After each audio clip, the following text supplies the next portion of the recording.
Good morning. Hello. I wasn't expecting it to go so quick there. You're busy texting there, Hayley. I was a bit busy. I was sending Alison a message. Alison's not with us today. Good morning. Welcome. Hello to Steve, Stacey, Doug, already on the feed, and Damien. Thanks for joining us this morning. Hayley and Will here today. Our lovely Alison is not with us. Don't worry, she's all okay. She will hopefully be back with us tomorrow, though. But we're here till 8 o'clock, Will. Yeah, we are. Yeah, you seem shocked at that. I'm excited. I'm in a bit of a silly, goofy mood this morning. Silly, goofy mood. Well, join us. Say hello this morning. Get involved with the show. If you'd like to say hello, you know the ways. If you don't, if you're watching on an Echo show, can see two tired humans this Thursday morning, 19th of May. Are we on the wrong sides? No, that's right. Is this right? Yeah. Okay. This is right. Sorry, carry on. Name your device, followed by the word say, followed by whatever you'd like to tell us, as Stacey's done. But hello, Hayley. Hello. Good morning, Stacey. Thanks for joining us.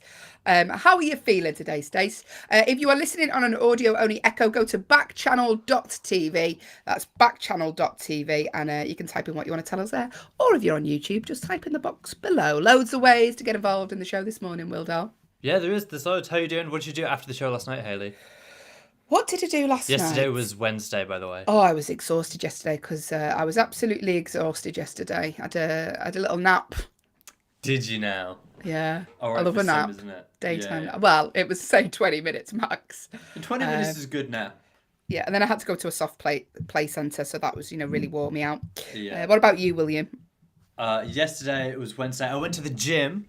I did abs and core. Don't have any. Abs and core. Tried to do an abs workout. I don't think I've just got any. I just don't think I've got any abs. Well, actually, this could be a giveaway. Stacey said she's not feeling great today. Well, I'm sorry to hear that, Stacey. Hopefully we can help you feel a little bit better this morning. So you take it easy, and we will look after you here on the Hayley and Will show this morning on Backchannel. I'll tell you what. So I was reading an article. There's a celebrity in the UK who's into her fitness. She's also a vegetarian. So I was like, oh, I wonder what her daily because she does lots of fitness interviews. So I was like, oh, I wonder what she has of a day-to-day, just so I can have a look at her diet and stuff. Yeah. And she was like, she drinks this green... This is how easily influenced I am. She drinks this green supplement. I've told you this. It's the worst thing about... Yeah. I ordered it, £20 a bag, but it's expensive. But I thought, you know what, it's going to make me feel good. It's going to be an investment in my health. Yeah. It's the worst thing I've ever tasted. It's like doing I'm a Celebrity challenge. Do you know when they have to drink something that tastes horrendous? What is it? You said it was like a powder. Yeah, it's like everything green, so it's like wheatgrass and all that. Oh yeah, I have mentioned this. Apology. Do you know what? I'm at that age now where I just repeat myself. Well, it's fine, Apologies because we weren't listening the first time. Anyway, I'll be giving it away on the show sometime. So how many have you got left? I've got a whole bag of it. I can't face it. I've made one this morning. I was like, I can't do it. Can't do it to myself. Listen, we are actually giving away a genuine prize tomorrow here on Backchannel. We're giving away a $25 Amazon gift card to one lucky subscriber. You've got to be a subscriber to be in it to win it. Currently, everyone is a subscriber who is listening, so thank you for that. Steve won last week. Morning, Steve. But will it be Steve again, or could it be someone else? It's completely random, so, got to be in it to win it. So click that subscribe button on the screen. National Day today, Will, May the 19th. Yeah. Jojo Siwa. Is it Siwa? I know you said National Days today, Jojo Siwa. Oh, no, it's not Jojo Siwa Day. Is it National Jojo Siwa Day? No, it's not. Apologies. It's her birthday, though. She's 19. She's only 19. Yeah. You said it's a golden birthday. What does that mean again? I forgot. Okay, so it's Jojo Siwa's birthday because she's turning 19 on the 19th. Ah, okay. So my golden birthday was 17 because I turned 17 on the 17th. And mine was 11 because I was 11. Yeah. Apart from, I didn't know about it when I was 17. And I'm assuming that you didn't know about it when you were 11. No. So it's kind of wasted. But I know a lot of people now, they'll have, a golden-themed birthday. They'll have, a golden cake. They'll have gold balloons. You'll get a gold bar. There's not enough pressure on people to get the right presents without adding in a golden birthday in the mix, isn't there? But happy birthday, Jojo. She's been around forever. She's been around for exactly 19 years. Yeah, but when did she get famous? When she was 12? Or it was Dance Moms, wasn't it? Yeah. She's one of those. Happy birthday, Jojo, if you're listening. Shout out to you. Happy birthday to Marshmallow. The musician, 30 today. And Sam Smith is 30 today. Is he only 30, Sam Smith? Only 30? Oh, well, I thought he was older than that. I like Sam Smith because he makes sad music and I like that. I'm into my To make sad music for when you're getting broken up to. I like a sad song because I get dumped all the time. I listen to a lot of Sam Smith, you guys. Let us know what your breakup song is if you have one. When I went through a breakup once, I listened to Bon Iver's version of "I Can't Make You Love Me" about 50 times on a loop. It's tragic. Oh, that's heartbreaking, Haley. Yeah. National days out. USA today. National Devil's Food Cake Day. Tell me about Devil's Food Cake, Will. Oh, Devil's Food Cake. Well, I'm really glad you asked because it's like a type of cake. It right now. No, I'm not. Isn't it like a type of chocolate cake? Devil's Food Cake. I think it is. Do you know Stacey, Steve, Doug? It's just like a really. I think you're right. It's just like a really chocolatey, chocolate cake. Chocolatey cake. Because it's like It's like devilishly chocolate. Sounds nice. Devil's Food Cake. Chocolate cake. So does that mean that chocolate is the devil's food? I don't know.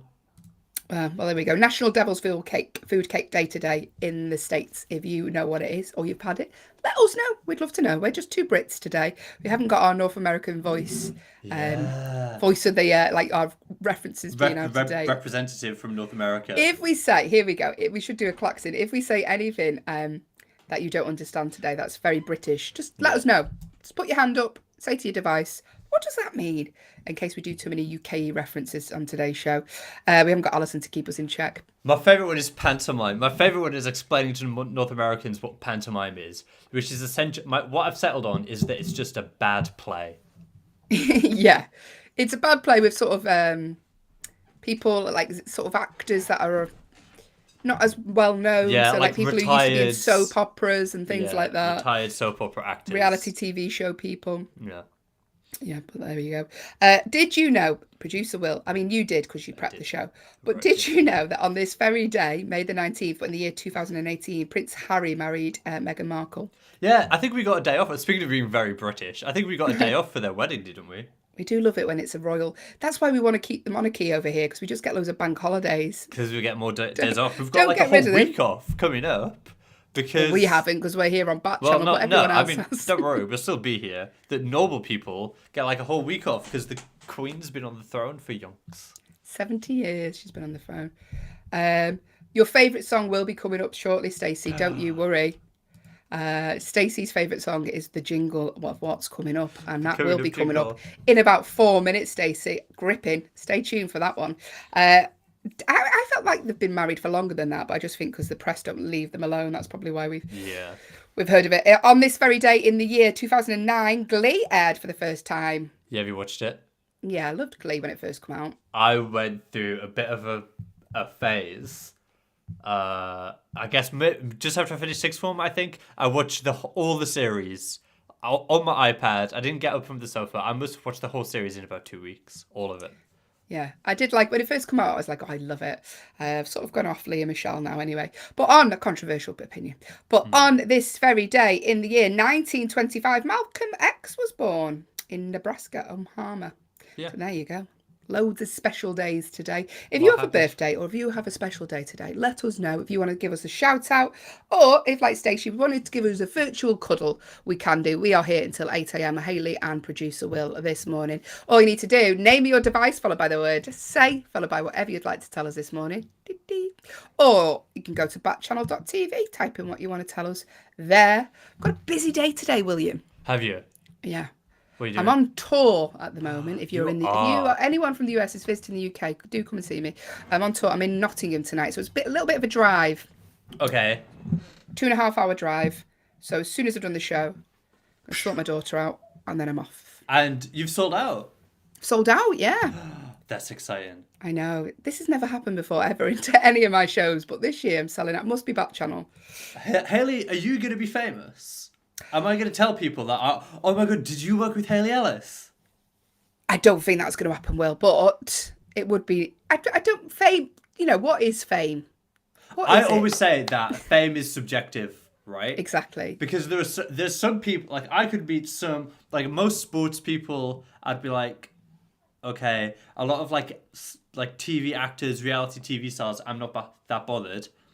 But you give me a famous podcast host, a really well-known journalist, I'll be like, oh yeah, that's so famous, I'm so nervous. Do Do you know what I mean? Yeah, it all depends, isn't it? Because a lot of the YouTube people, I don't know who they are, but if my niece or nephew's seen them, they'd lose their mind. They'd be like, "Oh my God, did you not know who that is? That's Yeah. PewDiePie or whatever." I'm like, I don't know who that is. Just some kid, innit? I did a gig the other night, and there was like a famous online rap battler fella in. That's how much of a nana I am. If I told you that there was such a thing as online rap battling, like 2 days ago, would you believe me? Yeah, I know what it is, but I didn't realise to the extent of how famous they were. And this guy is very famous because he tweeted after, and I was like, "Oh, This is I gonna seen him sound walk mean, past me, and I what? but did he? And he came to your show? Well, That's not what I meant. What I meant is, was he at your show? it was mean, and you're right. It did sound mean, and it was mean. He did come. It wasn't my tour show. That's what I was getting at. Is that he wouldn't come to my show. It was all about. But he was there, and he tweeted how much he enjoyed it, and I was like, That's "Wow, nice. isn't that lovely?" Stacey says, "Where's Alison Wallison today?" Yeah, she can't make it today, unfortunately, but don't worry, she is okay, Stacey. She will hopefully be back with us tomorrow.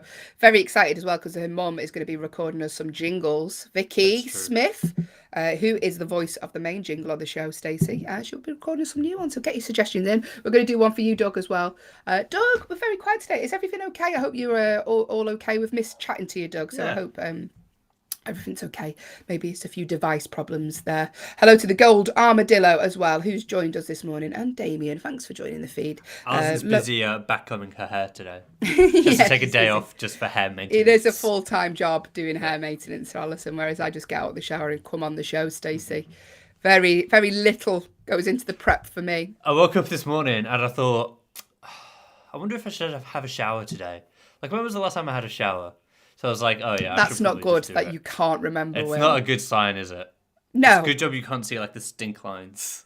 This is horrendous. Apologies if you're eating your breakfast this morning. But we've got loads coming up this Thursday. In fact, Stacey, get ready. Because coming up, it's Stacey's favourite song right now. And also, we're going to be solving your problems in our Agony Auntie section. If you have a problem you'd like us to talk about, not solve, it's me and Will today. It's going to be awful. We're going to be playing the one-star movie review game. We take a film that's been panned, but what is the name of the movie? We're going to be talking the news stories. Hopefully, we'll be doing Doug's Riddle if he's back with us. And we're going to be playing True or False. It's all coming up right here. You have reached the Haley and Allison show with producer Will. It's me. Yes, that is all coming up on today's show. Hope you enjoyed that tune, Stacey. We've got loads, like I say. Will's here all day with me. Well, until 8 a.m. Actually, you're back later with Kate. And then I'll be back. You get a nice break. You get Liv for an hour. And then you get a double dose of Will today on Backchannel. Back with Kate Cocker. Yeah, after Will. So Liv is here 8 till 10. We'll be chatting to Liv towards the end of the show, finding out what's coming up as we hand over to her.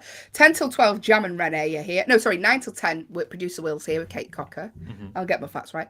10 till 12, Jam and Renee. 12 till 2, Anthony Davis. 2 till 4, Hal Rudnick. And 4 till 6, Mario Smith. So 12 hours worth of content. Jump in, jump out, say hello if you want to. Get involved with the games. It's all a bit of fun here to wake you up this weary Thursday. But now, it's time for our Agony Auntie section. What I love, Will, is when Alison's not here and you're producing, people can see what's coming next because they can see your little face going, what button do I have to click? look. There's a lot to look at here. And then you can also hear him click it. It's very interactive. It kind of ruins the kind of breaks the illusion a bit. You know, the high production value, you know. All the production that goes into this show. Listen, you don't see us on the main... Do you think you'll be famous, Hayley? No, Will. I sneeze on air. I don't think I will be. Because of all the yawning. All the yawning. Yes, it is time for our Agony Auntie section. Now, listen. Here's a disclaimer. We are not trained therapists, okay? We're not even trained to do this job. Producer Will, slightly more than what I am. But what we are is the opinions of a stand-up comedian from the UK and a young boy. Just some kid. Just some kid. If you want our advice, then go ahead. Someone said we're spending more time looking for Alison than Waldo. She's elusive. That's from Anonymous, by the way. Yeah, if you would like the opinions of me and Will, then send them in. But just bear in mind, you are getting the opinions of a tired boy and a tired mum. So I'm not his mum. Don't worry about that. I'm not that old. Although someone did say, anyway, I don't want to talk about it. It was upset me. Someone said after the gig the other night, I wish you were my mum, and it really upset me because I was far too young to be her mum. But you are a mum. Yeah, but I was To a too young to 2-year-old. be her mum. She was 30. Awkward. I could have must have had her when I was 6. Anyway, good morning to Mason, who's joined the stream, and Gold Mason. Armadillo this morning. If you want to get involved, go to backchannel.tv. You can type in what you want to tell us there. We're going to sort your problems. We're not. Listen, this is the part of the show where we really miss Alison, because Alison is kind, compassionate, Canadian. Whereas me and Will are very British, very to the point.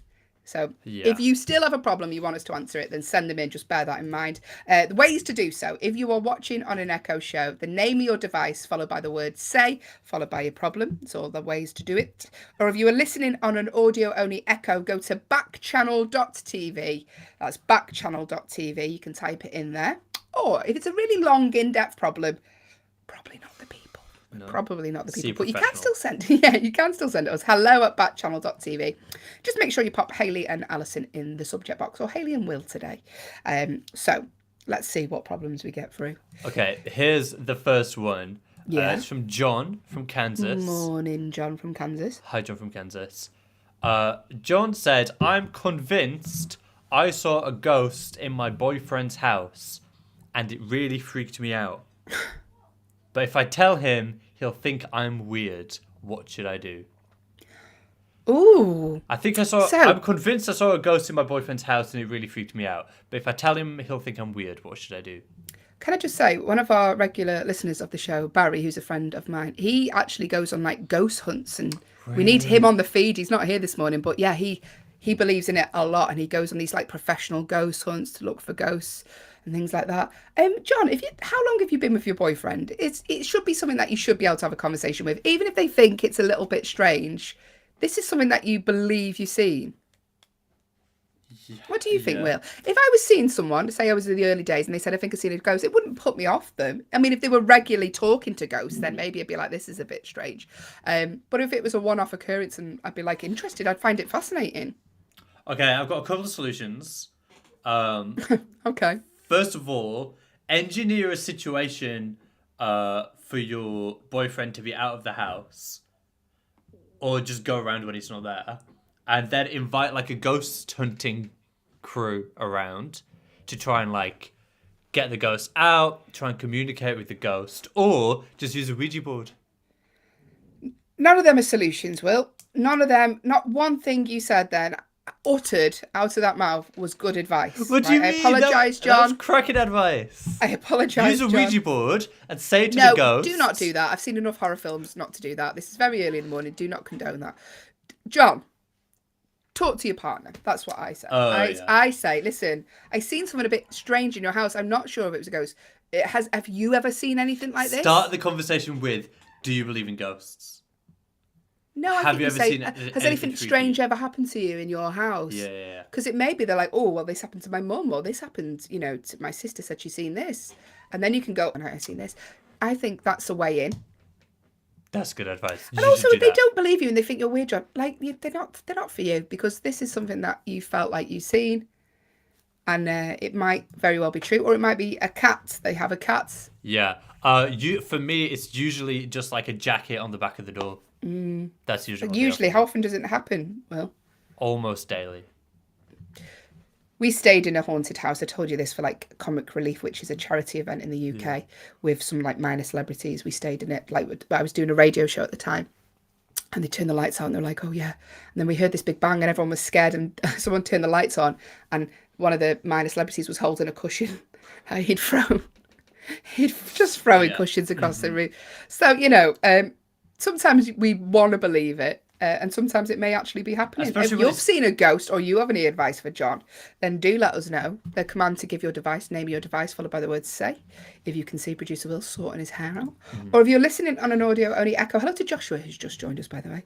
Go to backchannel.tv and type in your solution there. Give us some advice. Give us some help this morning. Lovely Alison isn't with us, and she is very kind and compassionate and Canadian, whereas me and Will, very English, very straight to the point. Will has already give advice that we could potentially be sued for, so that's lovely to have. Use a Ouija board. No, don't repeat it. Morning. Lily from not work. Wyoming has been in touch, Will. Yeah. Hi, Lily. She said, my friend has invited herself to come and work out with me at the gym, but it's something that I'd much rather do alone. What's a polite way to say thanks, but no thanks? I'm with you, Lily. I don't like working out with a friend. So okay. I'm quite an introverted person anyway, at the best of times. My friend said to me the other day, oh, Will, like, why don't you switch gyms to my gym so that we can go to the gym together all the time? I'm like, absolutely not. I'm sweaty. I'm weak. You know, I don't want people to see me like that. Yeah, that's exactly why I don't want people to see me. Like, I sweat a lot. So much. I look horrendous Yeah. after I've been in the gym. So you don't want your friend, and also you'd be in competition with them, and like, oh, you don't do as much, you don't work out as much as well when your friend's there because you're busy chatting. Tubesy gassing. So I would say, Lily, what would Alison do? She'd say something like, listen, I'd really love to. Maybe like we could do it like maybe once in a couple of months' time. It's just at the minute I'm on this program and I've got to be dedicated to it. Yeah, I would just be honest, Lily. If you go like 4 times a week, you could go with your friend 1 time a week. Yeah. You know what I mean? Or maybe just say once a month. It might be something. To be honest with you, friends like are usually quite flaky with the gym anyway. So you'll find that you'll go once and they'll be like, "Oh, I'm busy," like So I would think, Lily, go, "Oh yeah, that'd be a nice thing to do." At the minute, I'm just on this program, so I need to like make sure I complete it at certain times. But maybe we could do it in a couple of weeks' time or things like that. Or like do like a class together. Yeah, like a class is a good thing. Class. That's a good thing because then that way you're not talking and. Yeah, you have to focus and stuff. And there's other people there, so maybe they might make another gym friend. Or you could go once and just act really weird, so your friend doesn't want to come back. Will. Yeah. I'm trying here. I'm trying too. Like you could act really weird, so then you lose a friend and you get banned from the gym. Yeah, okay, you might get banned from the gym. Okay, probably don't do that then. Here's breaking news. Did a gym session yesterday. Yeah. And I actually never nearly fainted for the first time in 4 months. Well done. Good job. Thanks. Proud of you. He said, gym instructor said, you're getting better. Conscious is what he meant. You just managed to stay conscious. It's a big win. I have to go and stand under the fans after every exercise, and I wish that was a joke, but it's not. So, Lily, I understand. Very personal thing going to the gym. I got freaked out when I found out that one of my housemates goes to the same gym that I do. Not with me. She's just a member at the same gym that I'm a member of. I'm like, I'm not going if you're there. I'm sure it won't happen. A lot of people have gym memberships and they just pay for it. It was me for a long time. Yeah. So you're just basically paying to sit in a spa once a year, if that. So yeah, you're tied in. That's the problem with these contracts. They tie you in. They tie you in. Good luck with that, Lily. Just be honest, I think. And just say it's something that you like to do on your own, but maybe we could go once in a while together. Maybe do a class. I think a class is a good suggestion, Will. See, I told you I gave good advice. All right, let's move on. Out of all, if you're going to throw enough at the wall, something will hit. Eventually, something's going to stick. Okay, this is from Matthew from South Dakota. Hi, Matthew. Hi, Matthew. Good morning. Do you go by Matty? I'm going to call you Matty. Don't call Matty from South Dakota said, my boss is one of those workaholic, no emotion types. I work really hard for her, but I often feel like the work I do goes unnoticed and unappreciated. I know the feeling, Matty, I really do. I'm not asking for praise all the time, but it would be nice if at least some of my hard work went recognized. What's the best way to communicate this to my boss? I've got some really good advice for this one. Have you got genuine good advice? Yeah, I genuinely have. Okay. By the way, Doug is with us. Doug? We've missed you, Doug. Doug said, good morning, Hayley Whaley and Wilbur. Good morning, Doug. We've missed you, Doug. I hope you're well. Talking people's problems. Doug, we miss you especially on this segment because there's no Alison today, so producer Will. I'm just going ham. Give us the good advice then, Will, that you think is good advice for Matthew. Yeah, I'm sorry to say my Echo Show is offline. Mine too. Aww. Doug, here's the problem that I had yesterday, is that I have lights in my bedroom that are controlled by my device. So I was lying in bed and I said, device name, turn off the bedroom lights. And my device said, sorry, I'm offline right now. And the lights just stayed on. So I had to get out of bed, walk across my room, and I mean, turn that is the the lights high. off. I love the way that you've joined a gym, but you resent getting up to turn a light switch off. Oh, once I'm in, I'm not getting. I'm not getting there. Stacey said, "Will you be careful at the gym? You watch yourself at the gym." I'll be careful, Stacey. Will. Okay. Back to Matthew from South Dakota. Matty, right. Matt has said he works really hard, but it feels like he's not getting sort of appreciated for doing the hard work. What would you suggest? So what I would do is stop doing all your work, Matty, right? And then when your boss says, Matty, why haven't you done this? You just say, well, you never appreciated it when I did do it. No, that's not good advice. No, I do have some good advice. Okay, so this is about values, okay? So you're... Sorry, just There's an crossed my legs in Haley's house. It's like Jurassic Park. That's just scary. Go on. Okay, so this is about values, okay? So it sounds like what you're saying is that you're not feeling valued by your boss, by your manager or whatever, okay? So what I would do is suggest to your boss or whatever that you spend some time thinking about your values. So I have 10 values I've written on my wall here. And then You have values written on your bedroom wall. it's not a post-it note. It's not written on the wall. Okay, what are your values? Feeling valued, number 1. Stability, balance, growth, autonomy, loyalty, hard work, accountability, money, and quality. And what does having that on the wall do apart from scare off one night stands? It doesn't scare them off any. Just remind me. So like when something happens, like your boss doesn't say thank you and you get annoyed by it, Yeah. you're like, oh, well, the reason that I'm annoyed by that is because it's clashing with my hard work, with my feeling valued value. Which I think is what's happening to Matty. Doug's gives some actual good advice, Will. This is good advice. Doug has said, maybe just tell your boss that you think that you're not appreciated. I think maybe go to your boss and go, hey, have you seen that the work I've done on this plan or this plan, and what do you think of the work I've done here?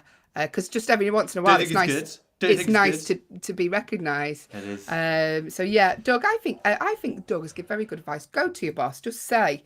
Maybe they don't realise how underappreciated you feel. I'm sure they wouldn't want to lose you, Matty, if you're very good at your job, which I'm sure you are. So I think honesty is the best policy in that way. Or failing that, stick a post-it note on your wall. I'm sure that will really change everything. I think it will help. Who do you work for, Matty? Tell us who you work for. We'll have a word with them. We'll send the boys around. Pretend to get poached by another company, right? This could backfire. So say to your boss, oh, this other company, they've seen some of the work that I've done and they said that they would really love it if I could come and work for them. Yeah, and then your boss would just go fine, and then that's it, right? And then you've got no job. Matty, don't listen. Matty, send your problem in again, maybe tomorrow when Alison's back. We'll give you some actual good advice. But good advice from Doug, I think. And Stacey said maybe tell your boss about any emergencies, should you have any. So thank you for that. Here's some breaking news. What's Doug had for his dinner last night? Dum dum dum dum dum. Last night for dinner, Doug had steak and potatoes with mushrooms. So that's a more well-rounded meal, that, Doug. That's pretty good. We're moving towards veg. By the way, Doug, Alison's mum will be recording that jingle for you this weekend. Exciting times. If you're a regular listener on the show, we do I'm not saying we don't have many listeners, but we do personalised jingles. Yeah. Yeah. So if you would like one, let us know. Also, here's some fantastic news. Tomorrow, we are genuinely giving away a prize, a $25 Amazon gift card. Have you had yours yet, Steve? It's on the way, by the way. We know it's been posted, so if you haven't, it should be with you soon. I just want to, so people know it's real, Will. No, right. I don't think that it's an actual card. I think it's like an email that gets sent. Okay. Nana. But listen, we're going to be giving away one tomorrow. But to be in it to win it, you have to be a subscriber. Now, subscribing costs absolutely nothing. All it does is just alerts you when the show is online. That's it. You click the subscribe button in the corner of the screen and you can become a subscriber. Steve said he got it a couple of days ago. Have you spent it yet, Steve? What'd you buy? There you go. So Steve won last Friday. Will it be Steve again this Friday? Do you know what? There's a chance it could be because you've got to be a subscriber to be in it to win it. Steve is a subscriber, if I can say it. Subscriber. Stacey is, and Doug currently. There's lots of people on the feed, but not everyone is a subscriber. If you're on an audio-only Echo, I believe the way you subscribe is say the name of your device and then subscribe to Backchannel, I believe. Give it a go. Like, share. I believe in life after love as well. We're talking, actually, no, do you know what? We'll save that problem for tomorrow when Alison's back, because let's face it, I don't want to ruin any more lives this morning. Yeah, that's we true. are Hayley and Will. That's about our relationship as well. And Yeah. given how today's going, we just can't be trusted. We are Hayley and Will. Lovely Alison is fine. She will be back with us tomorrow. We're here till 8 a.m. though, Eastern time. So say hello. If you're enjoying the show, head to backchannel.tv. Leave us a little review like lovely Greg did the other day, who left us a cracking review. We very much appreciate it. If you go to backchannel.tv, you can leave us click the leave a review button there. Or also make sure you subscribe to be in it to win it tomorrow and get involved with the show. If you don't talk to us today, the show, quite literally, is just two tired human beings talking to each other for 2 hours. Two tired women talking for 2 hours. So get involved with the show this morning. Say hello. Doug has sent his riddle through. Hey, we're glad that you've got a riddle today, Doug. We'll be doing that after the news story. And it is one tired man and one tired woman talking for 2 hours today, Doug, as well.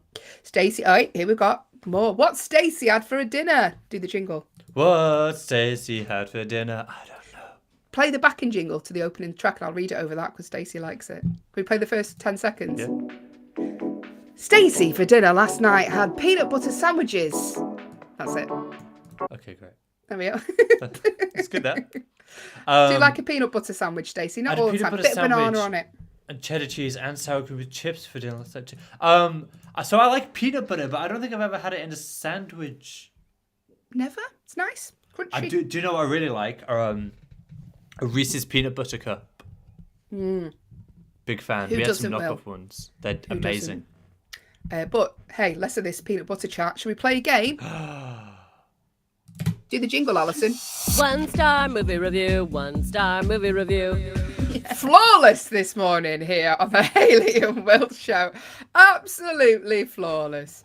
Stacey's got yum, yum, yum, yum. It's time for the 1-star review game. What's going to happen is myself and Will are going to read out 4 reviews that 4 real life, genuine human beings of the internet have left online for a movie. The thing they all have in common is they've all left this movie a 1-star review. They've hated it. They've gone online and instead of just telling the partner they don't like it like the majority of us do or a friend, they haven't. They wanted this in writing. They've gone on IMDb and spilled their venom out onto the pages there. All we want from you is for you to guess the name of the movie these people have reviewed. The name of these movie these people have left a 1-star review for. Now, I can tell you, just because they left it a 1-star review doesn't mean it's a bad film. In fact, this film, I would say, is one of my favourites of all time. It's like a classic. It's like a pop culture classic. It is. It is. So don't be swayed by these people's 1-star reviews. Get your guesses in. Doesn't matter if your guess is wrong. I'll be honest, it doesn't matter if it's right because this is just a fun game to wake you up this morning. There is no prize. It's just a fun game this Thursday to get you a bit geared up for the rest of the day. So 4 reviews left by 4 different people. All left it a 1-star. But what is the movie? Guess as many times as you like. So usually Alison acts these out. Me and Will, not going to do that. No. Just because I'm in charge today. You charge every day. Yeah, but it does make me laugh when Alison... Actually, if you want Will to act out one of these No. reviews... He's not gonna. So You have bad to, luck. Will. I don't. You have to. Don't. Anyway, do you want to read the first review while Yeah, I we're do. waiting? Here it is. There is little positive to say about this film. A convoluted mess full of obvious cliches and a plot which carries no relevance into 2021. Even within its era, it is painfully bad, full of cliches and a meandering plot which is extremely predictable. Girl joins a clique, she betrays the clique is angry, the girl realizes she was wrong and apologizes. Friendships are saved, the end. You read that so enthusiastically, Will. I was gripped. I'm very enthusiastic about this movie. Oh, come back, Alison, I miss you. But listen, what was the name of the movie? It's about girl cliques. So, Yep. girl friendship circles. Mm-hmm. What could it be? Make a guess. Make a guess. If you are watching on an Echo show, can see producer Will thinking about what he's having for his dinner. The name of your device followed by the word say, followed by your guess. What film is it? Or if you are listening on an audio-only Echo, go to backchannel.tv. I'm having spaghetti, by the way, if you're interested. Are you? I'm eating out tonight. Because you're on away. I'm away in Nottingham. And they do this wonderful vegetarian meatball sandwich. Oh, I'm excited to order it. Yeah, I had it last time. At a chain place that you're not going to say the name of. It's not a chain place. It's just a little place in Nottingham, which has canal boats in the middle of the place. Oh, that's weird. It's called the Canal House. That's why. Makes sense. And it's on a canal. Anyway, let's crack on. What's the name of the movie? Make a guess. If you are on YouTube, just type in the box below. Another one. Yeah. This movie Yeah. is a really awful film for the average adult with any brain power at all. That's probably why I enjoyed it. It may appeal to the adolescent mindset. That's why I enjoyed it. The main character interacts with a very tacky, is that tacky? I guess. Group of other high school girls to attempt to fit into a comfortable niche. The script is absurd. The acting is weak at best. There is little to the plot.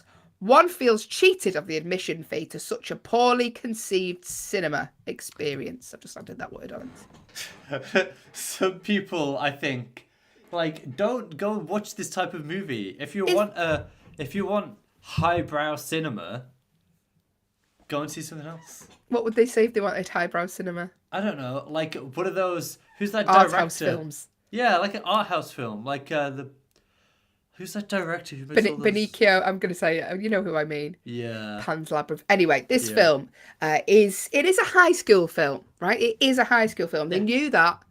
The poster made it very clear it was a high school film about a group of girls trying to High fit school in. girls. High school girls. What could it be? Make a guess. Make a guess. 2 more reviews left to read.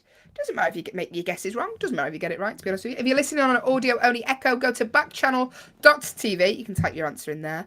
Or if you're watching producer Will pull some very strange faces this morning, Will. You forget sometimes you're on camera, I think. Because I'm not used to it. Usually I just sit here. Usually I'm kind of sat here like this. You're like watching and waiting to play the cues. So it doesn't matter what I do. But now people are watching you today, Will, so you need to up your game. I need to You can't just sit there eating a sandwich. Oh, okay. Why not? I get hungry. But your Liv's producer doesn't do this. What's Liv's producer called? Anna. Anna is so professional. I know. I've watched stuff Liv's show. Yeah. And it's flawless. Yeah, it is. We need to up our game. Liv has like proper indents. She's got everything going. She's got like the whole. She makes text appear like seamlessly into the background. Stacey's guess, is it Silence of the Lambs? I'm gonna say, Stacey, who don't usually reveal it, but it's a high school film. So that would have been terrifying if it was Silence of the Lambs. But thank you for guessing.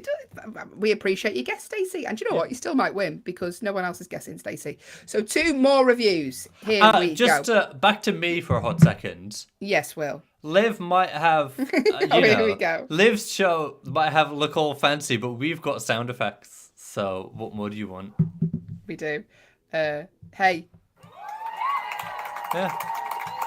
We do. They don't have jingles either. No. But, they do have professionalism. So, next review. Thanks for guessing, Stacey. If you would like to guess what this high school film is, go. This film was a lame attempt at duplicating those fun teen movies of the 80s. The plot revolved around two... Nope. The plot revolved around one mean, vain, conniving, and snotty girl who had 2 loyal followers. They accepted the new girl into the fold and their adventures began. The problem is that with the exception of the aforementioned snotty girl, they're actually nice. This movie is a shameless rip-off of Heathers and Jawbreaker. Period. Now, if you are a regular listener of the show, Alison has made this comparison before that Heathers was the original of this movie. I've never seen Jawbreaker, but I have seen Heathers, and I can see where they're coming from. It is sort of a remake of a 80s sort of chick flick sort of film. It's very funny. What they're not mentioning in this is a funny film, right? You mean all these 1-star reviews are not mentioning how funny this film is? It is funny. A very funny film. I can tell you, here's a little clue. It was released in 2004. Oh, I didn't realise it was that long ago. Oh, it flies. When producer Will hadn't even been born then. He was a wee lad. How old were you then? 4? 6. There you go. 7. Great film. Under 10. Here's the final review. Get your guesses in. What's the name of the movie? One more. But hang review. on. Yeah. The plot revolved around one mean, vain, conniving, and slutty girl. There we go. Big clue. What could it be? Bunch of girls. One of them's mean. What could it be? So, one more review. The whole thing is some stupid story about some girl that really gives you no reason to care for you. And then she goes to a high school, but she's been in homeschooling for her whole life. She finds it hard, and then she becomes friends with the weird losers. But she is pretty, so she gets to hang out with the popular pretty girls, and then she uses it to get at them. What is the name of the movie? Stacey has guessed Silence of the Lambs. Could it be that? It's not that one. But No. Guess again, Stacey. Have you got any more guesses? Anyone else? Anyone else for anyone else? Did Stars. somebody say weird losers? Yeah. So that's what we should call the breakfast show. Lindsay Lohan, Jonathan Bennett, and Rachel McAdams was released in 2004. Lindsay Lohan's biggest hit, I think, to date. It got 7.1 on IMDb. And here we go. I'm going to read the synopsis. So if you haven't got it by now, we can't make this any easier. Katie Heron is a hit with the plastics, the A-list girl clique at her new school, until she makes the mistake of falling for Aaron Samuels, the ex-boyfriend of Alpha Plastic, Regina George. Tina Fey, I think, wrote the script for this based on a popular book that was adapted from a book. But what is the name of this movie in which there are mean girls? It's about girls could who it are be? very nice. It's about girls who are mean. What could it you know what the be? movie is, though? This movie about the girls that are mean. Guess away. Let us know. The command. We've made it very difficult for you. The command is the name of your device followed by the word say, followed by your guess. Mean Girls. Oh, or you can go to backchannel.tv and just type in your guess. Mean Girls. Stacey, I don't know. I think it's come through incorrectly. Weight loss on deck. Is that a film? It's let's do a cheeky Google. Yeah, weight loss on deck. Or maybe you're just saying I need to do some weight loss, Stacey. I don't know. I'm working on it. Maybe. There you go. That was the 1-star movie review go, though. It is Mean Girls. It's Mean Girls. Believe it or not, it was Mean Girls. Life on deck, she's saying. Sweet life on deck. It was Mean Girls, but thank you for guessing. Do you know what, Stacey? You're the only person who guessed. So, Stacey, you win that game. You win the game. That's how easy it is here. I mean, there is no prize, Stacey, but you do win our eternal love and affection. As always, to everyone else who takes part on the show today. That was the 1-star movie review game. Now, producer Will, shall we do some news stories? Hello to Tiago, whose first time it is on the stream. Good morning. This is the Hayley and Will show today. Alison will be back tomorrow, hopefully. She's fine, by the way, don't worry. But what are you doing? I don't know, just give myself a face massage. That's what you're missing out on if you've got an audio-only echo. You miss producer Will massaging his face mid-show. It's very tense. Very tense face. We're going to talk the news stories now, though. If you'd like to say hello or you want to get involved in any of the games, we've got loads of games coming up, like lovely Stacey just did, who won absolutely nothing. But you know what? It doesn't matter, Stacey, because you won our respect. That's what you did. But if you want to get involved and you're watching and you can physically see us on the screen, is the name of your device followed by the word say, followed by whatever you'd like to tell us. Or if you're listening on an audio-only echo, to get involved with the show, just go to backchannel.tv. You can type in whatever you'd like to tell us there, within reason. Just remember, we are a breakfast morning show here till 8 a.m. this morning. If you are enjoying the show, leave us a little review as well on backchannel.tv. Click the leave a review button. We are very, very grateful for everyone who does that. And also subscribe. Sheila's with us. Speaking of subscribers. Good morning, Sheila. Good morning, beautiful. We are no Alison today, Sheila, but she will be back tomorrow. Don't worry, she is okay. She's brushing her hair. She brushing her hair. Yeah. Doug has let us know he has had a Whopper and fries for breakfast. Now, Doug, I don't want to get all parental on you here, but I do enjoy a Burger King time to time. But for breakfast, Doug, it's very early for breakfast. Stacey said that's 7 a.m. Central Time, Hayley. Thank you for letting me know there, Stacey.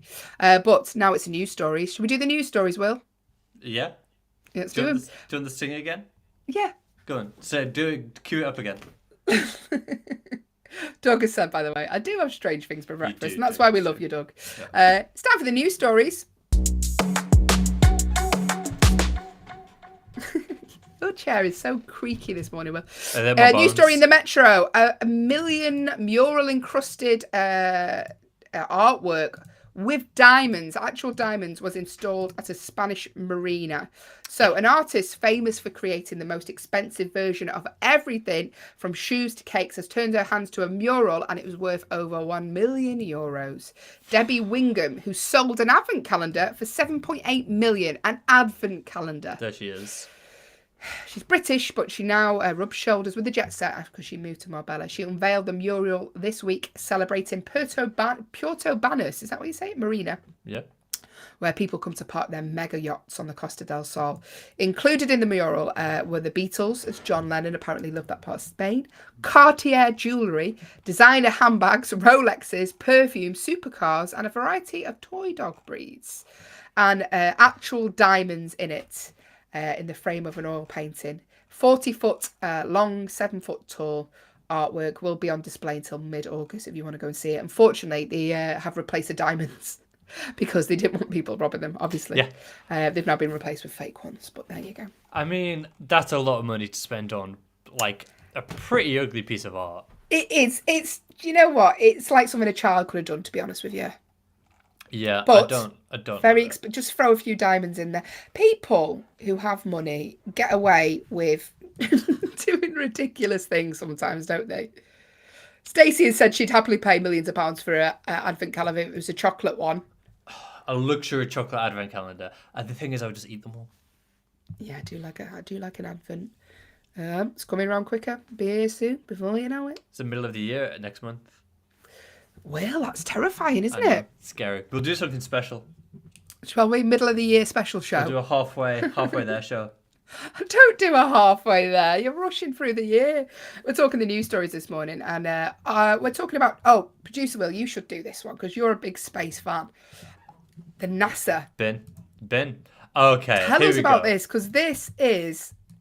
I think I'm a conspiracy theorist now after reading this. It's been going a bit viral because Mars rover, robot on Mars, takes pictures of stuff on Mars, sends them back to Earth, and we look at them and see what's there, basically. It's ironic that you're reading this like a robot, but yeah. And they sent a picture back, and it looked like... So one of the pictures, it looks like there is...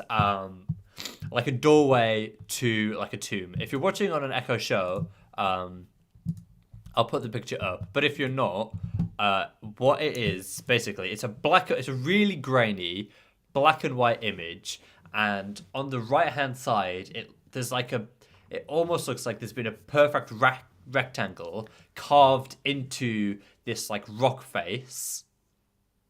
It does look like a door. I can see why people are saying that. And it looks like the door to like an Egyptian tomb or something. Yeah, and it does look like a door. If you can't see it, it really does look like a door carved into rock. And this is on the surface of Mars. On the surface of Mars, but a lot of people are saying that's not a door. That is clearly a piece of rock lent against another piece of rock. It's just rock. But it looks. I would think that was a door as well. So all the conspiracy theorists are like, "Oh my goodness! Like the aliens must have put it there. Like what's inside the door? Like, is it an ancient tomb? No, it's just rock." I don't know. Sorry to burst your bubble. Steve said, didn't 2001 start that way? With a rock in the door, Steve? Or is this a reference to an earlier piece? Rock in a door. Door in a rock. I've seen 2001 Space Odyssey. I can't really remember how it starts. Do they see something and they're like, oh, let's go and investigate it? Yeah, Stacey. We're by the way, Stacey said we do have visually impaired people watching. We are aware of that, Stacey, and that's why we try and add descriptions to what we're seeing. Such as it literally is a piece of rock with a door carved into it, which is fascinating. It's fascinating, these things, and I mean, space is fascinating anyway, isn't it? We had one a few months ago where it looked like it was another picture from the surface of Mars, even though. And it looked like it was somebody sunbathing on a rock.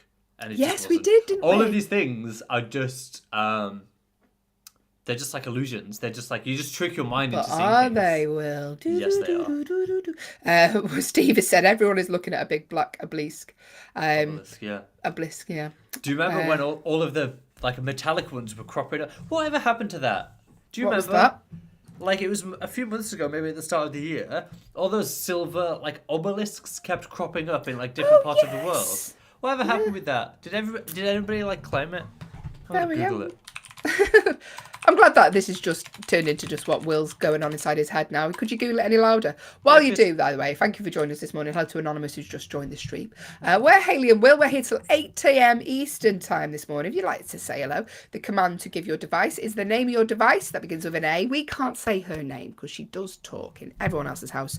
Followed by the word say, followed by whatever you would like to tell us this morning. If you want to get involved, we're going to be playing some games later on.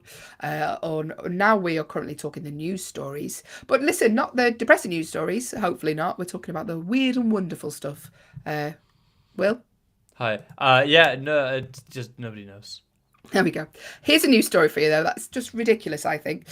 Vogue magazine, the huge fashion house magazine, have threatened to sue a Cornish village pub of the same name. Now, this pub, the Star Inn at Vogue. Can we get a picture up of how ridiculous this is as well, Will? Yes, we can. So the biggest fashion magazine in the world is threatening to sue this tiny little pub in Cornwall because they share the same name, and it claims it could confuse its readers. I don't think the people of reading Vogue are going to go into this pub thinking it's the magazine. Like, It's also tiny. The Star Inn at Vogue. It's in tiny words. This pub has been around 200 years. So that's been around for 200 years. Why now have they got this issue? and why? Like, confuse them how? Like, they're gonna show up in this tiny village and think that to see some weird dresses. Like, what? Yeah, so the name of the pub is the Star Inn in massive letters, and then next to it, the Vogue. So, like, Vogue are apparently, he couldn't believe it. Mark, he's a 60-year-old who owns the pub. He said he opened the letter. He thought someone was having him on. He's like, I can't believe someone could be bothered to go on Google and see that the Vogue is a Cornish hamlet. It's been now hundreds of years. But yes, he is been threatened with legal action for this. So, madness. I mean, I'm sure the lawyers at Vogue have something better to do.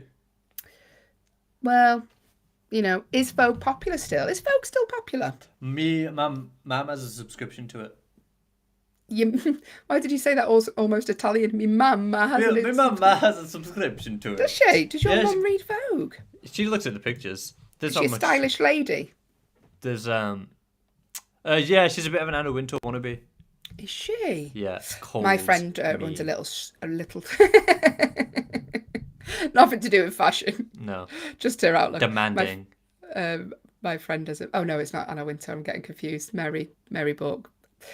Just ignore me. Just thinking out loud now. Great Morning. story, Haley. Thursday, isn't it? Though. Come on. It's one of Forgive mine. me. Could be one of my stories there. Could be one of your Will's boring stories. Hey, Will, have you got a story that could maybe last 3 minutes while I go and replace my coffee because I'm stumbling over sentences? Yeah, have gone. Get off. Make it about Okay. cheese. I will do. Thanks. I'll make it extra cheesy. Everybody's texting me. It's great. Okay, so Parmesan. So you know how it's only called champagne if it's from the Champagne region of France. Parmesan is like the same thing. You know the cheese that you put on top of your spaghetti and meatballs. It's that stuff.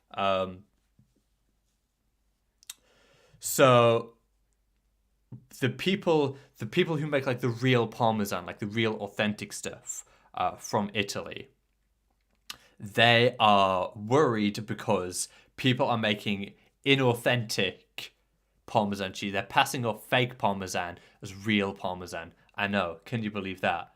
So what they've done to kind of combat this counterfeit cheese is they're putting little microchips inside of like the outsidey rind bit, the hard waxy bit. They've put in a little microchip to prove that you can scan it. You can prove that it's real, authentic Italian Parmesan. Because obviously you need to. So for the past 2 decades, Parmesan has already featured a unique tracking code, but now that's not enough. The like governing cheese body have put in little microchips, and yeah, it means that you can authenticate your type of cheese. But the thing is, if you get the real stuff, it's really expensive. Sheila said, "Good morning, Will. You look very handsome this morning." Sheila, this is why you're our favourite. You can come here every day. Just for the compliments, we love it. This is my favourite. I'm even wearing my NASA t-shirt today. We just did a story about NASA and Mars. I didn't even point out I was wearing my NASA t-shirt, which is one of my favourites. So yeah. So anyway, back to Parmesan. The way they make it, so you buy Parmesan in like a wedge, but the way they make it is in these huge wheels. Oh, you're not far from the Kennedy Space Center, Sheila. We went. I went as a little kid. We went to the Kennedy Space Center, and it was amazing. We got to look around. You got to stand next to the big engines, and you feel tiny next to them. Next time, I want to go and I want to watch something take off. I want to see a rocket taking off. But I feel like that every time. I feel like every time I see a rocket taking off, it makes me emotional. I get overwhelmed. Even if I'm just watching a video online, I get overwhelmed. Sorry, I pivoted a bit. Also, Stacey says I have a rhyme for Will. Yeah, I do too. It's a really cool place. It is a cool place. What I don't understand is why the rockets take off from Florida, but space control is in Texas, is in Houston. Like Houston, we have a problem. So this is the Will Show now, Haley. So Sheila, if you know the answer to that, please let me know. Thanks, Will. Have we finished our cheese segment? I think so. Yes, in the great state of Houston, Texas. But why is that Sheila? where Liv is? Live in Texas now. Liv is in Texas. I don't know if she lives in Houston though. We'll ask her. We can talk to her ask her later. later. Anyway, thanks for that. That was our news segment. Believe it or not, it was actually news. Hey, should we do Doug's Riddle of the Day? Play the sting. Yes, welcome to the Haley and Will Show today. Lovely Alison will be back tomorrow. What?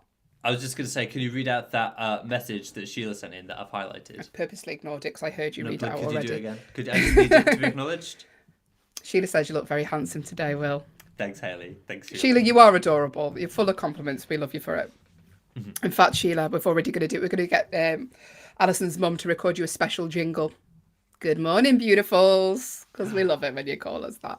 Hey, here's Doug's jingle. Right, if you've just joined us, hello to Anonymous, hello to web chat you do on stream, hello to Sheila, Stacey, Steve, Doug, Damien, and all the people who are watching on YouTube currently. Doug is a regular listener of the show, and Doug said, can I send you a riddle every day? And we were like, Doug, yes, please. We have 2 hours to fill.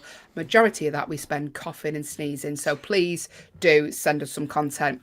Now, Doug has said, this is today's riddle. We don't know the answer to it, so if you want to make a guess as to what the answer is, then do so. If you're watching on an Echo show, see producer Will looking very handsome. You're watching the wrong show. Don't know what you're watching, Sheila, but hey. Maybe your device, followed by the words say, followed by your guess, or go to backchannel.tv.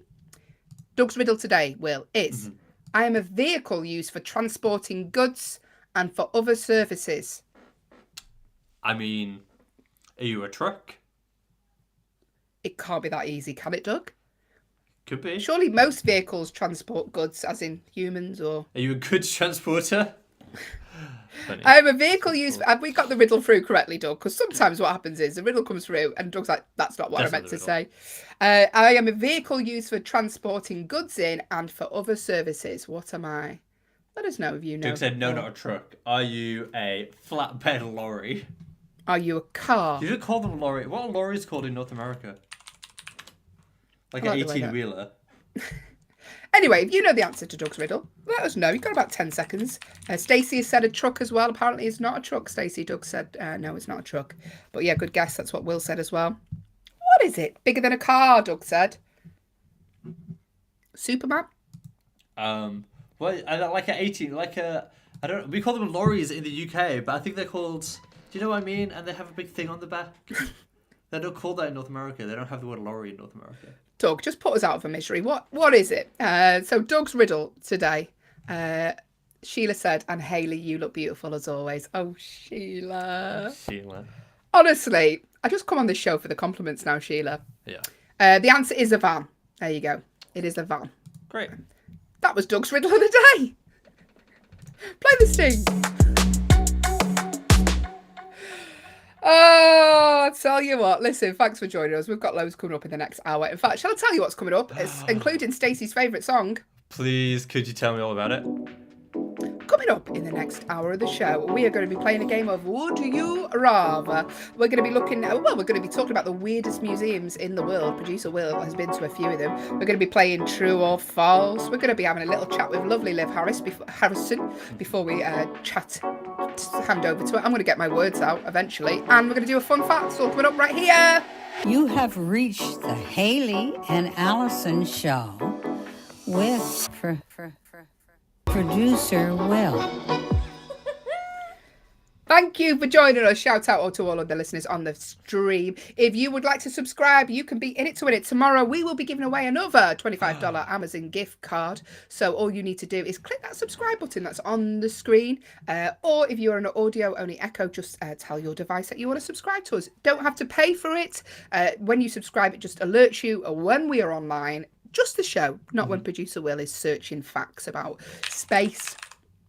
There you go. Sheila said, "Thank you, Doug. I love your riddles." What was that? Was what? Just like, I love it. Do you know when you're in bed, when you're part, and then every now and then you just hear the noise of a TikTok on the phone or something that they're watching? You're like, yeah. I thought you were meant to be sleeping. Just, sorry about that. So tomorrow we're giving away $25 in Amazon gift cards. Yeah. To a subscriber. Next week, we're just gonna go ham. We're just like so we're always gonna give away $25 worth of Amazon gift cards to a subscriber on Fridays. At some point next week, we're just gonna give away an extra $25 worth of Amazon gift cards just because we feel like it. We are. And just we're gonna be doing it. I asked my boss, hey, can we start giving more stuff away? And they were like, Will, do what you want. We have a little joke that we don't give anything away. Well, next week we are twice. 2 prizes? 2 times next week we're going to be giving away Amazon gift cards. We've got lots of regulars, so the chances are, the stats are in that you will be one of those winners. Hang on. Yeah. I've run the numbers and it could be you. You've run the numbers. I've crunched the numbers and it could be you. It could be you. So it's exciting. Stay tuned to the Haley and Allison show. Loads. Going to be giving loads of stuff away. Well, 2 things. Specifically next week, but let's have a little game of Would You Rather, and we're going to be, like I say, playing True or False in about 20 minutes time, and then having a chat to lovely Liv Harrison. Would you rather, you've got to pick one, you can't pick the other. Join in, play along with us. Would you rather live in the Antarctic or live in the Sahara? Antarctic. I know. Yeah, I'm the same. Could be being hot. Too hot. Yeah. Can be too hot, too sandy. But yeah, I don't mean I don't like being cold either. But if I had to pick one, it would be the Antarctic. And what did we learn yesterday about camels? It's just fat in their humps. Just fat in the humps. Yeah, Doug said Antarctic. Sheila said Antarctic as well. It's cooler. It's a lot cooler, isn't it? Yeah, significantly. This is what I was going to say, Sheila. Sheila said it's easier to warm up than to cool down. Yeah. Yeah.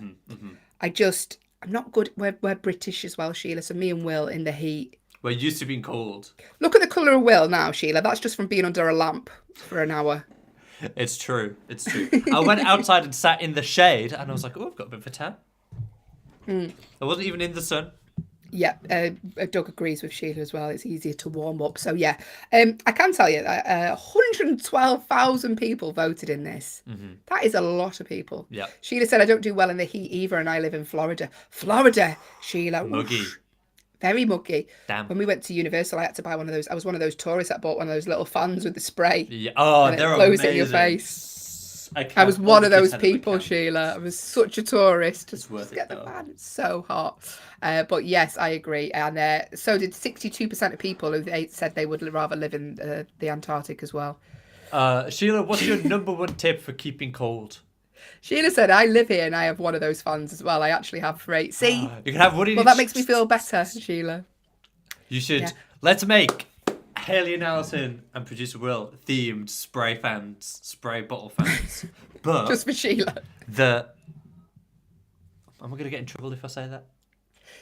Well, instead of waters, it's margaritas. Okay, let's move on.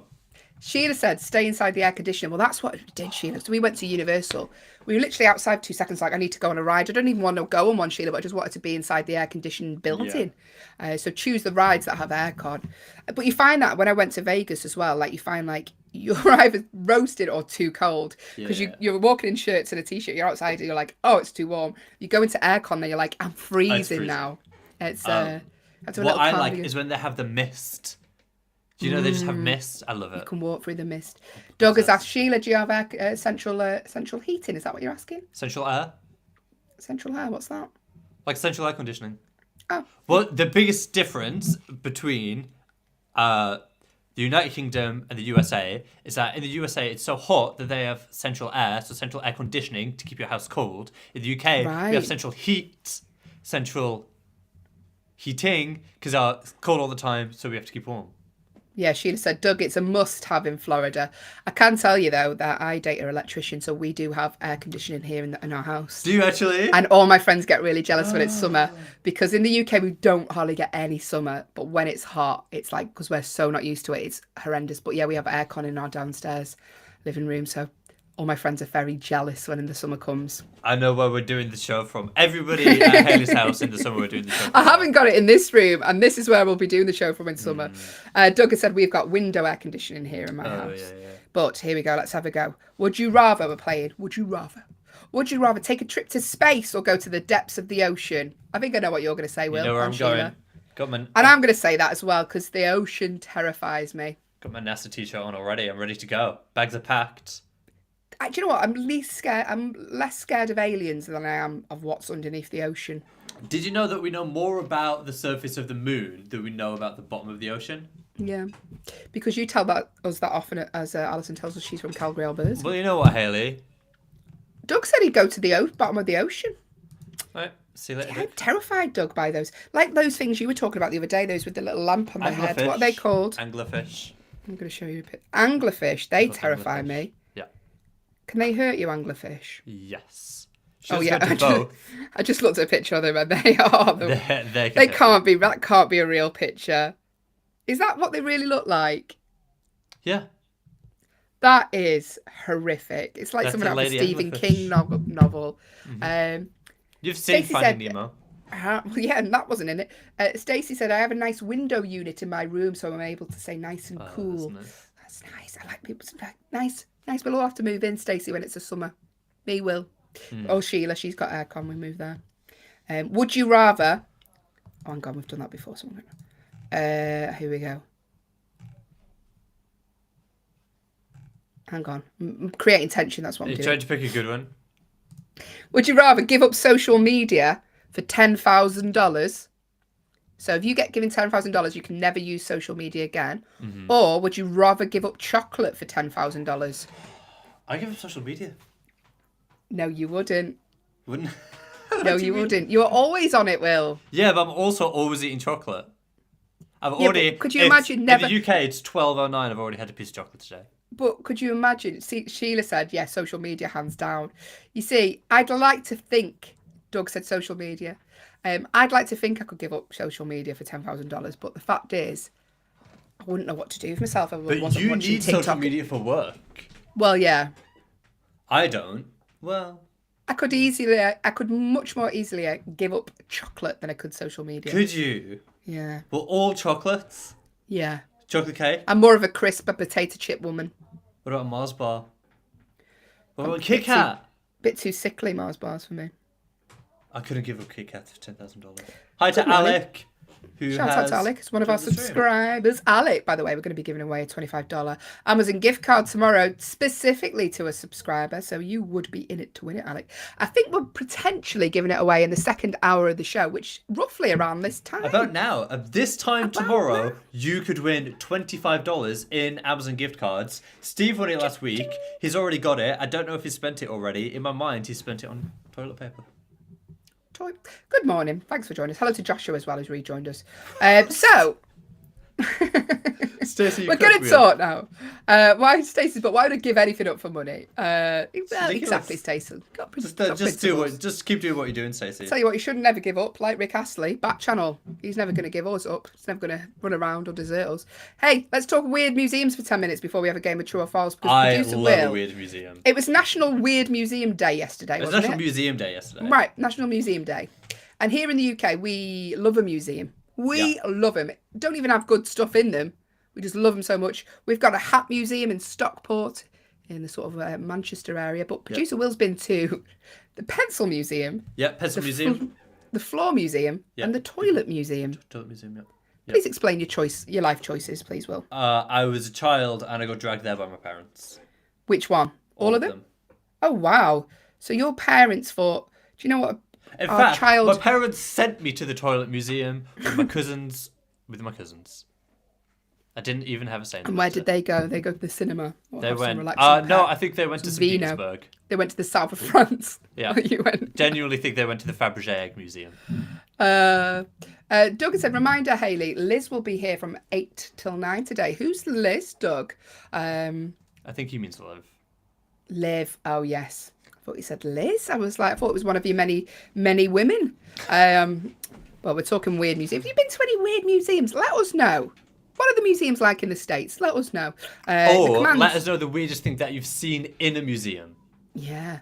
They have in Liverpool, which is where I currently reside, we have lots of brilliant museums actually in Liverpool that are free, which is amazing for kids. And they have an Egyptian segment with actual, like, real mummified bodies. And it's terrifying.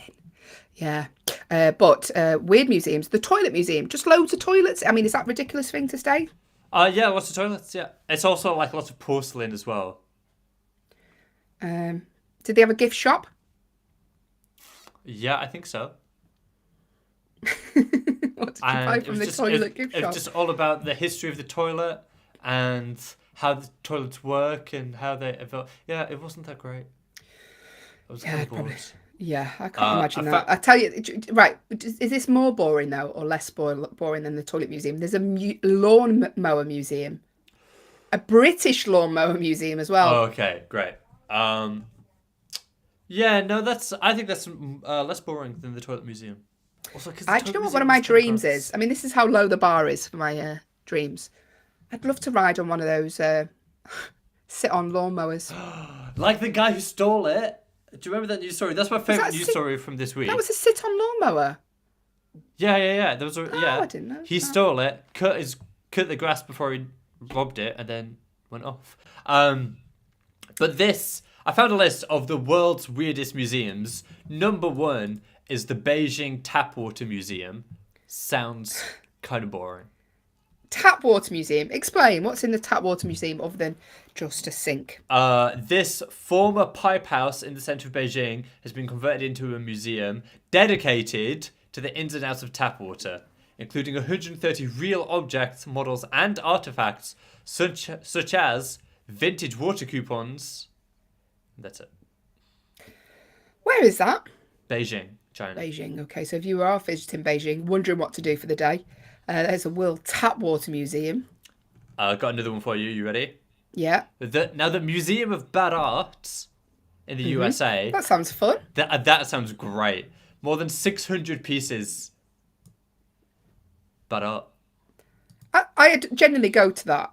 It's in Massachusetts. Let's go. If you've been to the Museum of Bad Art in it would be fun at least, because you could have a little laugh. I remember I did a contemporary performing arts degree, and we looked at contemporary art, and some of the installations were ridiculous. One of the pieces, I'm not even joking, there was a light behind us and it was our shadows on the wall. That was the piece of art. You were the art. We were the art. I'm going to try and see if I can find some pictures from the Museum of Bad Art.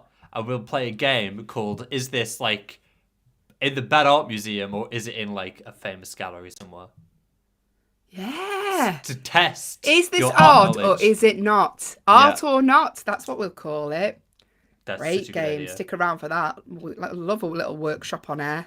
My favourite thing when I get to co-host the show is planning future shows. Art or not. Very, very excited.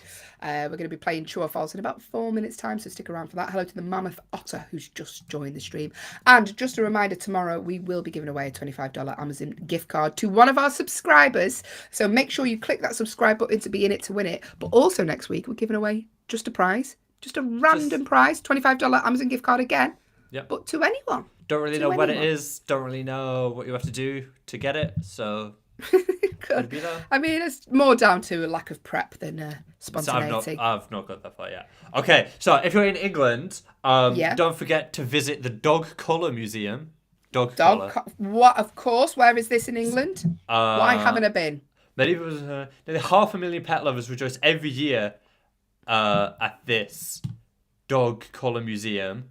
Blah blah blah. Oh, it's at Leeds Castle, which is not in Leeds. By the way, producer Will, let's stop the show a minute. Marnie's with us. Marnie. Regular listener and subscriber of the show, Marnie, has joined us. Thank you, Marnie, for joining the feed. We're just talking weird museums. We're going to be playing True or False very soon. Marnie, don't forget we're giving away that gift card tomorrow. What time can you make it, Marnie? We would love you to be in it to win it. Sheila said hello as well to you, Marnie. In my mind, Sheila and Marnie, because they're always on at the same time every day, they're like mates, but they don't know each other. They don't even live. They are both in Florida, though, so it could be. Back to museums. The Dog Collar Museum. Don't miss antique collars from the 15th and 16th century. Fascinating. Yeah. How many dog collars can you get in one place? Sheila said, no, I've never met Marnie. But you might have, Sheila, you don't know. How do you know? Do you often think that, like when you pass someone in the street and then think, I wonder when you could have met them before at some point, or you could have been in the same building as them before? I always think about, you know how in the background of your pictures, there's a bunch of random people. Yeah. How many pictures are you just in the background of? Yeah. I thought there should be some app for this where you can find the people who are in the background of your photographs.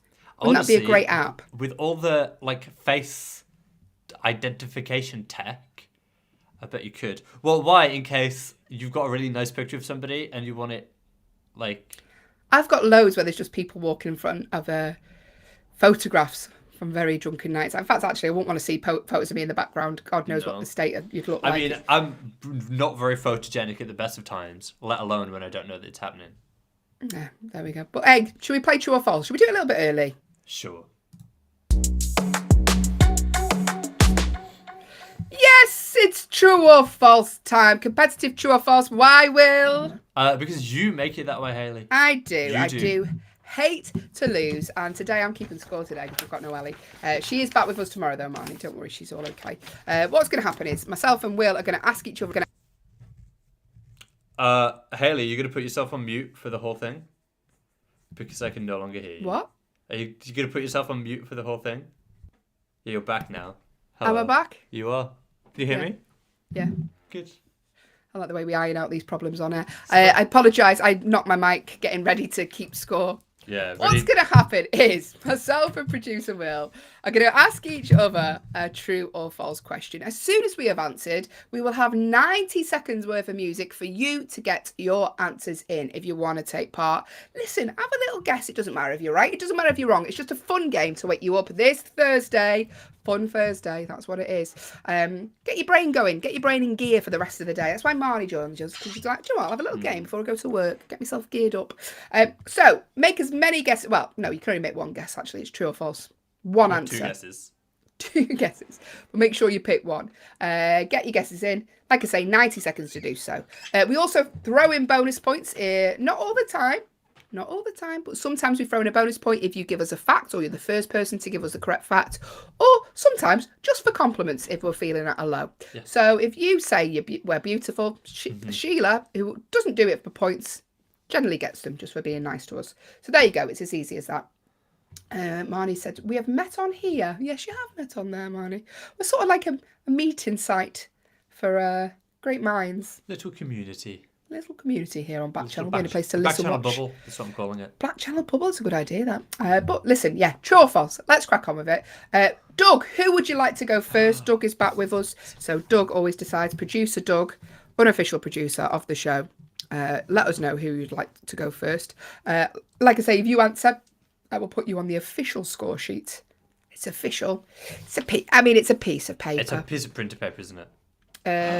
To be fair, Will, you can go first. That's what Doug says. Thanks, if you're on Doug. YouTube, by the way, just type in the comments box below. I know lovely Teresa joins us in Grasspuddle sometimes. So here we go. Marnie said, morning, Doug. Ah, I love this little show.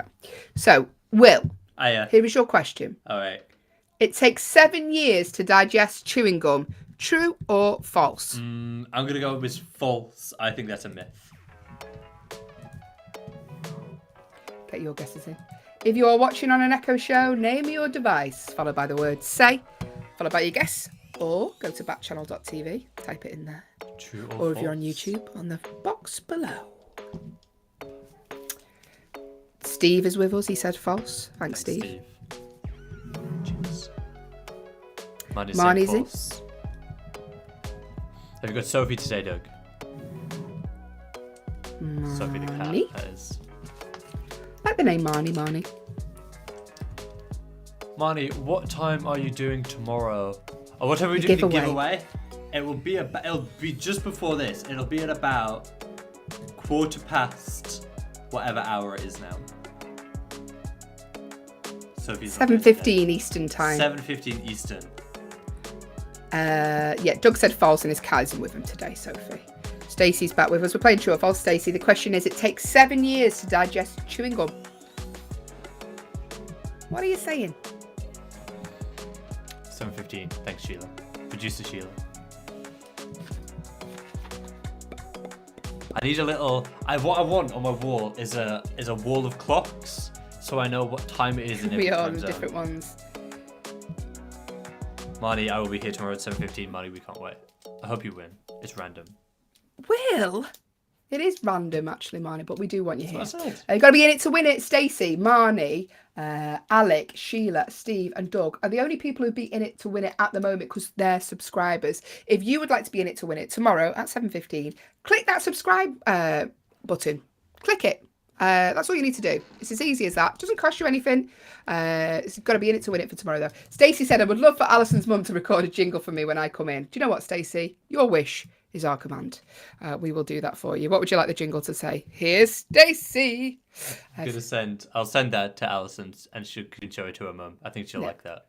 There we go. Yeah, she will. Alison's mum will love that, though. She will. She's like, I'm It'll a star straight, now. It'll go straight to her head. It really will. Listen, the question was, it takes 7 years to digest chewing gum. You all said false, and it is. It is false. It's a myth, innit? It is an urban myth. There we go. Give me a question. Oh, yeah. Sorry. I was too busy trying to find the right caption. Haley Ellis. A single pineapple takes up to 2 years to grow. Is that true or false? True. Faster, please. Well, I was going to say false, but then I thought, it's so weird. Like, such a long time, it must be true. A single pineapple takes 2 years to grow. That's a long time for one piece of Yeah, fruit. it is. Well, that's why I was thinking, I was going to say false, but then I thought, it'll be one of those ones that like, no, it is true. I try and play tactics now. I don't go with my heart anymore But, like, why? because I need to win. Okay, but again, why? Steve says true. Pineapple Thanks, expert Steve. Sheila says false.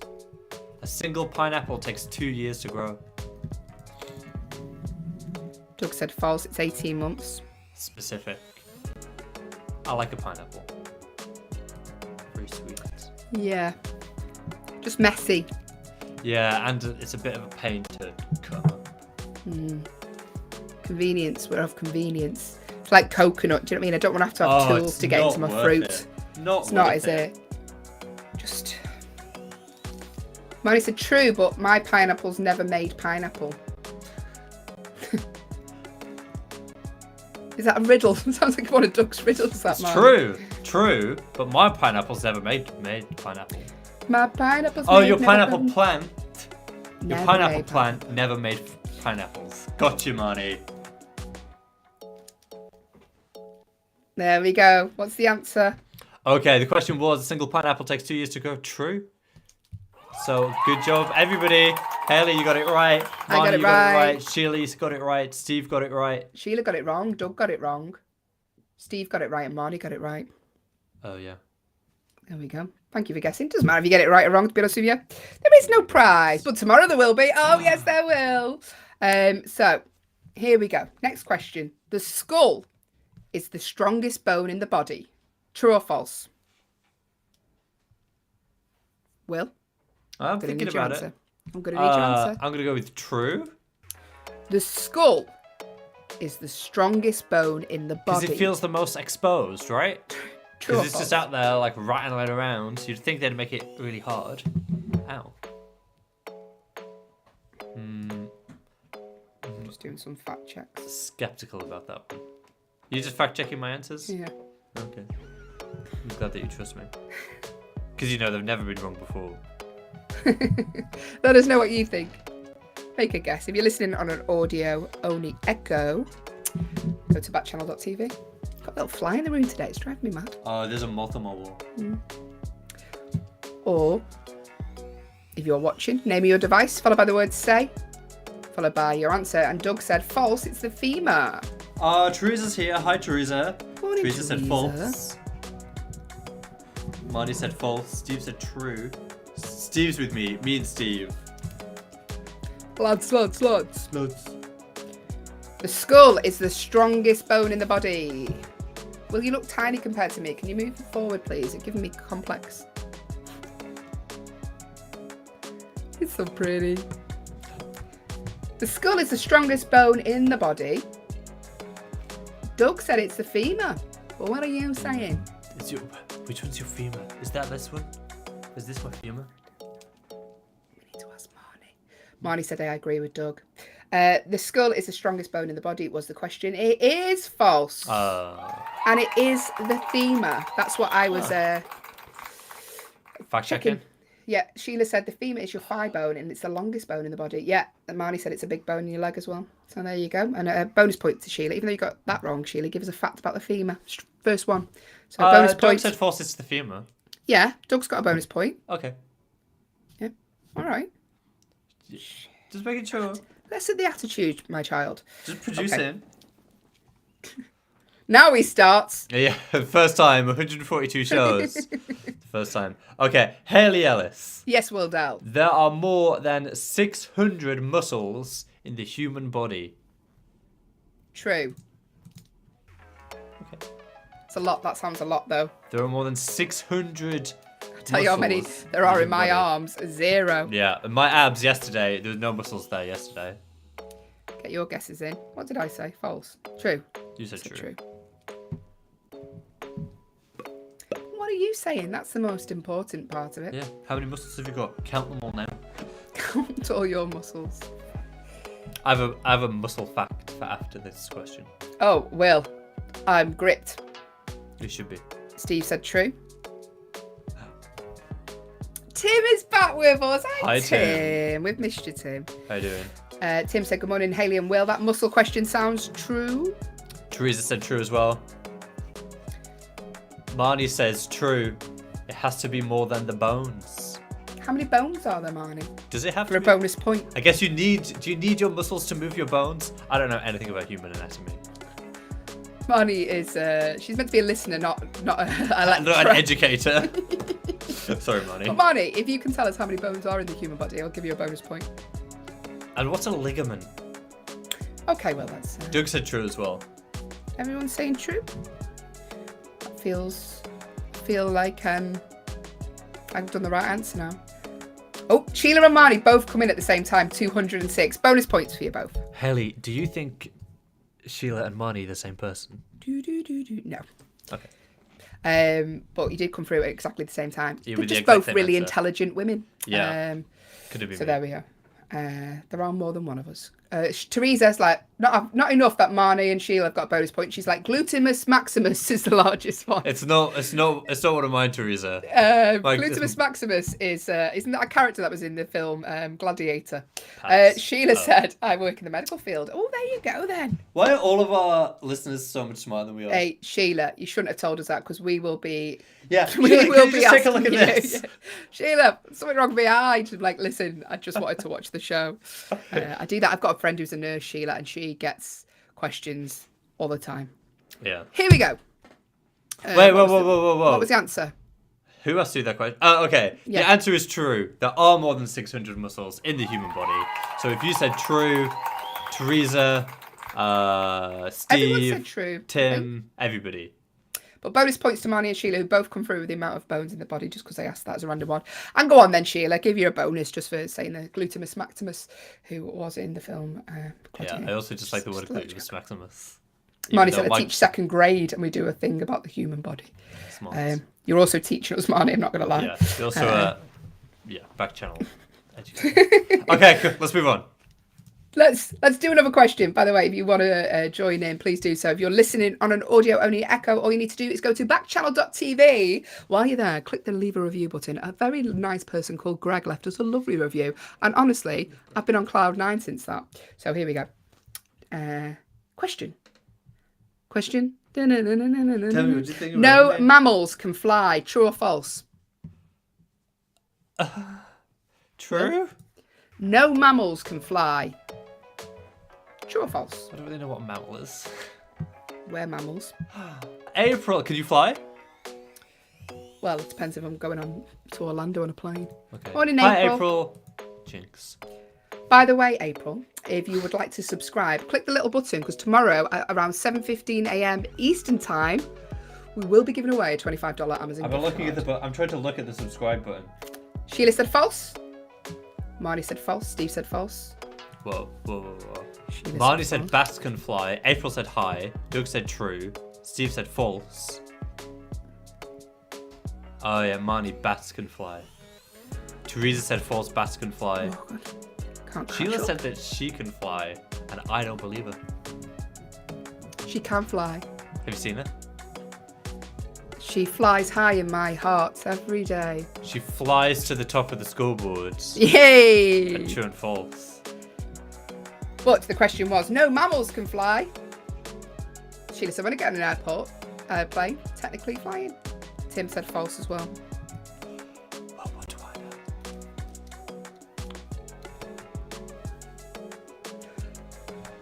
Are you a good flyer? Do you like flying? I love flying. I do. I'll be flying in August, a long, long way. Where are you going? Australia. Are you? Yeah. Oh, we haven't approved that. I'm off to a wedding, aren't I? Well, we need to talk about that, by the way. Yeah, we do. Just FYI. No mammals can fly was the question. True or false? Hello to Tan, who's joined us as well. We're playing true or false. Join in if you want to. Name your device, followed by the word say, followed by your answer. And the question was, no mammals can fly.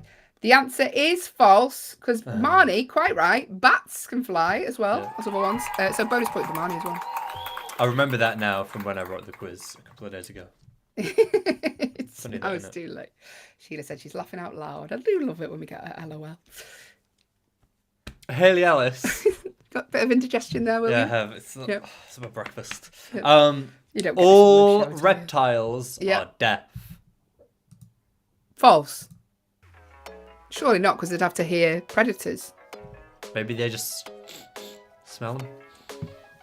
But Well, I think they do when they You lick come the along air. because you haven't had a shower in 10 days. By the way, True. 10 who's just joined us. Tomorrow at 7:15 a.m. Eastern Time, we will be giving away a $25 Amazon gift card specifically to a subscriber. So if you click the subscribe button, that should be somewhere here. Don't worry, it doesn't cost you anything. It just alerts you when the show is online. For the very reason that we're going to be giving away prizes.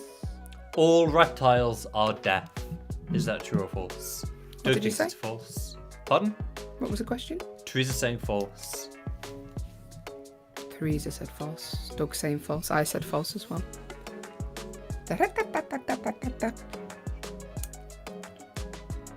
So, Doug has very handily told us the subscribe button is down on the bottom left-hand corner. Thank you, Doug. Thanks, Doug. Producer Doug. Appreciate it. Yeah, Teresa said lizards can hear very well, actually. And crocodiles. Crocodiles. Oh.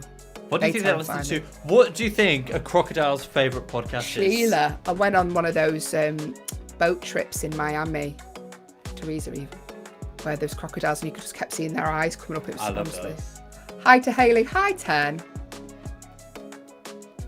Just me, Will. That's very fun. The question was, Will. All reptiles are deaf. True or false? We all said false. Everybody said false. And it is false. They can hear great. Marnie coming as false as well, and Sheila. So Sheila and Marnie. Sheila has said, yeah, those alligators. Sheila says she has some of them in the ponds in her backyard. No way. Sheila. That's quite a pest problem. Sheila, but there's no burglars near you, is there? You wouldn't risk going into Sheila's backyard. Beware of the alligators. You have to get past it. Beware of the alligators. Imagine. Yeah, they are terrifying, Sheila. She's always looking at you like producer Will. Those eyes. Here we go. Another question. Should we do another question? Yeah. By the way, bonus point to Marnie for that one. She said crocodiles. Not Marnie, Teresa. Oh, Marnie. What? Sheila said I'd name him Marvin. Marvin. It's a very friendly name, that, for a very terrifying one. Steve said Florida has alligators, everywhere else has crocodiles. Oh, I didn't know that. No. So it must have been a crocodile I seen then. I'm sure they said alligator. They were like, do you want to hold a baby one? I was like, no. Yeah. I love you all off, but... I just think it's cruel. They put something around the mouth. You know what I mean? It's not... Anyway. Here we go. Pigeons are the most common bird on the planet. True or false? I don't know. Probably not.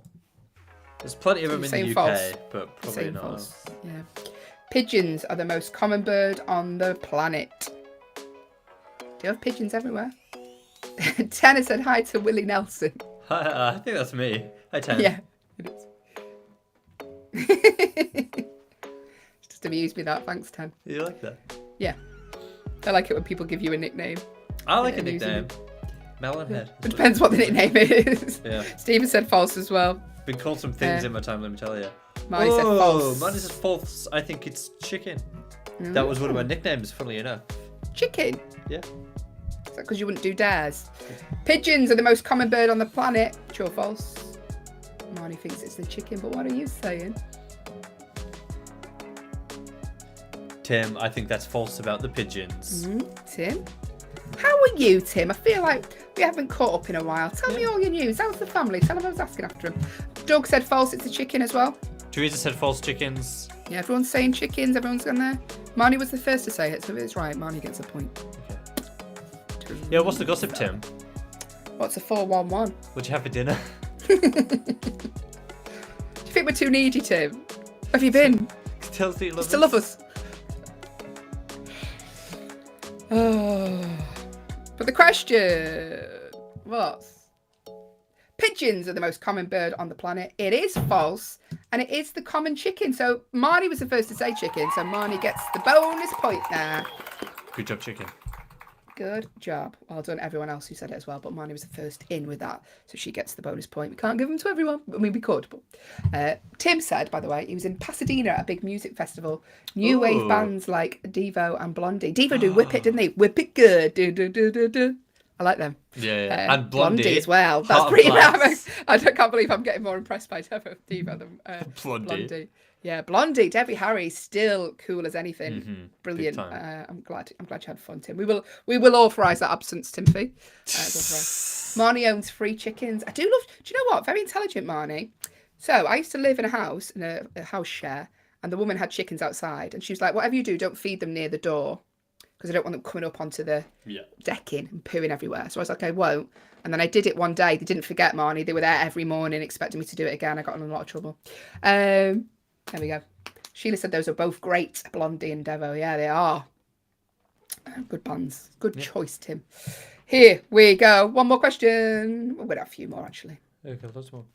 Haley Ellis. Yes, Tim. Sand makes up 99% of the Sahara Desert. True. Sand makes There's a lot up of it, isn't there?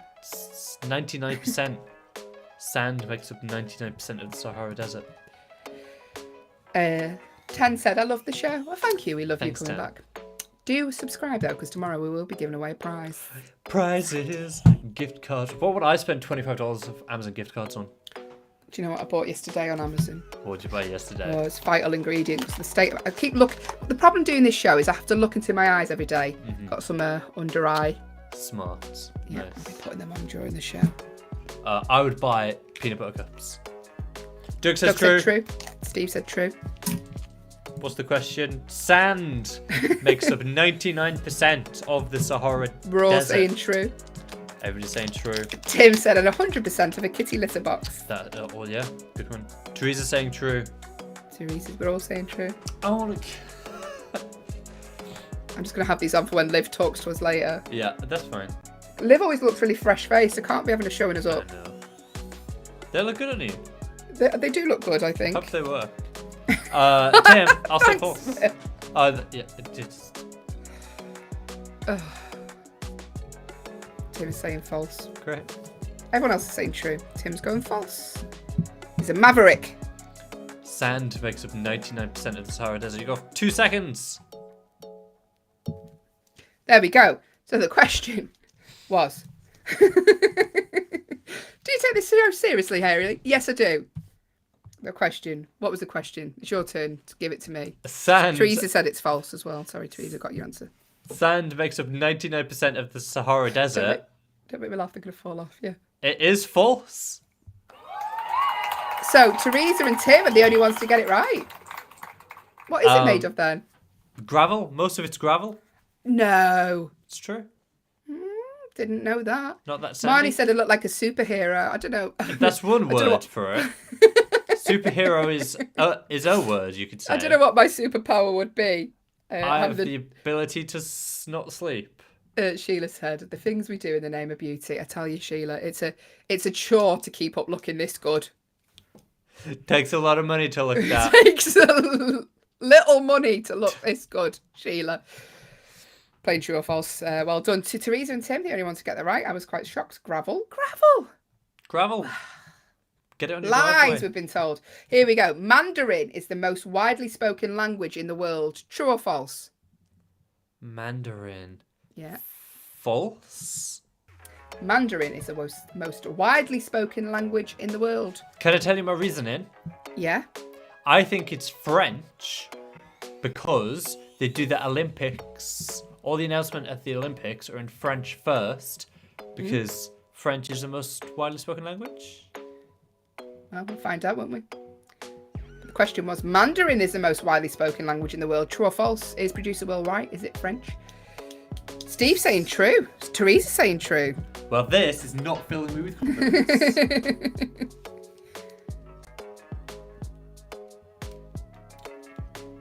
Do I look younger yet? Are they working? The problem is when I buy these things, I want instant results. That's my problem. Also, my problem want with going to the instant- gym. I'm like, what do Yeah. you mean I don't? What do you mean I'm not a model yet? Not one person. I've been going to the gym 3 months has said I look any different, which is it's devastating. I have to. I ask people. I said, don't you think I look skinny? Doug said, I think it's English or Chinese. Mandarin is the most widely spoken language in the world, so Doug's saying false then.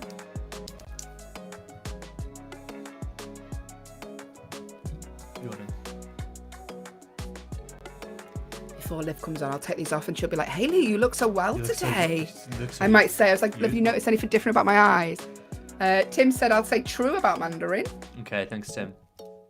The question was, Mandarin is the most widely spoken language in the world. Teresa, Tim, and Steve all said true. And it is. It is. Oh. I would have said false as well. But yeah, well done, you three. We'll get a point. Don't like that. I'm not happy with that answer.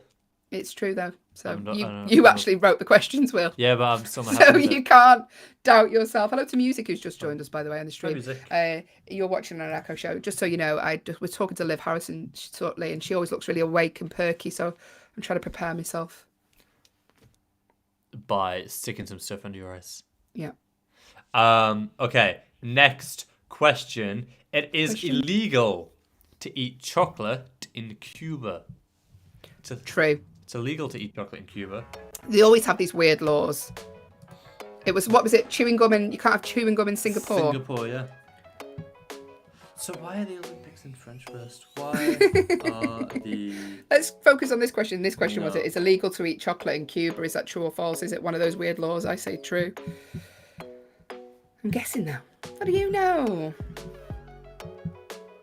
I mean, if it is true, I wouldn't want to go to Cuba. Good morning, Emily, who's just joined the stream. We're playing true or false. Producer Will has just asked me, it is illegal to eat chocolate in Cuba. Is it true or false? If you want to make a guess, go to backchannel.tv. Free to play along. Because there is no prize. Although tomorrow we are giving away a prize.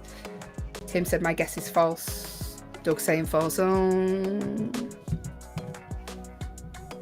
that doesn't bode well for me. How does that make you feel, Hayley? Makes me feel sad. Makes me feel sad. I can't laugh because these crinkle up. Yeah. Teresa's saying false. Lucky Cat's Stop working. saying... Lucky Cups. It stopped working. Did you take the battery out? Yeah, I did, because it was making a really loud. It It was making a really loud noise. I was like, something's happening in the house, and I walked in, and there was this going. Marnie said Saying false. false. I moved mine to this corner of my desk because you told me that that's where it had to be, and now Yeah. it doesn't But move anymore. you've having good luck recently because you went on a good date. Steve said false That's as well. true. And I will say Okay. that's down to my advice. The question was, it's illegal to eat chocolate in Cuba. If you said false, you would be correct. Sorry, Hayley. I mean, it does sound ridiculous, but we have that many of those ridiculous laws that I thought it was true. Places Here do we have go. weird laws. Yeah. Japan has the most earthquakes, but is that true or false?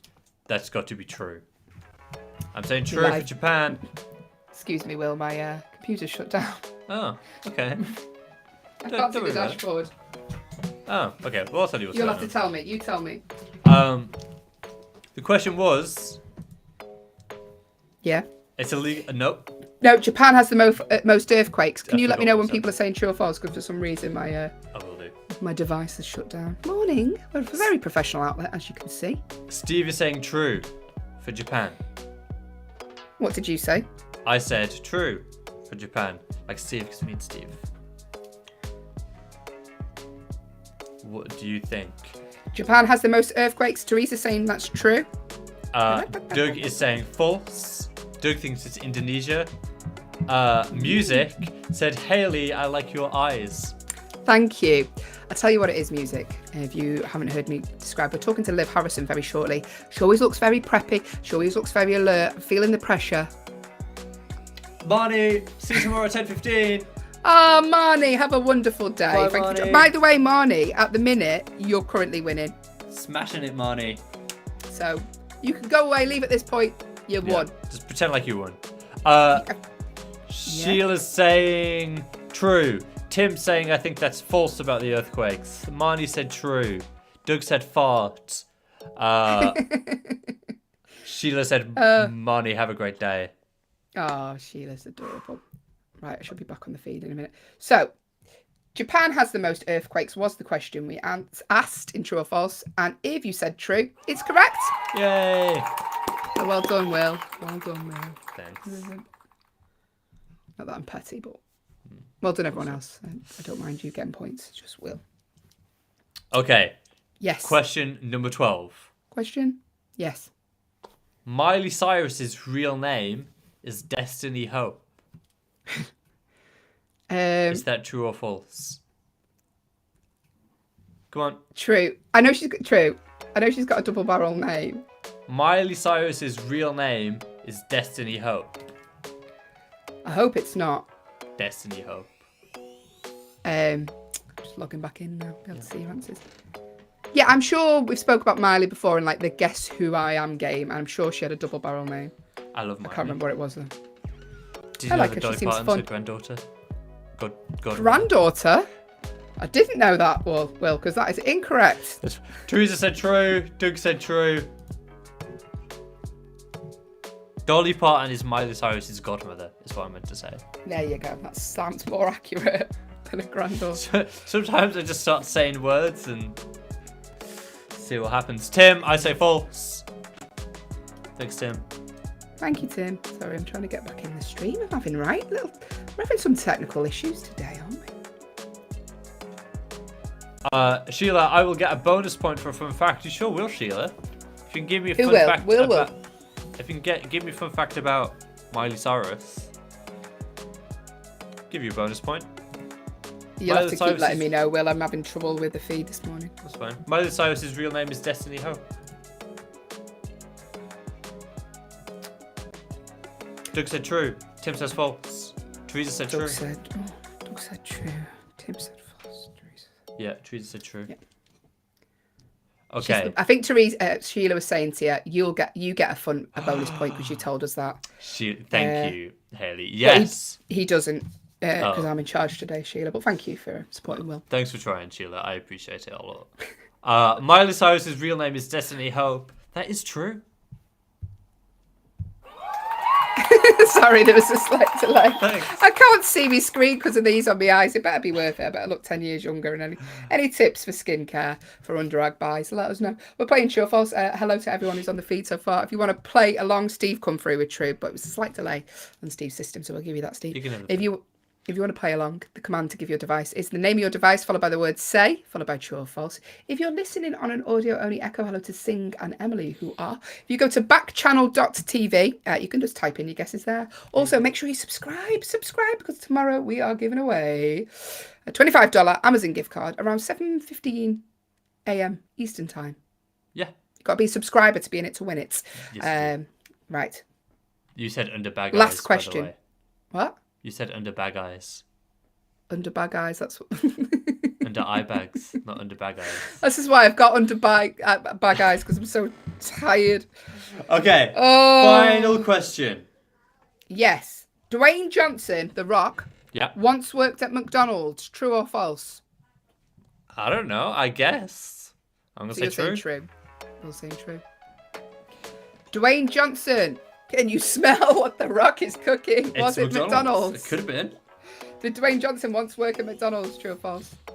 Steve said true. Oh, no, it was the last one. Sorry, Steve. Yeah. The question was, Dwayne Johnson once worked at McDonald's. Tim said that sounds true. I mean, a lot of people work at McDonald's. I used to work there, briefly. Did you? Hmm? Did you like it? Do you know what? They're not a bad employer. I'll give them that. They look after the staff. I mean, you would. It wasn't the best place for a vegetarian to work, I'm not going to lie. Tim said he seems to have good work ethic. Yeah. I think he'd I be like good at it. Dwayne Johnson. He seems like a nice man. I wonder how many people work for McDonald's. Teresa said false. Dwayne Johnson once worked at McDonald's. True or false? Producer Will is loudly Googling how many people work at McDonald's. Doug said false. Thanks, Doug. Feels weird not having Sophie's answers, doesn't it? Number, according to some website, 200,000 people work for McDonald's. April's with us. April says true. Thanks for guessing, April. Thanks, April. Put you on the score sheet. Are you looking at the dashboard because I got distracted? Yes, I am. Okay, that's good. I'm back on it. Teresa said dishwasher. He was the dishwasher, is that what you're saying? Because he's got big guns. That would make sense. Dwayne Johnson once worked at McDonald's. The answer is false. It's actually false. So Doug got that right. Who else got that right? That's it. Doug. Wow. Oh, and Teresa. Teresa got it right as well. Well done to both of you. That was the end of True or False. Shall I tell you who has won? Yeah, could you please? Yeah. Overall, It's a draw between. You ready? Can we Yep. do a drum roll? Have you got a drum roll sound effect? no. Tim said gasp. It is a draw between Marnie, who's no longer with us, and Teresa. Draw. You're both winners. Well done. Yeah, Doug said he couldn't find Sophie. Well done. Well done, Teresa. Well done, Marnie. I would do the sound effect, but there you go. Hey, we're all having system problems this morning. And between me and you, Will, Yeah. it was It must have been you. a draw. It was a draw. How could it have been a draw when there's 13 questions? Because of bonus points. It was me. It was me. Well then. Make it up. That's He fine. doesn't check me. Doesn't check me. There might have been listen. bonus points, which might have been ways to draw. Before you move on, I wanted just to fact check the Dwayne the Rock Johnson thing because I thought everybody might start kicking off. Yeah. He was a dishwasher, but it was at Emilio's Pizza in Honolulu. There we go. So Pizza Teresa place knew in that. Honolulu. Someone say stalking Dwayne the Rock, Teresa. I used to made- watch him through the window. $3.45 an hour. That's how Wow. much you weighed. Wait. Wade. Wow, so very light. It looks a lot heavier considering he's called The Rock. Hey, listen, thank you to everyone for playing along with that this morning. Thank you to everyone who spoke to us this morning as well. We're going to have a little chat with... Oh, let's take these off so Liv can see my new eyes. Oh, yeah. Let's talk to Liv. Okay, here's the person. Hi, Liv! Hi. How you doing? I was... I said that you always look morning. really sprightly in the morning, so I was prepping myself up for when you were on by having my eye bag things on, Liv. Do those work, by the way? Because I just bought some. Well, just Oh. look at her. Liv, as you can see, I think look like you're a whole stunning new... Always. How could you look better? I don't understand. I mean, she did have them on for all of 2 minutes. So. I was like, I need to look good when Liv arrives. I feel the pressure. How are The you? improvement is shocking. You went from breathtaking to spectacular. Liv Harrison. So, where in the Stop world is it. Liv Harrison today? Where is the world is Liv Harrison today? Listen, it's not that exciting. I am downtown Houston, but I'm so extra. I'm staying at a hotel. Do you live in Houston, Liv? I do. Anything to get away from the family. That's what she's doing. They're the worst. No, I'm kidding. They're fantastic. No, I'm here for a conference. And I know myself. I remember myself in college. And I was the kid that went from room to room to room in the dorm and never went to my classes and came home with a 1.9 freshman year. So live and learn. I know if I'm going to be at a conference, I'm going to want to stay. A 1.9 is bad, right? Yeah, it's not good. No. Okay. No. My parents hated me. So- Well, look at So you there you now, go. Liv. you Welcome know, to the so good here, life. listen, isn't this what we talk about? We talk about getting to know ourselves and allowing ourselves the space to be who we are. Some of that includes being bougie and staying in a hotel. Spoiling yourself. It's fun at to your- stay. in your It's fun to stay in town. hotels, even in your hotel. I've stayed in a hotel in my home city, and it was fun. Yeah, everybody's been making fun of me. They're like, "You live here." No. I'm like, I "Stop encourage it. judging me." Go breakfast, take yourself out to dinner. It's gonna be great. Have a little, April live, said hi, Liv. little live date. Yeah, April Well, said she's watching on a I keep telling everybody I'm TV. going to be the after party. I'm like, you guys can come, like, just, I'll show you my town. So, anyway, okay, so today, you guys, Yes. we are having, okay, I say it wrong every time. Tell the Truth Thursday. Every time, even though I named it, Tell I the truth Thursday. mispronounce the name. Okay, well, just call it whatever you want. It's your feature. Yeah. You made it. I always say, TT Tuesday. TT I like it. Tuesday. Yeah. I always say to tell the truth. I think there used to be a game show called To Tell the Truth. I don't know if that's like a thing. So anyway, it's Tell the Truth Thursday, and I kind of love it, even though it's really not that special of a day because I tell this every day to everyone. You are in a safe space. You can't get canceled. Mhm. I can't get canceled. I declared it. I was like, no matter what comes out of my face, I can't get canceled. I was like, you guys can be truthful. For instance, I started off the week with Kourtney Kardashian's wedding dress. Oh I hated yeah. it. Hated Yeah. it. So I can't get canceled for that. Can't get can. cancelled. No, For you telling the can't. truth, Liv. You can't. You can't. What do I need So to tell the truth anyway. about today? I don't know. Is there anything that you want to share? What do I need to get off my chest today? Well, I can tell you what, he does want to get off his chest, Liv. He's booked in a holiday to Australia and not mentioned it to me or Alison. To tell the truth, I've booked. I'm gonna book a 2-week trip to Australia, and I've not told any about Daniel, including Haley and Alison and Kate. But nobody When are needs you to know about it. going? When are you going? I'm going in like the middle of August. Liv will probably be love- there, just getting some Right. time How did away. they know? How did they? Well, how small is England? Like, No, my friend's getting married. She gave me 2 months' notice. So I'm gonna hop for it to It's Australia almost like for she my didn't wedding. think you'd go all that way, Will. It's I know, almost like she. was It's almost like she "Yeah, didn't you want me will. there. Maybe you should think about this. Maybe I should have heard that message, but no. Oh, well, I'm showing well, up thank whether you. she wants me or Will Read the room. Yeah. Read the room. Thank you, Liv. Have a You lovely guys. show. Have We'll a see everyone else. great, Thank you for joining us. We'll see you tomorrow. great Enjoy day. Liv I'll Harrison. see y'all in Yeah. the morning. See you later. Thanks, Take everybody. care. See you next time. Bye.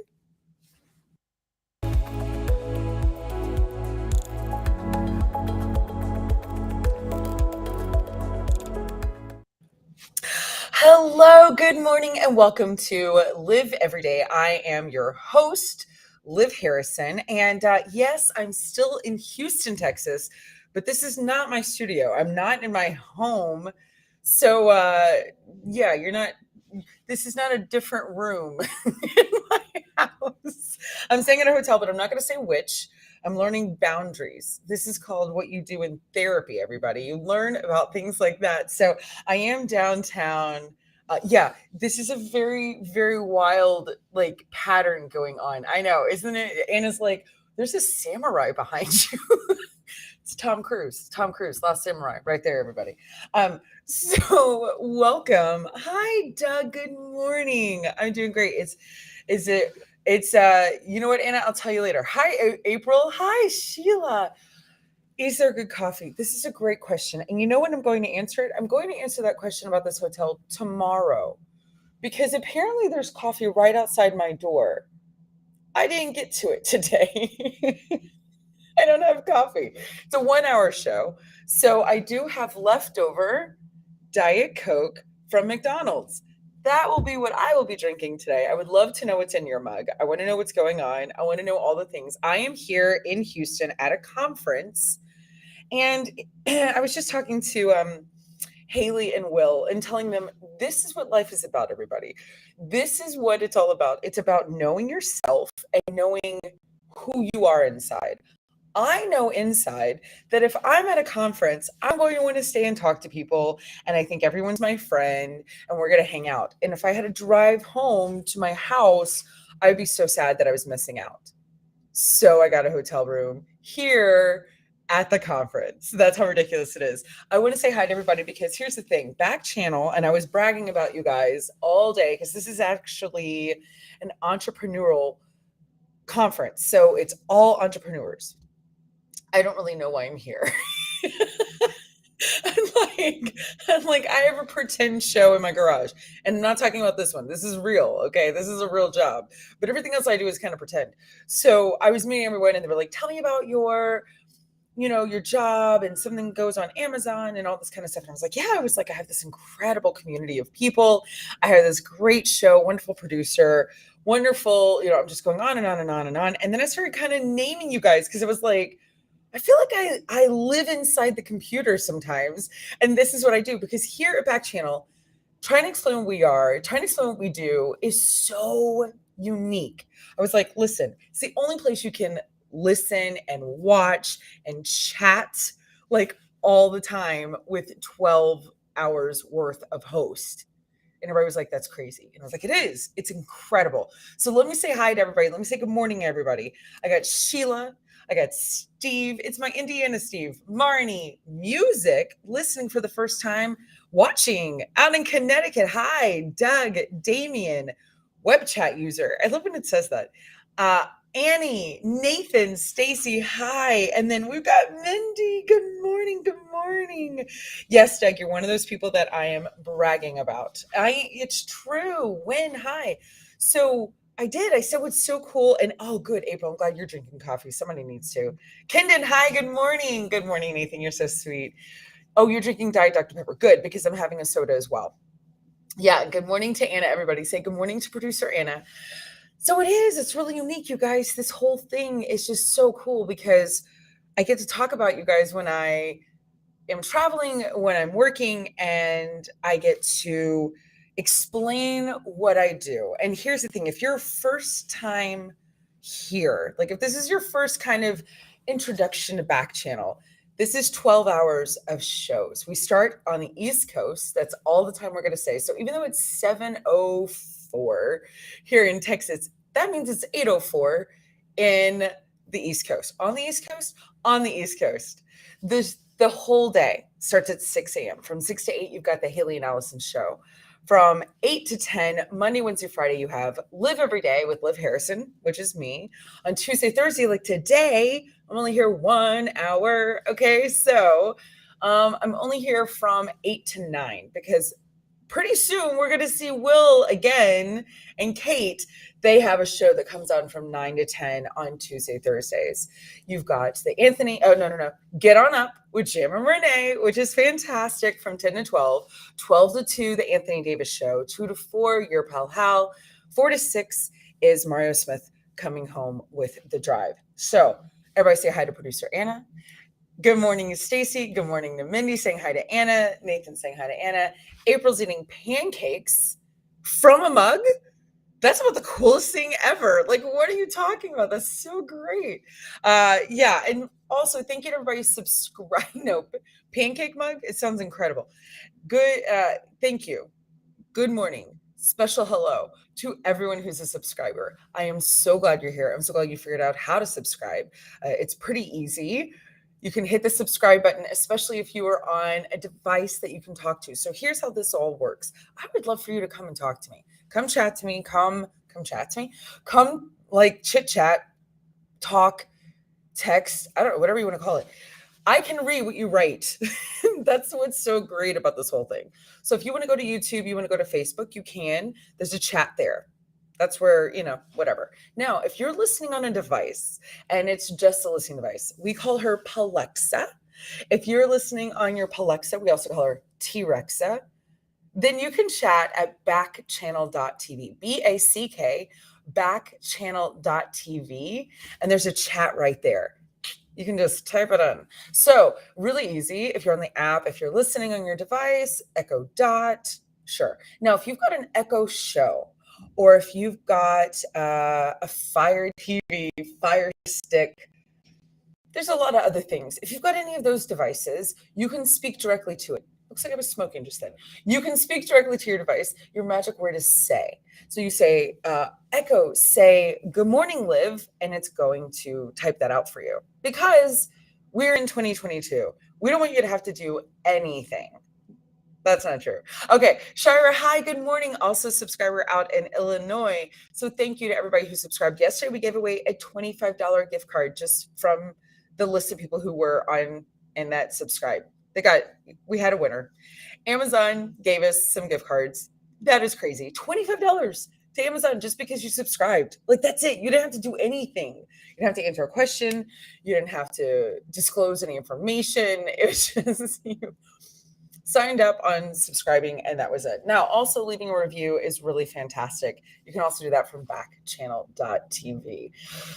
So, that's out of the way. It's May 19th. It is Thursday. I only get you guys for 1 hour.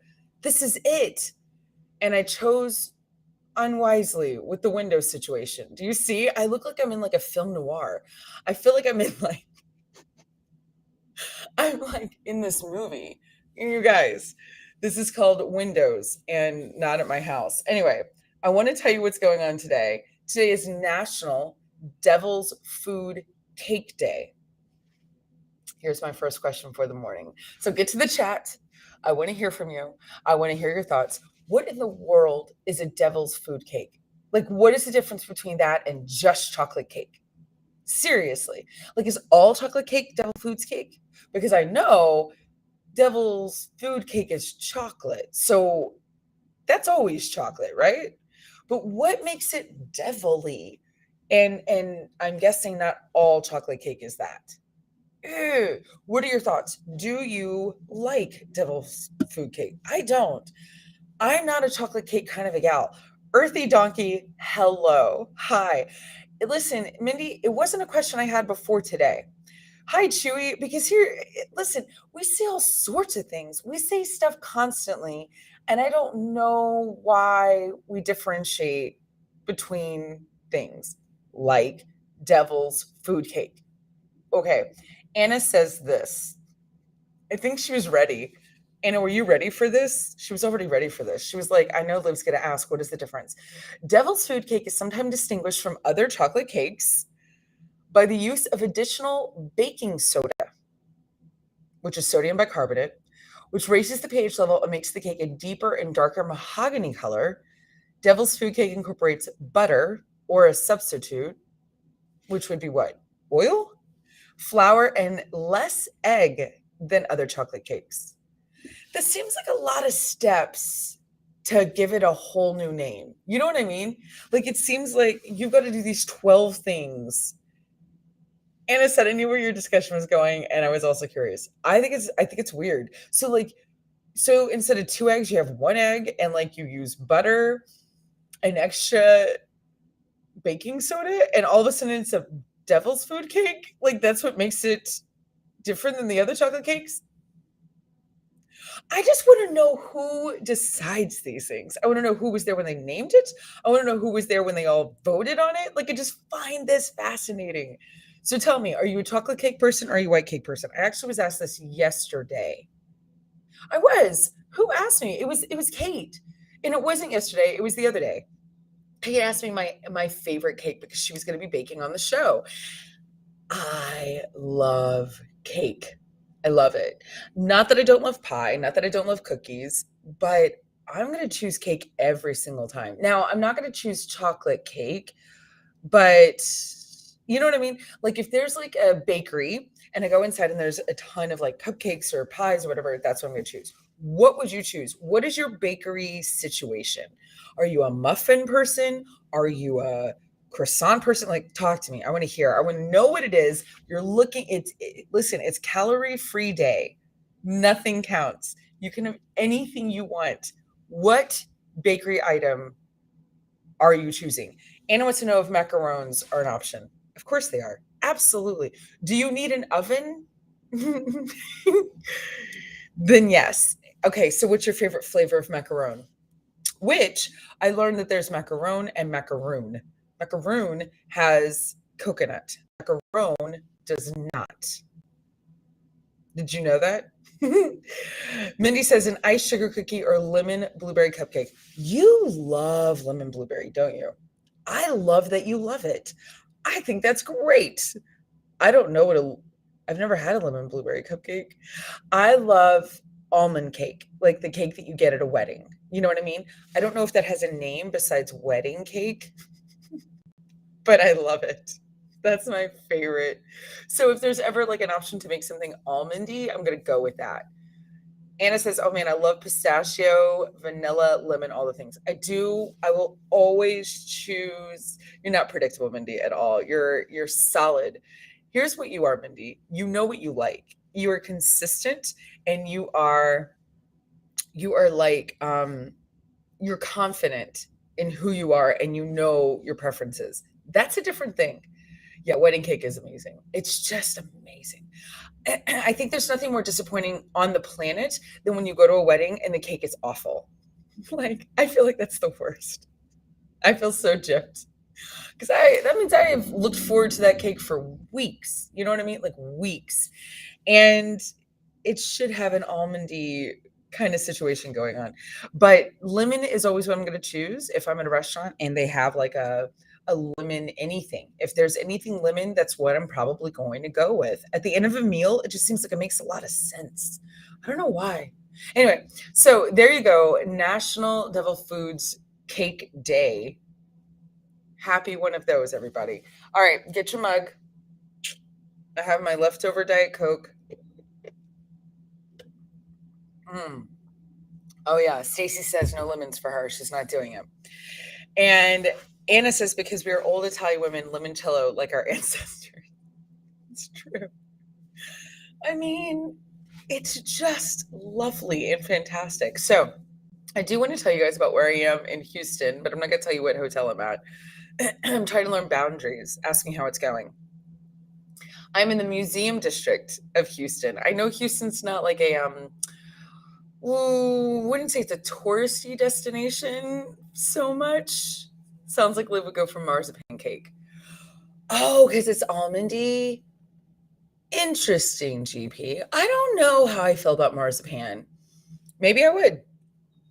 Maybe whenever I'm in Pennsylvania in a couple of weeks, I'll have to try it. I feel like that's a Pennsylvania kind of a thing. Is it? Yeah, GP. Mindy's all excited. Her friend's here.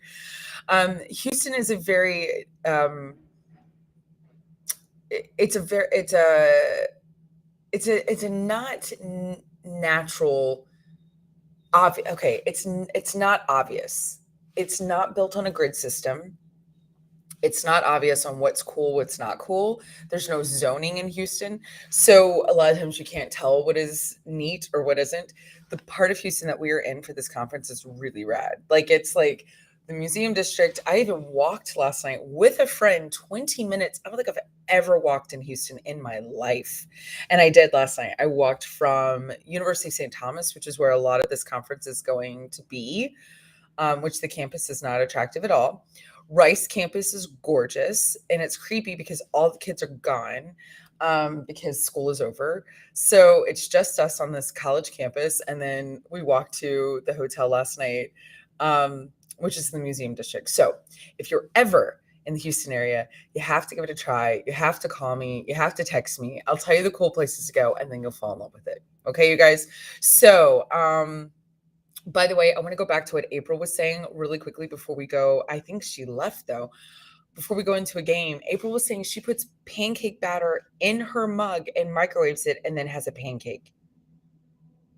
Is that a real thing? Like, do people know they can do that? No clue. Had no idea. Stacey says, my mom has me try this new kind of cereal, but I don't know what kind it is. It's going to be yummy. Does she add butter and syrup? I don't know. I think April left. April, when you come back, we've got to know all the details. I mean, I can't even understand. And I feel like that's something we should all know. I feel like you should have learned that at the age of like 12, that you could put pancake batter in a mug and microwave it. Is that real? Anybody else? I feel like if anybody would know, it would be Rebecca because she has 49 kids. Okay, you guys, let's get started on a game. Today is Tell the Truth Thursday, which means we play true or false. It also means that you are safe today. You can't get canceled. You can speak your truth and you are going to be in a safe space. One of my truths is I am so mad at myself for having the window up. You know what, Anna? I might actually have you pull up the whole true or false, and I'm going to go put the window down. Can you pull up the whole true or false? And like take me off the screen so no one knows that I leave. It's like a secret. Yes. While I go put down the window, I want you guys to answer this, true or false. Go to backchannel.tv, speak to your devices, go right wherever you want to write. Talk to me. Here we go. Gin is typically included in a Long Island iced tea. Is that true or false? Gin is typically included in a Long Island iced tea. True or false? What is the alcohol in a Long Island iced tea? True or false? Okay. All right, Anna, make me disappear. Ready?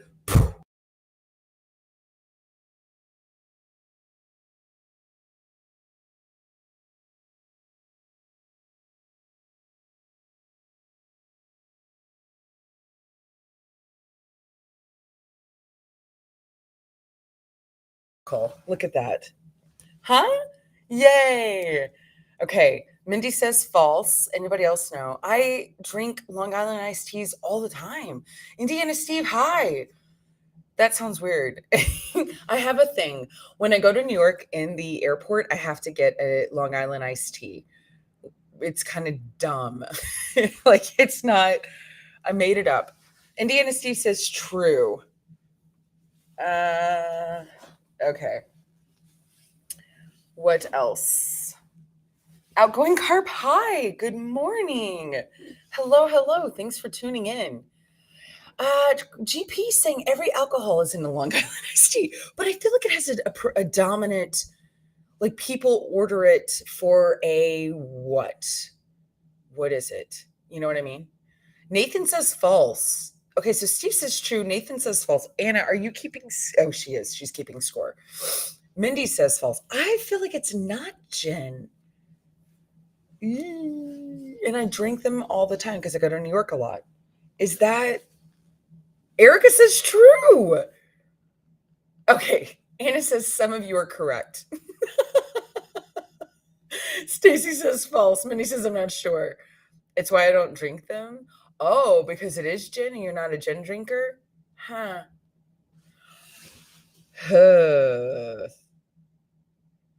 Oh, Anna just said she's not a gin fan either.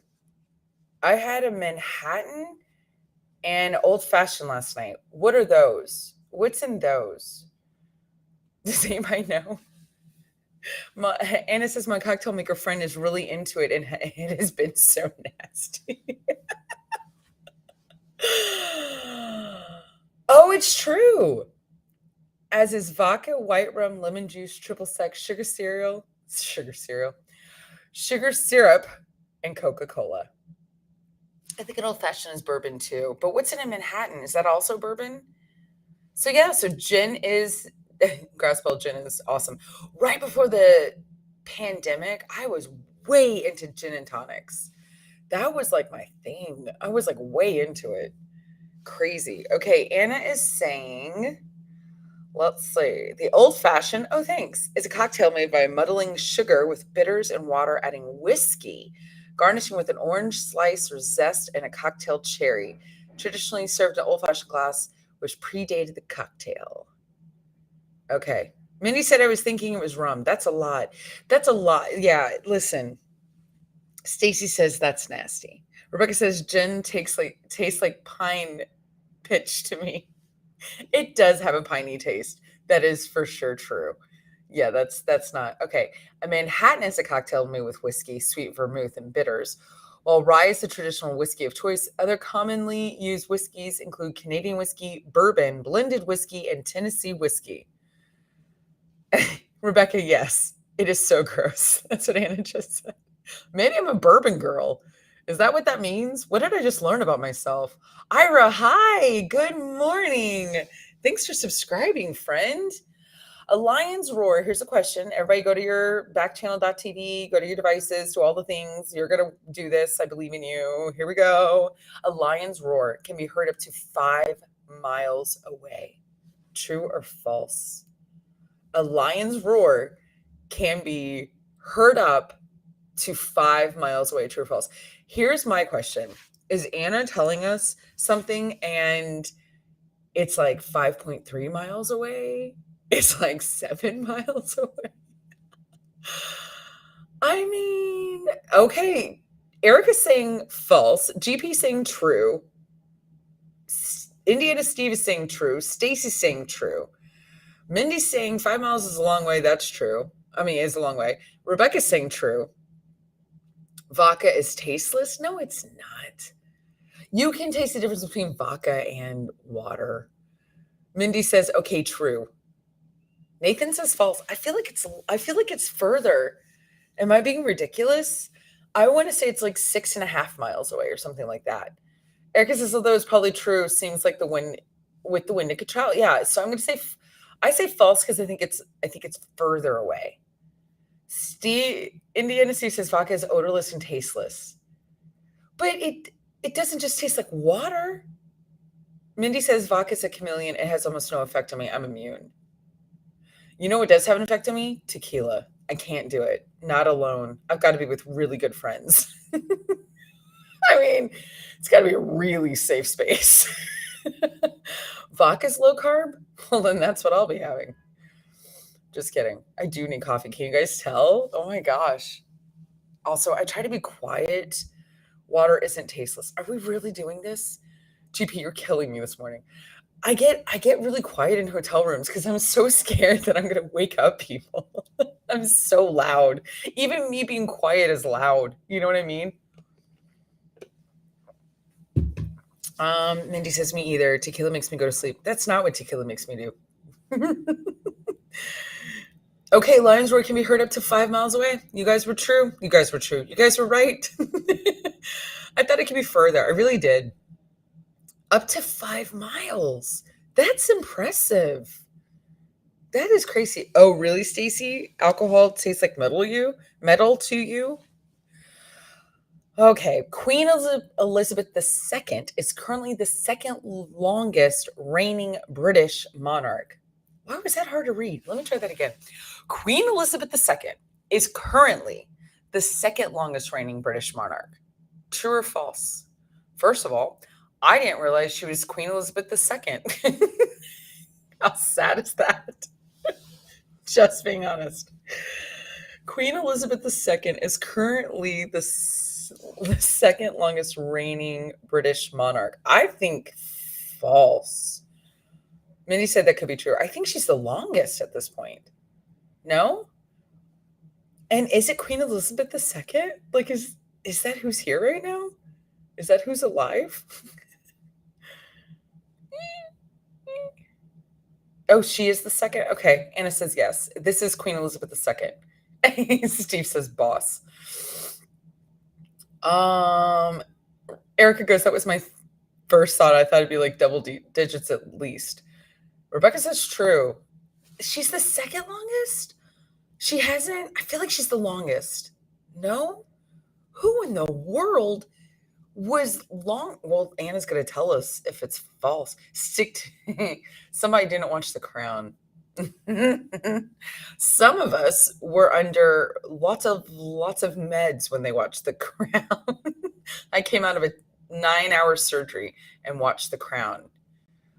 And I watched The Queen's Gambit. That was trippy. Hi, Kathy. Good morning. Good morning. Good morning. Stacy says no. Sheila says no. Kathy says no. Erica, you were not dumb. Nathan says longest of all the monarchs. I agree. I think she's been the longest. I really do. I think she surpassed the last person. Yeah. Erica, lots of queens, just not named Elizabeth. Erica, I had no idea she was Elizabeth II. Also, I didn't know she was Elizabeth. Queen Elizabeth II became the longest reigning monarch on September, I'm in the way. Thank you, friend. September 9th, 2015, when she surpassed the reign of her great-great-grandmother, Victoria. So she is the longest. Wow. And talk about really long, because it's 2022. She's 7 years longer than Victoria. How is anybody going to beat this? Majestic Snake, good morning. Hi, first-time watcher. Good morning. Glad you're here. That is crazy. Holy smokes. So how many years has she been the queen, Anna? Do we know? All right, here we go. Number 4. The small intestine is about 3.5 times the length of your body. True or false? So you can go to backchannel.tv and you can give me your answer. You can talk to your device. Echo, say true. Echo, say false. It'll type it for you. 70 years, y'all. 70 years she's been the queen. 70 years. Sheila, you're right. It's her 70th year. Holy smokes. Her platinum jubilee. They started partying a few days ago. Oh, wow. It's like happening. Jeez Louise. Okay. The small intestine is about 3.5 times the length of your body. True or false? Erica's saying true. Kathy's saying true. The length of your body. Okay. Rebecca's kids are saying true. Well, everybody's saying true. Mindy's saying true. GP, true. It's a long journey. You just made me think of The Hobbit and to there and back again. Isn't that the thing that they say? Anna, you would know. What do they say? So Rebecca's kids get the mug if they get it right, right? That's right. Indiana Steve says true. Nathan says true. Well, then I'm going to say true. I'm going to there and back again. A Hobbit's Tale by Bilbo Baggins. Thank you, Anna. Or there and back again. A Tale of Your Small Intestine. Either one. Quote, hashtag samesies. Stacey, you're saying false? Okay, well, Anna, what is it, friend? Small intestine. 3.5 times? It's true. It's the longest section of your digestive tube, measuring about 22 feet on average, or 3.5 times the length of your body. How do they know what our body is, though? Like, how do they know our length? Jonah, good morning. Did you tell your parents you won $25? Are they sleeping? Poor Jonah. All right, question number, let's see. Anna said, Anna, I don't know if you guys know this, is also a professional photographer in the Ohio area. And she just said, did I just add quotes to my photography website from Tolkien and Lord of the Rings? Yes, I did. To her photography website. Number 5, Walt Disney holds the record for the most Oscars. True or false? 50. It says 50. Did you ask how do they know the length of our bodies? Yes. GB. Like, I'm 5'4". How do they know how long I am? Are you going to give me a facepalm emoji? What do I get for that? How tall are you? Grass funnel? Anna says I was double checking answers, and that was the question number on the site I was using. Yeah, exactly. That was the question, right? How do they know the length of our bodies? Ignore the 50. What does that mean, ignore the 50? Oh, ignore the 50 on the thing. Grass petal, I get 3 face palms. Erica gave me palm. Listen, there's a lot of men that are 6'3". I'm 5'4". That's a lot of a big difference of intestine. I'm just saying. All right. I see. Ignore the 50 on the question. All right. Walt Disney holds the record for the most Oscars. Guys, focus. True or false? Nathan says true. Grass Puddle, do you say a prayer for my husband every day? Do you go and light a candle? You got this. Keep control. Am I not keeping control? Indiana Steve says true. Rebecca says my intestine is shorter than theirs. Math is hard. I mean, Sheila says true. Queen Elizabeth is here. Hi. Good morning. Erica says, well, if I say true now, I'm ignoring the 50 part. I think he holds the most Oscars. But is it him or is it the company? Do they mean like Disney? Like Walt Disney? I don't know. Does he still win? Oh, it's him. Walt Disney as a human being. Oh, it's true. Really? He won 26 Academy Awards, 4 of which were honorary. I feel like we need to stop doing that. And was nominated a grand total of 59 times throughout his career. What? And it says, but I believe Ellen Menken is the living person who holds the most Oscars. Really? Huh. Still Disney related, which is cool. No, that is true. I would have thought, what is her name? Meryl Streep had the most nominations. Oh, but like Alan Menken only has like 8. That is fascinating. I had no idea. Mindy said, Nathan, I saw Down New Era last night. All this Queen talk reminded me. So tell us, Mindy, you can tell the truth. Worth it? Is it good? What do you say? Maggie Smith is amazing. It's Nathan's girl.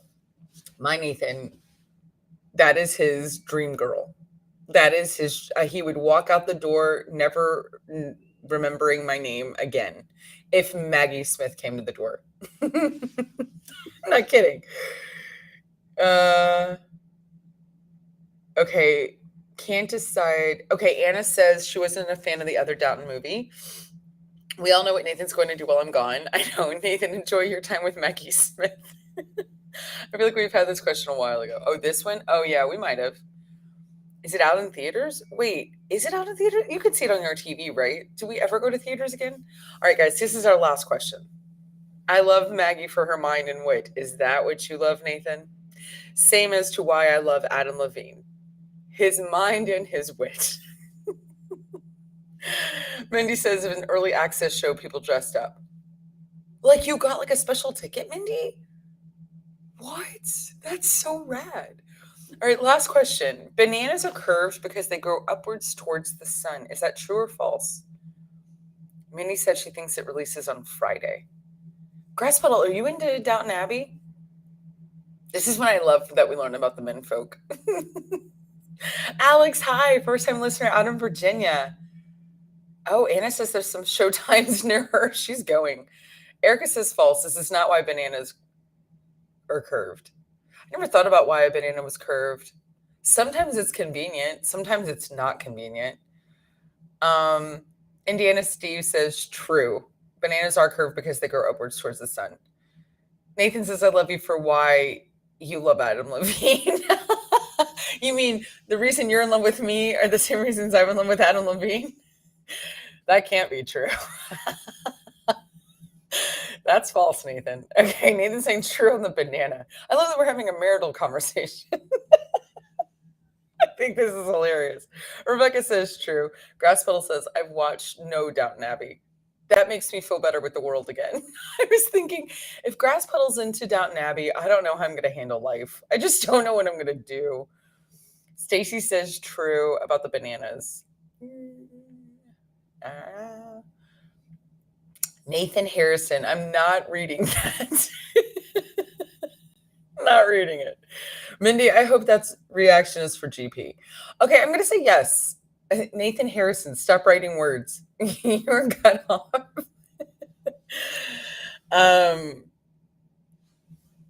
We should all be sad for GP for many, many reasons. Okay, bananas, yes, are curved. Really? Because they grow upward towards the sun, a process called negative geotropism. Means the fruit grows upwards to break through the canopy. Fascinating. Oh, you didn't watch The Crown? That's okay. You don't have to watch The Crown. Don't watch Queen's Gambit unless you were also on many, many drugs recovering from surgery. Erica, okay, I need to go back to YouTube so I can see Nathan's comments. Nathan's talking on backchannel.tv. He's just quoting lyrics from Adam Levine. He's quoting Sugar and Sunday Morning. His lyrics are his bio. That's what he wrote. And he loves Downton. He does. But he worships Maggie Smith. Maggie Smith is his girl. I have a few people I'd walk out the door. Nathan's like, McGonagall. McGonagall's it.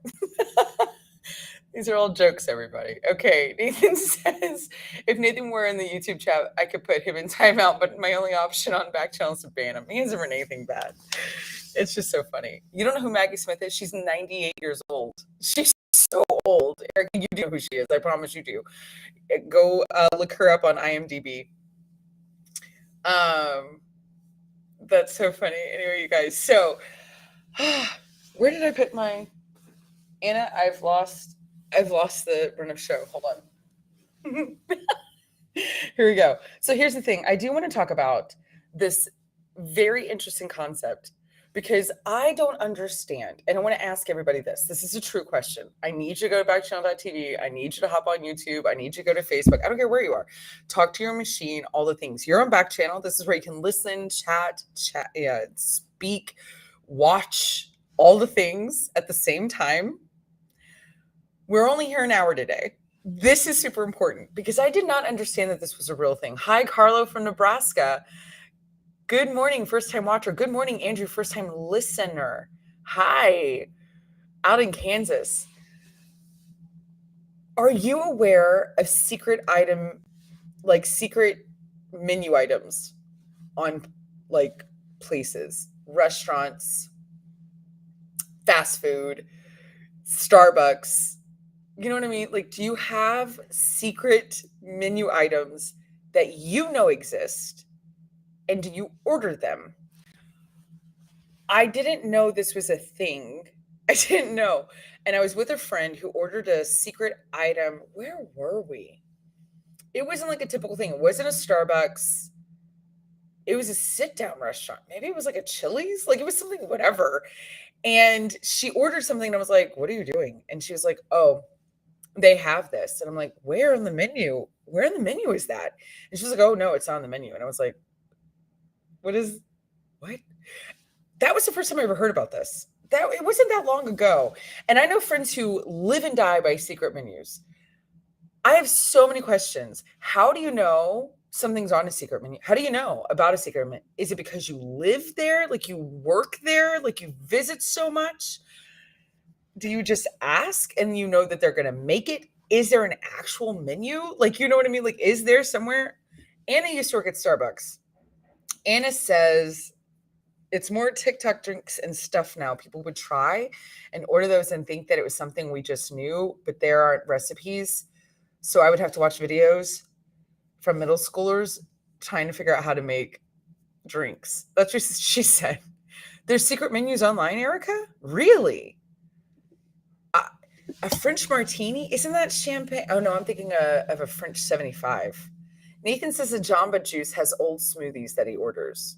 I get like having old, like going to a favorite place and saying, hey, I used to order this, whatever. Do you guys still have it on the menu? I get that. Nathan also wants everybody to know he thinks Angela Lansbury's hot. Just sharing. Stacey, I'm sorry that your hip hurts. That makes me sad. So it is a French martini, Mindy. Oh, In-N-Out has. Okay, so tell me who has secret menus, because we have an article that we're going to read that isn't about secret menus. It's about secret things at McDonald's. But it made me think of this. It made me think of secret menu items because I hate not knowing things. I am a person who shares, and I don't understand why people don't. I don't get it. Like, it really throws me off. You know what I mean? Okay, In-N-Out is the only secret menu I order. What do you order there that's secret? I don't understand. Can somebody, okay, nobody's gonna tell me. If you have something that you order that's a secret, I would love to know what it is. In the meantime, Anna and I are going to share an article about secrets that happen at McDonald's. Okay. But I want to hear, are there any secret items though at McDonald's? Do they have any? I don't get this. I really don't. You know what? I'm going to Google it. But I do want to know, what do y'all get at In-N-Out? What do y'all get at Chipotle? What is the secret? It's a secret, Liv. GP.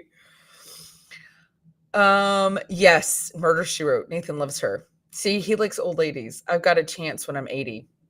Your cousin's in love with Terry Bradshaw? That's hilarious. It's like Animal Style or something. He's at McDonald's. That's hilarious. Okay, well, here we go. 5 McDonald's secrets. This isn't about the secret menu. This is about things that are secret.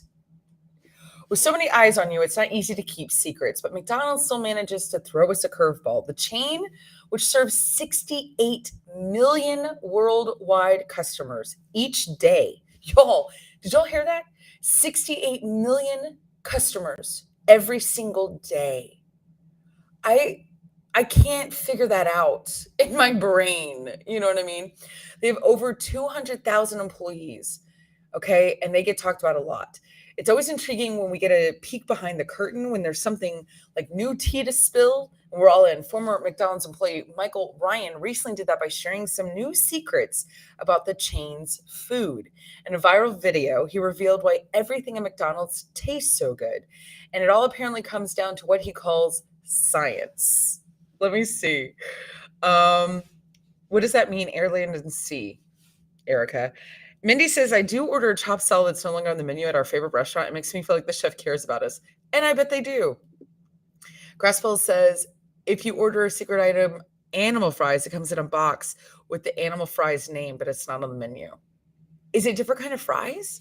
Okay, the guy says, I worked at McDonald's. This is Ryan. He says in the video, you think that it's just fast food, that they just have, but they have so much science behind everything. Even if you think you've heard all the secret science behind McDonald's recipes, which leads to the perfect customer experience, it could reveal something you've had no idea about.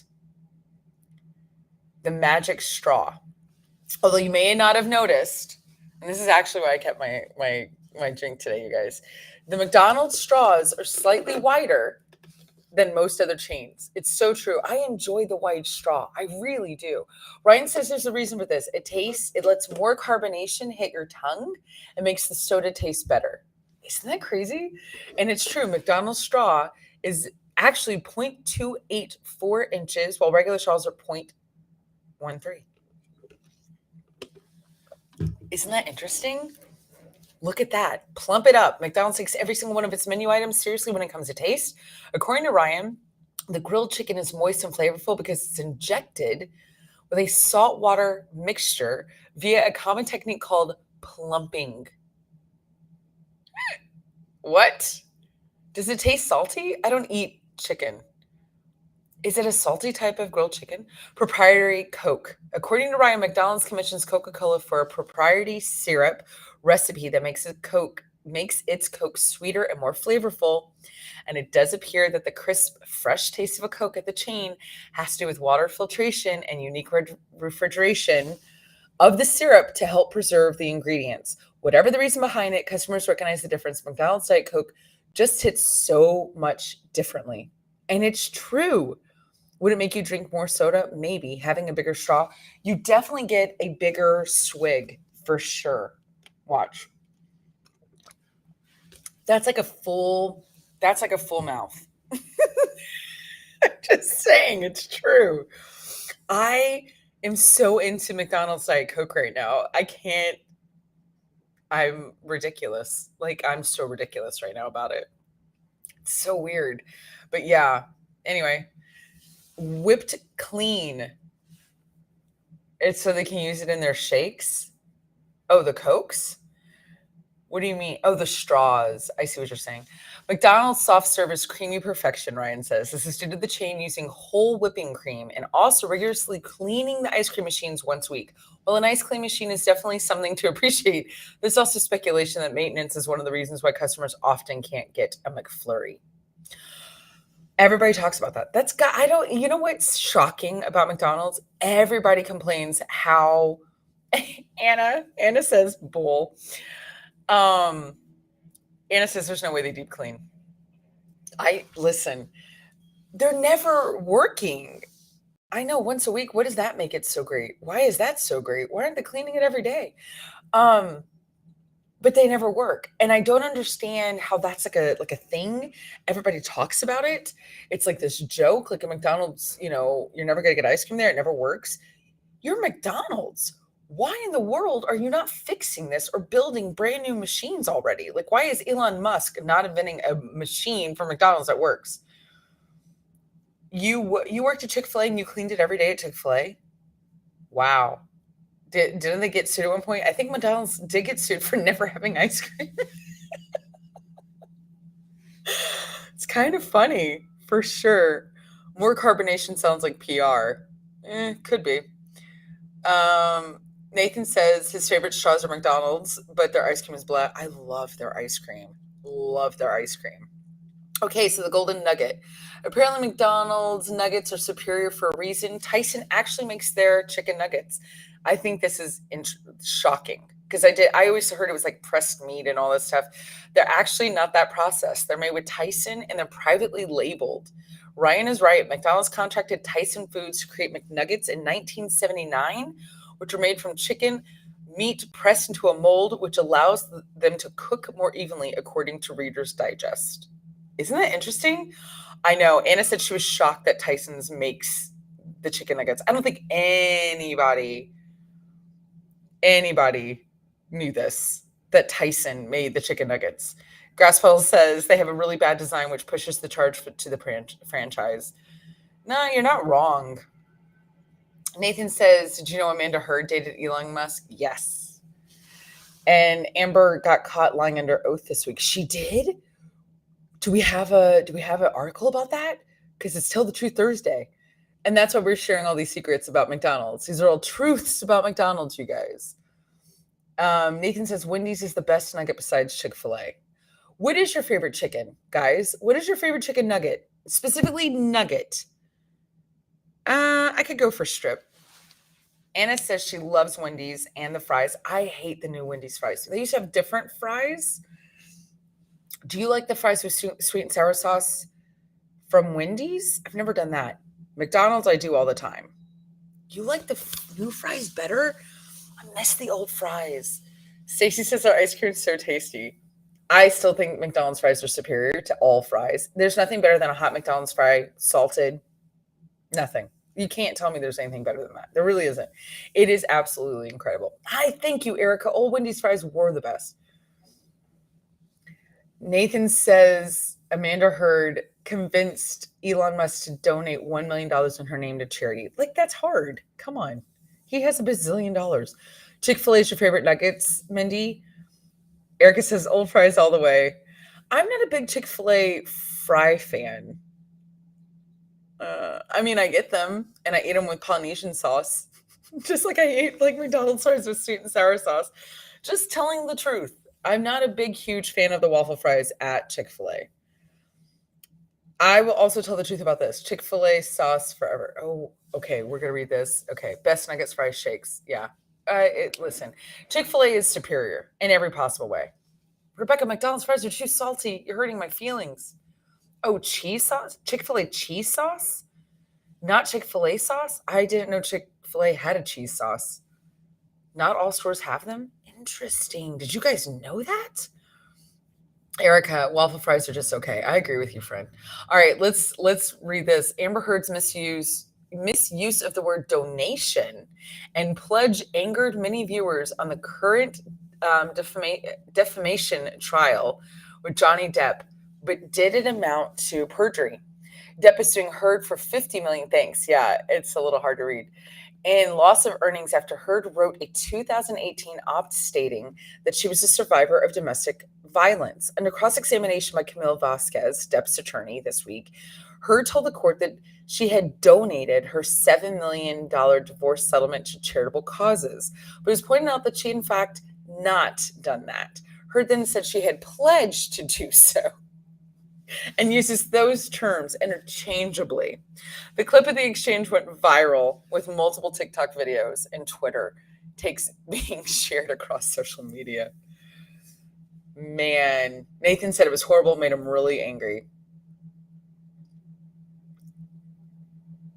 Oh, that's funny. Grasspuddle says not processed. That's like saying not pregnant. Not that pregnant, not that processed. I'm not that pregnant. I'm not that processed. That's hilarious. Erica says too salty, no way. That's why you need the sweet and sour sauce. It balances out. Nathan said, I also thought her cross-exam was truly hard if she alleges is true. If what she alleges is true. What do you mean, Nathan? Like, was hard? What do you mean? You're watching this? I can't believe Nathan's watching this. Anna says, yes, and Elon Musk apparently helped her try to reach $7 million she was supposed to donate. That's crazy. Newsweek spoke to legal experts to take their take on the incident and to find out how severe a mistake it could be for Heard's case. Quote, every opportunity the Depp team has to expose Ms. Heard as an unreliable witness should be seized. Wow. Lawyer from former California state judge says, and California state judge says, especially where it's on subject that's likely to make her less likable to the jury. Who likes Amanda Heard at this point? It also may support their theory that Ms. Heard has less than altruistic motives in this case. She's the worst. Mindy, I pledged to pay my taxes. Does that count? She's blaming it on Johnny continuously suing her. She's such a nightmare. Andrea, hi. Grasspuddle, I'll allow it, Mindy. Great, you got it. We've got it. It's documented. You're fine. You're good. Don't worry about it, friend. Attorney Jeff Lewis, founder of the California-based Jeff Lewis Law, agreed that Heard's reliability was at stake. Quote, in every case involving sexual or domestic violence, it's a he said, she said case. Credibility is king. The donation issue is irrelevant, except it is highly relevant to Heard's credibility, he told Newsweek. The California First Amendment attorney continued Depp's legal team's theory of the case is that Heard's story about violence has evolved over the years. How do they prove that Heard is a liar? Not only by disproving that the violence occurred, but also proving Heard lied. We all know she lied. She lies constantly. During Monday's exchange at the Circuit Court of Fairfax County, Virginia, Vasquez pointed out that Heard still had not donated $7 million she received from her divorce from Depp to charity. Heard said this was incorrect and that she had pledged the entirety. Clips of the exchange have been viewed millions of times across YouTube and TikTok. Oh my gosh. GP says, take a screenshot, submit to the IRS. Mindy, go ahead. You have our permission. Hi, Jonah. Nathan said she was ripped to shreds by Depp's attorney, and she said Depp did some horrible things, but also shows how hard it is on women to speak up if they don't do everything right. They attack the character of the woman. I'm sorry, Amanda Heard is the worst. She's the worst. You did the claim price thing? Oh, good. Then they will mail it to you, Jonah. Congratulations. You're going to get your card, friend. Yay. Well, Heard's credibility, they'll email it. Oh, they should email the gift card? Okay. Anna says she thinks email, but we can find out. Oh, they don't ask for physical address. Okay. So there you go. You will get emailed. While Heard's credibility can be called into question with the donated pledge mix-up, it's unlikely to amount to perjury on account that the charge being hard, it's hard to prove. Bye, Nath. Yeah, well, tell the truth. I think she's the worst. I think No, I mean, she's just a very damaging person. She's, I think, mentally ill. I don't think that she is mentally ill. And I think what she's done to Johnny Depp is awful. And do you react to people who are mentally ill like that? Yeah, for sure. Is Johnny perfect? No. But I think that he absolutely returned reactionary abuse, but I think she's abusive beyond. Jeez Louise. Sheila says if she's lying, it's very, very sad for a woman that have actually been physically and sexually abused. She makes it worse for real victims. I agree. I really do. On so many levels. Anna says you and Chris can chat about it when you're in town. It's sad. It's I don't know. Listen, it's Kate and Will are coming up in like a second. I don't know if they're into the Johnny Depp Amanda Heard trial. Is this a international conversation? And how long is the trial, Amber? I keep saying Amanda. Why do I keep saying Amanda? Oh, because Nathan wrote Amanda? It's Amber. Thank you. I was like, that's not her name. Inside, I was thinking, that's not her name. Oh, okay. Gotcha. Hi, Kate. We're discussing Johnny Depp and Amber Heard.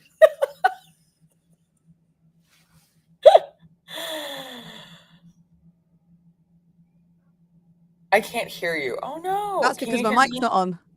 Oh, friend, I'm in a hotel and it. I know you've got a nice whoa. The air conditioning is going behind you, I think. Yeah, Amber and Johnny thing is international. It is.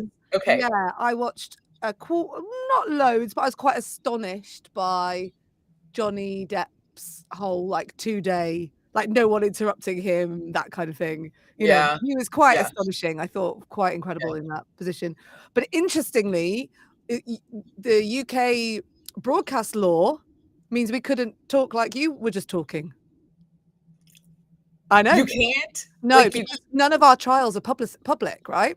So what that means is that if a broadcaster goes on air in the UK and talks about a trial in the way that you just did, so said, oh, gave opinion, then that would be a contempt of court and the trial would have to be stopped. Yeah. I know. Isn't that amazing? It's completely legal in the States, I think. So yeah. I'm pretty sure it is. Well, you've got public trials, haven't you? So it's different. It's really different. It's all in the public arena. So we don't have it here. Fascinating. Yeah. So we don't have that here. So we've got one going on at the moment. Rebecca, there's a footballer's wife who alleged that another footballer's wife, so Colleen Rooney alleged that Rebecca Vardy, I'm going to get this wrong now. Yeah, I'm nervous. I'm so nervous. Did something that was basically selling private stories of her and her husband, and now Rebecca Vardy is suing her. And so that's all happening in court, but none of us are seeing anything. It's just getting reported, and we can't make comments on it. Yeah, yeah. It's like a pastime in America. This is. I know. It's completely different. We have really weird legal things like in broadcast law. It's something as simple as in the UK you can speak ill of the dead, but you can't in the US. So it's all sorts of things, like, because then in the US you're not there to defend yourself, whereas in the UK it's like, once they're dead, that's fine. That's so fascinating. I know, it's really fascinating. I probably break 80 laws every day and I have no idea. In the UK, yeah. But it's in the US, so it's kind of okay. So yeah, it's fine. So yeah, so two shows in a row, Liv, I've been sat listening to you going, okay. Holy am I allowed to speak like that? How is your blood pressure? All of a sudden, Kate has a psychiatrist and is like, I don't know when the anxiety started. I think it was when I started talking to Liv. And now you're on heavy meds. So let me ask you this. Are you able to talk about Johnny Depp and Amber Heard because it's happening in my country and it's public? Yes, I think so. But I don't think I could I don't think I'd feel comfortable giving opinion. I don't want you to do anything. I'm terrified that we're going to hear a knock at the door. I know you're not going to. It's fine. So it's just. But I just found his trial. I watched lots of what he was doing, and I found him really fascinating. I thought he's fascinating for sure. Slow speaking, the fact that no one interrupted him, of that, I thought was just. It was so intriguing. Very. And he has a condition where he has a fake accent. It's an actual mental condition, and that's why he speaks the way that he speaks. He was born in Kentucky. I don't know what that means. Does that mean he has a very different accent to the one he has that you hear? Oh yeah, because he has a lot of he has a lot of British tones. Like he says a lot of words. Like Madonna. Madonna came back and had a very different accent. We're like, you're from Brooklyn. Like she's from the Bronx. And then she's like, oh, and we're like, no, Maggie Smith, stop. What are you doing? So it's ridiculous. But there's actually a condition, and Johnny has been he has it. I don't know the name of it. I need to look it up. I'll have to have it. When I studied my English degree, we did a whole thing on English language and accents and dialects. And apparently, if you move before you're 5, then you're more likely to have less of a solid accent. So you often will mimic. Like I'm not from Manchester, but I can really pick up on the tones because I moved loads when I was 5. You moved there later, yeah. So you can you mimic the accent. I had a horrible accent when I moved to Texas when I was 10. Horrible. So what was it? It was really big like this. I was from Louisiana. It was ugly. There's something lovely about that, though. Really. I'm very flat like this. That's when in England when we talk. I really like, and so the northern accent's got a little bit more sing-song to it, much like the accent that you were just doing there.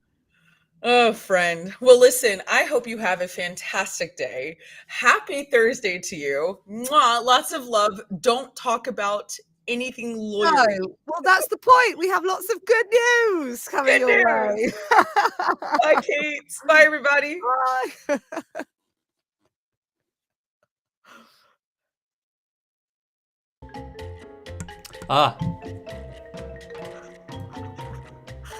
Smooth handover. Thanks. It's new. Hello, welcome. Oh, are we switching? No, we're not. We're switching. How are you, Will? Okay. This seems loud. Let's turn it down. Look at everybody joining the stream. Hello, Veronica. Hello, Stacey. Good morning, Veronica. We've got Ceaseless Bobcat and music. Make sure that you're subscribing as well so that then you know when we are on. Hello, Kate and Will, says Stacey. Good morning and welcome to Everyday Positivity's Positivity Island. I love that I've renamed the show. Positivity Island. With me, Kate Cocker, and him. Hello, I'm Will Dell. Hello, Will Dell. Stacey says my head is hurting today. Will you keep me company? Of course we'll keep you company. That's the idea. Stacey. And we're here with you today to bring you an hour of positivity to just get you going, get you started, get you sorted, and the rest of your day will be just, peachy. Yeah. Peachy. You are watching here, listening here on Backchannel. Don't forget that if you want to take part today, like people are already doing so, if you want to get in the stream, which I know sounds a little bit like, you might be a bit cold. We're not, it's not a cold stream. It's more like, let's say we're on Positivity Island. We want you to get into the stream, which means get involved by being part of Backchannel, but we call it the stream. It's more like hot, what are those? It's like a natural spring. No, but like when you go to a water park and you get on one of those rubber rings. Oh, like a lazy river? It's like a lazy river. Love a lazy river. Join us in the warm, lazy river of chat by asking your Amazon Echo to say whatever it is that you want to say. That's funny. Some people might call it a tortured metaphor, but not here. Yeah. Not on this show. No chance. If you aren't anywhere near Backchannel, then you can go to backchannel.tv and get tippy typing on your keyboard. The keywords are for Backchannel on your Amazon Echo are Eliza, say, nice shirt, Will. It's actually a bit... Oh, no, it is. It's got NASA on it. It's my NASA one. And what do we call it? Clean? Like touch and go? I think it would be... I'm going to keep my hand here.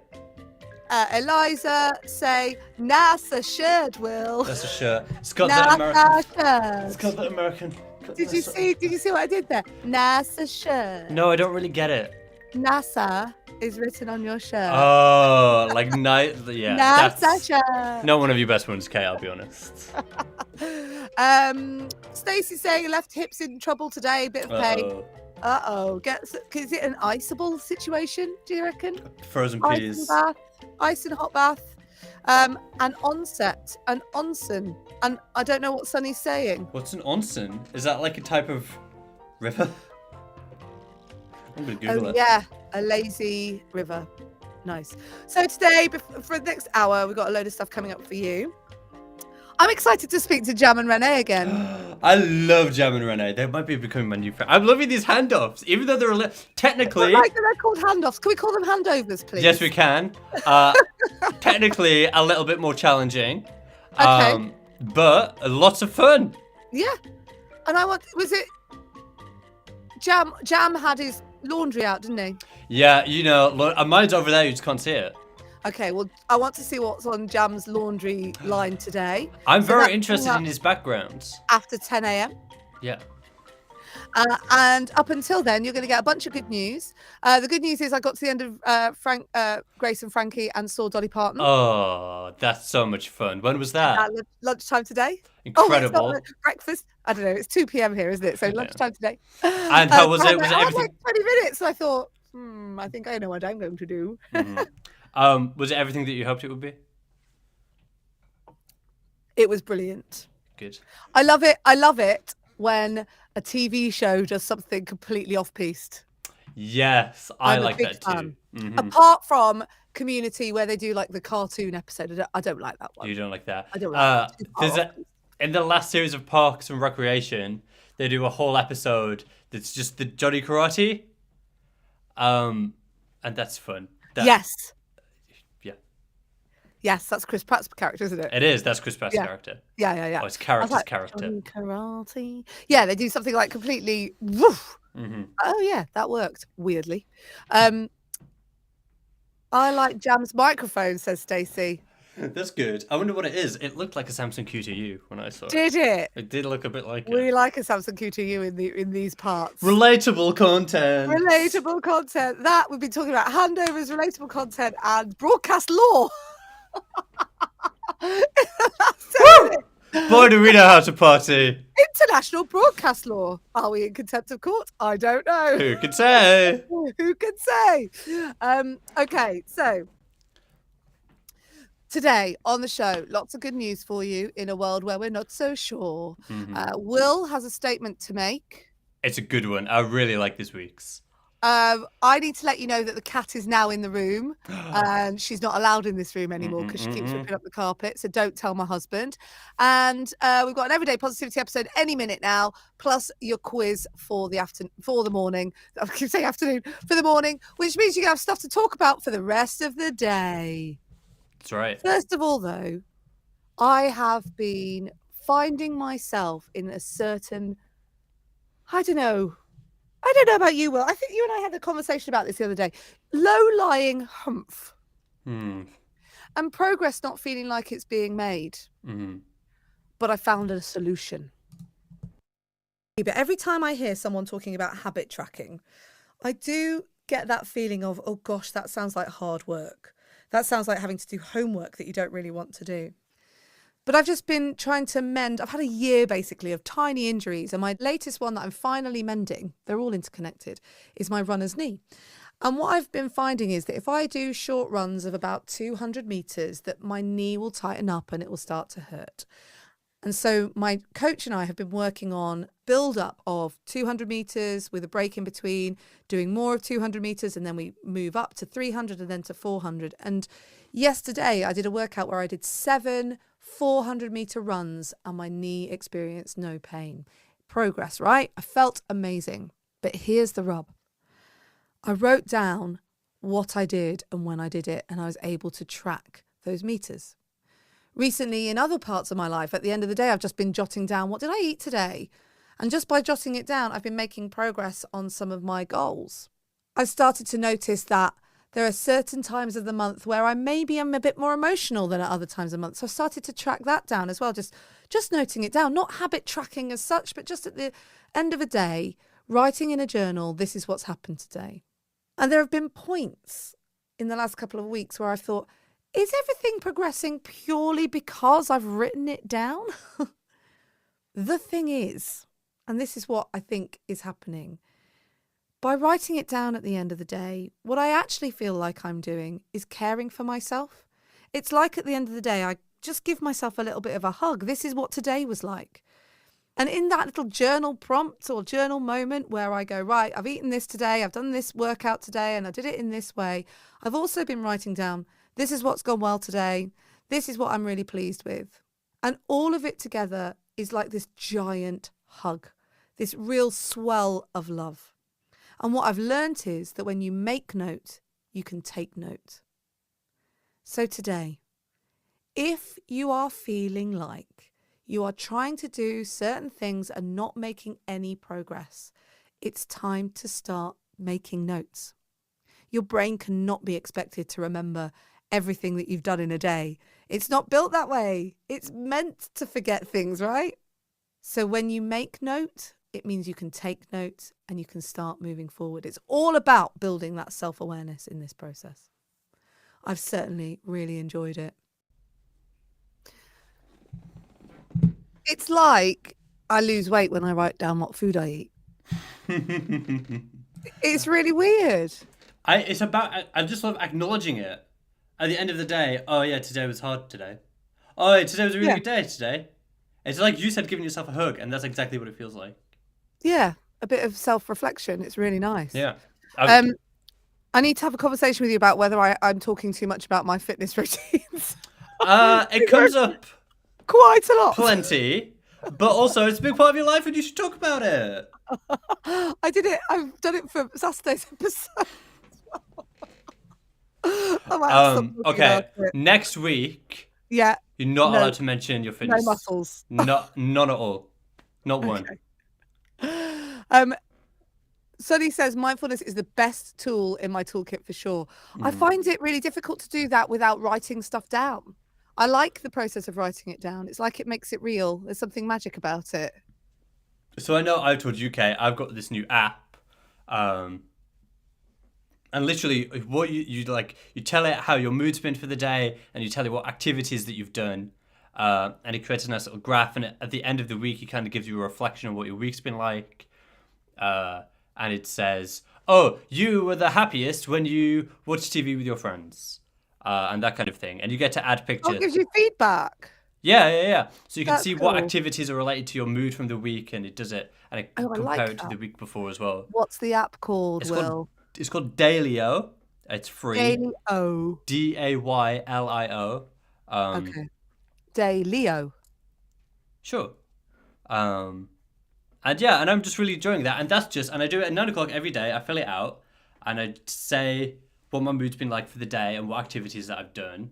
And you've got the opportunity to add pictures and to add some text if you want to. Cute. And it's just a good way to kind of reflect and, like you said, take note. Make note, take note. Yeah. Make note. You know I love taking notes. Yes, I know. But on yourself, Oh yeah, big time. that's quite nice. Ali CK says, for what it's worth, I like the workout talk. I have a back injury and feel so misunderstood and alone, and I cannot exercise or do my shopping or cook properly. Oh, Ali. And I understand how frustrating that is. Yeah. So frustrating. So frustrating. And it's one of those situations where if you can accept your limitations, then you can live a limitless life. But it's hard sometimes to come to terms with, I can't do those things I want to be able to do. Oh, big love to you, Ali. Writing down is 100% a mindfulness practice, says Sunny. Mindfulness and meditation is really interesting for someone who is so entrenched in positivity practice and stuff like that. Mindfulness and presence, but specifically meditation, I kind of haven't really grasped yet. But you do practice writing stuff down as a form of, like, that's why we do journaling, right? Yes, absolutely. Journaling's my definite choice. I haven't crocheted in a while. I think I have a feeling that crocheting might come my way I've soon. not knitted in so long, I think I've forgotten. Shall we do it on Tuesday? Shall we do a Tuesday crochet session? That's such a good idea. Your dynamics of your screen made you very flickery then. Oh, sorry, it's because I leant back in excitement. I know. Everybody, bring your crafts to it was Tuesday's like- show. It's how I imagine that moment in Greece where John Travolta at the end goes electrifying, and he Okay. sinks to his knees on the floor. I imagine that flickering is what it would look. It would look even more amazing. Okay, great. I don't know where that came from. That's fine. So take notes. Oh, and Ali says it's Alma. Oh, hello, Yeah, Alma. hi, Alma. Thank you for taking part on YouTube. If you want to get involved and be part of the chat today, be part of our lazy river of a stream, then get yourself onto your back channel, ask your Amazon Echo to say, and then whatever it is that you want to say, or head to backchannel.tv. Or if you're in the Facebook group, Everyday Positivity Facebook group, Hello. hi, make sure that you're making note in the comments. Or if you are on YouTube, you can make notes in the comments there as well, like Alma has, and we can talk to you loads. Yeah. Hi to I like Kristen, having who's just you joined the here. stream. Good morning, Hi, Kristen. Kristen. Kristen's joined the stream. That That is is what what she she are. Amazing. Not everybody gets a personal song. I think that join the islands in the stream is we should see if we can repurpose that I one. think we should. So it comes to that time. It's 1:15 Mhm. on a Thursday, and I think that there is no time like 1:15 on a Thursday where we should set the world straight. Or Right, Will? it happens. It's the best time for it to happen. The only time for it to think so. happen. I think you're right.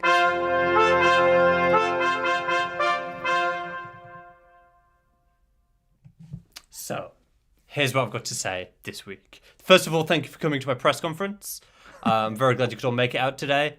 I've just got a few things I'd like to say. It's come to my attention that some people in this world are not doing all of their dishes, all of their washing up before they go to bed in the evening. So I'd just like to take the next few moments to address the benefits of doing so. Firstly, the best time to do your dishes, to do all your washing up, is about 15 to 20 minutes after you finish eating dinner. Now, this allows for enough time to digest your meal, but it means that you can go into the rest of the evening without the burden of dirty dishes on your mind. Secondly, doing all your dishes before you go to bed means that you could use all of your favorite dishes throughout the day and then clean them at night, and then they're all going to be ready for you to use again the next day. So today, I encourage you to do your dishes before you go to bed, and unfortunately, I will not be taking any further questions at this time.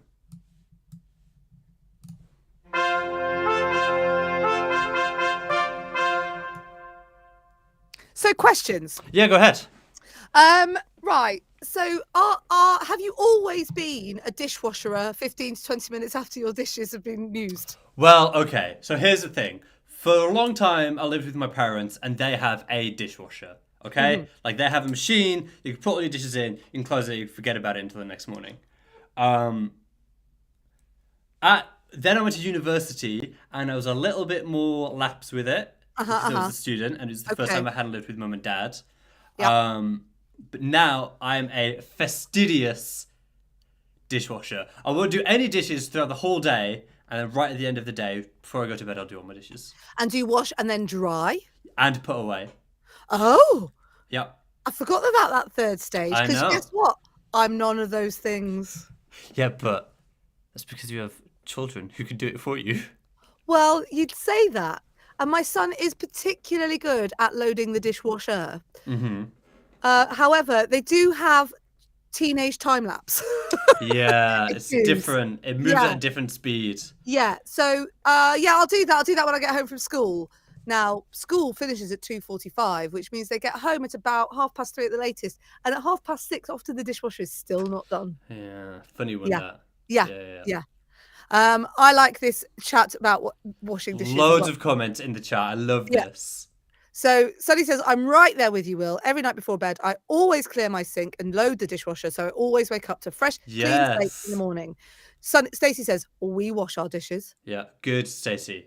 I'm glad to hear that. And Sunny says, I do a quick rinse after I'm done eating and then just leave the rinse dishes on the sink. Yeah. And the thing is that I kind of only have one of everything. Like, because I live in a house share with limited space, I'm a single man. I have one plate and one bowl and one pasta bowl and one little plate. I've got a couple of mugs, but I only really like one of them. So I want to use them all every day. Otherwise, I have to use the second-rate stuff, which I don't like. So, Do you have kind of alert? I have alert underpants. okay, what are you talking about? What Do you are you actually talking alert about? plates? What? What do you mean alert? Okay. Do you have a favourite fork? Oh yeah, big time. Do you have a least favourite fork?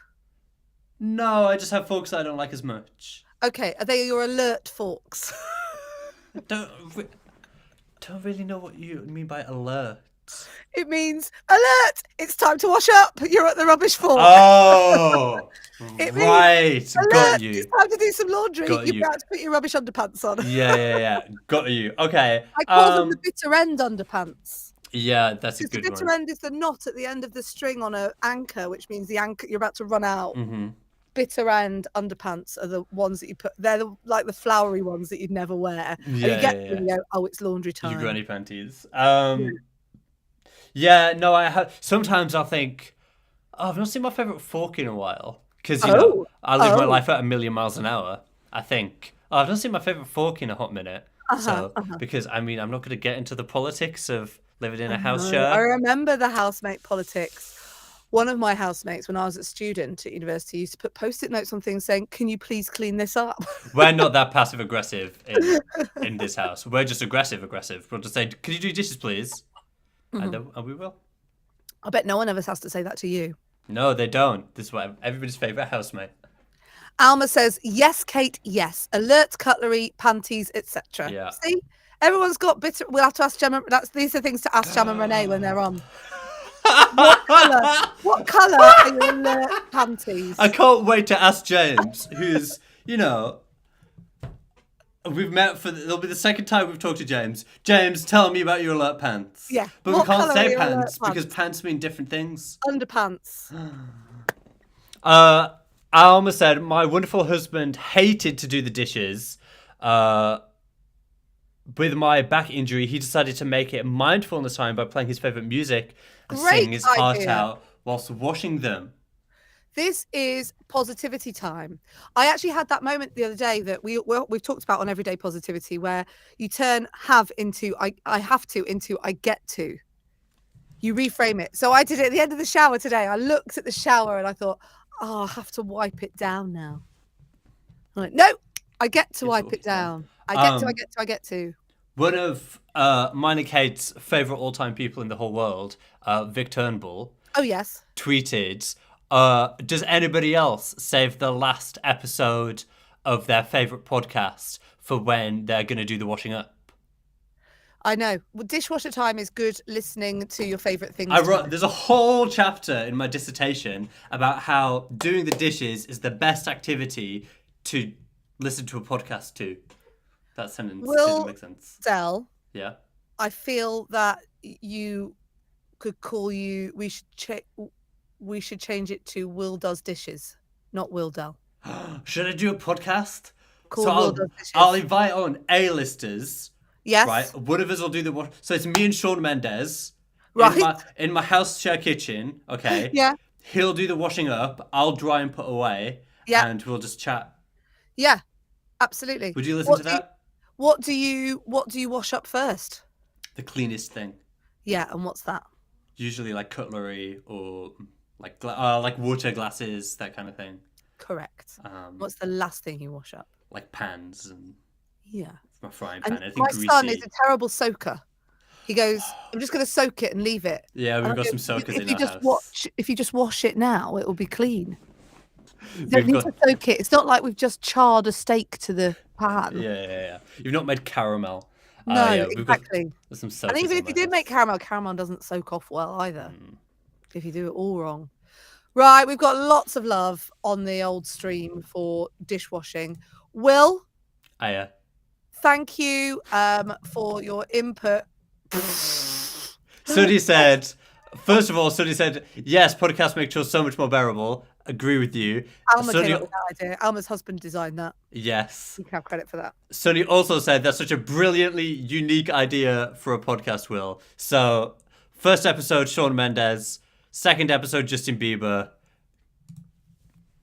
Dude, get in A-listers to do my chores for me. Ha! In my house share in the middle of Leeds. How many podcasts can there be around the menial human things that we do? We'll call the podcast is called Menial. There's Jessie Ware does all her, well, Jessie Ware and Grace Dent both do, and all the people who do cooking shows. Cooking podcasts are those ones where it's like, oh, what do you like to eat? Mm-hmm. What's your comfort food? All that kind of stuff. Now we'll just do washing up. No, we're skipping all of that. We're The going lost straight into art the dishes. of washing up. Yeah. Shawn Mendes, I reckon he's a soaker. I don't think Shawn. I love Shawn Mendes. I'm sure he's a great guy. He's not washed a dish in his life. No, that's also probably not true. I don't know. We've just done two extremes. I'll ask him when he's on my Okay. podcast. Okay. All right. So, Will, thank you very much for your statement. You're so welcome. All you have to do now is remember what on earth he was talking about on Tuesday. Join us on Tuesday. Answer the question that's to do with the statement. And hey, guess what? You win some stickers. You win. Will, you and I Hiya. need to talk about the stickers because we need to actually get them made. We do. And printed. That's the hard part. Yeah. It's not hard to print some stickers. We've got a designer. He knows what to do. We'll get them done. Okay. Easy peasy pie. I think it might be time for good news. Bong.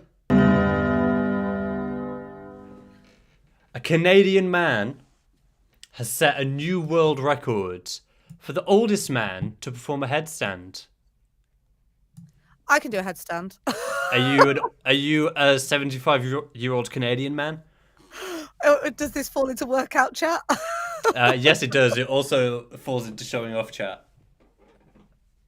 I could do a headstand right now. If enough people say, yes, Kate, do a headstand, I'll do a headstand. Right, go on, tell us about our oldest man to perform a headstand. Because this is the world record I might be on for. Okay. 75-year-old. He was 75-year-old Tony from Quebec. Set a new record, so he was the first person to do it on October the 16th last year. He began a concerted effort to start training and to live a healthier life at the age of 55. So I think we're going to have to do some workout chat, Kate. So 75 years old. Yeah. And I don't get it. I don't believe that the oldest person to do a headstand in the whole of the world is 75. Okay, what I need you to remember is he was the first person, so this is like a new entry. Okay, so no one has ever thought, let's see if I could do a headstand. I think this is the world record to beat. So maybe in a Do we know week's any time, 76-year-olds that can do headstands? maybe in a week's time we'll have a story about an 80-year-old who did a headstand in Canada. What was the last world record that the chocolate that wasn't off?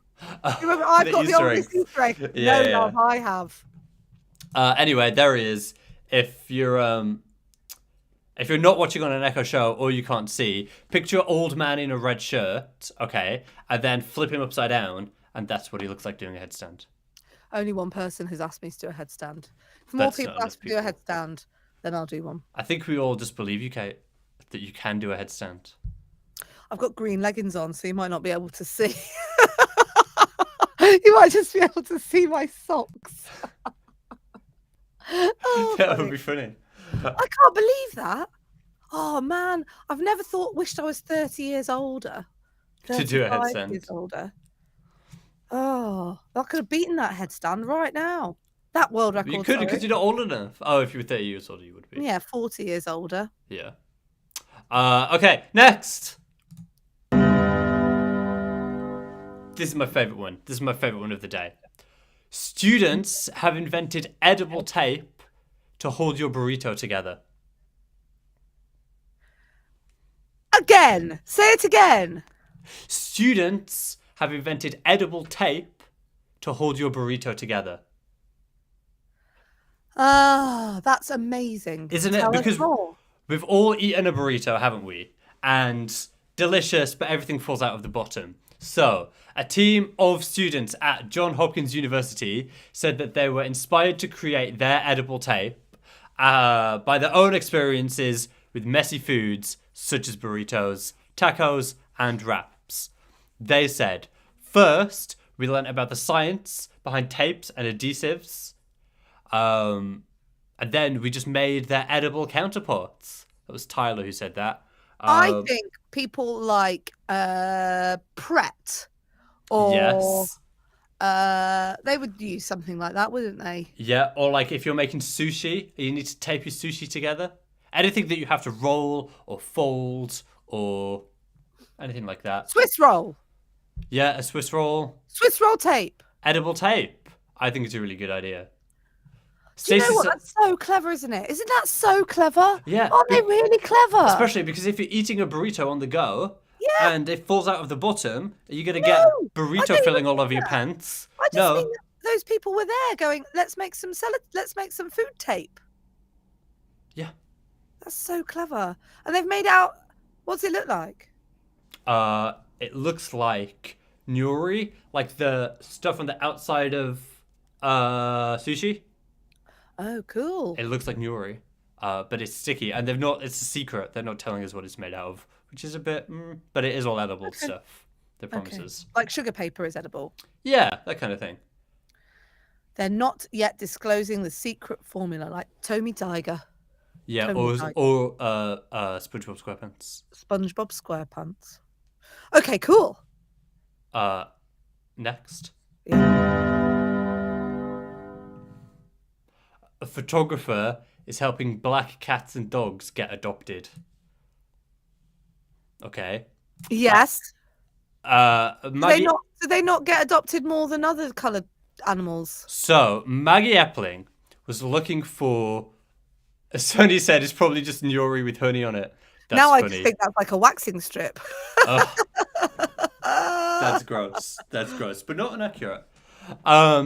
Maggie Epling was looking for a way to volunteer when she learned that black cats and dogs are the least likely to get adopted because people are superstitious. No way! Yes. Okay. Where's that stat from?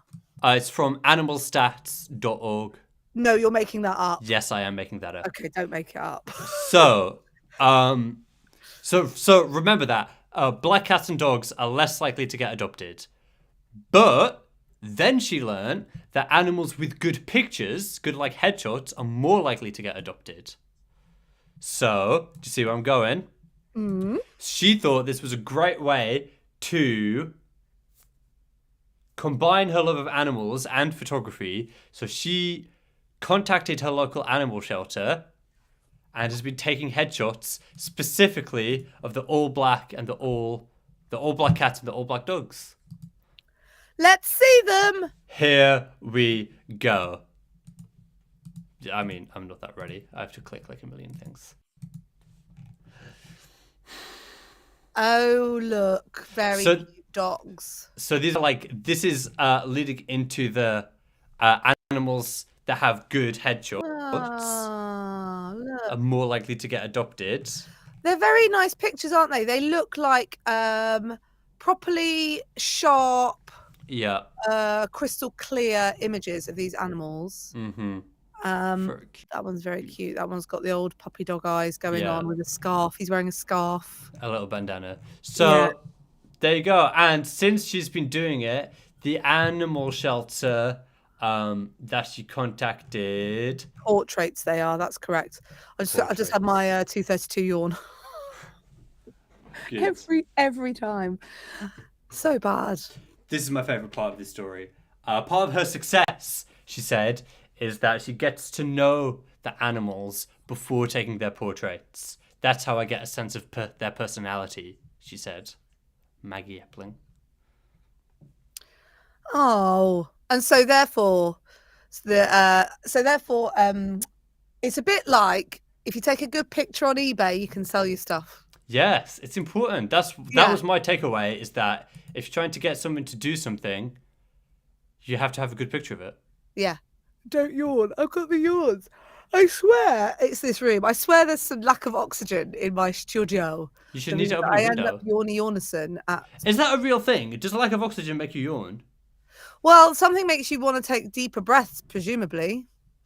I guess. Because Alison gets the yawns sometimes. And we think it's because she's not got enough oxygen. Or could be because she wakes up really early. Which is, I also think is your thing, is that you start work at 5 a.m. Well, I don't start at 5 a.m. I start at 6 a.m. I'm usually awake by 5 a.m. And you're probably right, but I do think it's that sort of. I think you're actually right when you say to me it's because you've sat down and you're just chatting. Yes. So you actually kind of get into that kind of slow. I get a bit. Is it soporific? Is that the wording? Where you go, oh. It could be. That's a good word. Should we ask the internet? Yeah.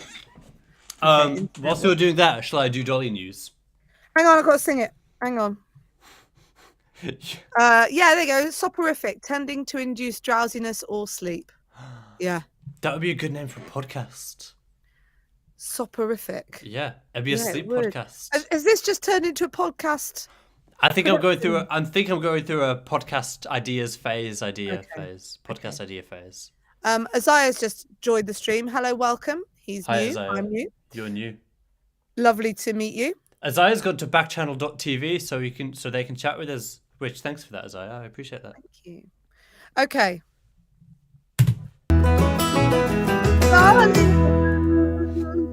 So I've seen her in Grace and Frankie Ovs. Yeah. She plays an angel. Earlier in the week, we talked about the TikTok musical. Now, we've touched on this story in the past, but I've got more information, so I wanted to bring it to the Yes, I forefront think the of your last time you mind. brought this information, you just said Dolly's got a fax machine or something like that. Yeah, Or now I have more information, more and it's evidence hilarious. and information. Okay. So this has come from Miley Cyrus has revealed Dolly Parton still uses a fax machine. Which... You're right there, okay? Editing. You alright? Yeah. Take a nice, Hi, Anil. take a nice deep breath. You're funny. Basically, if you want to communicate with Dolly Parton, no matter how famous you are or how tired you are, you've got to send her a fax. Fax machine. And yeah, you had a bit of a meltdown about the fax machine because you couldn't work out. I'm overwhelmed How by a to fax use it. machine. How do you call a piece of paper? Basically, Dolly will write a message to Miley Cyrus via a fax machine. Somebody will scan the fax. Hello? Hello, is this my notebook calling? I've got a bit of paper. Somebody scans the fax, which of course is signed by Dolly, and then texts that scan to Miley Cyrus. So there's a lot of steps involved. Can we call Dolly on the Dolly phone? Don't think it works like that, babes. How do you call a piece of paper? You just talk to it. Paper. Say that all over again because I was messing around. I know you were.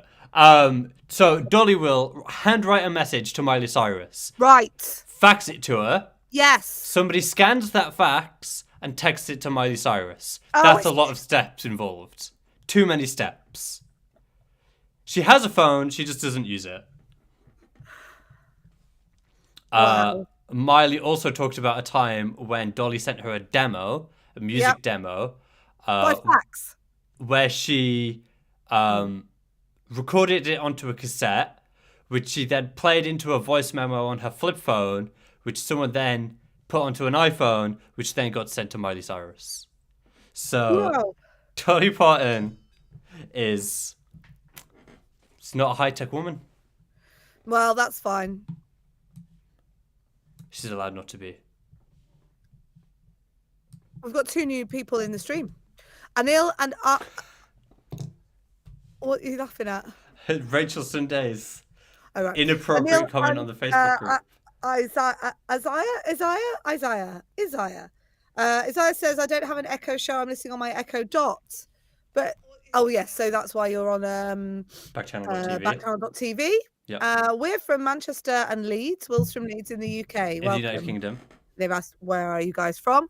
And Anil says, hi. And I say, hi. And he said, hi, Kate. Or she said, hi, Kate. So, and Anil is on an Amazon Echo Show and is taking part in the programme purely by saying, Echo.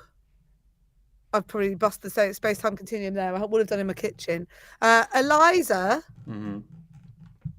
say whatever. And so we're going to need to. Oh, and Rachel's obviously in the Facebook group because she's now saying hi, Will. Hi, Kate. Hi. Hi, Rachel. So lovely to have you all here. We're going to. Should we do the quiz now? I think so. Should we go through the pain of me trying to share, or should you just share? I've literally already got it open.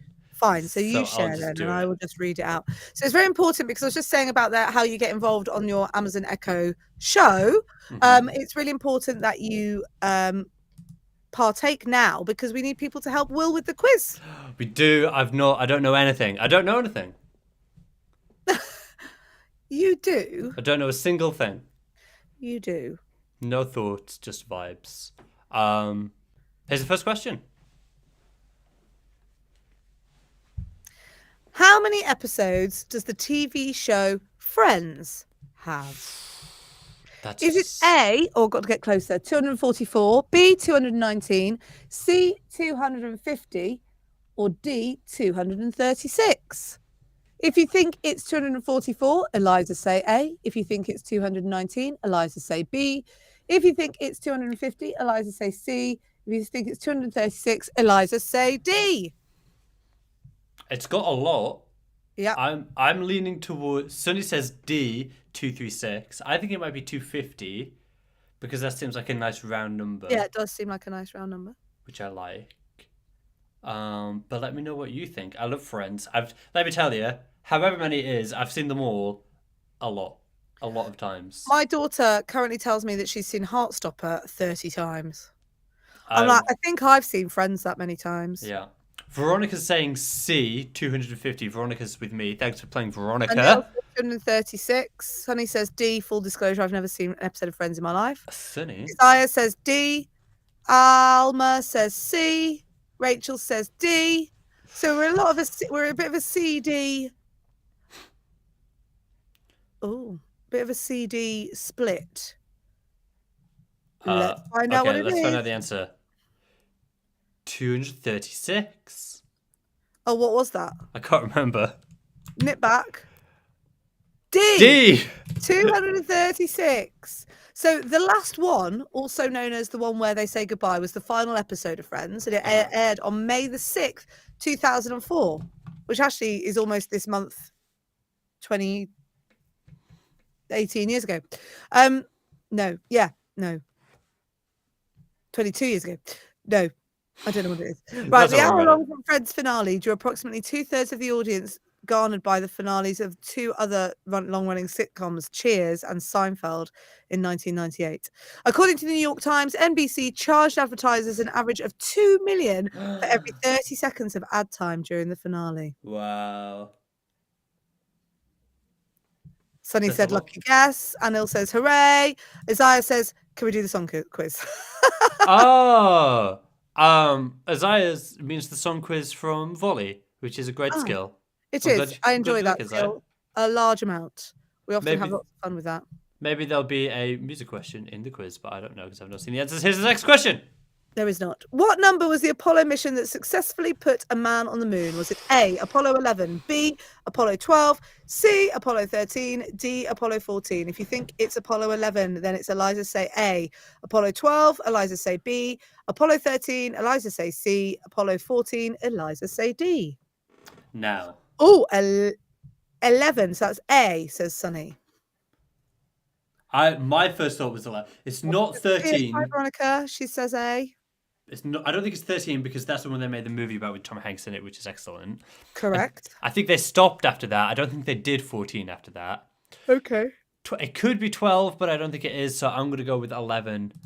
Okay. As well. Sunny makes a very good argument. She says, "Well, you better get this one right. No, that is a farce." I'm sorry, Sunny. NASA shirt. NASA shirt. The NASA shirt. Who else is going to play? Everybody's saying A. Is everyone saying A? I'm saying A. I think Anil says A, even though Eliza thinks he said yay. Yay. Aya says A. Okay, cool. Let's go see what the answer Okay, is. let's find out. It was Apollo 11. Yeah. Apollo 11 was the American space flight that first landed humans on the moon. Commander Neil Armstrong and lunar module pilot Buzz Aldrin landed on the Apollo lunar module Eagle on July the 20th, 1969 at 2017. Armstrong became the first person to step onto the moon's surface 6 hours and 39 minutes later on July the 21st at 2:56 in the morning UTC. Aldrin joined him 19 minutes later, and they spent about 2.25 hours together exploring the site they had named Tranquility Base upon landing, and they discovered that the moon was in fact made of cheese. It doesn't say that. I think you made that last part up, Kate. Let's go somewhere where there's cheese. The moon. Did you know that we know more about the surface of the moon than we do about the bottom of the ocean? Yes, I did know that actually. Did you? Yeah. You knew that, did you? Well, is that because it's a bit of Earth? Which we learned the other day. Yeah, well, you taught me it. So that doesn't mean it's true. Wow. Yeah, I know. I mean, who can say? Somebody said space farce. Which I think is quite funny. Farce. Space farce. NASA shirt to space farce. That's silly. I like a NASA shirt. I don't own one. I'd like Just get one. They're popular. I have two. Hint, hint. Hint. Okay. Yeah. I want to go. Do you want to go to the moon, Kate? Should we go? Let's do a podcast on the moon. Doing dishes. Called "Is It Made of Cheese?" Yeah. And we find out if things are made of cheese or not. During the washing, doing the dishwashing. That's different. So we've got two separate podcasts we're making now. And plus soporific. Oh yeah. So that's 3. So we're 45 minutes into the show and we've already got 3 new podcasts to produce. Oh, good grief. As if I need more to do. I know. Okay, next question. Next question. How many hearts does an octopus have, Will? Is it A, none, 0, none. None. B, 1, C, 2, D, 3. Isaiah says the moon is not cheese, guys. Come on. Isaiah, together. how could you say that to me? Actually, to be fair, you're the one who told me the moon was cheese and that it was part of the earth. Yeah, I also told you that. I don't know. I say a lot of things, Kate. You can't trust them all. Well, I think you can only be trusted between the two bing bongs of the statement sweep. Yes, that is true. That's your statement, truth statement sandwich. The 2 bing bongs of the statement sweep was a lot for my brain to process. There were a lot of words that don't usually go together, so that took me a second to catch up. Okay. Everybody's saying B, B, B. Sunny, I'm going to take a risk and guess C, 2. Oh, so 1 heart. Okay, so what I love about going for B is that would it even be a question if it had 1 heart? Because most things only have 1 heart. Yeah. I'm going to say D. I think it has 3 hearts. Putting it out there. Yeah. Have we got any more for any more? Does anyone want to change their answer? How many hearts does an octopus have? Anyone changing their answer? I'm saying D, based on all of my experience as an octopus. Okay. 3D! Round of applause for Will. An octopus's 3 hearts have slightly different roles. 1 heart circulates blood around the body, while the other 2 pump it past the gills to pick up oxygen. Wow. That's a lot of hard work. A lot of heart work. Get out. Sunny said, wow, nice. Alma, let's go. See you later, Alma. Bye, Alma. Thank you so much for coming. Sunny Shoot. said, wow, nice. Wow. Nice. 3 hearts. Yeah. It sounds like 1 heart carries the mother load and the other 2 hearts are like giant fans. I could do with a giant fan. And by that sense, maybe that's what a heart and 2 lungs are. Interesting. Would to carry the mother load and the other 2 big... In an oversimplified way, I think you might be right. Maybe because they don't have, like, breaths, do they, octopuses? Octopi. We'll book an octopus on the show for next week. Would you? Yeah. Imagine what it'd be like to talk to an octopus. What What would you ask? What would you ask an octopus? How And do tell the you stories? how do you manage all of your limbs? I think that you'd get a really rubbish answer because I think that the octopus would just go, "What do you mean?" I just do it. Or just do it. Maybe you should do something like, when. So there's this really clever thing that you can do with kids when they come home from school. Instead of you saying, What did you do? "How in was school today?" Yeah. They'll go, "School." Yeah. You say, "Did you use a pen today, or did you use a pencil today, and what did you use it for?" And then you get like, "Oh yeah, I did, yeah, and I drew this and I drew that," and they actually kind of, or "Who did you sit next to today?" is always a good one as well. My daughter started doing it with her friends' little sisters and brothers, and they all adore her. But that would be what I'd say to an octopus. What? How many pens did you use today? I felt like that was going really well until you said something really weird. Well, no. Well, what did you pick up today? How many people did you ink today? Yeah. Well, did you need to ink someone today? Something today? It's dawning on me that most of the things that I know about octopuses came from Finding Nemo. Yeah. As I says, he would ask, "Are you smart?" Okay. Are they're known to be smart. Oh my god, because they can get in and out of things. Yeah. What's the smallest space you've been in today? Yeah. That would be a good question. That is a good question. How do you manage your limbs? I don't think you get a good answer. Rachel said Right. I ate. Like a Question high number five. 4. Go Which on. of these is not a fruit? A, rhubarb. B, oranges. C, avocados. D, lemons. If you think it's rhubarb, Eliza say A. If you think it's oranges, Eliza say B. If you think it's avocados, Eliza say C. If you think it's lemons, Eliza say D. My first thought was avocados, but I'm leaning towards rhubarb because they're the only one that don't have. The rhubarb is the odd one out here because they don't have seeds in the middle and they don't grow on trees. Correct. Everybody's That's saying exactly A. how you would distinguish it as a fruit. So Sunny says A, Veronica Yeah. says A, Ryder says C, Rachel says A.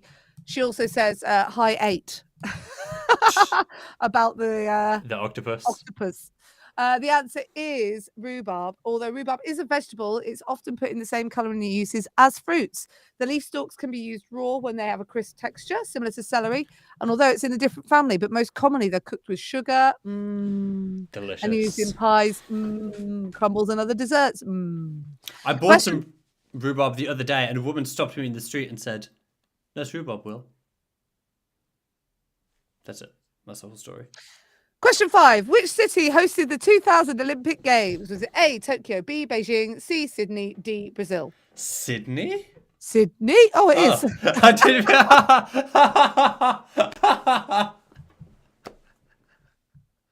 Sorry, I didn't mean to do that. You I know, don't when really- that was almost as unsatisfying as not having a sneeze. That's funny. That is unsatisfying. I don't There was really know no how build up. I don't really know what happened. Might Which get day some was it the sort of 2000 Olympic Games? Massive sadness out of that. No, let's oh. have some. Okay, well, we know it's Sydney. It's Sydney. Sorry, everybody. It's Okay, Sydney. right. So the 2000 Summer Olympics went by many different names. Officially, it was called the Games of the. Oh goodness, I don't know those numbers. XXV11 Olympiad. Ooh. But it was also known as Sydney 2000, the Millennium Olympic Games, or the Games of the New Millennium. 28? The 28 Olympiad. It or the must be more than 2000 that. Olympiad. 2000. No, XXV11 feels like 27. 5, yeah. So if it starts Unless at it's 7. like. Oh, two- well, I've broken it. Oh, you Anyway. have the words around all over the place. That was the quiz. Well done to everybody who got all the questions right. And thank you for taking part, and sorry for ruining Sydney for you. Yeah. Sorry, Sydney. Bad luck. So every single episode of Positivity Island, Will and I like to bring you a positivity activity because we believe that positivity is a habit that can be practiced every single day. You should be doing something to bring the love back to yourself, I think. Because there's so much to deal with, isn't there, Will? There's so much. There's so So much going on much. all the time. So much to deal with Relentless. all the time. And sometimes you just have to give yourself a giant hug. That's what your positivity activity is for today.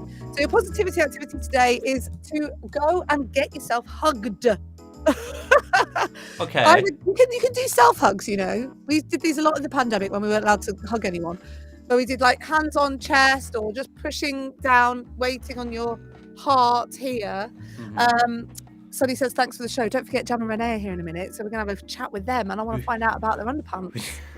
I don't know how well this is going to go. Don't know. I mean, well, the thing is, though, that was it James had his laundry out. I so mean, we've he was literally airing his own laundry. So. Yeah, absolutely. But anyway, let's go back to the hug. Yeah. So the hug, self-hug, a bit of touch can release some of that oxytocin that you need.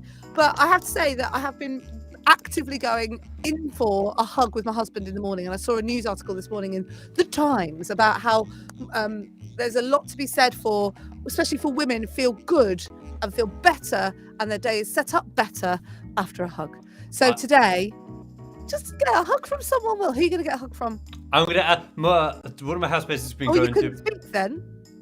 Try again. What do you mean? You kind of went, hey, oh, ha. It's like Porky Pig. Yeah. I'm a gooder, you're a gooder. One of my housemates has been going through a bit of a rough spot. And I think he could do with a hug.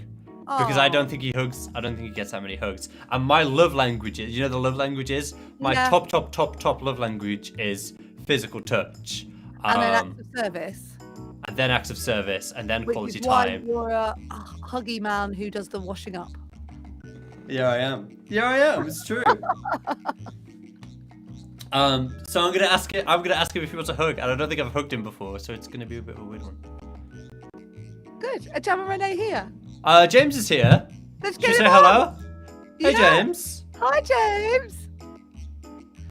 We can hear you. This is adorable. I love it. Oh, you can't hear me. Oh, No, we can. can. All You're right, Hello. this is. a little slow. I'm not You're a little really slow. here. Oh, He's good. hi, No, we lost him. Oh, wait, you.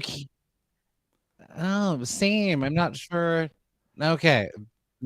Hi. No, it's bad. Is it good? You're running slow okay. for me too. Okay, we're All taking right. me out. Great. we'll got do it. 8-bit. We could be 8-bit. Now I'm back. I've ruined the show. This is No, it's great. not You true. were having such a great show. I came in, completely ruined it. This is cute. This is adorable. My love language is touch as well. We can hug each other when we see each other. Well, it's fine.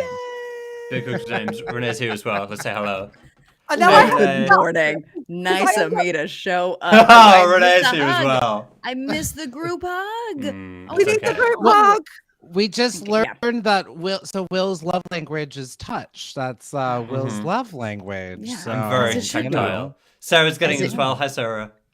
Thank you. Thank you so much. Did we go around the horn? Did I also Kate, what's your love language? Yeah, Kate, what's your love What is language? my Which love one is language? different? I think it's Yeah. physical touch and as well. Yeah. And acts of service, I think, is high up there for you as Service well. is high on mine as well, yeah. Oh, acts of service is high up on mine as well. my number Gifts two? very low. Gifts is very low. Oh, surprisingly. bottom of the list. Yeah, don't need them. Yeah. Don't need I them. think I Give me like that it. Care hug. less.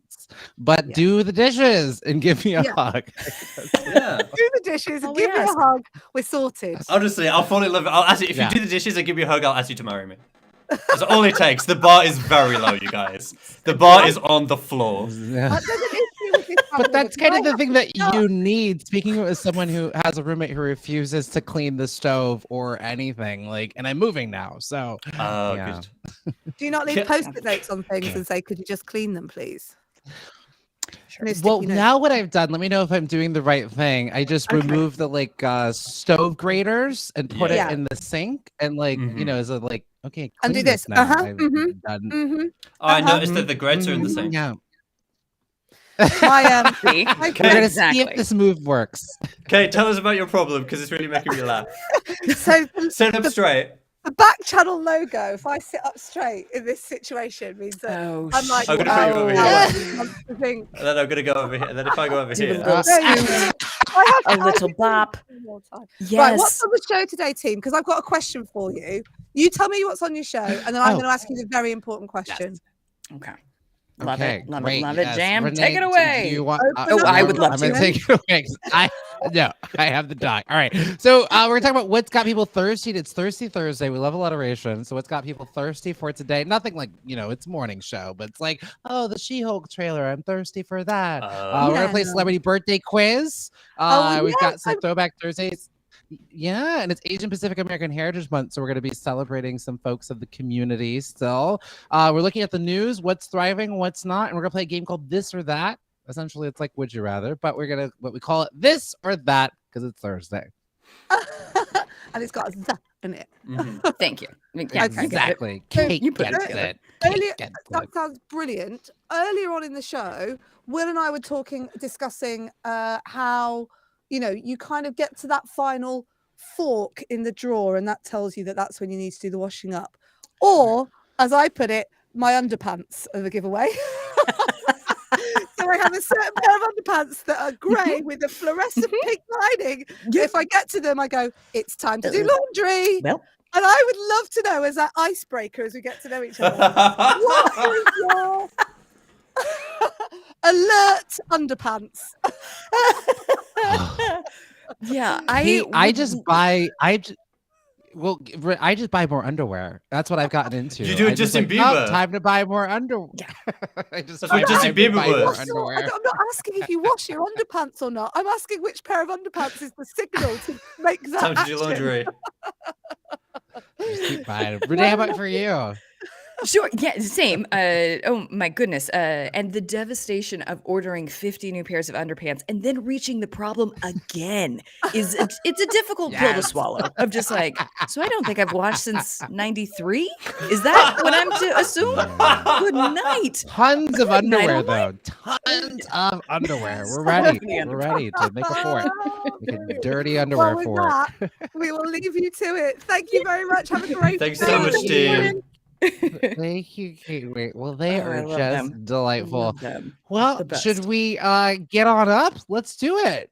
Let's hear that music. Let's hear. It's time to get on up with Jam and Renee. And here's your hosts, James Arthur M. and Renee Culver. Hey, everybody. Welcome back. If you were I haven't figured out how to stick this landing of like, away, Sure, and no, we're you back. did. I think you nailed it. I think you okay. nailed it. Great. I love this live feedback. You're here live with us on Backchannel. It's the only place on your Echo device where you can watch and listen to live shows and chat with hosts in real time. It's the only place on your Echo device. I don't know if you heard me. It's the only place. That's it. It's right here. Pretty exclusive. Now, we are here every single weekday, Monday through Friday at 7 a.m. or 10 a.m. Eastern time if you are in New York. And if you're in the middle, you're great at math. That's a statistic that you can rely on. And so you don't have to say it because everybody in the middle is great at math, so they can just figure it out on their own. You heard it here first. Yeah, that is true. And in case you're like, but what am I watching? Well, Monday through Friday from 7 a.m. to 9 a.m. Pacific time. You're watching Get On Up with Jam and Renee. I'm your breakfast jam, James Arthur M. And I am Renee. It's me right here before your very, very eyes. Can we absolutely make sure? Yes, absolutely. Renee, can you tell us? We got some Get On Uppers in the audience. Are you able to? I would love to. I would love to. So first off, already Audra saying hello, Stacy saying hello, Pomeranian saying hello. It is an absolute dream team that I will try to convince them to start a band together. That's how good they are, according to me. But that is not the only ones. We've got even more in the chat. We've got Megan, Ryder, Trinity, web chat user, Damien, Isaiah, and Steve. Jam. Wow. It's like it's a Super Bowl in the chat right now. Love to see it.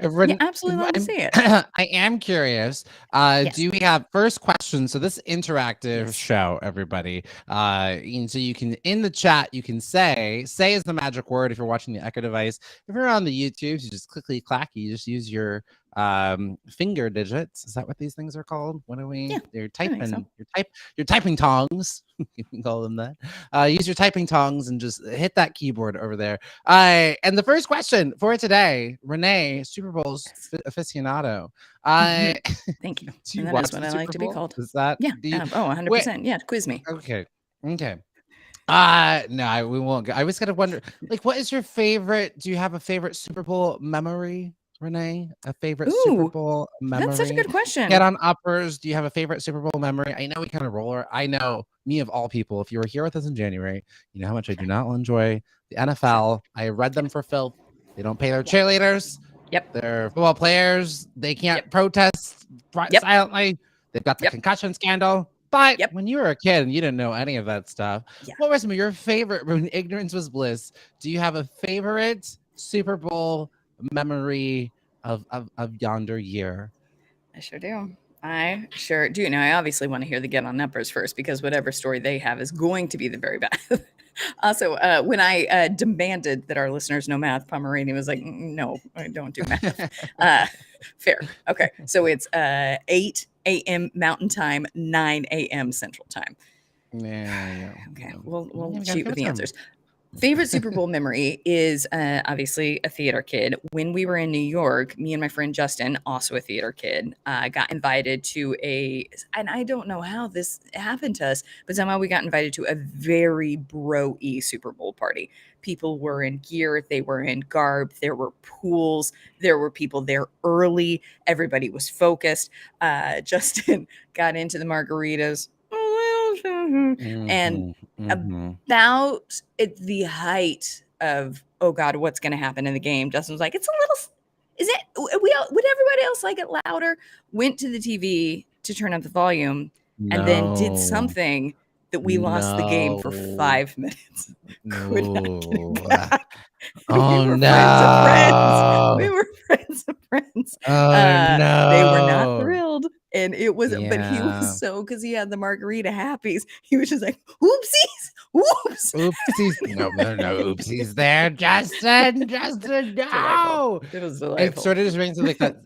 I feel like it became that scene, that scene in the movie where someone walks into like a bar and it's like they're like such a fish out of water and everyone turns and looks at them. It was like, it was like that moment is what I meant. Yeah, it was exactly that. How about you? Do you have a favorite Super Bowl memory? You don't watch. Yeah. You famously don't watch, right? No, but I do remember. I think I just don't like. I remember the Michael Jackson one in 1992 being really epic.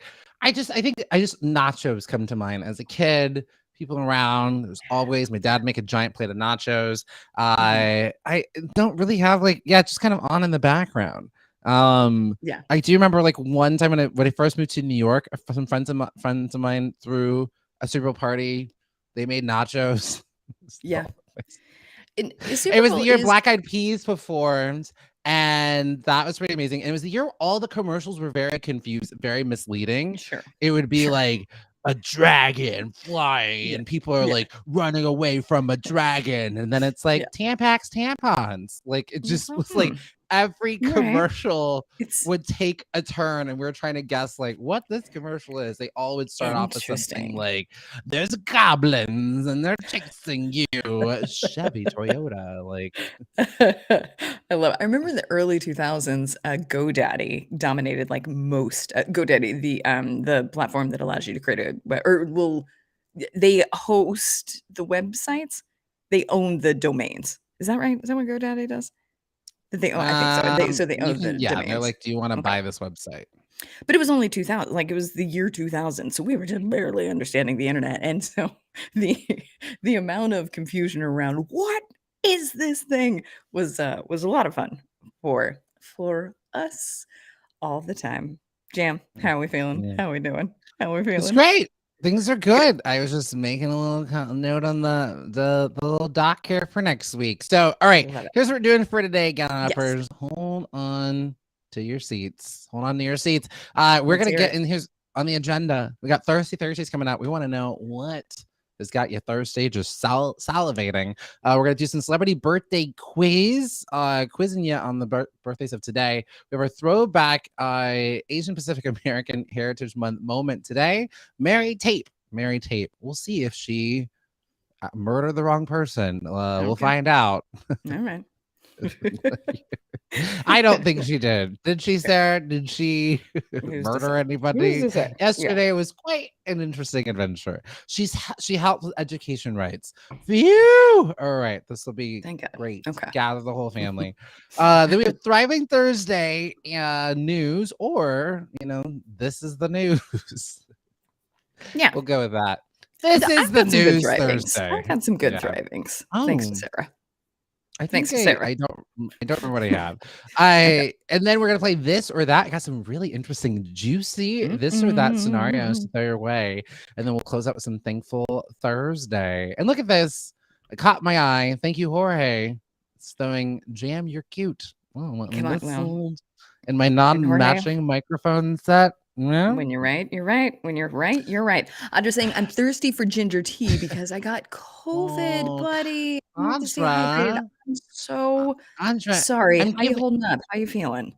giving you all the hugs as someone who, I mean, the test said I don't have COVID. Dr. Renee was like, boy, you had COVID. But I'll tell you what my 9-10 days. Stop it. The test, I never had a runny nose or any respiratory issues. There was never a cough. I had a sore throat. I had body aches and chills and fever. And then I had nausea. And then I had a little bit of the diarrhea. And then I had some things on my tonsils. That's not COVID. What And else it was for is 9 that? It's for 9 days, What? Renee. Give me the other thing that is. List I the showed up and things did that this show could be. every day. I know If you I did. had I know COVID, you you did. think I could have done this show? Well, yeah, because I had it in January and I did. Yeah, because we're idiots. Yes, Jam. Absolutely. Can people like us show up stupidly? Absolutely. But it looks like, listen, we got a whole crew of feel batters. Stacey's also not feeling great. Oh, Ay, ay, ay. Our team's falling apart on us. I'm curious. Okay. Did you lose Yeah. your sense of taste or smell, Renee? It got coppery. Oh, little bit. see, that never Yeah. happened for me. See? Oh, I don't think okay. I'm going to the doctor today. She'll tell us, and she's got an actual PhD, not Ooh. just the honorary one I gave you 5 minutes ago. Will she still be able to grab it though if it's fully out of your body? Can she check your antibodies? Are you getting that antibody test? I'll tell her what I went through, and she'll be able Okay. to assess it. And then she'll be like, yeah, that was COVID. Stop it. You are out I of love control it. today. Are you looking Okay. at how sweet our Get On Uppers are being to each other? Both Pomeranian and April are like, feel better, Audra. I love this. Are we all going on a girls trip? Are we all going on a dream trip? I hope so. That's the dream. That's the dream. Oh, and Audra can't taste salty things as well. You got to be careful, because then you'll be like, there's no salt in this, and it's all salt. Or like you're like, oh, putting salt, sugar in my coffee, and it's salt. You Yeah. got to be careful. Yeah. Okay. You don't know. You don't know. And you can't enjoy, the most important thing is Audra's like, I can't enjoy pizza. I'm curious, Get On Uppers, when you get sick, first question, second question of the day, what do you like to like give yourself? Are you like, if you're sick, are you like, Right. oh, I need like, vegetable soup? Or like, I'm curious, you can say what you like to give yourself, or are you like, I went crazy with my DoorDash orders. Like I was like, egg scramble French toast. Like I was like you don't ordering feel good. but I feel like you should be eating like, healthy things. That's what your body needs. But I was a while in with my orders of foods. No, I did the exact same thing. Garbage food. So, it's so interesting, like chicken noodle soup, grilled cheese sandwiches, ginger ale, like those kind of things. I never have ever, but you affiliate them. So for me, I affiliate them so deeply with being sick that that I went and got all of that stuff, and then you're just like filled with sodium and you feel bad. It's like, oh, this does make it worse.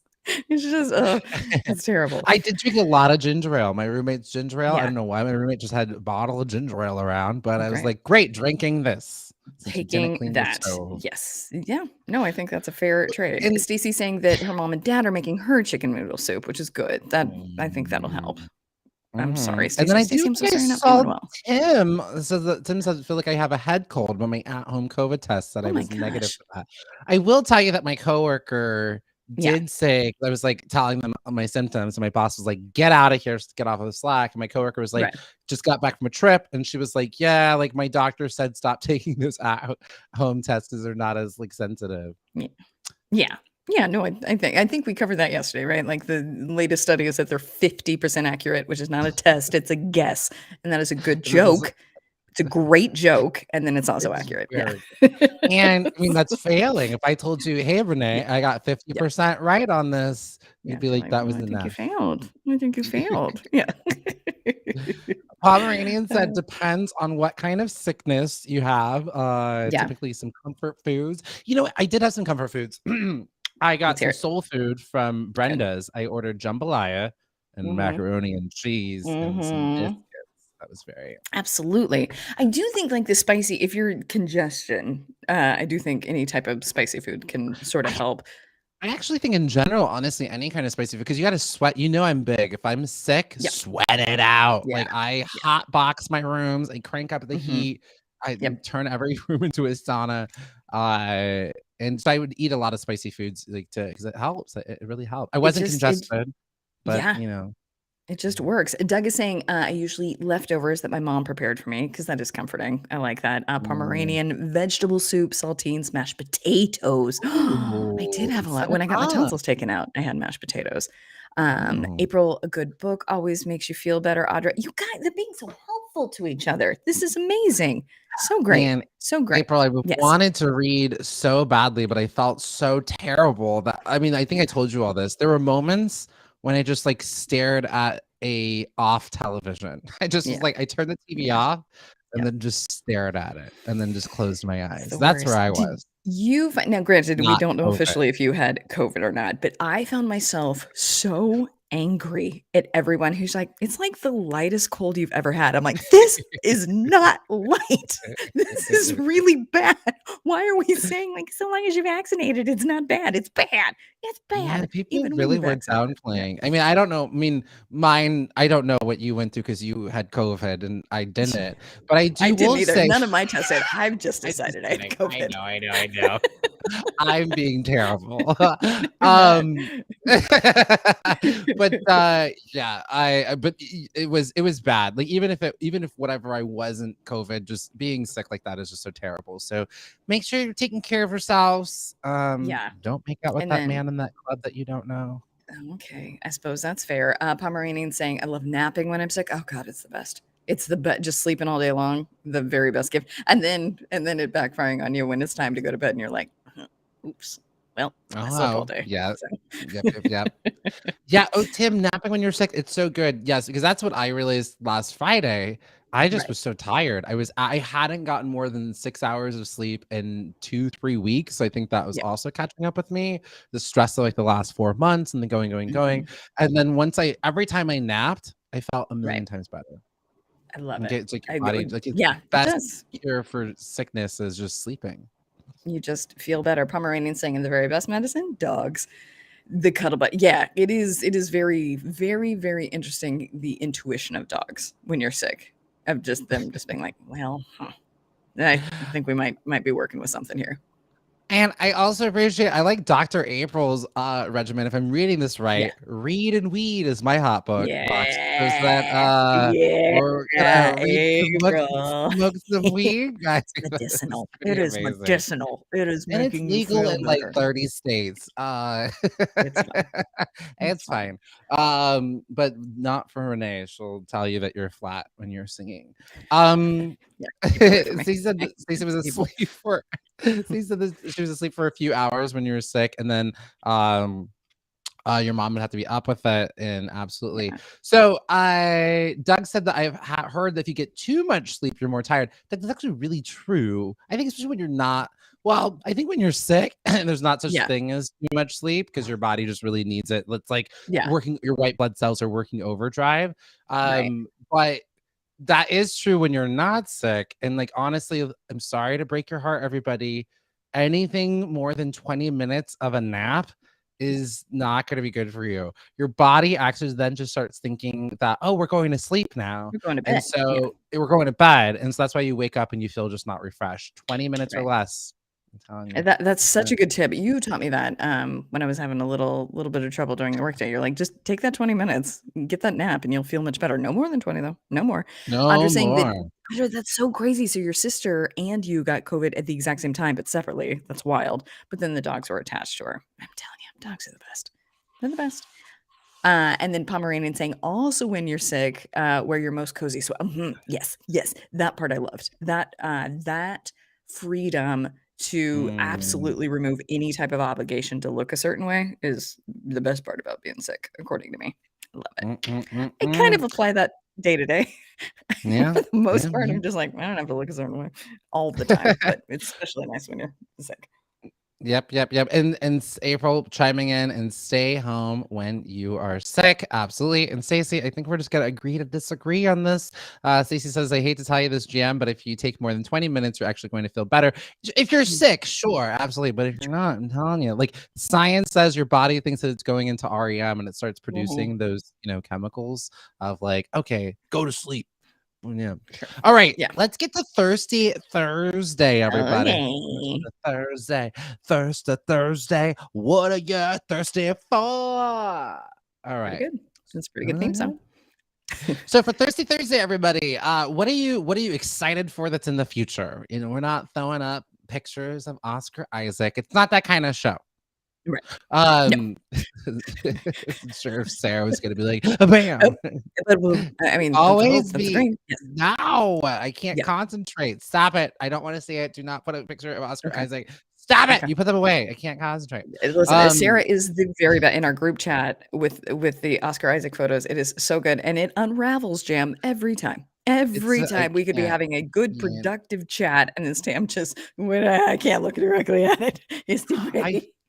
I think you're right. Audra said, dang, Oscar's not making an appearance today. Wow, it just storms out. And she's like, yeah, I'm not feeling well. You do this to me. I know. I love it. It's just that I'm frustrated with myself because I'm just not attracted to straight men. But he's also kind of very openly just kind of on the spectrum. What is straight these days? I know. I feel like we're all on the spectrum. It's fine. It's fine. But I get it. I understand. It's just frustrating to me. And I just don't usually celebrity crush this hard, but the man just sends me. Sure. Anyways, that's not what I'm thirsty for. What are we thirsty for? Get it up, as you can say something that you're excited about. I think Doug already chiming in that next Tuesday is going for a ride along with the Deputy Sheriff Transport Band. So he's thirsty for that. Thirsty for some ride along. That'll be fun, so Doug. Exciting. Stacy saying that Katie's coming over to take care of you. I'm sorry for the reason that Katie's come over, but that is exciting. I like that. Also, yes, Jam. Yeah, what Let's did you hear more. know? You saw it. Pomeranian, excited to finish editing for a deadline for a difficult client. Oh my gosh, that's the best. Pomeranian, when you are done with that difficult project for a difficult person, heaven, absolute heaven. I'm sorry that client is difficult, and you send them to me. You tell them, Renee said, you're being difficult. You should cut it out. But I'm proud of you for getting it done. Great job. Absolutely. Yes. Look at that. Jorge is excited that I'm gay. Jorge, guess what? I'm excited that I'm gay too. Let me tell you. And it was not always that. It was a journey. It was a journey. There were definitely moments I was like, well, I'm not excited about this, but I appreciate it. Thank you for your love and support. Renee, I'm excited for a few things get on uppers. Yes, Sarah. Yes, Sarah. Yes, Sarah. Yes, Sarah. Okay. Sarah, I love it so much. Sarah, just a quick reminder between you and me, Jam, if you could plug yours real quick. Get on uppers between us and Sarah. I think Jam's birthday is June 23rd. So I think that maybe this could be an indication of what's to come. Possibly. Let's see. Well, Let's see. you can have all the fun you want because I've already put in. I will be off for that day, but I am back on the 24th, and I think Sarah starts her vacation that day. So I'm sorry, all of your plans, and you won't be able to do it. All right. Well, I can print things. Just hold them up. We know I can't print things. We know I threw that printer away. We threw that printer away.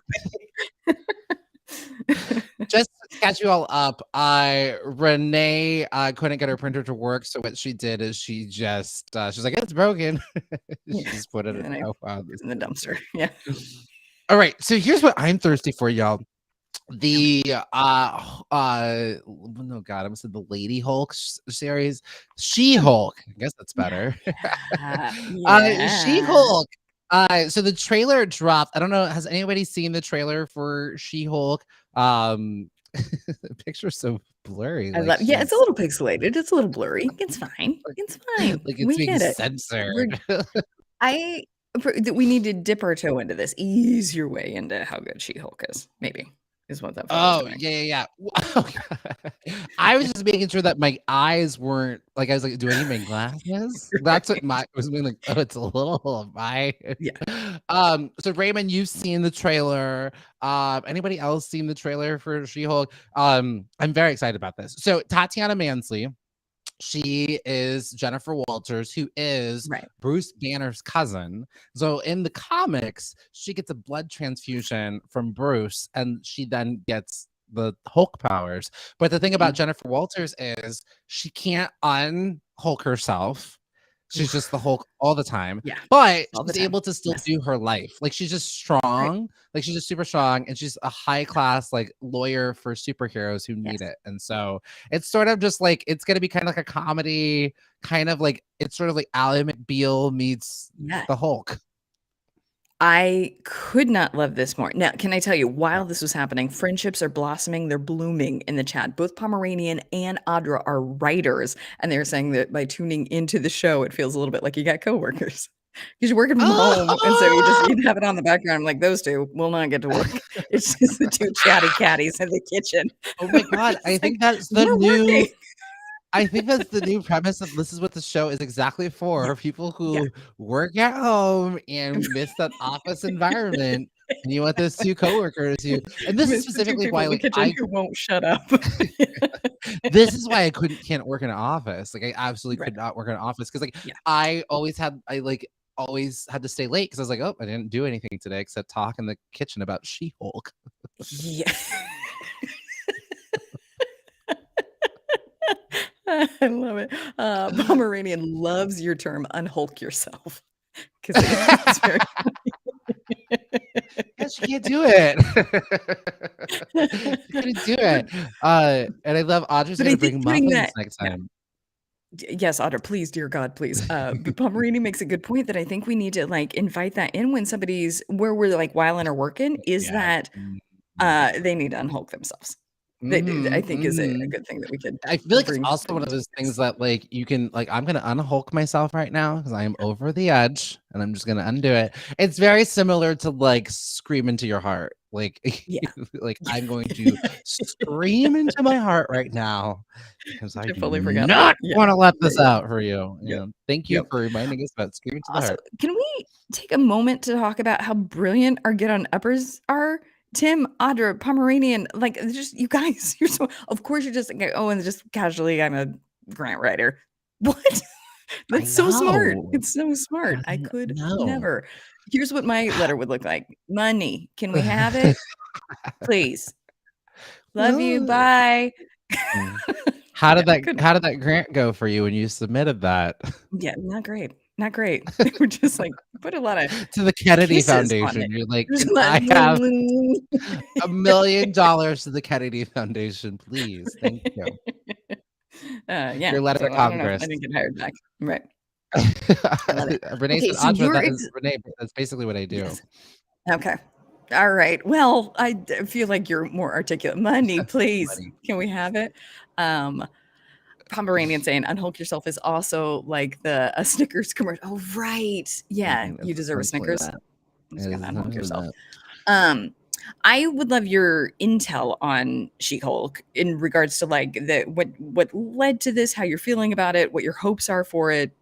Any more commentary that you have around it? I'm excited. Damn it. What led to it? Like again, they're just diving into like all the characters are able to get like because of Disney Plus. Kevin Feige is essentially doing what the publishing world did, where there's all these different comics. So now at Disney Plus, we're able to give all these characters who maybe wouldn't necessarily get a movie. And they're really using movies for just the big team ups. Like even Marvel Studios Doctor Strange Multiverse of Madness, it was like great, all these other characters coming together, boom. Like that's essentially what movies are for now, are team ups. But Disney Plus series are for like the one sort of solo, okay, Hawkeye is doing their thing. Nice. You know, nice. that's what The I'm so best. excited. And then I would recommend, I was shading this yesterday. I was Yeah. like, Queer as Folk reboot. I don't know how I feel about this. I Yeah. watched that Queer as Folk. There's a Queer as Folk reboot. Yeah. There's a trailer. It dropped. Mhm. It is like I watched it, and it's gonna be so beautiful and amazing. It's Oh, actually queer people. It's not just like four amazing. white guys in Pittsburgh. Great. Great. Absolutely incredible. I gotta say, consistently, we're getting it right when it comes to, well, I'm sure there's still plenty of things, but for the most part, We're trying. there's a lot of thoughtful reboots out there that are Yes, exponentially very better true. than the original, which is Yeah. so nice. And like there's like again, like I've said this yesterday, just kind of looking at the pictures, but I can attest, like it's queer of like how you define queer. It's like I feel like everyone Yeah. gets like they're represented in it. You know, there's Mhm. drag queens, there's trans characters, there's people of different like races. I think there's going to be some conversations about class, and I will tell you this that the trailer a minute in takes a sharp turn. Ooh. A sharp turn. I just want Okay. to prepare you for it. So I they're love in it. a nightclub, Yeah. Oh. and a Oh. guy Oh. with a gun Oh. comes Oh. in, Oh and boy. one of Oh the boy. guys protects the other person, and it's sort of a love story starting from that. Oh god, And that gave it's me just goosebumps like, in a bad way. I Yeah. know, Whoa. and I just am Okay. like, wow, they're telling the story. They're doing it, Yeah. and it's kind of I'm applauding them for going it, and I think we're still recovering from Pulse. Like I Yeah. every time I go to a nightclub, I think, oh, someone can come in here and shoot us. Like Yeah. I think that every time I go to a gay nightclub. And I that's how terrorism works. Like it's even recently going to the grocery store, I was like, oh, I could be shot here. And even though I live in like the Castro, I think it's only a matter of time. I live in Castro, which is like gay Mecca, Right. but it's only a matter of time till someone who is a lunatic comes Yeah. over here and tries to Yeah. show, put fear in this community's heart. So Right. I don't know, just Right. really grateful that we're doing these stories that, I think it's gonna be cathartic. No, I couldn't agree more. And just listen, the chat is delightful today. I'm so excited about all of this. Going back to She-Hulk real quick, Pomeranian was saying, we'll have a private screening and Bing muffins, of course. Then Jorge was saying, Jam, you're my favorite clear fork. And it was like queer folk. But also I think we can all agree that clear fork is very hilarious. That is very funny. Yep. It's very funny. Yep. Can I I want to touch on this real quick and then sprint away. So I read Bob Iger's autobiography. Oh, yes. We need a full segment. He was talking about how this was like common knowledge that we all knew this. So the guy that was horrific to the nightclub in Orlando, and the nightclub was, what is it called? Pulse. Pulse. Yeah. Yeah. Mm-hmm. So this will shoot everything up your spine. The plan was to take down downtown Disney. That was a plan. He was on the security camera. All these guns were in a stroller with a blanket covered over it. But because the House of Blues was having like this big concert that night, there was extra security and he couldn't get through. So then when you watch his phone, so he was just like nightclubs. So then he drove to another nightclub, but there was construction because they can follow his phone. And then he drove to this other nightclub. But just the goosebumps all over it is just so And around it all. Yeah.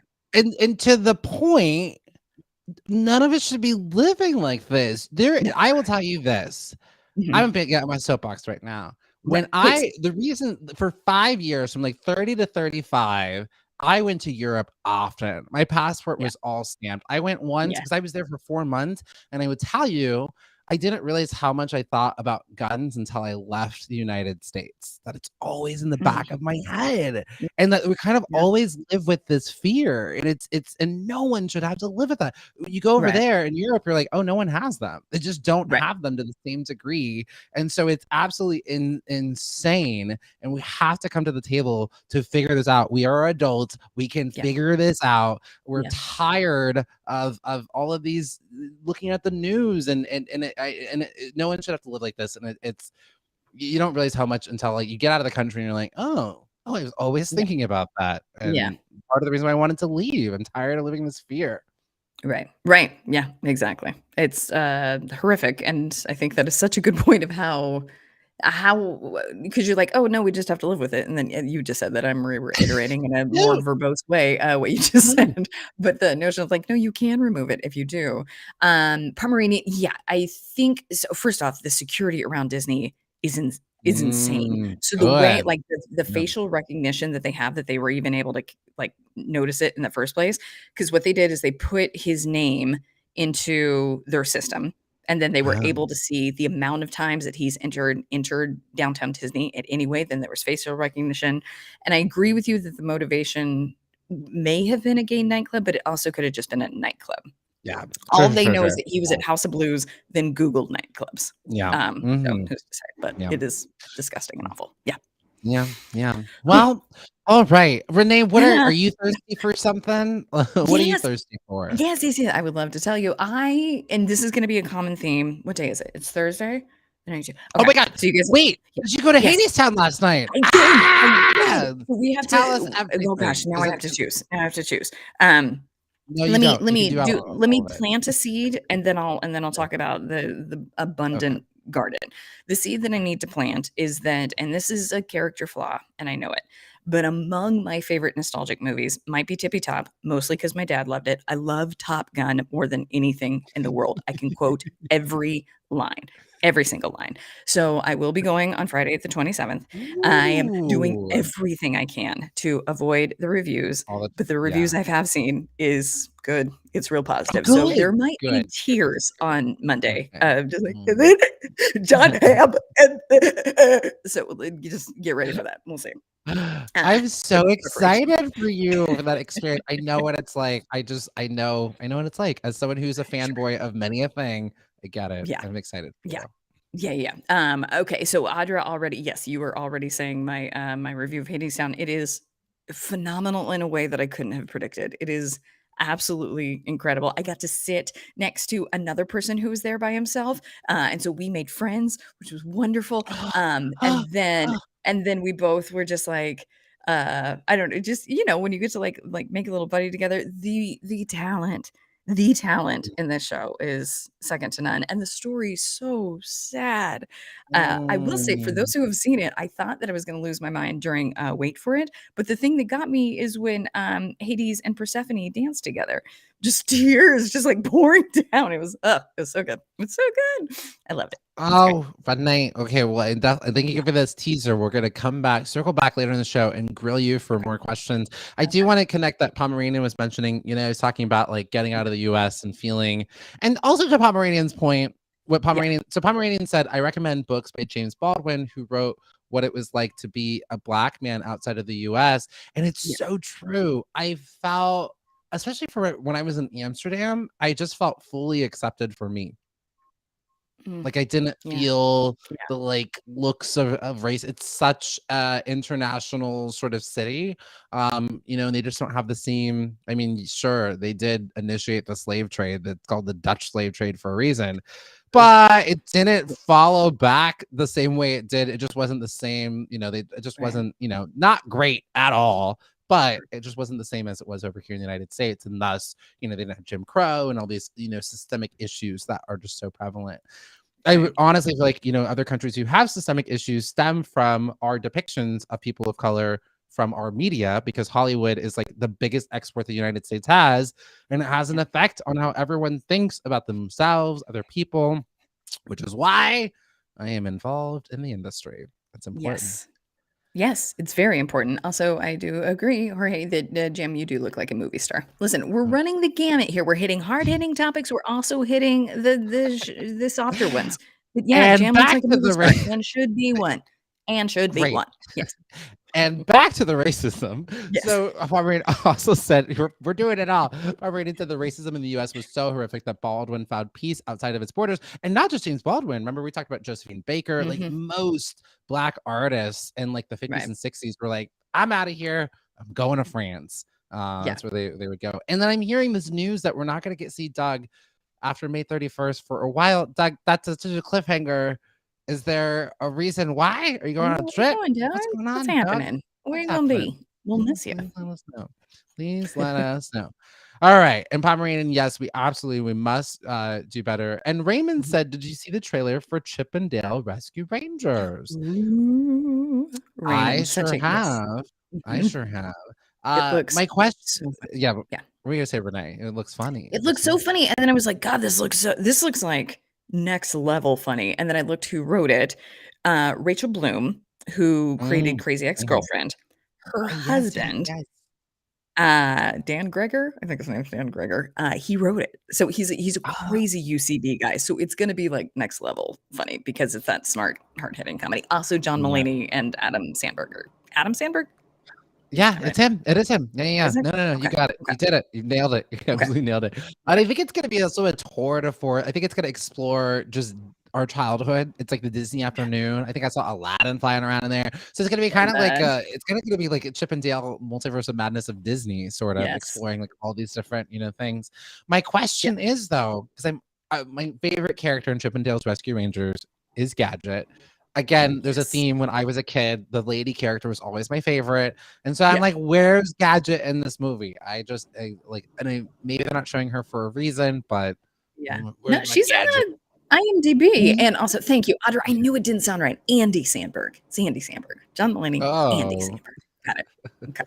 We got I it. was like, But no, that's Gadget, fine. You're doing it perfect. yeah. Oh, she's on the IMDb. Okay. She's in IMDb, so I don't know what she's doing, but she's on the IMDb. So let's see. Some people Let's think that maybe see. she's the antagonist. I don't know. We'll see. We'll see. Mm, All right. okay. All Well, right. we're gonna Yes. kick it on over to celebrity birthdays here. Speaking of Now it is time for happy birthday birthday celebrity. celebrities. Happy Happy birthday. birthday, celebrities. Happy birthday. All right. Celebrity birthdays. Yes. If you've never played before, well, get ready to learn how it works. So, some celebrities are celebrating their birthdays today. And it's not just be like, this person turns 50. We're going to quiz you on these celebrities, some things you may or may not know. So, I'll ask you a question. You all will work together as a team and guess. Say is the magic words. Whatever you say, boom, boom, will appear.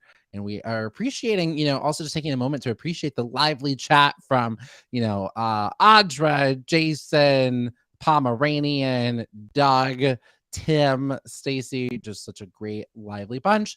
And if The you're very waiting to best. get in the conversation, it's like double dutch. Don't be shy. Just jump on in. Love it. I love it. All right. Amazing. Today Amazing. is May the 19th.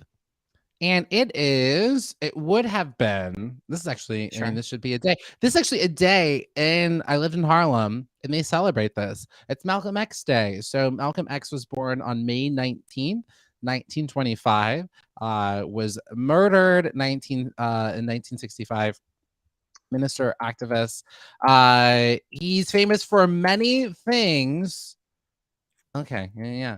Okay. He's famous for Okay. many things, but he made this iconic speech. He's famous for many things, but he made this iconic speech.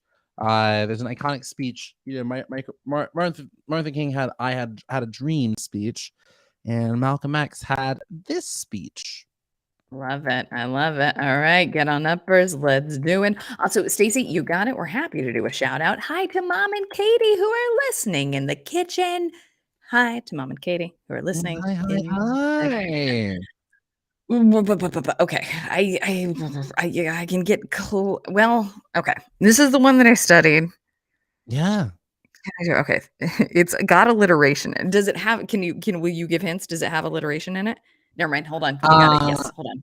Pomeranian found it for me. I knew that it was bullet and ballot, but I couldn't remember how it goes.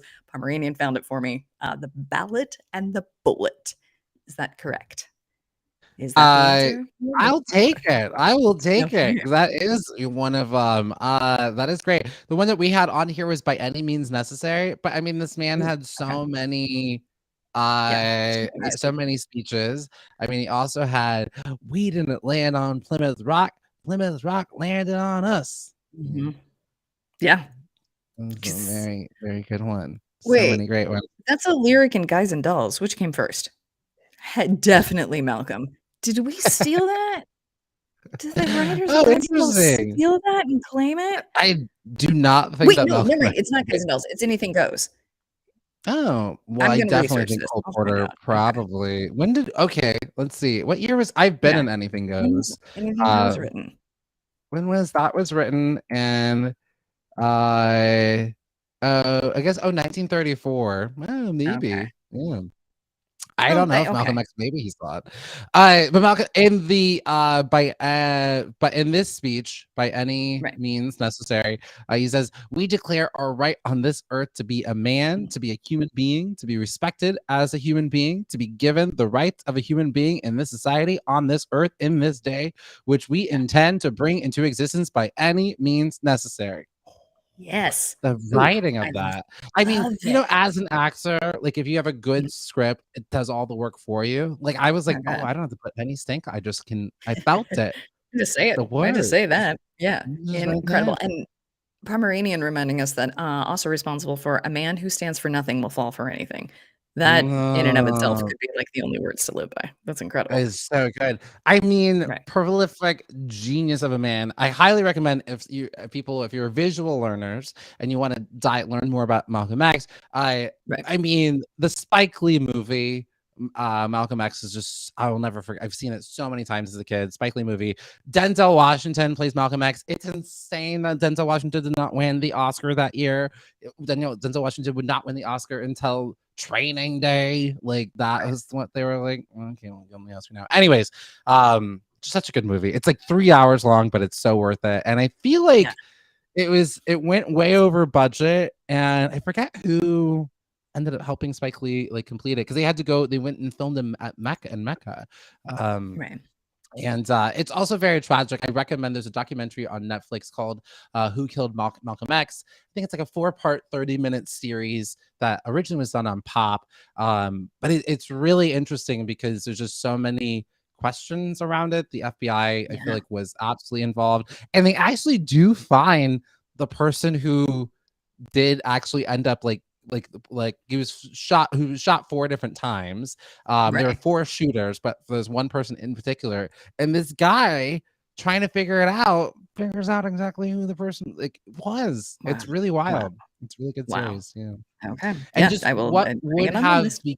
and what would have become from Malcolm X too, of people would have ended up running for politics, and same thing with Martin Luther King Jr. Like, these folks who were just such threats because they were able to galvanize the community and see our strength, and there Right. just was fear around that. It couldn't happen. Same thing with Yeah. Tupac. Yep.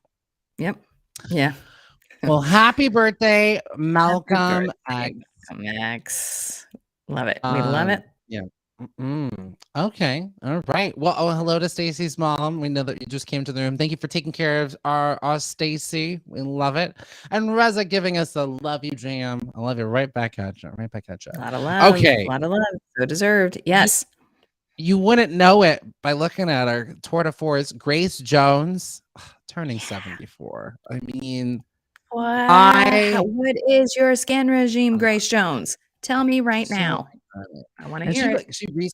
I will never forget. She performed at Bill Graham a few years ago, and people were losing their gosh darn mind. Yes, Sarah, I know that's an old pick from the 80s, but still, she just is phenomenal. Yeah, I don't know exactly. Eternally gorgeous. Yeah. I don't think she looks much different than this picture. Like, I will not. Absolutely. Pomeranian giving some good recommendations. Highly recommend this as well. Pomeranian said, best doc I've ever seen that looks at Baldwin, MLK, and Malcolm X. I Am Not Your Negro. It is such a good film. I think it won the Oscar. It's such a phenomenal film, I Am Not Your Negro. It came out around the same time as Get Out. And really great examination. Again, not only of like blackness, but queerness in that time period. Right. There's a debate between James Baldwin and Malcolm X. It's like brilliant. Love it. Love it. Okay. Love it. Amazing. Back to Grace Jones turning 74. Can you name she was in a James Bond movie in the 80s. So she was a Bond girl. Okay. I know. Sarah, these are such good questions. They're such good questions. I do want to, and I feel like at this point we know, how do you stump Renee? Have her list a James Bond movie. She will not be able to do it. She can't, unless it's 007, she cannot do it.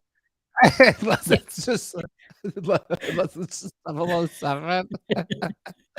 Have It's you the only one seen she Aging committed to memory. Yeah. before? No, Have you certainly have seen not. one? Wouldn't No. do it. Well, Wouldn't do I it. would think. But luckily, I've got brilliant get on uppers who are giving me hints in a way that we will get this right because I have a brilliant team on my side. Pomeranian saying Oscar nominated, but I don't think it won. Wow. Talking And about I Am Not then, Your Negro. Yeah. oh, Not the well, not sure. not Maybe I'll send it to you. not not the James Bond movie. No. Renee was like, "Wow, this Yeah. is amazing! I got to check this movie I out." love No, it. no, no. I love I it. I Am Not love Your it. Negro. I Am Not Your Negro. Yeah. Okay, that's fair. That's fair. And then George, View to Kill, I think is giving me the answer. I think that that's right. Incredibly Here's why I impressive. do think that that's right Mm. because George Yeah. has been so correct about your aesthetic. Has accurately said that Jam, you are gorgeous and stunning. So we have room to believe that the truth is coming from this Get On Upper. So I think A View to Kill is it. Is that it? Are we right? Did we get it? That is it. That is it. And I got to tell you some more Okay. information, a little bit Please. about Grace Jones here. I'm actually going to drop a link here in the chat for Sarah. Just look at this thing. You might see a more updated image here, but because she has a book that came out, and actually Grace Jones's actual age, I said 74. We actually might not know. It's actually a mystery. We know she was born May Whoa. 19th, but Okay. people don't really know the exact age. She's been able to kind of keep it a bit of a mystery. Amazing. So that was kind of funny. She was also once roommates with Jessica Lange and Jerry Hall in Paris in 1970. She turned down a role in Blade Runner, but then immediately regretted it.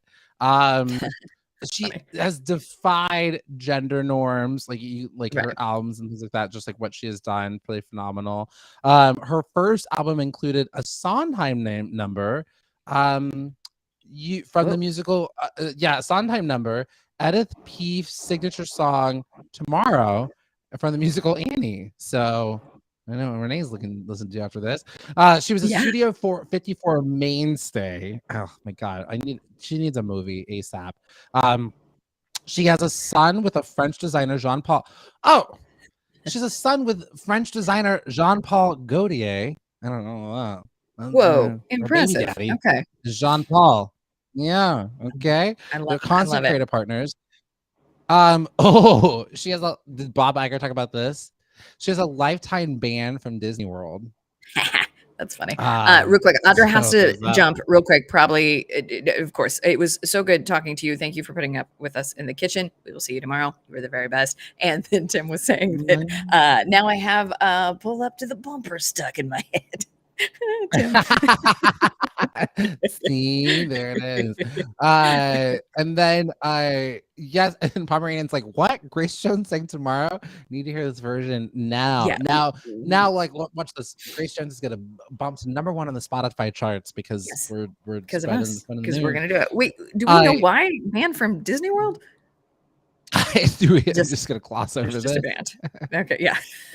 No, Siri, get out of here. I don't know why Siri thought it was time to talk. So I guess because she frequently flashes audiences or goes topless during performances.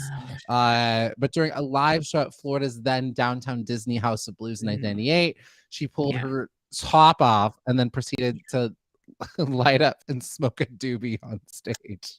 That'll do it. That'll So do it. that Yeah, was that's I would be like, come on, we should get that lifted. But no, that'll do it. That's fine. yeah. I mean, not every venue is for everybody. But in good company for the longest time, this is a morning show. Can I talk about this? I think so. I'll be very quick about it. Was a trend to be part of the Flash Mountain Club, not to be confused with Splash Mountain, because they take a little photo. So if you partook in participating in that, then you get kicked out. You get a little kick out. Yeah. Well, Pomeranian's like right on the same page. Pomeranian said, OMG, Grace flashing Cinderella. Yeah, probably not a good idea. Cry emoji.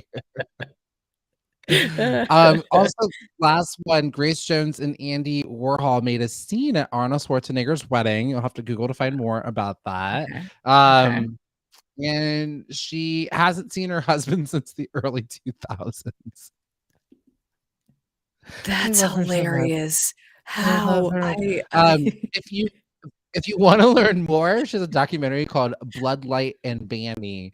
So you can learn more about Grace Jones. Okay. Happy birthday, We're icon. all making a note. We'll do it. We will do it. Hilarious. I love it. This is amazing. Where's your husband? I haven't seen him since the early 2000s. I don't know. I don't.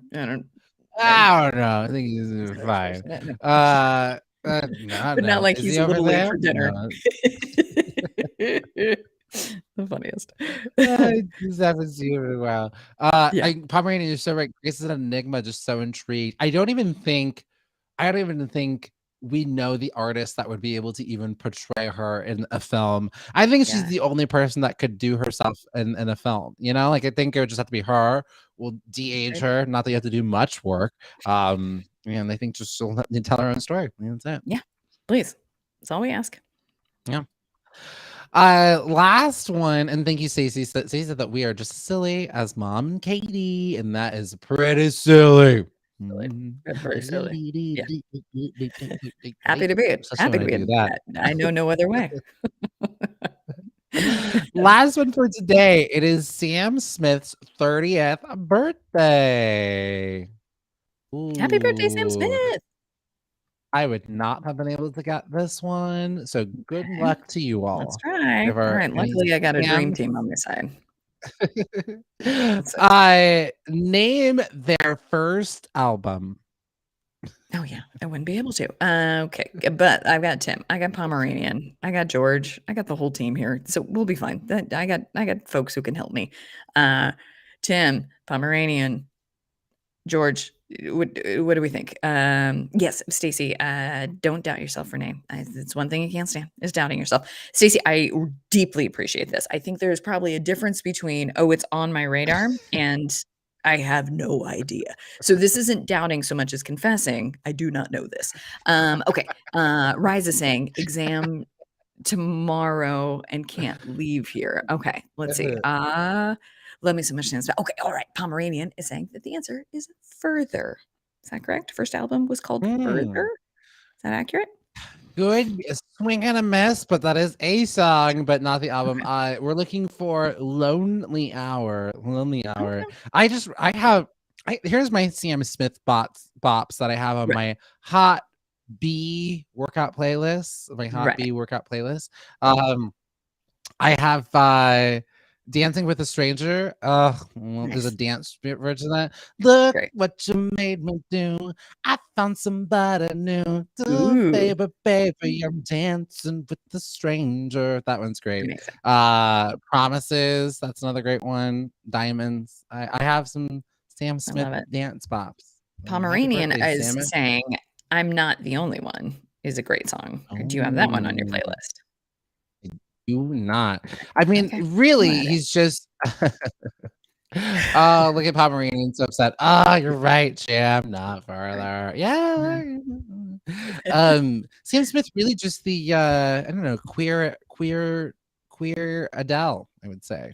Really that's good. I bet they would love to be compared to that. I think that's accurate. I love it. All right, coming in hot. Pet Shop Boys for me. It's one or the other. Do you want Sam Smith? Sorry, happy birthday to Sam Smith, but unfortunately, I love it. Yeah, hilarious. You can take Sam Smith. I'm taking Pet Shop Boys. Yeah. Look, and Tim connecting the dots. Speaking of James Bond, he did sing the title song for Spectre, and I actually think his. No, Adele's is pretty good too. Skyfall is a good one. That because Adele did in the skyfall. That was a good one. They always get some a late up and coming pop sensation to sing the late upcoming Garbage had the world is not enough. The world is not enough. Do you notice that I only know Garbage? I only know the title of the song, and then I just go into scatting it. But do do do do boo do do ba ba ba dee. The world is not enough. Do do do boo da ba beep ba. Raymond coming in with a great question. What do you think the best James Bond song is? Great question. And then Pomeranian Ew. saying, "Stay with." Oh, "Stay with Me" is so good. Why did you destroy me just in that one? All you say that name of that Ugh, song, and it's I'm just destroyed. it'll get you. It'll get you. Raymond is saying of the James Bond songs, Raymond likes Goldfinger, which I like. Goldfinger. Yeah. I think I've named my 3 that I have and in order. I think mine is definitely, if we're playing an impromptu rank it, my Beyonce is gonna be The World Is Not Enough by Garbage. Love Got that it. song. And Okay. then I think my Kelly's gotta be Skyfall with Adele. Great. And Love it. then the Spectre song that our dear friend Sam Smith, birthday boy, did. He's the Michelle. Pretty good. Happy birthday to you. You made the rank it. Now that is a gift. You That is did. something that I think, I mean, I don't Not love that we easy to did it do at on our 4 show. a.m. in the morning, because now the rest of the day is going to go downhill. But I do think right. It's not easy. It's definitely not easy. But you did it. So happy birthday to Sam Smith. We love you so much. All it. right. Well, it is time for, first of all, time to thank our very lively Get On Unpudged today. Y'all are making the show. You're making it. It's because of you. This show is doing so well today. And when it's not doing well, 100%. It's the most fun. I can't begin to tell you how much this makes our day. It's the very, very best. Also would like to remind you all, if you have a chance, if you haven't done so already, and I know Stacy's done it, I think Raymond has done it as well. If you're watching, you can also subscribe to the show. It helps you to know when something exciting is coming up, and then you can also leave a review. You can head over to backchannel.tv and click the leave a review button. It helps people to find our show and hear how amazing it is and you are. Also, please leave a review for yourself. By the way, the audience, the Get On Uppers, were amazing too.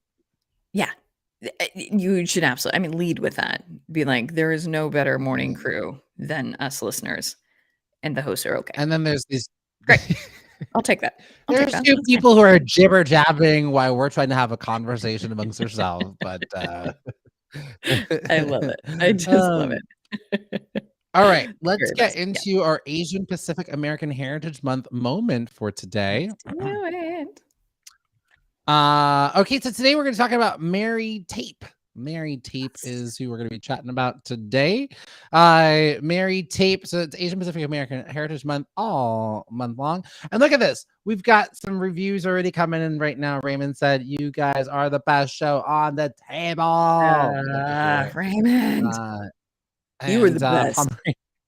Pomeranian loved your leave a review for myself. You got to. If you don't sing your praises, who else is going to? You simply must. Thank you. Thank you. And Stacey's giving some instructions for y'all.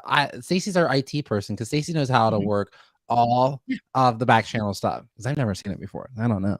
So Stacey said, leave a review on the Amazon Alexa app. Just go to back channel skill. Oh man. Sarah, can you make a note to put that in all of our show docs so we can say that? So that way Stacey doesn't have to keep reminding us.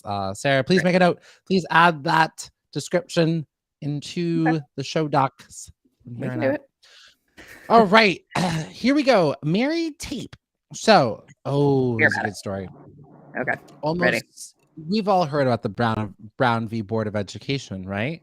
Well, almost 70 years before the Brown v. Board of Education, Mary Tape fought for her daughter's right to attend public school in California. So Mary had immigrated to the United States from China when she was 11 years old. And then in 1884, she tried to enroll her 8-year-old daughter, Mamie, at a white public school in San Francisco. But the school authorities turned down Mamie away because she was of her Chinese ancestry. And Mary and her husband, Joseph, sued the Board of Education. And the lawsuit became a landmark civil rights case for public school desegregation. So that is pretty much the story of why we are celebrating today, Mary Tape. So today we salute you. Amazing. And it became kind of a landmark case here. So salute to Mary Tape. I think this is a picture of her daughter, Mamie, here. So that is your Asian American Heritage Month. Yeah, that was incredible. That's such a good one. I love it. Yeah. We salute you. Thank you for all you did. For all that you did. Okay, Jam, in the second hour of the show. And you know what we love to do in the second hour of the show is bring you breaking news. You got to wait an hour. You got to wait just a quick hour for us to like shout it out a little bit, talk about some celebrity birthdays, bake some muffins in the kitchen, and then we can get to the breaking news of the day. This is the theme for Thursday's news, the alliteration. We initially started with Thriving Thursday, things that are thriving in the news. But you guys can read the news just as well as we can. Is it always thriving? I don't know that it is. So we will make it this is the news. Just generic, neutral. This is the news. But I am starting with the thriving one. Jam, may I tell you about a story that warms my heart and soul to no end? I don't think I'm alone in telling you that I love Tabitha Brown on par with Brene Brown. But if your last name is Brown, I'm probably going to love you, I think is what we can deduce from there. So I feel like I will introduce Can I test Tabitha this? Brown. Yes, please do. Can I test this? Yep. Are you going to say Chris James Brown? Brown? Yeah. Okay. No. Yeah. Yes. James Brown. I didn't even think about that one. Already immediately goes Fair. out the window. Fair. Immediately. Yep. You're like, oh, they already got it. James Brown. Right. And then Right. Sarah Brown. Yeah. See? Yeah. See? Exactly. So There's I guess always gonna that be if one bad. Like, I think Right. like 90% of the Browns. I think so far we can go like 90% of the Browns you're down right. with. Or female. If you're a female Brown, I love you. Oh, but James Possibly. Brown, you can guarantee the Lady Browns, Yeah. but Yeah. the Lady male Brown Browns are a and James. toss up. Sorry to derail. I just wanted to test your theory. Yeah. No, I love it. I love it so much. Okay, this feels good. So my sweet, sweet Tabitha Brown. I feel like you guys are all familiar, but we will do a little bit. So Tabitha Brown has the most incredible, inspiring origin story you ever did hear. She's an actress who moved out to LA when she was 20 with her husband. They had 3 kiddos. They have 2 kids. They've got 2 kiddos. And she has been trying and trying and trying to be an actress for 2 decades, all the while keeping a positive attitude. In 2015, 16, she started doing like a little bit of vlogging on Facebook, and that went okay, but it didn't quite hit. And then she started doing cooking on Facebook, and that did much, much better. And then because she was on her way to be a successful actress, she was doing Uber and Lyft drives. And during a break wow. between picking up Lyfts, she stopped by Whole Foods. She's vegan, and she had a sandwich, and she reviewed the sandwich in the most hilarious, delightful, wonderful way, talking about how like the plan was to just eat half, but it's so good, I'm gonna eat the whole thing. Like it's just delightful. And that like skyrocketed her into a little bit of viralness, and Whole Foods brought her on. But then she continued to do these cooking videos throughout the pandemic, and that is where she went like out into the stratosphere. We Yeah. fell in love with Tabitha. She got us through the pandemic because her cooking shows are so sweet, and they're very like, here's how I make it, but that's my business. You can make it however you want to make it. And we went nuts, loving Tabitha Brown, and the industry went nuts too. So now she's 43 years old, and at 43, she's getting everything she's ever possibly wanted, and deservedly so. So she's got a kids show that she made. She's got a cooking book that she made. She got a recurring role on The Chai, just success after success after success. And now and then she also partnered, because she does cooking, she partnered with McCormick to create her own seasoning, which is incredible. Go ahead. Jam, Well, tell I me was more. gonna say she's a household name in my because you were like, oh, can I steal this article about Tabitha Brown? I'm like, sure. Like it's just one of those things. I'm like, I know her name, but I don't remember. Like, because everyone's buzzing about her. So thank you for helping to connect like all of those dots. And then Pomeranian, also a fan, said one of Tabitha. She has these words to live by. This quote. She says, "Have a good day, and even if you can't, don't go messing up nobody else's." That was a really good quote. It's her signature phrase, and it's so good. And it's so good. And she, I think, better than anybody, does pep talks in a way that will just warm your heart. And she's just the most comforting, wonderful person in the world. And I think occasionally when we watch someone who just their career is simply based off how successful their social media is, we can get a little jaded. We get a little bitter and be like, all right. Not with her. Every single thing she gets, you're like, you deserve it. You deserve it. Deserve that. You deserve it. Yeah. And you said something that was really inspiring, I think, for a lot of us. And even Pomeranian was like, oh, she's 43. Okay, I'll say I'm 43 too. How cool. And it's so inspiring Yeah. because, you know, Yeah. I see 40 right around the corner. And how many times have I thought, Jim, like, I guess it's not For happening? 4 years. It's 4 years away. It is 3. It is 3. All right. You're so It's 3.5. Renee. No, I turned 37 in like a month. So it will Okay. then be 3 years. Okay. Okay. You're the All one right. that told us to do the math at the top of the show. You said there will be math. Do the There will math, be math. Renee. Yeah. Okay. So 3, But I the little see it extra in- than 3 years. Yeah. like, okay, we're like what are I'm like 6 now. Okay, it's like 3 weeks and 3 years Adorable. and 6 weeks. Okay, I love it. adorable. I love it. Exactly. Pomeranian's right, Jam. but- You're just a baby. You're just a Oh my God. baby. But you see it coming, you see it right around the corner, you know, like it just, and you just feel like sometimes, like, I don't know, you just growing up, it always felt like if you haven't done it by 40, it's not happening. And just seeing other folks, and there's like, you can Google people who didn't hit their stride until 40 or 50 or 60. Mhm. Like it's absolutely there. So it's like, it's one of those reminders, run your race and just keep running it. Because your race is your race, and it's gonna happen for you the way it's meant to happen for you, and not for anybody else. You know. I couldn't love it more. I couldn't love it more. Yes, and I think Tabitha Brown is such a good example of this. You know what's so funny about this is I've told you all the things she's done. I have not told you the point of this article, which is she is launching a clothing line with Target, which is absolutely Oh my gosh. incredible. And what's so sweet about it is that it's going to be swim and accessory items, as well as home office and food and kitchenware and entertainment. Like she's gonna do it all, which is incredible. And something that you like anytime anybody launches a clothing line, you're like, how inclusionary will it be? Are we gonna and the sizes, anybody who wants to participate in this will be able to, because the sizes are gonna be so inclusive. Isn't that great? She's the I best. love that her so so much. much. Truly the best. Truly the best. Yeah. And then Stacey, because I think Stacey, you just had your birthday. I think Stacey and I are like the same age. And Stacey said, Jam, you're passing me up. I gotta go by 36. I'm on to 37. And Raymond said, I'm glad to get everything. Raymond saying it's good, essentially, that it's good to see good things happening to good people. You know, it's like it's good. It's good when this happens, when it works Couldn't out. agree more. And I really do. Anytime anybody's having a bad day, I genuinely am like, just go to Tabitha's page and watch her videos, and then watch them until you feel better, because it will work. It's incredible. She's amazing. So yay, Tabitha Brown, and thank you, too, Sarah, it's for sort of that bringing this thing. to my We know and we know that hurt people. So I love that idea of like, listen, if you're not having a good day, don't take it out on somebody else. Like, you know, don't need to. It's the best. Okay, I have some Marvel news for everybody. So this is kind of some Marvel news. So Marvel Studios can now feature Stan Lee's likeness in future projects. So as you all know, like so Stan Lee, his last one was filmed. I think he's in, what is his last one? I think it's Captain Marvel, but I think they maybe filmed an Infinity War one before he died. Before they knew he was like not going to be with us for much longer, so they did like a bunch of them back to back in production. So I'm not sure if Captain Marvel was the last one that he was in.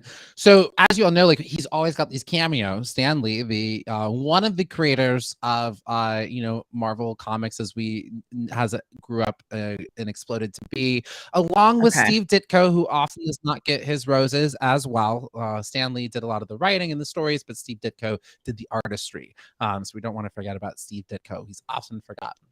But so he, you know, passed away a couple of years ago, but they locked in, Marvel Cinematic Universe has locked in a 20-year deal with Stan Lee Universe for his name, his likeness, his voice, and signature to be in it. And so his family was saying, you know, that this really ensures through digital technology and archival footage and other forms that, you know, he's going to continue to live on in Marvel movies, Disney theme parks, and, you know, that it's kind of exciting because it's like his spirit will always really be there. And they're like, essentially, as long as it's tastefully done, like, go for it. And so I think this will be kind of really exciting. Like, you might see like a CGI alien version of him somewhere, or they have so much archival footage of him, and I think that it'll be just really. It's one thing that I'm like sad that's been missing in all of these Marvel projects and movies, but now he'll get to pop up. Okay, so you're on board for this. You're like, you know what? I think this is good. This will be a good thing. Yeah. Are there people who don't? What is the argument to not do this? Yeah, I mean, I guess like I'm for it. Like even like some people are like, I am for CGIing like Carrie Fisher into the Star Wars movies because I want the character to continue to like live on. I'm all for it. Like if I listen, if I die tomorrow, I don't want to put that out there, but like if for some reason I can't be here, please CGI me into this show. I love use my that. archival footage. Keep it going. And I think the biggest thing is like since his family's on board, if his family was like no, then I would be like, oh, okay. But I think the idea is that like his spirit will continue to live on in these projects, on and on. And it's not to me, it's not like it's something like to make money, because they've done it without him for all this time. It's sort of just like it's got the Stan Lee stamp on it, like he's still here in spirit. So I'm a fan. I love that. Okay. Well, and you know what's so funny is that it's got the Stanley stamp, and if it has the Jalen stamp, then I also love it. I also think it's great. Fantastic. I love it. Yes. Yes. Let's see. Oh, it was not. Did I miss anything? Okay, I did not. They always play one Elvis Presley stuff. Okay. Yeah. I think we got Alexa's. She's really chiming in today. Okay. Which is that's her. It's more than fair. What else do you have that's thriving? Yes, I would love to tell you, Sarah, you are killing it with your stories. Here comes the headline. Antarctica's penguin post office is hiring.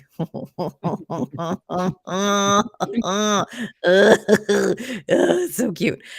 So first off, I think Antarctica for me feels like there's one guy there who's sending letters. What is happening? Why is there a post office in Antarctica? And the article supports this a little bit. So they are hiring, but here's what is so funny about the job description. If you are good at sorting mail, selling postage stamps, and counting penguins, this could be the job for you because they get so few letters there that all of the post office workers are also, and then also if you could keep track of the penguins, we'd appreciate it just during your downtime. If you can just count those penguins real quick to make sure that we have enough for that. So it is this penguin post office is what it is known to tourists, is a pretty big tourist attraction on Antarctica because it's funny to be like, oh, this place where no letters are sent has a post office. So tourists are constantly going. But I think there's a notion for me. I was like, yes, absolutely. Sending my resume immediely. I was going to say, are we going to lose you to this penguin post office? Well, I've applied. Yeah. Here is something that I did slowly stop typing as I continued to read the article, which says, living and working on the island is far from luxurious. On top of the cold temperatures, which can dip as low as 23 degrees Fahrenheit. So you're just hanging out in 23 degrees. You're cold all the time. Who's lived in LA for the last 10 years? You're gonna put her down there. Lady who spent most of her time screaming down 6th Avenue when she lived in New York. Just that's how I handled the cold. Just so cold. It was so cold in New York. Could not do it. So Could cold. not do it. So it's cold. So that I don't love, and that is before you sort of imply the wind chill factor. So it's even colder than that. It goes on to say staff members share a single bedroom, and there is no flushing toilet.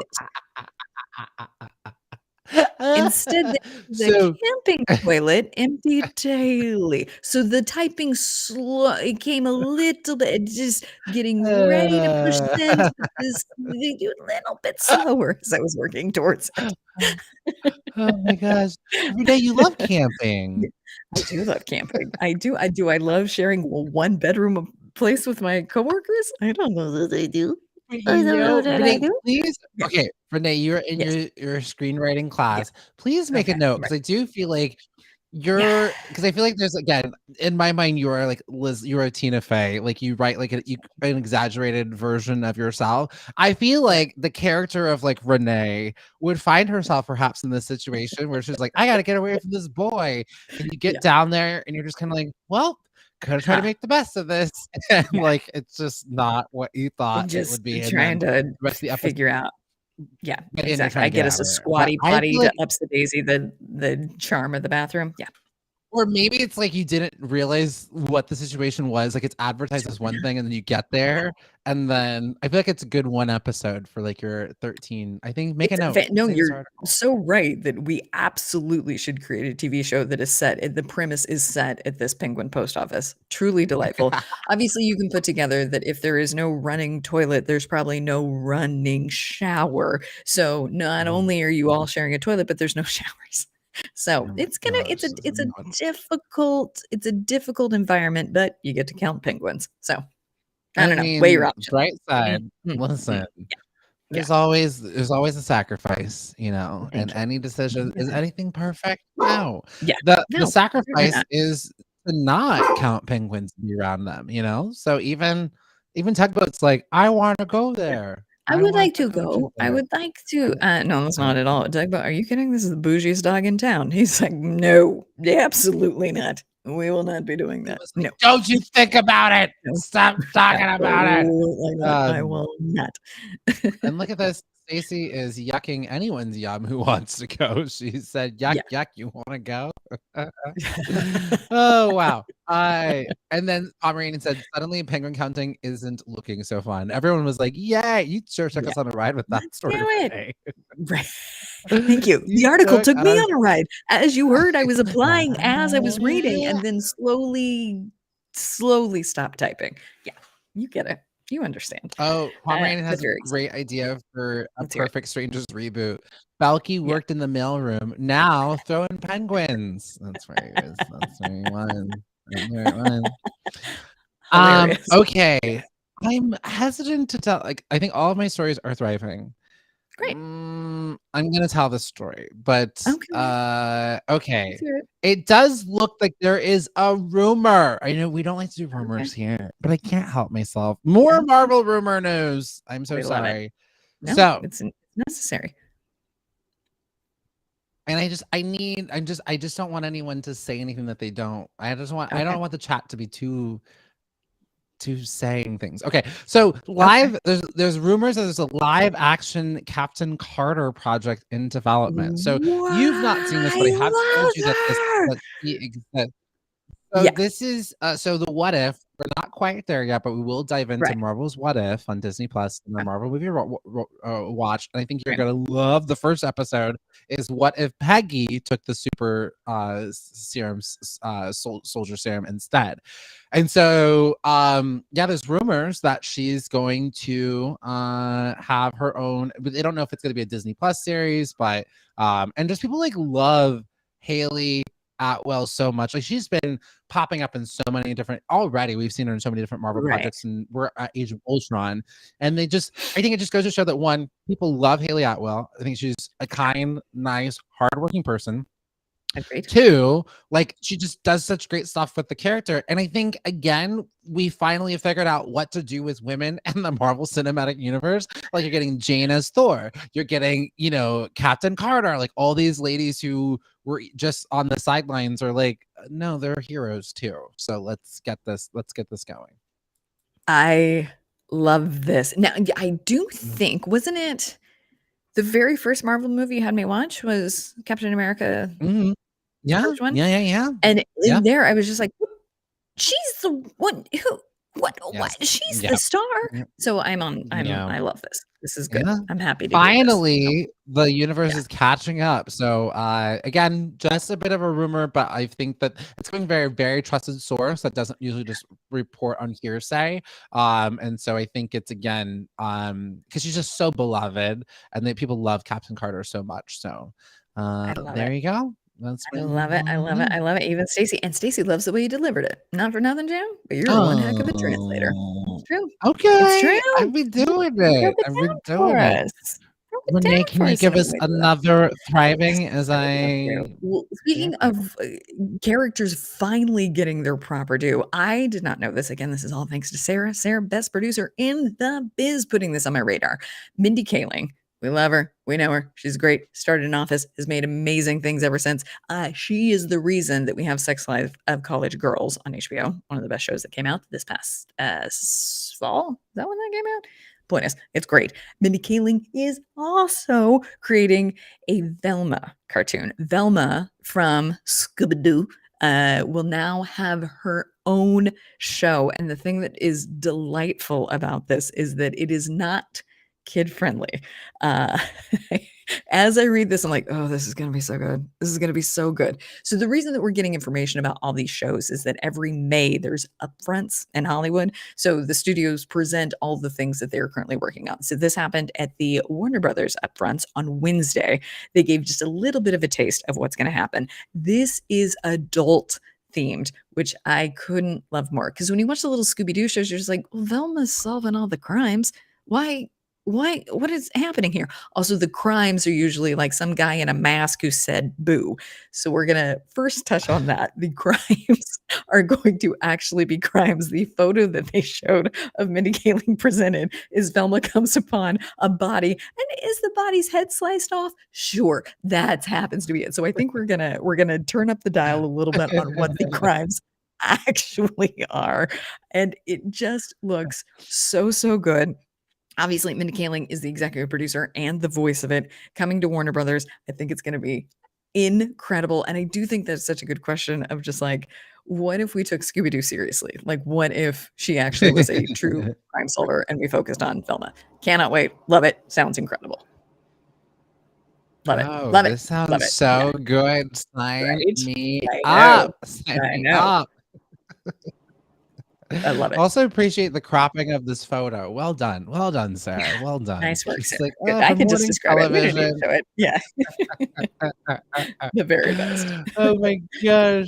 Right. Yes, and then Raymond said, I am curious about this too, Raymond, because there's some, because actually in the Scooby-Doo with Linda Cardellini and Sarah Michelle Gellar and Freddie Prinze Jr., like they were alluding to, and actually it was cut, that there was a moment where like Velma's actually gay. Sure. And so I'm wondering if she'll be gay in this cartoon as well. I mean, that's. you know, I feel like there's no way they won't. They're right? 'Cause addressing everything else she's become a properly. queer icon. Yeah. Okay. They'll do All this right. right. And Stacey, I appreciate the correction. It's not just a guy wearing a mask and saying boo. It's also a girl wearing a mask and saying boo. If you're honest with yourself about the premise Sometimes. of Scooby-Doo. It's both. It's both. And you Yeah, were right, it's Stacey. both. You correct me. Yeah. I love it. Marvin says, "Oh my, I'm not sure I'm ready for Velma and Gruesome to be in the same sentence. I think this will be done well. I think it'll be that adult Kaling humor. Yeah, no, has her she's thumb on the a pulse of winner. what's great. I love it. All right, Jam, you got one more for me? I got one more. This is exciting. Oh, we have done it. We have done it. We have done it. So the U.S. men's and women's soccer team will be paid equally under a new deal. We've done it. We've been talking about this for a while. The first sport to do equal pay. The women have been fighting for this for so long. So the U.S. Soccer Federation announced Wednesday that it has reached a deal to pay the U.S. men's national team and the U.S. women's national team equally. There's been a huge gap where a lot of these women have to have secondary jobs or play for other teams around the world. I mean, this is actually essentially the same thing that is happening with, I believe, who is detained right now from the WNBA? Is it Brittany Garner, who is still Brittany Griner, who is still being detained over there in Russia. People are like, well, why was she over there? Because she had to go play for the European League because she couldn't make enough money here in the States. Not something you see LeBron James having to do. So this is a really huge milestone. The ladies are finally going to get their equal pay. I mean, also to point out that the women's national team actually wins and the men's national team doesn't. And that was like the huge disparity. It was like, wait, they're winning and they're just showing up and they're getting more money. That doesn't make any sense. And so it's been this, they took them to court. So this is actually a really exciting thing. I hope that this is more sports again follow. Because again, we have a WNBA player who is over there detained in Russia. She had to leave the United States to go somewhere else to make money doing her profession. This would have never happened if WNBA players made a livable wage for them, but they don't. They have to have a second job. And so that's why she's over there. Now she's stuck in a Russian prison because she had these cartridges, these smoking cartridges. So Right. Absolutely. Horrific. It's horrific, but I like that they're doing better to try to fix it. That's Go off. Yeah. I guess the Federation said that the two collective bargaining agreements have identical economic terms, and that includes pay for all competitions, including FIFA. So Okay. And then the U.S. soccer president Cindy Parlow-Cone said in a statement, "This is a truly historic moment. These agreements have changed the game forever here in the United States and have the potential to change the game around the world." So, and then Tim Ream, a defender on the U.S. men's national team, said in a tweet, "Been a long process for all sides, but proud for everyone involved for reaching and achieving this. It's now truly one nation, one team." Right. Okay. I mean, you don't want to say too little, too late. It's good. This is good. Yeah. But also too little, too late. Great. Very true. Yeah. Yes. Yeah. Okay, I think it's time for this or that. This or that. Would you rather have this or that? Yeah. It's gonna be good. These are gonna be good. Thursday theme songs have been on it. One, yes, you are correct. Two, you are the one who's created every last one of the theme songs, so it is fun. Just be like, do we all agree that these songs are pretty good? These are good. Listen, if you can't get the proper compliments you want, you got to start the ball rolling yourself. Let me check. Did I hear that right in the chat? Somebody said the theme parts are good? Is that theme songs are good? What did we tell Pomeranian not but like 10 minutes ago? Write your own review.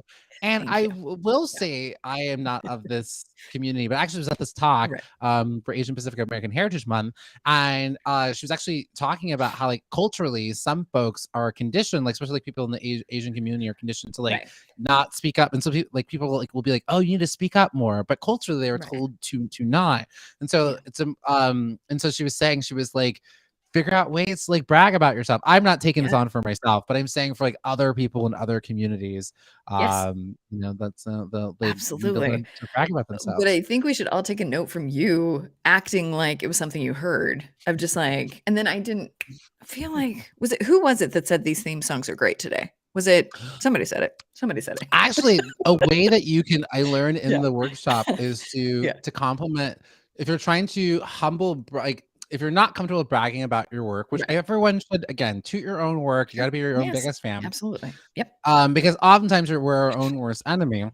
But if you're not comfortable with it, you can try to use it like in like a third degree way. So like you could say, oh, it was a really big honor to you know, host the Marvel red carpet for Doctor Strange, you know. So it's like it's kind of finding this other way. Like I love it. Yeah, I love it. So, you know, it's so interesting. And I am someone who needs to work on this. Absolutely need to. That I think we can all sense honesty and truth and vulnerability. So when people are humble bragging, it hits in a way that you're like, ugh. But if people are just like, I'm really proud of this and I want to tell you about it, like that hits in, I'm like, yeah, I'm proud of you. That's great. So maybe not for everybody, but for me, the most vulnerable you can get. Yeah, and I think it's hard. Some people, like you were saying, are uncomfortable with that. So it's like a baby step to it is like, you know, like, oh, this thing that I have. Toot your own horn. Toot it. Toot it. All right. Here is okay. All right. I have 4. We'll see which ones we'll get through today. Let's see. All right. You meet someone. You're like, ooh, okay, I'm really excited. I'm meeting someone. You're finding that there's a connection. Okay. But then you find out that they have the same birthday as your last two exes. They're also from the same town as your last two exits. Oh, I forgot to tell you guys how we play.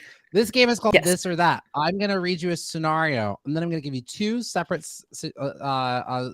pathways. So you can either Okay. choose this or you can choose that. So I'll read you a scenario, Great.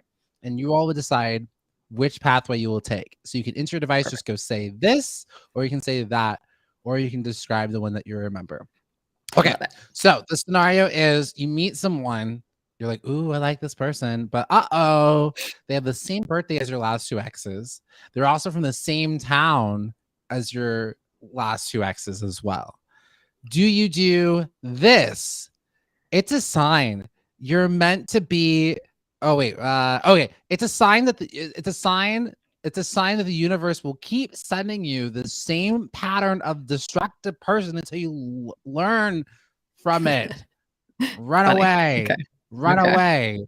Uh-huh. Or that it's a sign you're meant to be together. Like the universe is like, this is the pattern of person that you're supposed to be with. Third time's the So charm. which Yeah. one? Yeah. Yeah. Which one are Ooh, you that's good. choosing? All right, get on numbers. This How do we feel? Okay, or so we've that? got an X. That X has the exact same birthday as your, or we've got a new person in town. New person. Okay. Right. So but they've got the same birthday and they're from the same place as your past two exes. You know that I would be running for the hills for me. So mine is this. It is a sign from the universe that you're being tested. Will you leave this time? Can you we tried it once. First time, shame on them. Second time, shame on me. Which isn't fair, but yeah, absolutely. I would be so superstitious about that. Of course I would. Yeah. Absolutely not. Not in a million years. Yes. Okay. Let's see. How do the numbers feel? Yeah. Pomeranian said it's just a coincidence. Same town, just coincidence. Pomeranian's right.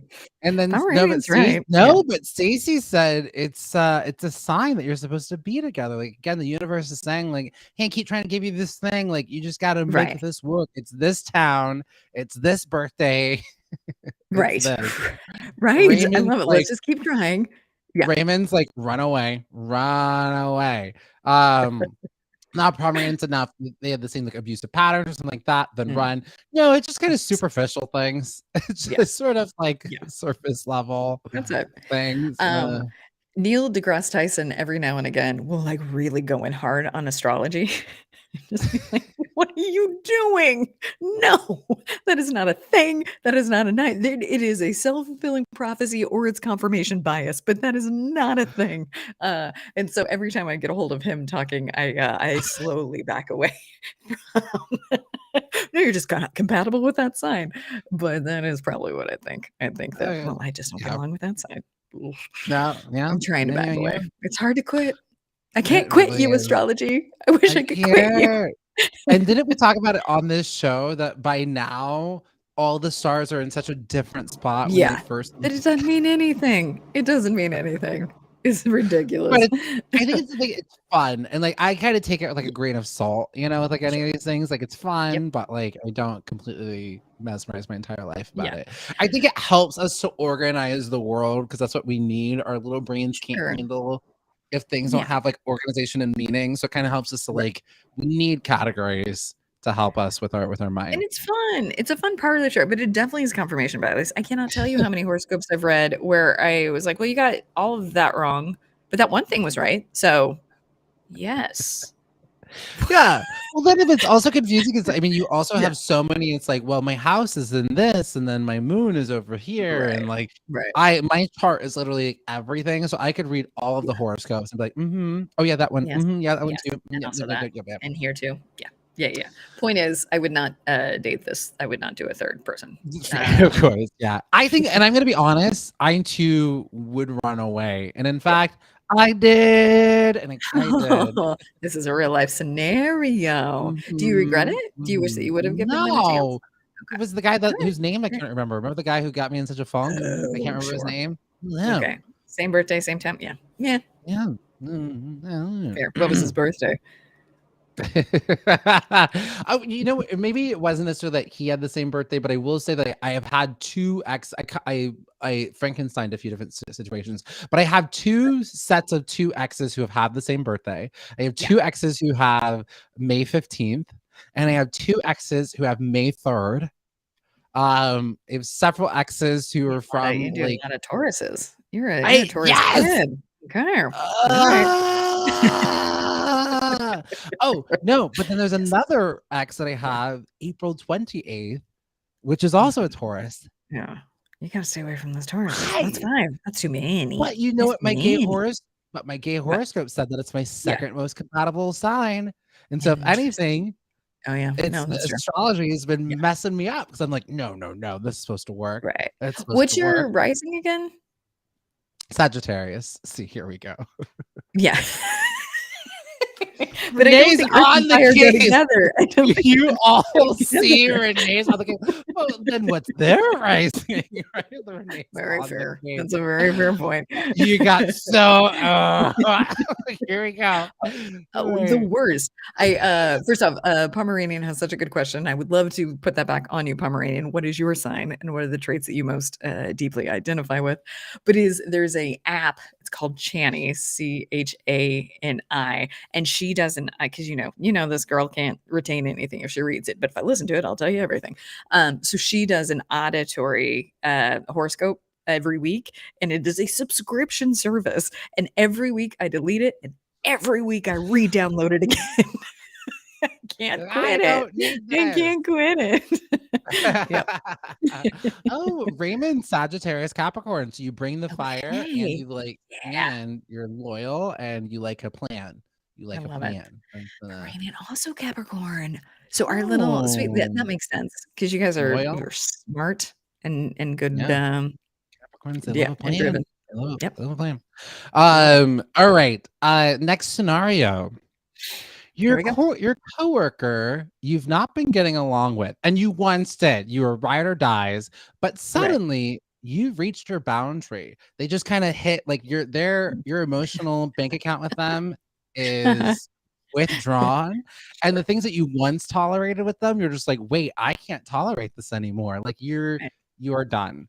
It's very difficult to work with them and collaborate with them on projects. They just bulldoze over things, and you used to be able to tolerate it, but now you're just like, we used to like each other as friends, but now I want nothing to do with you. What do you do? This grin and bear it, fake it till you make it, put up your boundaries, limit your contact, just get the job done. But the drawbridge to friendship that you once had, it's closed. I mean, you're leaving the company anyways. Right. Yeah. Or that, well, maybe you're going to stay here at this company. So you're going to let them know that in the best way possible that they've been difficult to work with. You will have to, since you're still working there, you're going to have to clear the air. Which one do you do? I love it. I love it. First off, Jorge, it's all Capricorns in the chat, and birthday is Christmas Eve. Oh, Jorge, I'm excited to hear how that is at some point. Back to your coworker. First, I love that this is a very smart way to air your grievances. This is the smartest thing I have ever seen. To just a quick airing of grievances, but we'll do it in a fun way. But we're gonna do it in a fun way. I am so sorry about this coworker. What would I genuinely do? Yeah. Because it's tough with work, right? Because in a scenario with which work is not holding you together, if the sort of confrontation doesn't go well, you can walk away. Whereas in work, it makes it harder. I also learned that if you come out with anybody be like, you are difficult to work with, that puts up their defenses, that puts up everything, nothing will happen. The only thing you can do is present to them, I am feeling this, this, and this. This is what I'm feeling about you. And then see where the conversation goes from there. I would definitely grin and bear it a little bit more. I don't think that's the right choice, but that's what I would do. Pomeranian saying, I'm loyal, but if this person is taking over and doesn't care about my feelings, then what kind of friendship is that? Yep. Yeah. Exactly. Stacey, I have to do every set on my TV. So not busy for me. Okay. I get you. I get not busy at all for Stacey. Fantastic. What are you gonna do, pup?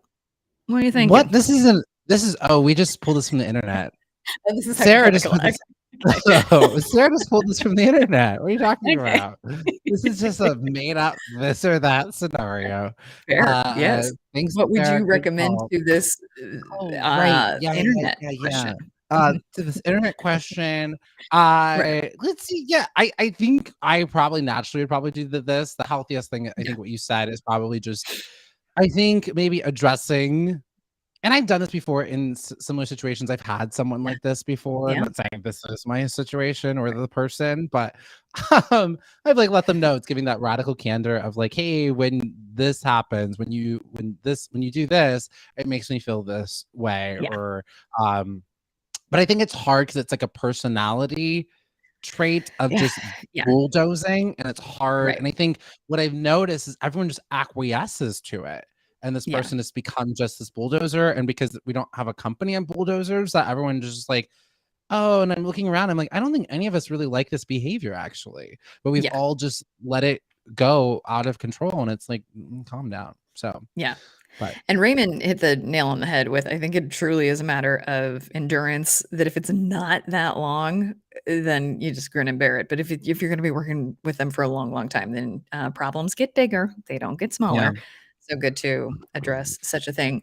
2 to 3 months. Yeah. 2 to 3 months is what we're looking at. Yeah, you can. That's fine. You can just grin and bear Okay. that. That's fine. I also, for me, and this may not be something that we could apply to everybody, but for me, who's worked 8 billion jobs, the acceptance and the surrender and the just, yep, there is always a bozo.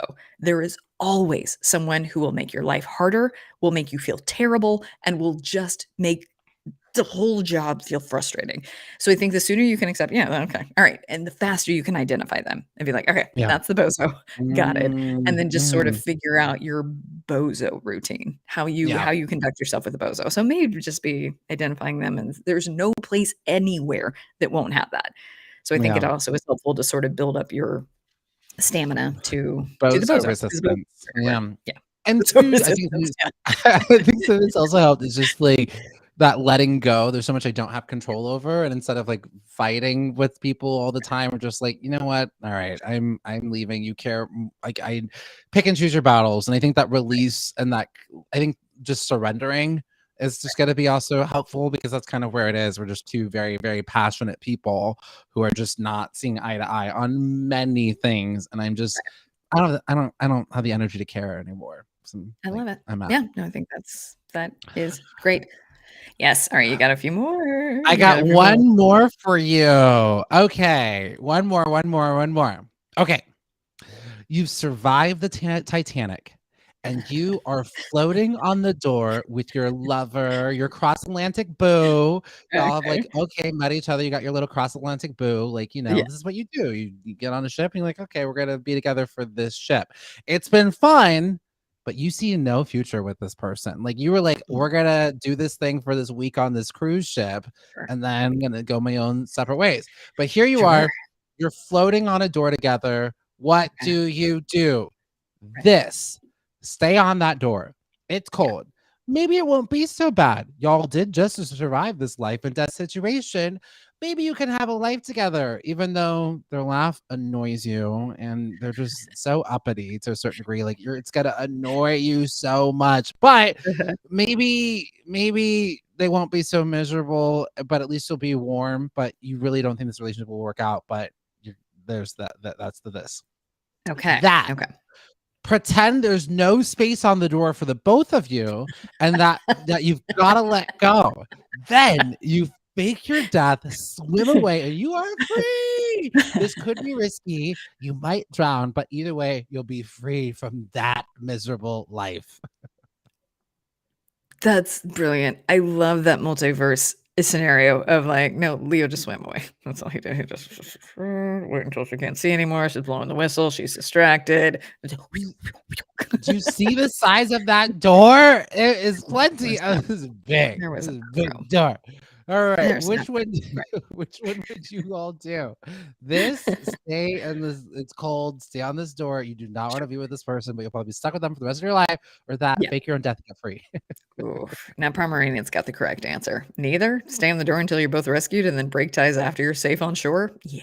That's probably it. Also, the So you're person doing this, who that, or the yeah, other. Okay, you're gonna yeah, choose the other. I love it. I also genuinely want to meet the person who feels the only way out of a fling is to fake your own death. A fling, not a relationship, not a marriage, just a fling. Oh, You're gee. looking at him. I would absolutely do that. I'm like, I would absolutely. I get it. I'm telling Selfless. you, I'm very much in the camp of like, oh, Leo Right. is still alive.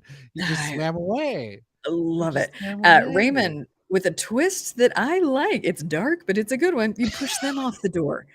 It's right in front of you. You push them off the door. That's how you get rid of this. Ugh. No one would know. Yeah, Oh, they no wouldn't. one would They wouldn't. She doesn't know. have the whistle yet. No one will know. You got the whistle. Oh my God, Pomeranian did say right. Fake your own death was next level It's from this intense. fling. Yeah, From this it's an fling. odd first solution. I like that we put it on the board. It's odd to jump to that one first, but I'll take it. Oh my gosh, I'm telling you, this is exactly what happened. Love it. All right. Well, that was our this or that's for the week. That was Fantastic. there's some All good ones there. fantastic. The very best. Oh my gosh. Tell you, love me this or that. Yeah. All right. It is time for our final segment for the day. Thankful Thursday. Let's talk about Thankful for Thursday.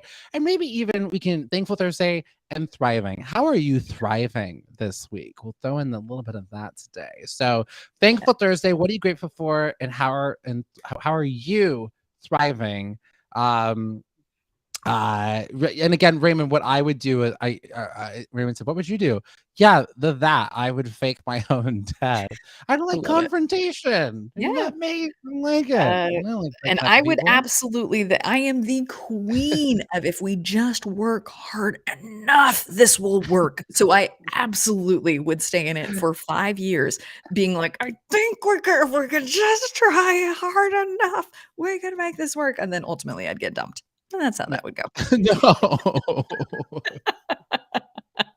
So you stay on the door, grin and bear it for all this time, and then 5 years. Yeah. And then ultimately they're like, come on, man. All right, I guess I'll break up with you.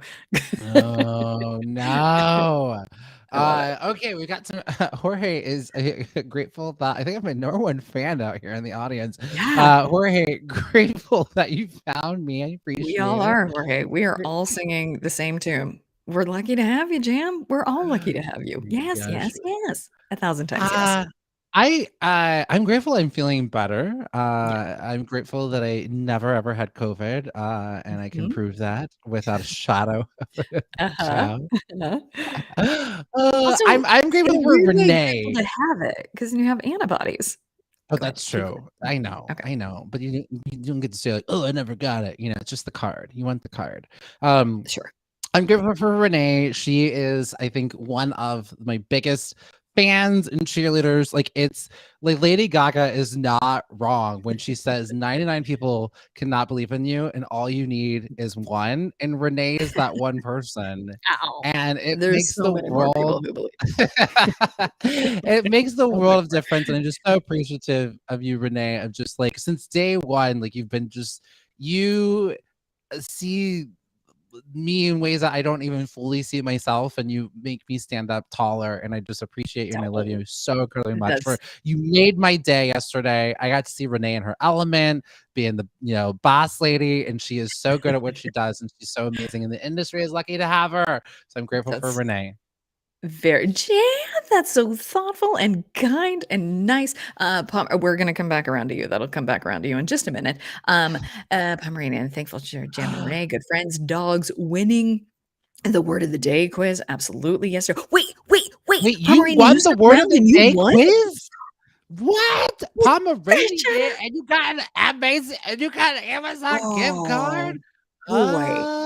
Now, Pomeranian, you know I love you. You know that I love you. The fact that this is being brought up at 8:51 during the show, 2 hours in, we lead with that. Lead with that. I'm so We're like proud about to of start you. signing off. That's huge. This I is feel like that's a win. Like, wonderful. I mean, because we're getting up fam. So like your win Yeah. is like I feel like we all collectively Well, like won. Like that is, yeah. it's a I collective win. Yay. It does feel like a proud parent of just like Yes, ours. that's That exactly was ours. it. We claim her. That's Yes, ours. Ours. that's exactly how I feel. Like, oh, that's one of ours. Yay. We did that. So I love it. proud. Oh my god, I love It's it so all the much. warm-up questions you had earlier in the day with the trivia. I love it. And I also love the like go with the flow of like, I don't know. And you know what's interesting about that Pomeranian is I think you were just some testimonial to doing the like handoffs maybe work. That's how you bring other people into the other shows. You're like, That makes sense. oh, I was like, guess I'll give this a try. So, all Yeah. right, noted. It works. I love it. Are we it's just a sea of gift card winners over here? Raymond won last week. This is Oh, hey, get on up. We doing it. I love it. Get on up. We doing it. We taking these cards. We taking these trophies. We taking these crowns. We be winning. That's our new pop song coming out. I love it. I love it. I love it. I love it. I love it. Okay, Jam, right back at you. So great. First off, get on up as you agree with me. This one is a star. A star, a star, a star, a star, a star. It's just a matter of who gets to claim who discovered him. And I want to be the one. So we've got a star amongst us. But I also think as someone who is such a cheerleader, rarely is it met with, hey, thanks. It's often met with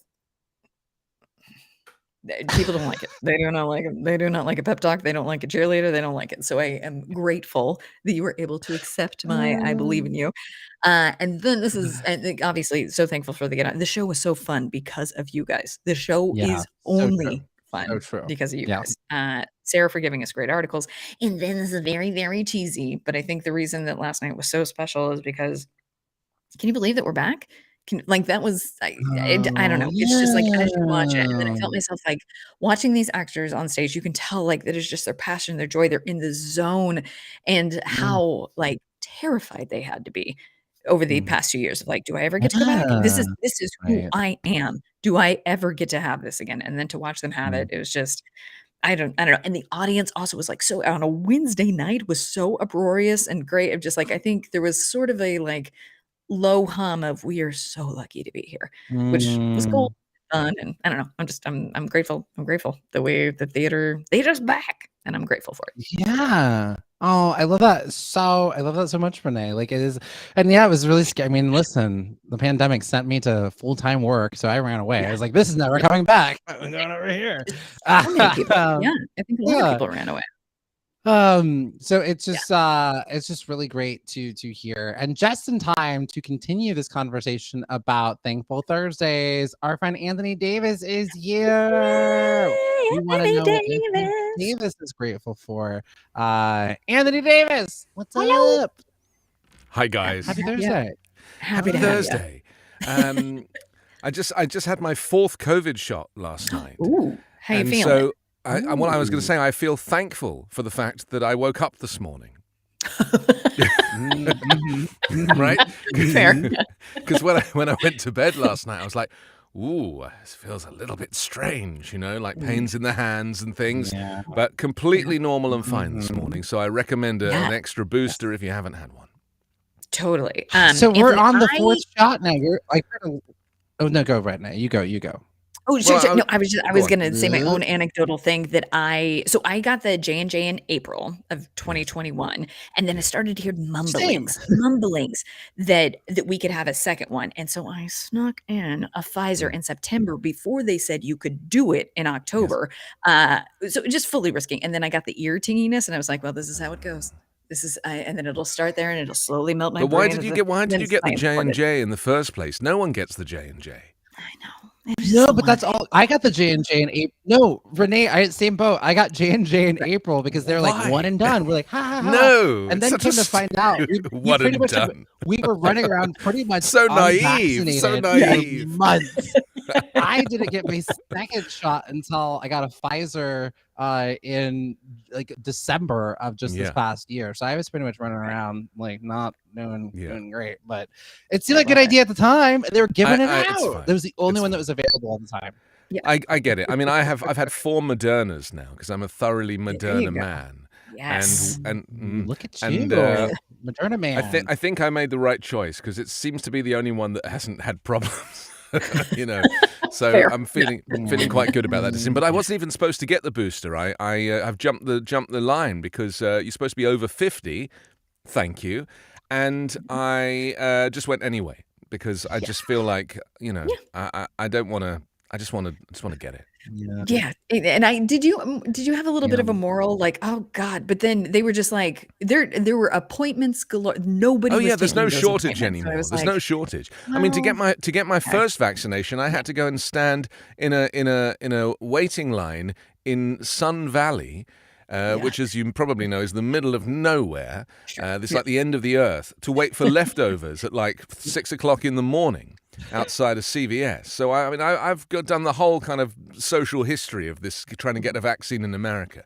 But no, there's plenty of vaccines and there's plenty of boosters. So I do recommend it. all Yeah. right, we'll do it. Well, You're not alone because even Jorge has 4 COVID shots, and you're not alone. So there's plenty of folks getting the 4s. It's time for 4. It's time what do you for got 4. on your show? What do you got? I can't believe we're already here. I guess that makes sense. What do you got coming on your show today? I don't really know just yet, to be honest. I mean, I think. Why should you? No, I do know. I do know. Is that shot kicking in? The shot kicking in there? I think it might have something to do with a shot, to be honest. But no, it's apparently I have my script, but I don't have permission to view it when I click it.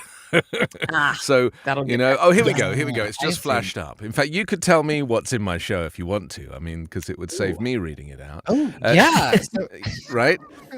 Coming up. No, Jam. Democrats are hoping that Chuck Schumer's 10-year-plus relationship with Joe Manchin will finally get the party their sweeping tax and climate bill.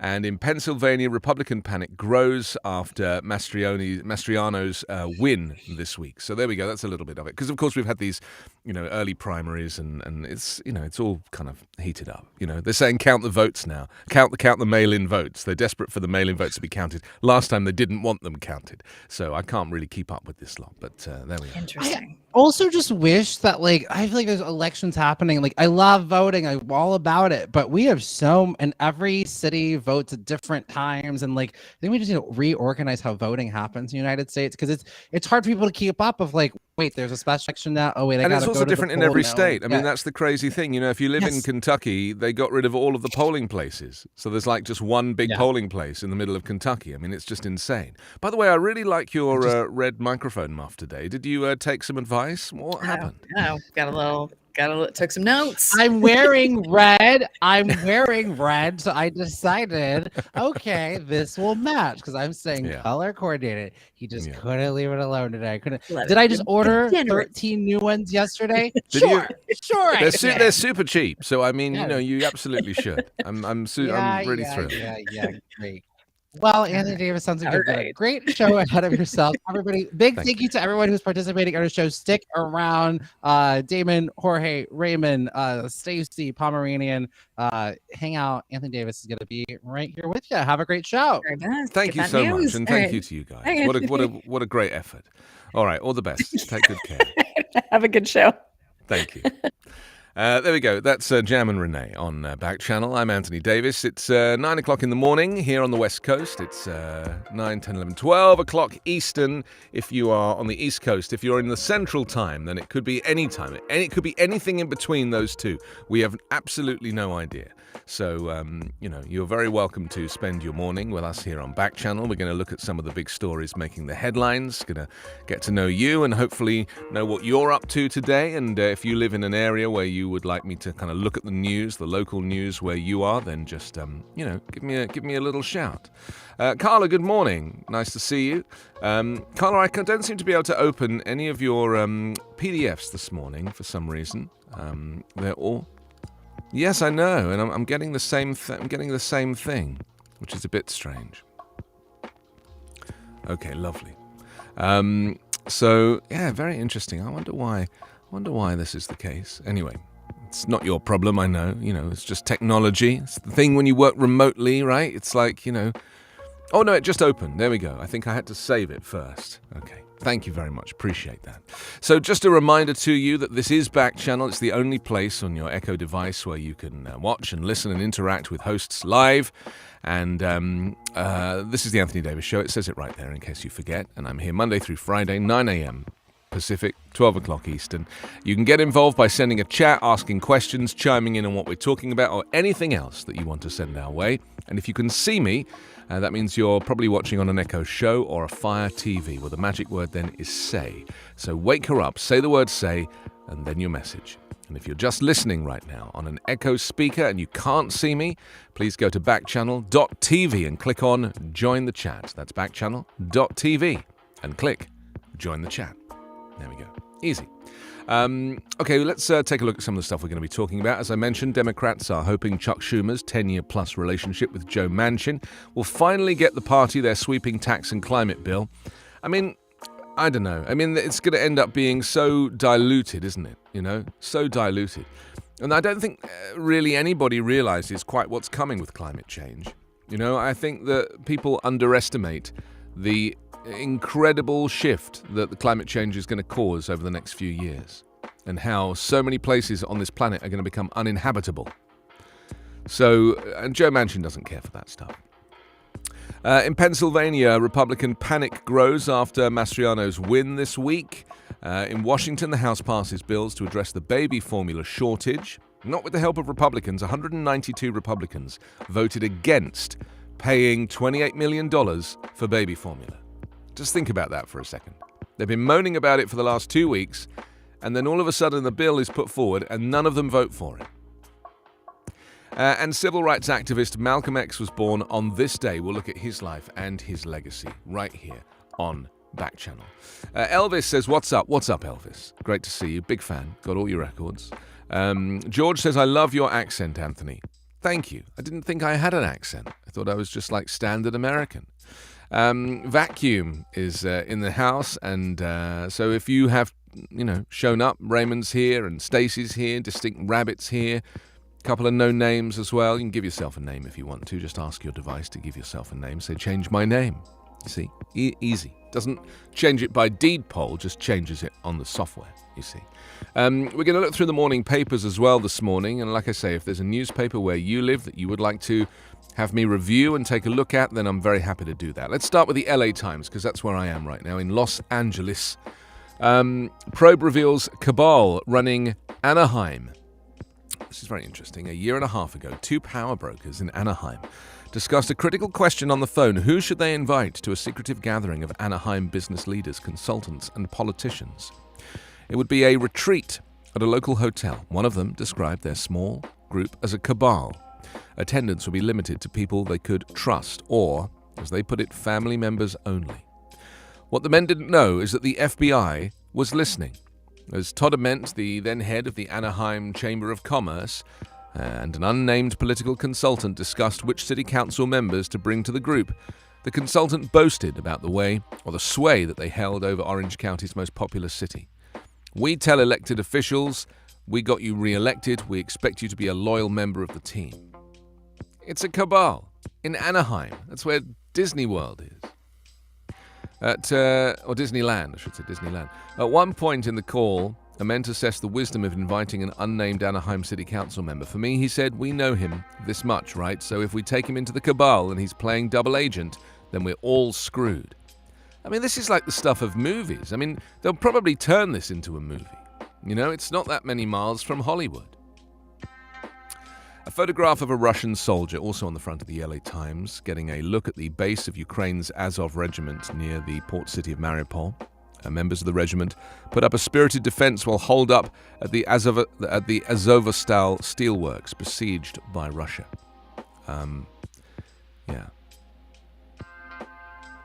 I've had lots of thoughts about this, especially the photograph of that boy who, say boy, he's 22, so he's a man, but he just looked like a boy because he just looked so childlike, and naive. And I was been thinking a lot about him this morning and how, he's been put on trial for murder because, of course, he shot the guy on a bike. Quite rightly, and he needs to be tried and justice needs to be done. But I was just thinking about, how he is one of so many foot soldiers for the evil Vladimir Putin. And the thing is, Putin has always been this evil. He's never not been this evil. He's been playing a long game. And this is where it ends up. You know?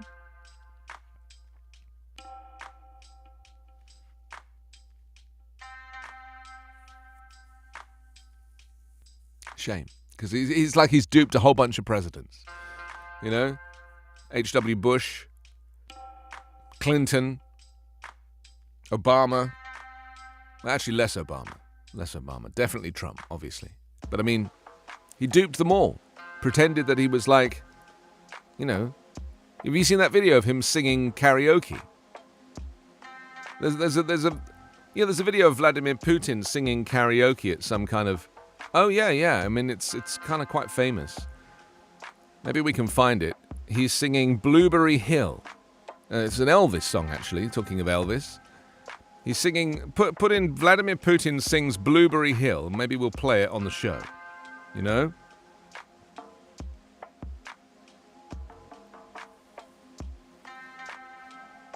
I mean, this is the reality, is that this guy tried to look like a pussycat. And the reality is that he's an evil dictator. And, you know, he has indoctrinated a group of, George says Fats Domino. Well, Fats Domino might have done Blueberry Hill, but I think Elvis sung it as well. I mean, it's not a competition. There's no prize. But I mean, I'm grateful for the assistance. Yeah, I think Fats Domino probably did it first.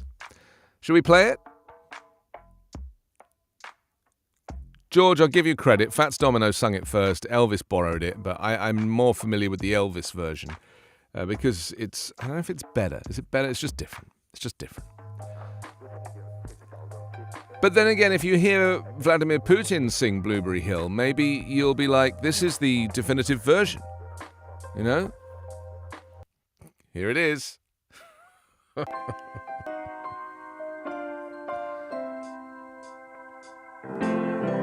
I found my thrill.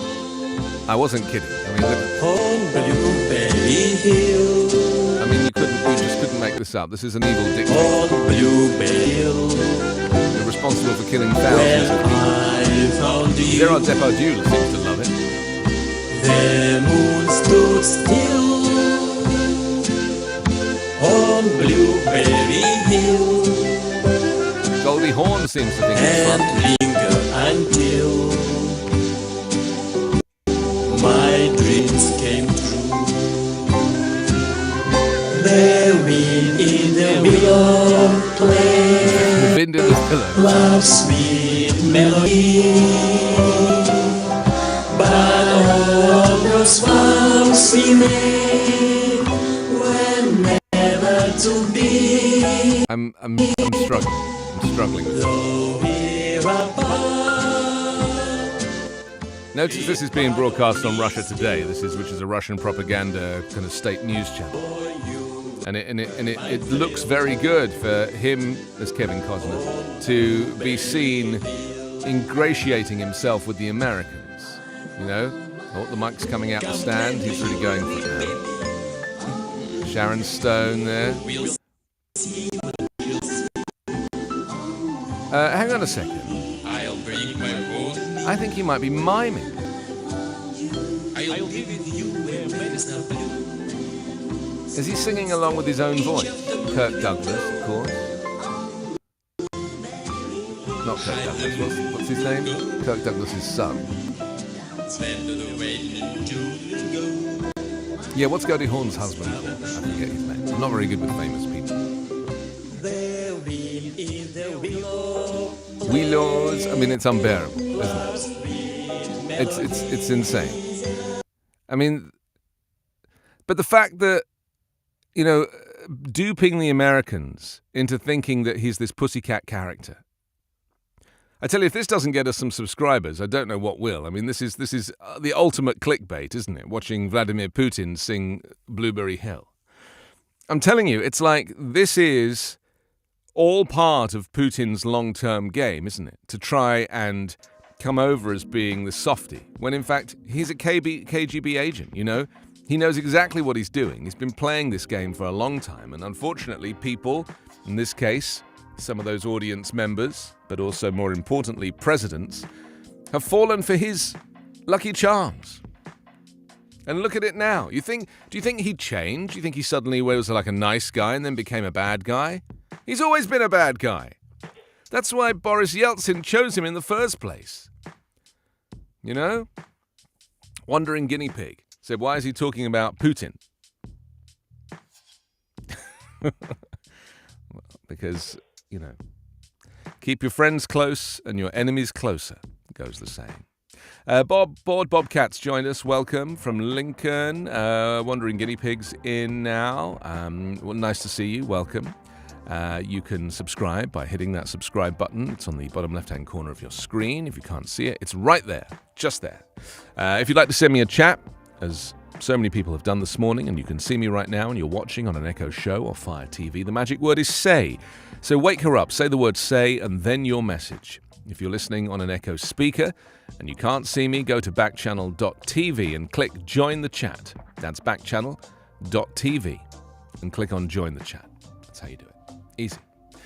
So we're looking through some of the morning papers this morning. LA Times, in Buffalo suspect's town, hate and warped reality. Yes, it shows a corner of upstate New York, threaded by roads winding up from the banks of the Susquehanna River into low, tree-covered hills.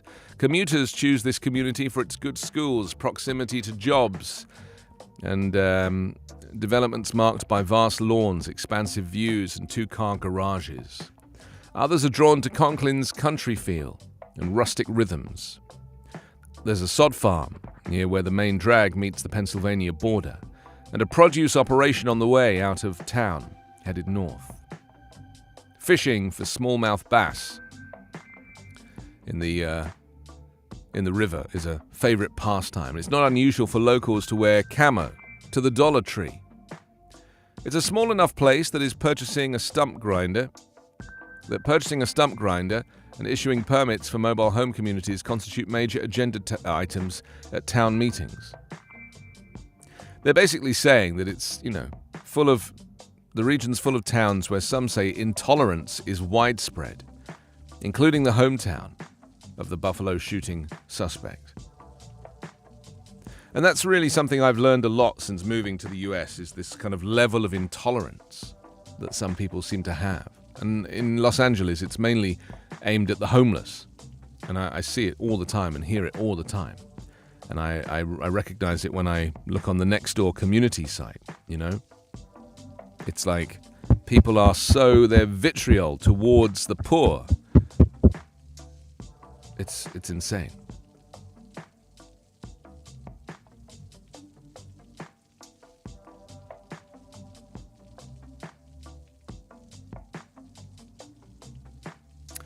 Ukraine conflict enters a long stretch is the headline.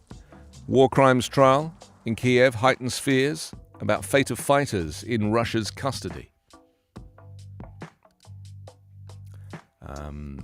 It says the first Russian soldier to be tried for war crimes pleaded guilty to killing a Ukrainian civilian on Wednesday, as fears grew over the fate of hundreds of Ukrainian soldiers who surrendered at the Azovstal steelworks in Mariupol a day earlier. Ukrainian officials said they're negotiating to exchange the beleaguered fighters for Russian prisoners of war. Russia's parliament was expected to, but did not take up a resolution on Wednesday blocking the swap. Interesting. So, this is just, it's ongoing and it's endless. And we knew that Mariupol would eventually fall, and now it has fallen. Evil was in that church, a stranger lurking, shots fired, then heroes rose, how celebratory lunch turned into a deadly scene. This was the shooting that took place on the weekend in California, of course. There was multiple shootings across the U.S. on the weekend. It says, behind the pulpit of the Irvine Taiwanese Presbyterian Church, Pastor Billy Chang was in his element. He'd spent 2 decades pastoring the Laguna Woods congregation before moving to Taiwan 2 years ago. And on Sunday morning, he was back, joyfully, as a guest preacher reading the Word of God once again in a place that felt like home. So there we go. That's the Los Angeles Times for you this morning as we jump through the morning papers.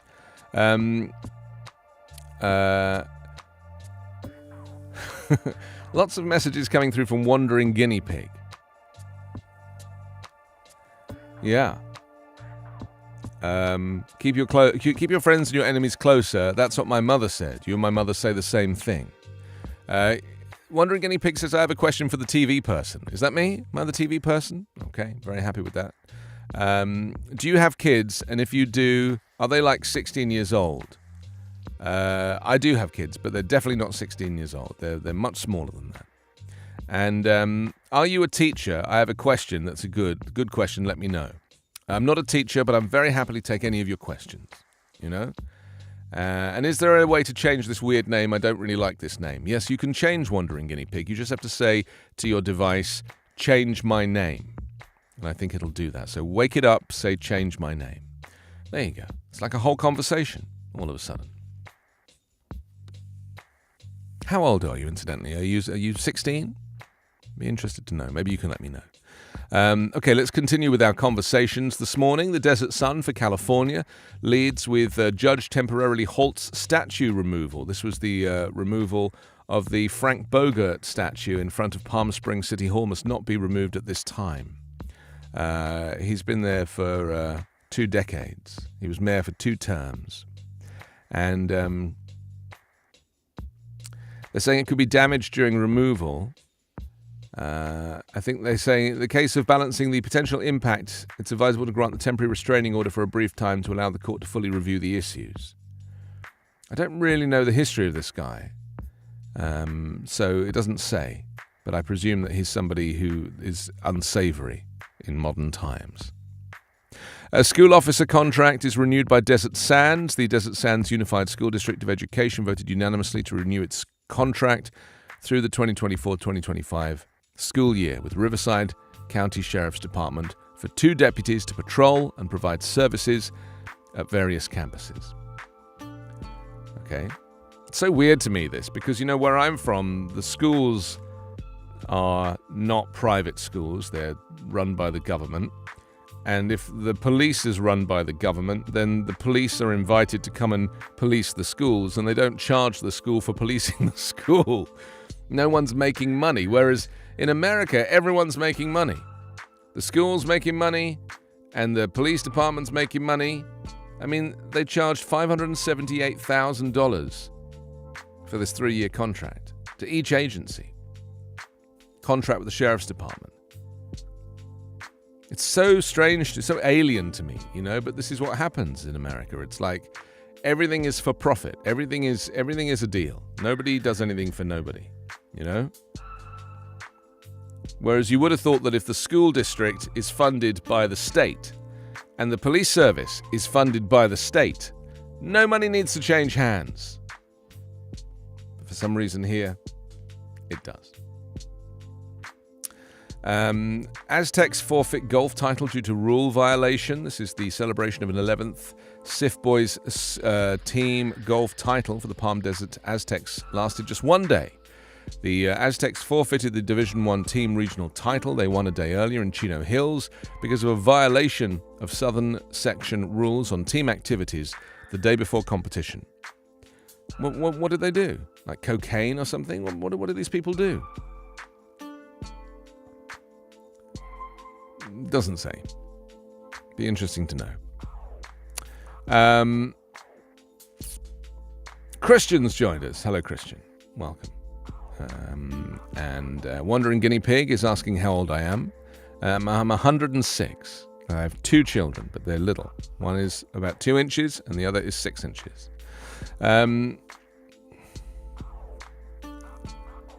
So there we go. That's the Desert Sun today. Let's jump on to another one for you. But first, let me just remind you that I'm Anthony Davis. This is Backchannel.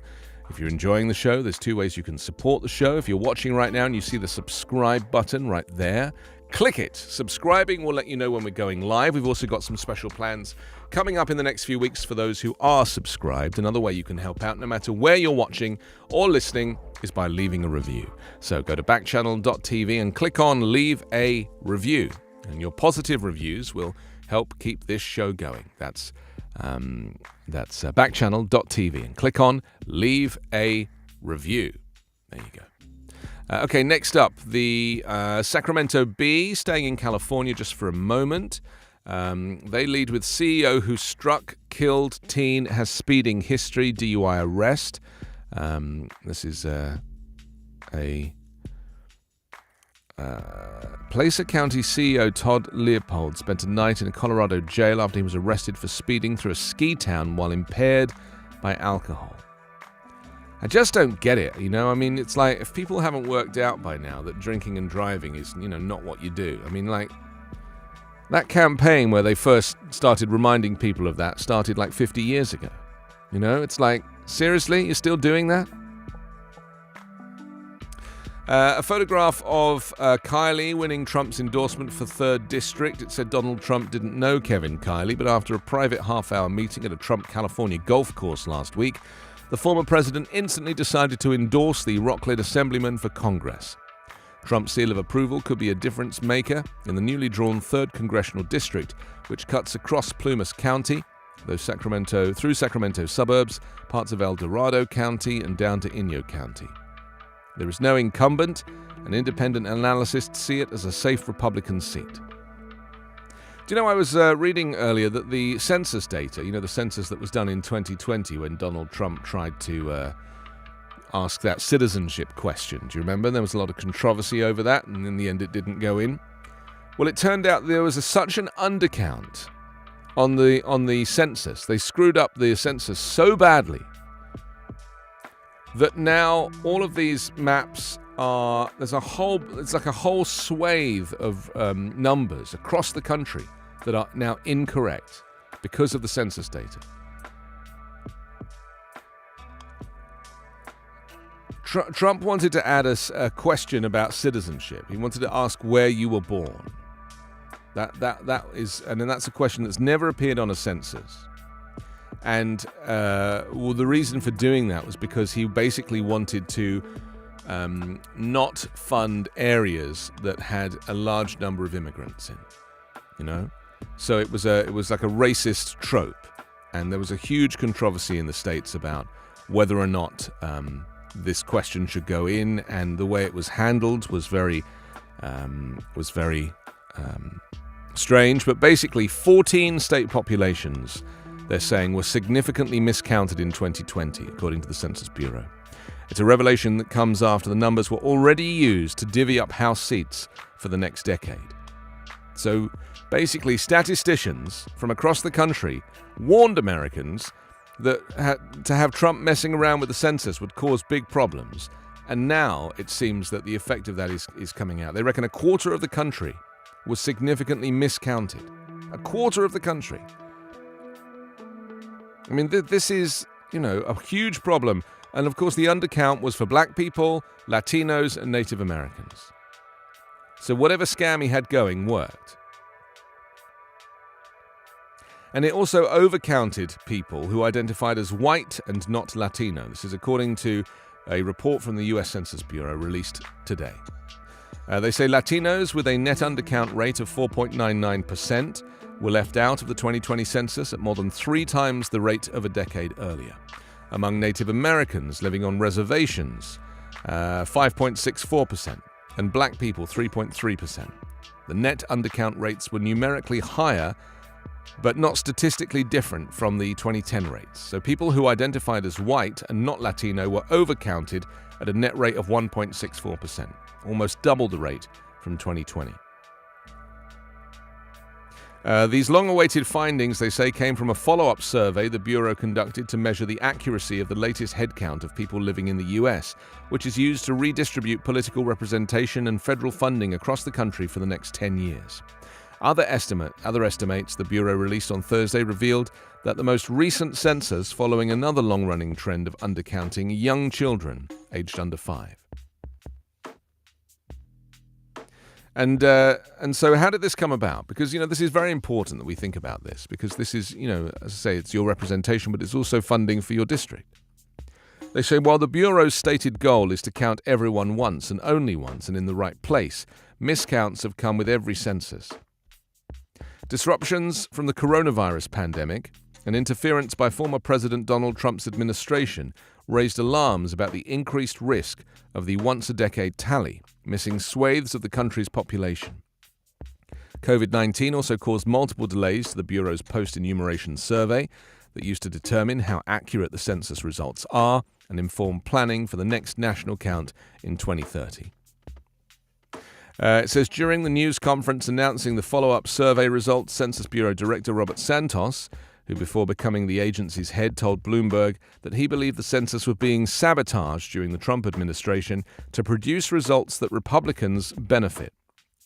Acknowledged an unprecedented set of challenges facing the Bureau over the last couple of years.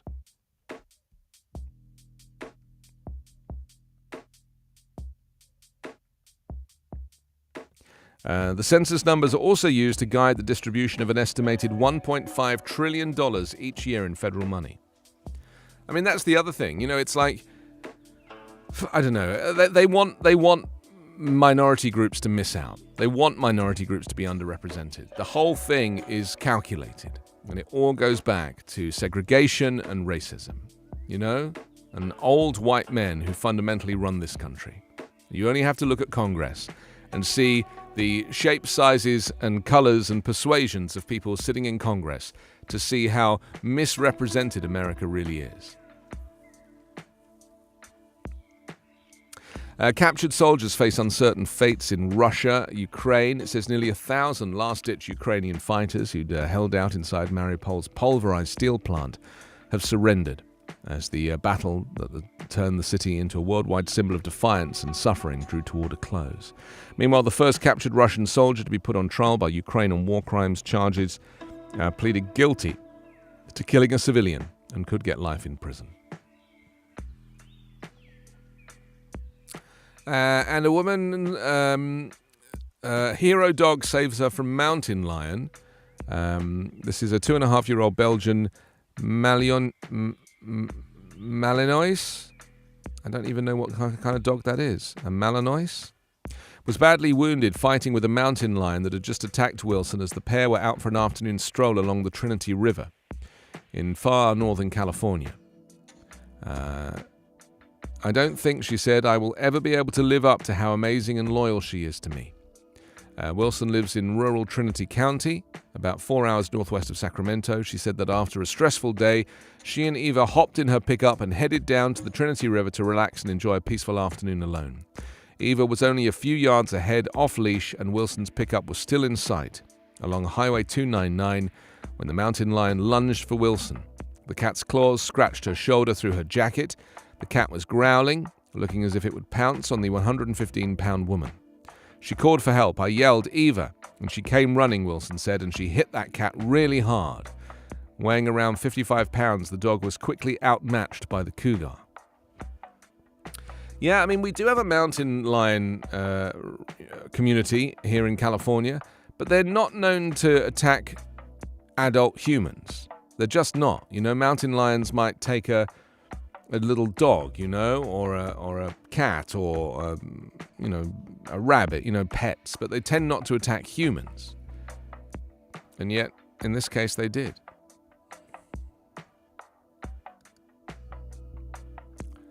Oh, it's mating season, that's why. I understand. It looks like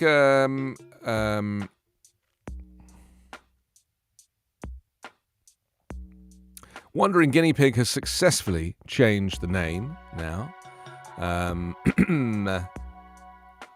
saying, I can't subscribe because this is connected to my mum's account, so I can't really subscribe. When I do get my own account, and I'm still playing this game and stuff. Yeah.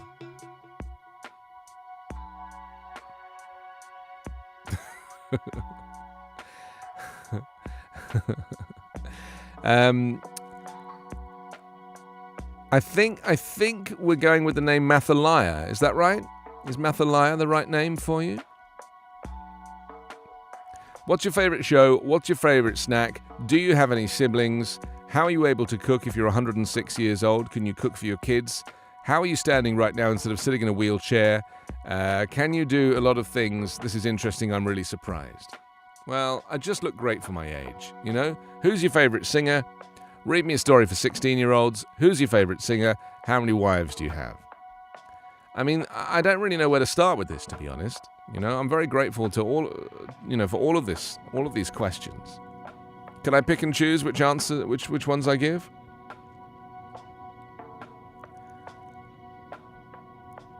Oh, it's Nasalia.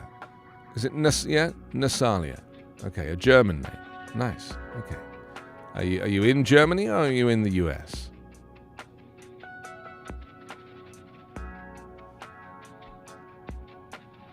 Anyway, it's great to see you. Thank you for all the questions. Keep them coming. I'll do my best to answer them.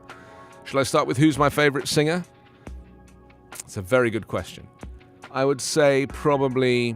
who's my favorite singer? Do you know, I don't think I could make that decision, really. And the person I would probably say you might not have even heard of, because I'm 106 years old. So, therefore you're going to be just like a whole different genre.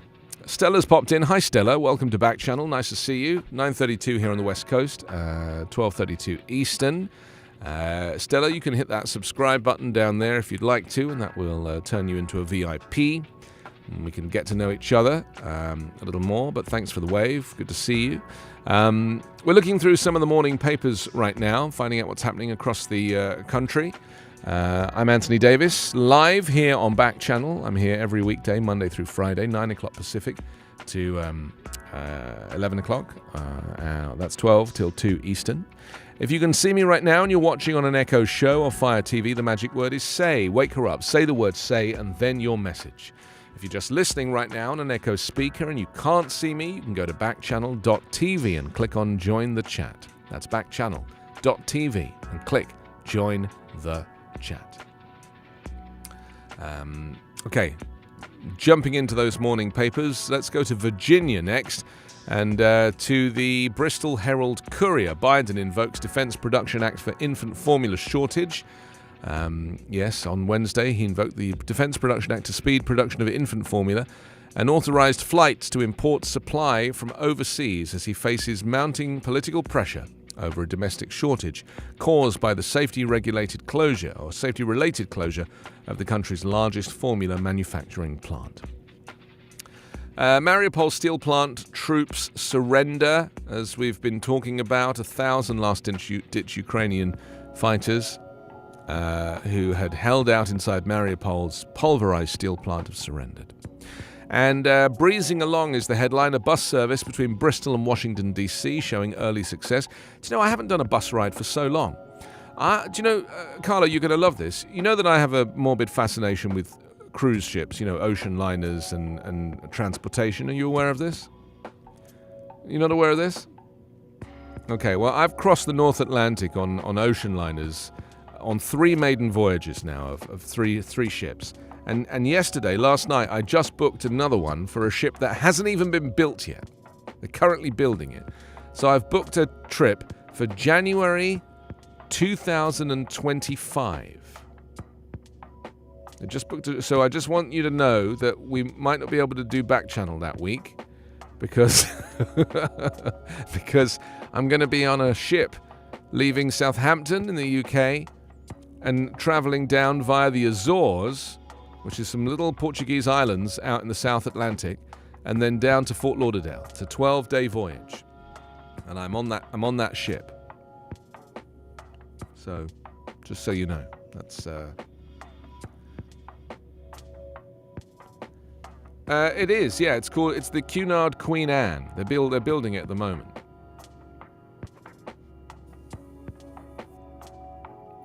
It's like a hobby of mine. The reason I do this is because I'm a Titanic enthusiast. Do you know about my Titanic enthusiasm? I'm a Titanic enthusiast, like an amateur historian, and I like to recreate the journey that Titanic made, but obviously without the sinking bit, because I find that's a little too cold for comfort. So I've made 3 maiden voyages already across the North Atlantic on brand new ships. And my plan is to do a 4th one. Sadly, it's not going to New York, which is the traditional place for a maiden voyage. It's going to Fort Lauderdale instead. But the good thing about that is you get to be on the ship for a little bit longer. And I get to stop in the Azores. And do you remember I was explaining a few weeks ago about Gander in Newfoundland, which is where planes land when there's an emergency in the North Atlantic? Well, the Azores is where planes land in the South Atlantic if there's an emergency. And you should look up the Azores on a map and see where it is, because you would never have even known it was there.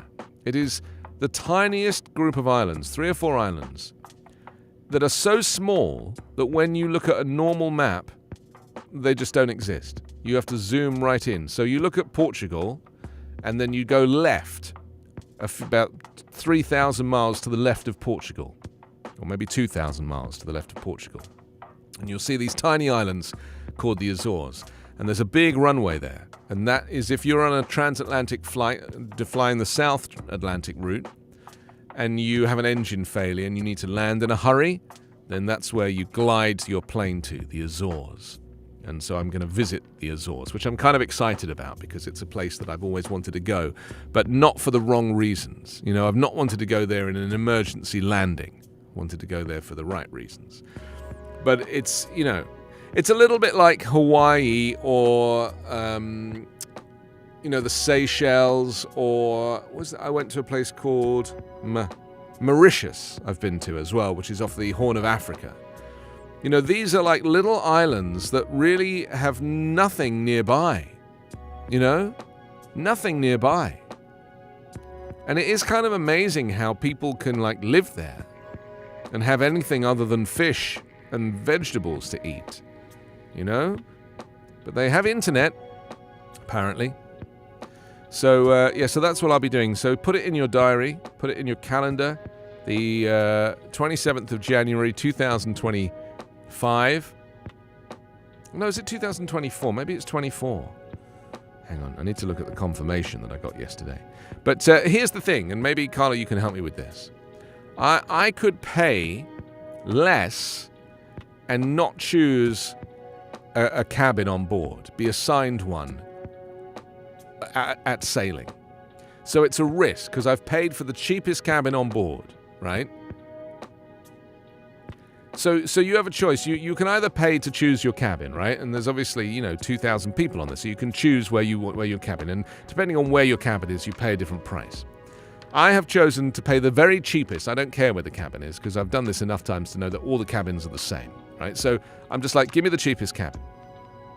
But if you choose to pay, I think it's like $400 less, they won't give you a cabin until it's time to check in, right? It's an unassigned cabin.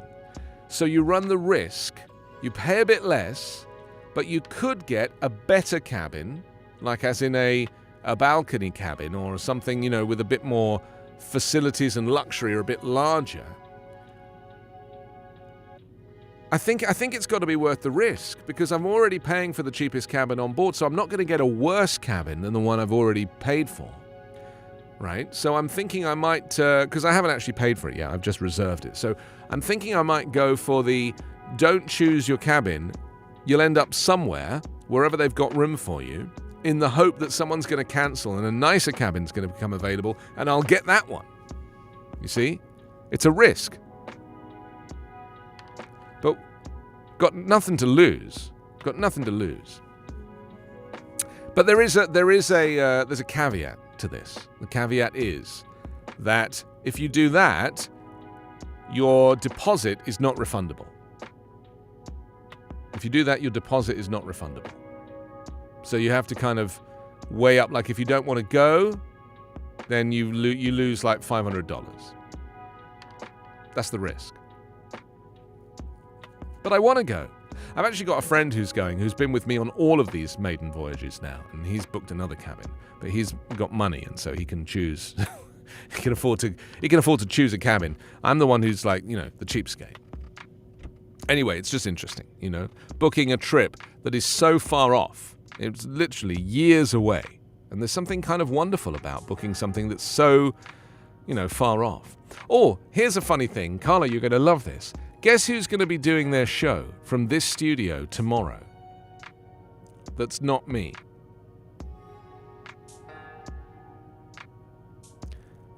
your pal, Hal. Yeah, your pal Hal is going to be doing his show from this studio tomorrow because he's having some decorating done and he thinks it's going to be noisy and problematic. And he asked me, could I use your studio on Friday? And I was like, yes, you could. Isn't that exciting? So little Hal, lovely little Hal, is going to be sitting in this chair tomorrow.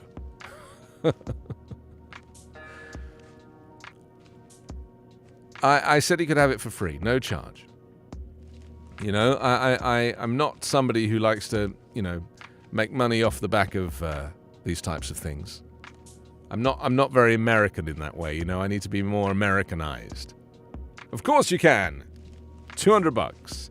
But no, I'm not that person. So he's going to be sitting here doing his show, and I look forward to it. I might booby trap it, I could put some like water balloons up above or something,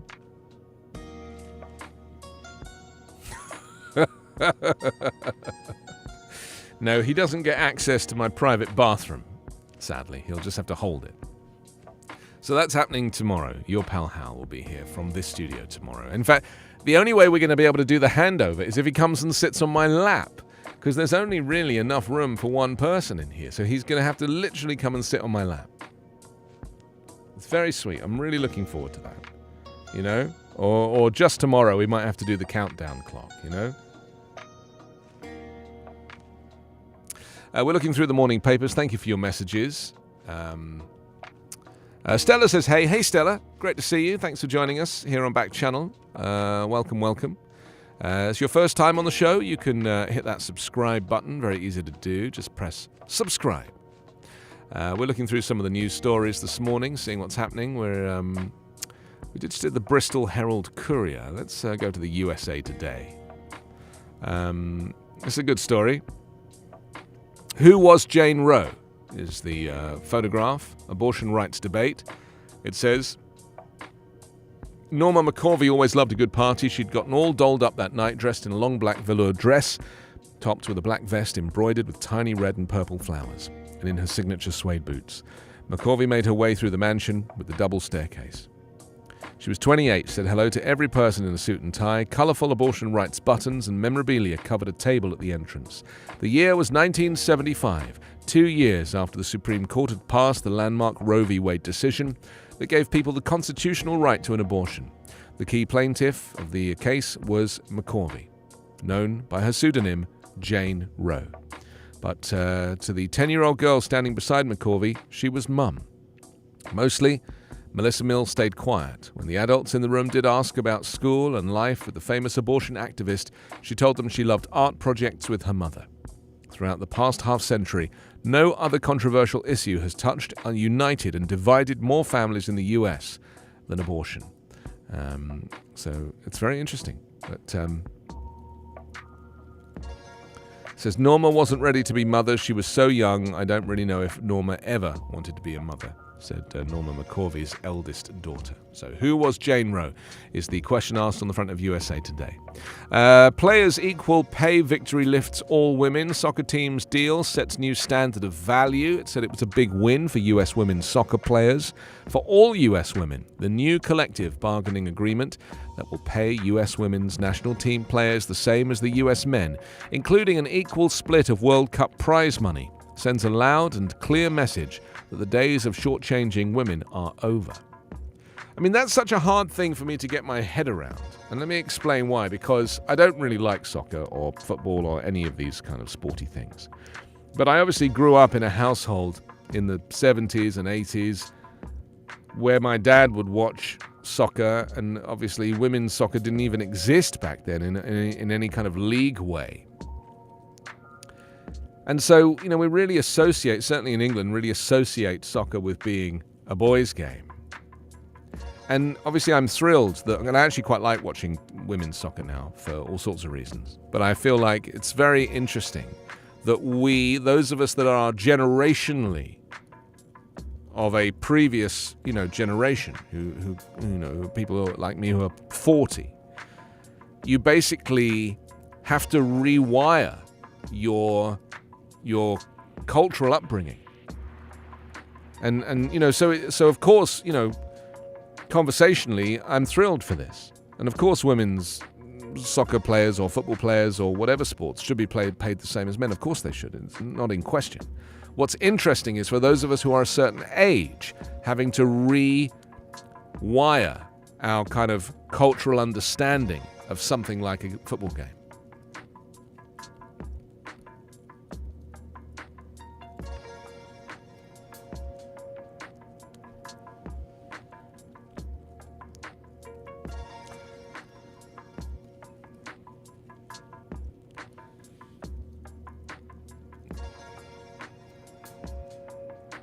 So Carla's saying that women's soccer in the US, so it's you saying it's a much more popular game? US women's soccer is more popular, or they're just better at it? They win more. Would you? I tell you what I would quite like to see. I'd like to see mixed soccer, right? So if you've got 11 on each side, then you should have a mix of boys and girls. I mean, that would be like true integration. Do you think that's fair?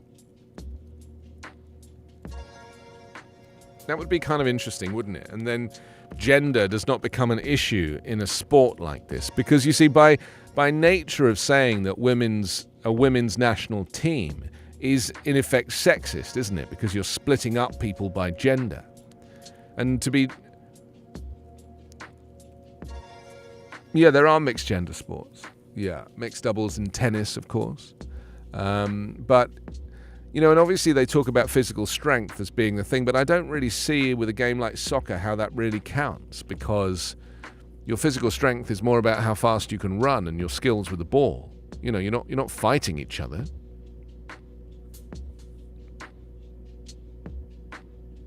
Well, I mean, getting to a point in society where everything is integrated is like, that's an ideal, right? But, so many people, an increasing number of people, are dead against this. They cannot get their heads around the fact that men and women are equal. And I've heard women say it, it's like it's not just men saying this, it's women saying it as well. This is part of a certain, subgroup of American culture where women are subservient. And it still exists. And we heard it just a few weeks ago. Do you remember from that speech from what's her name? The triple-barreled female Republican Congresswoman, Marjorie Taylor Greene. She made that speech about women.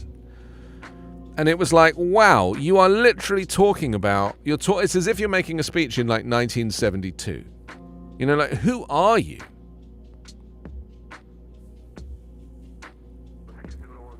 Was her seat up? I don't think her seat was up, was it, in these recent primaries?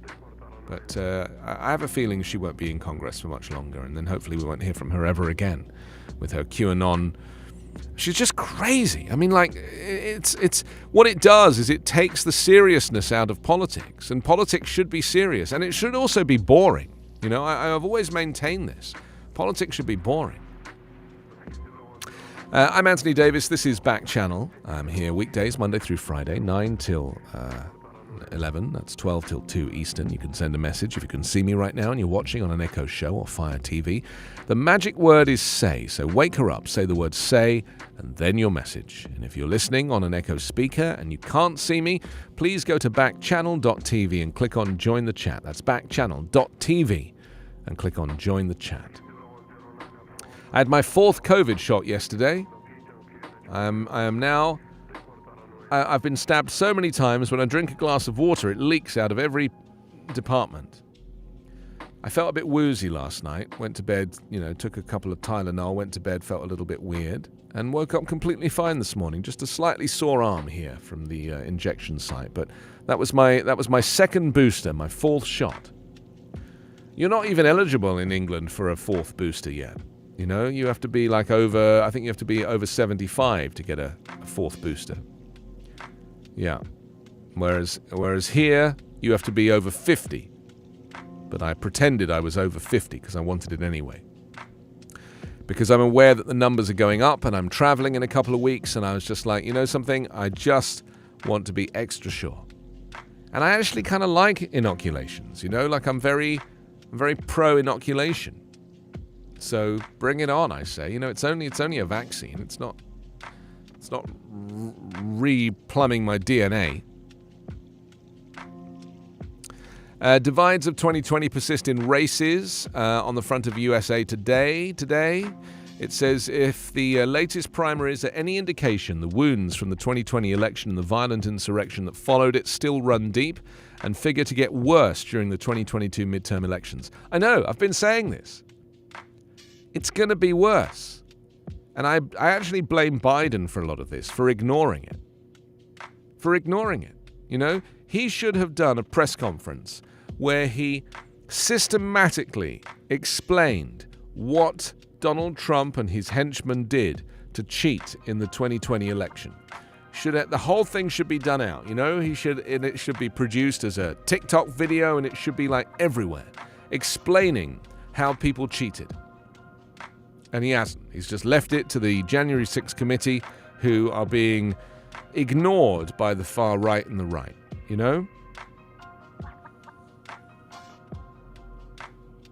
Republicans who promoted former President Donald Trump's myth of a stolen election prospered in Tuesday's primaries, though there are questions as to how effective in those protests will be in general election against Democratic candidates.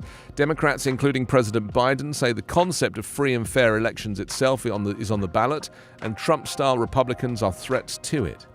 The American experiment, the democracy, is in danger like it hasn't been in my lifetime, Biden said this week during a visit to Buffalo to memorialize the victims of last week's mass shooting. Biden and the Democrats vowed to campaign on the issue, although history says the minority party tends to do well in midterm elections, and this year, that's the Republicans. Republican voters spoke with a fractured voice in the primaries on Tuesday. Some opted for more traditional conservatives, like Governor Brad Little in Idaho. Others chose candidates who assumed Trump's mantle of contesting the former president's 2020 defeat. Stella says, I love Anthony Davis. Thank you, Stella. Love you too.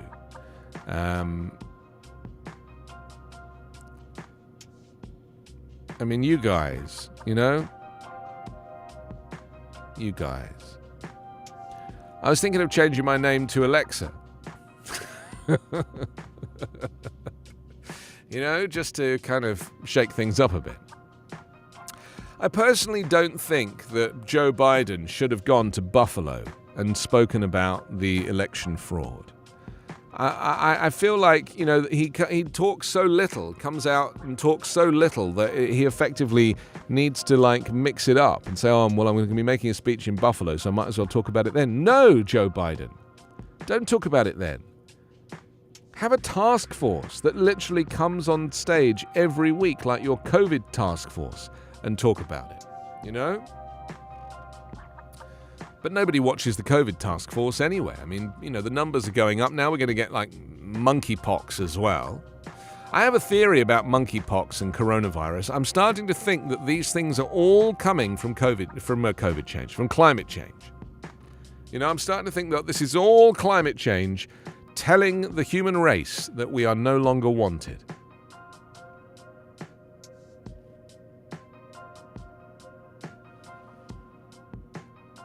That's my fear, is that, we'll get inoculated against one thing, and then the next thing will come, and the next thing will come, because we're basically screwing the planet, We're just screwing the planet in a way that is going to prevent us from kind of continuing to live in the way that we have become accustomed.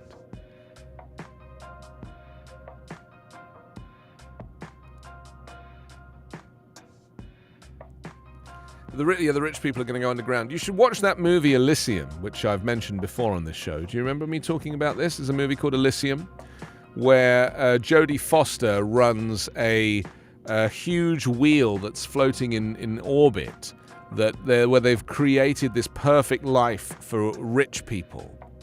And all of the poor, ill people have to stay on Earth, because Earth becomes untenable because of climate change and war and famine.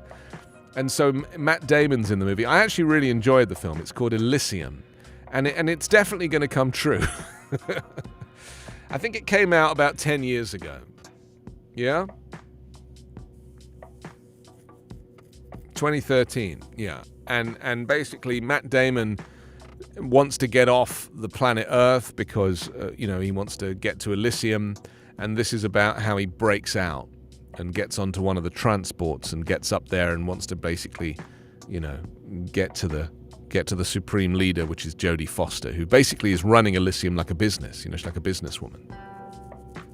It's a very telling film, it's the type of film where you're like, oh yeah, that's amusing, and then you're like, actually, that's going to come true. Yeah, it is going to happen. What does it say the premise is? Does it say like, because they always write a very good sentence.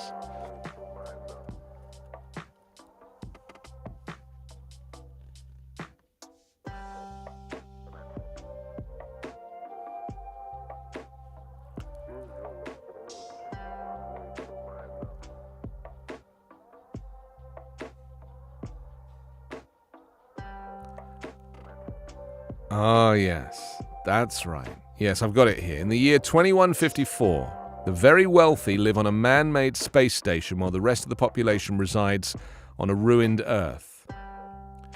A man takes on a mission that could bring equality to the polarized worlds. I mean, why are they saying 2154? It's going to happen way before that. It's a little bit like 2010 or 2001 or Blade Runner. They're predictions.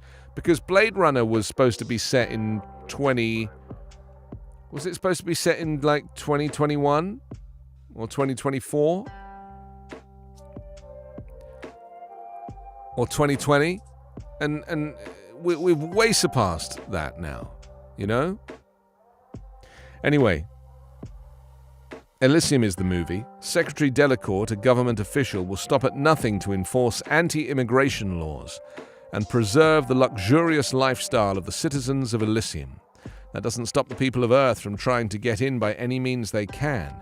When unlucky Max is backed into a corner, he agrees to take on a daunting mission that, if successful, will not only save his life, but could bring equality to these polarized worlds. It's a very good film, it's a very good film. Jodie Foster's in it, and Sholto Copley is in it as well, who's brilliant. Alice Braga. Diego Luna is in it, who I'm a big fan of because he's he was in the movie Rogue One, the Star Wars film. Who else is in it that is notable? Anyway, I thought it was a very good movie. I'm just trying to see who directed it. They say visually gorgeous, but the story and characters are less so good. I mean, it's so interesting. It didn't do that well, It got a 6.6 rating on IMDb, which is a shame. They say it's visually gorgeous, but its story and characters left me cold and disappointed. Oh, it was a Neil Blomkamp movie. That's right. Do you know, this must be the film that I was thinking about the other day when I was talking to Hal about the Neil Blomkamp movie that I'd kind of missed out.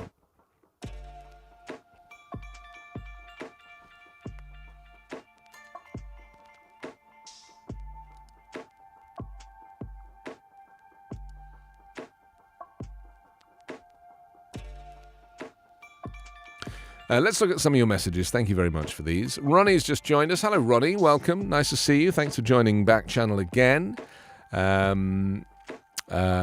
Stella's in saying, hello, Ronnie. Nice.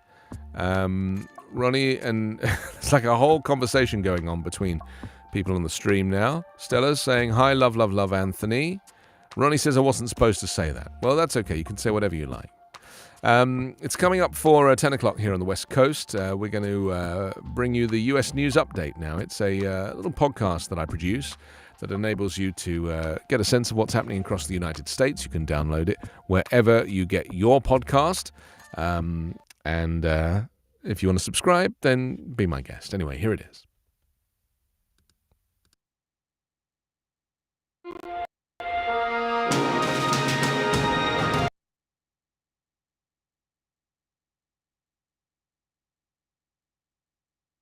It's Thursday, May 19. From the Volley Network, this is your daily U.S. news update. I'm Anthony Davis. President Joe Biden took steps on Wednesday to address the shortage of infant formula in the United States, invoking the Defense Production Act to help manufacturers obtain the ingredients needed to ramp up supply, the White House said. Biden also directed U.S. agencies to use Defense Department commercial aircraft to bring formula into the United States from overseas.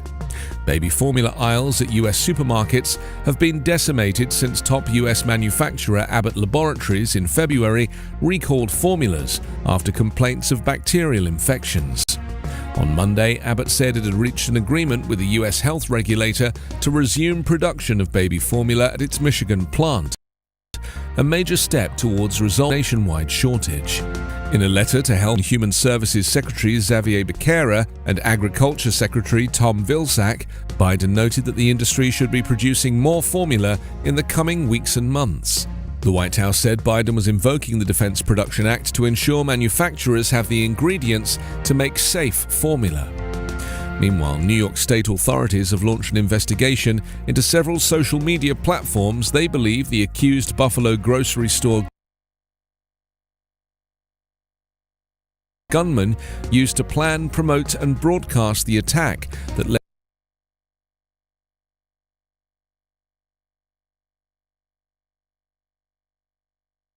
10 dead, State Attorney General Letitia James said on Wednesday.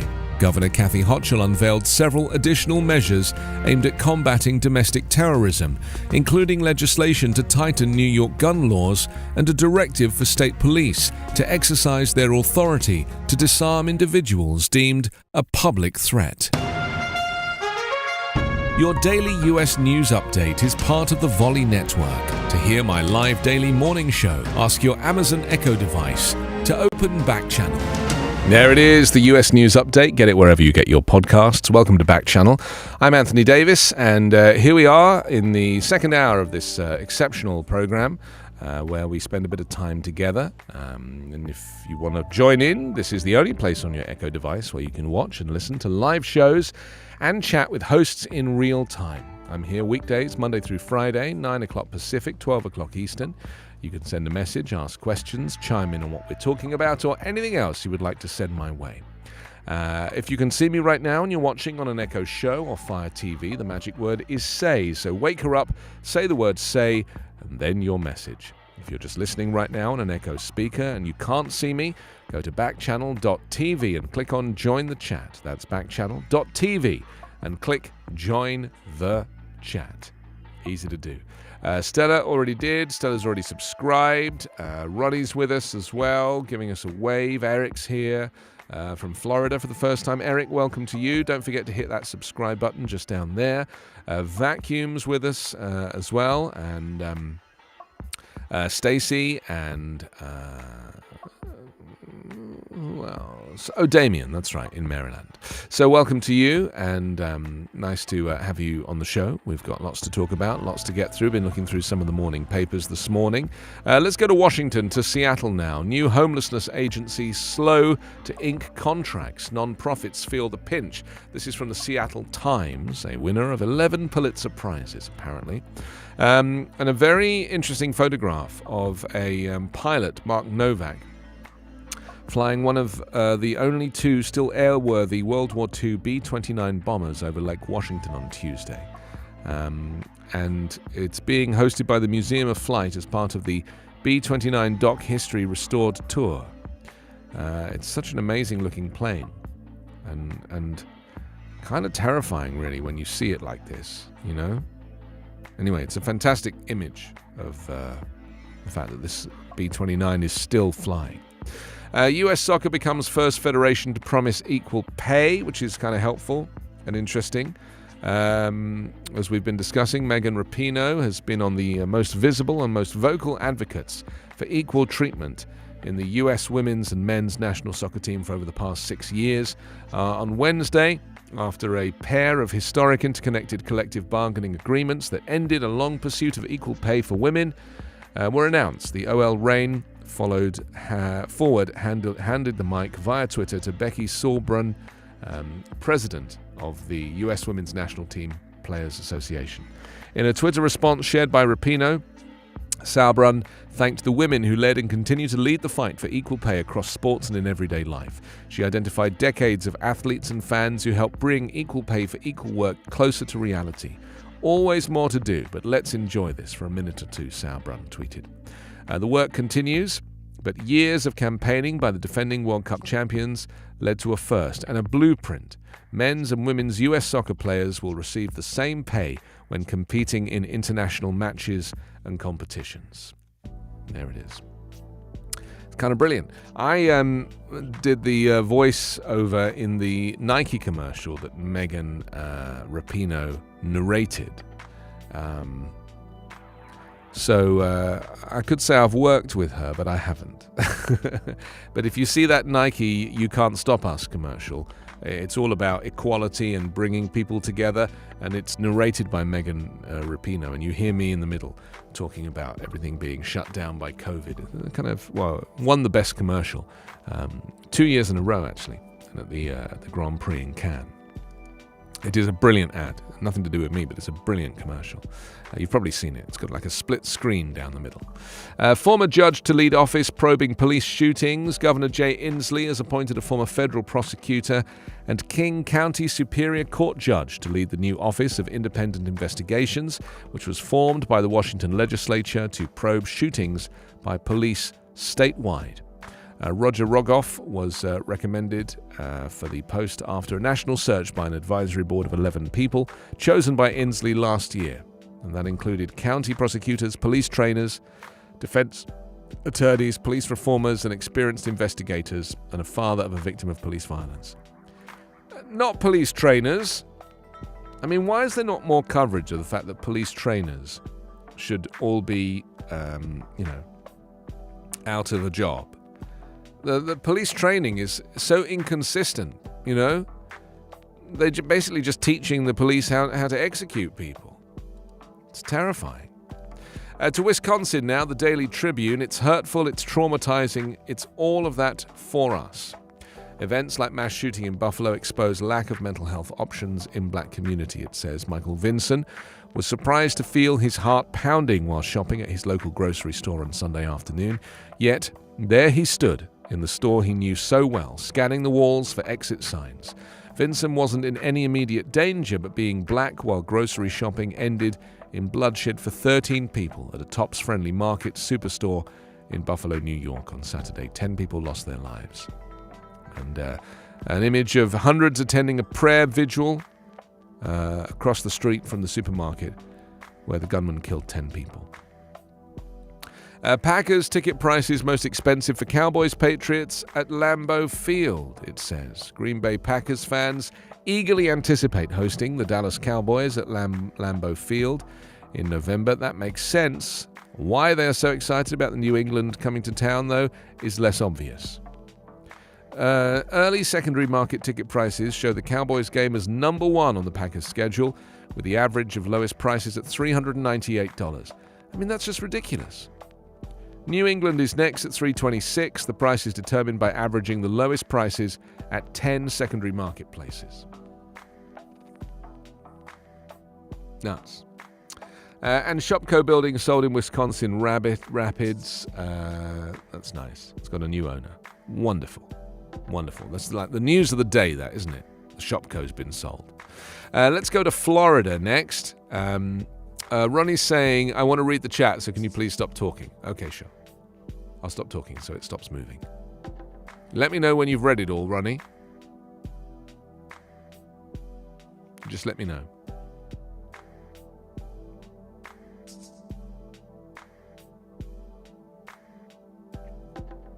Have you read it?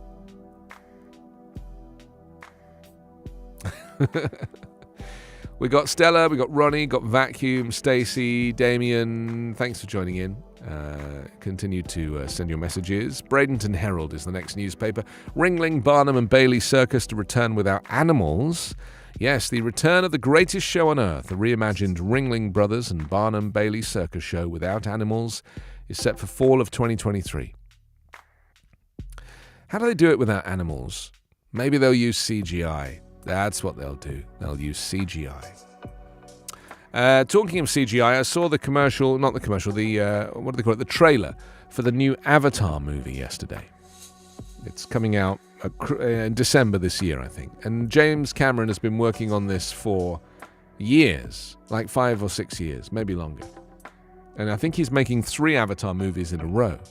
Anyway, I watched the trailer, and it looks very much like the other Avatar movie, but the CGI is just that much better that the detail on the skin of the avatars and the way they walk and everything is just a little bit better because they can do that now. And obviously the budget, well, I think it had a huge budget to start with, but the budget now affords them to have even more, amazing visuals.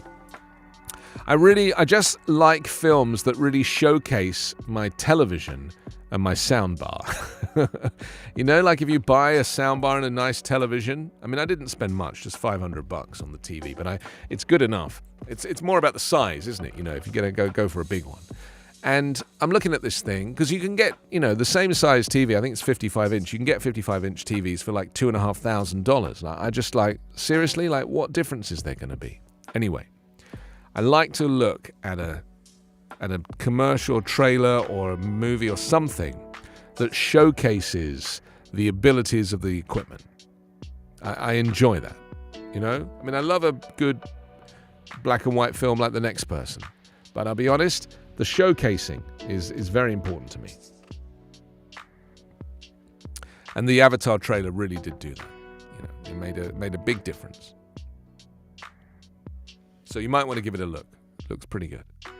I didn't know what was going on. I mean, it just looked like more of the same, to be honest. And it begs the question: why would you make another one? Do you remember what the precious fuel was that they were trying to extract from the earth? I think it was called unobtainium. Do you remember that? It was unobtainium. Have you not seen Avatar? I think it was 12 years ago it came out.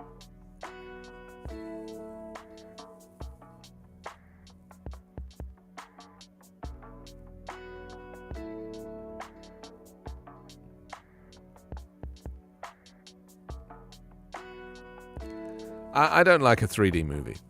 I think I also went to see it in 3D. I don't want to see 3D anymore. Isn't it funny how 3D kind of came and went in a way,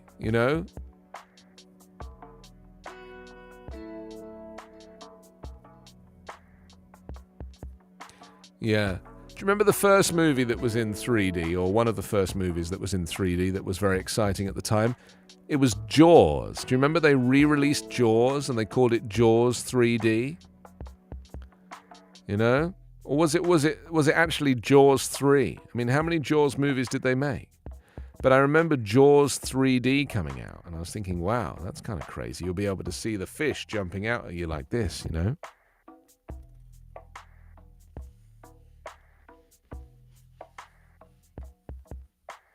Bradenton Educator finalist for Florida Teacher of the Year, a Manatee County math teacher, has been named as one of the top 5 educators in the state.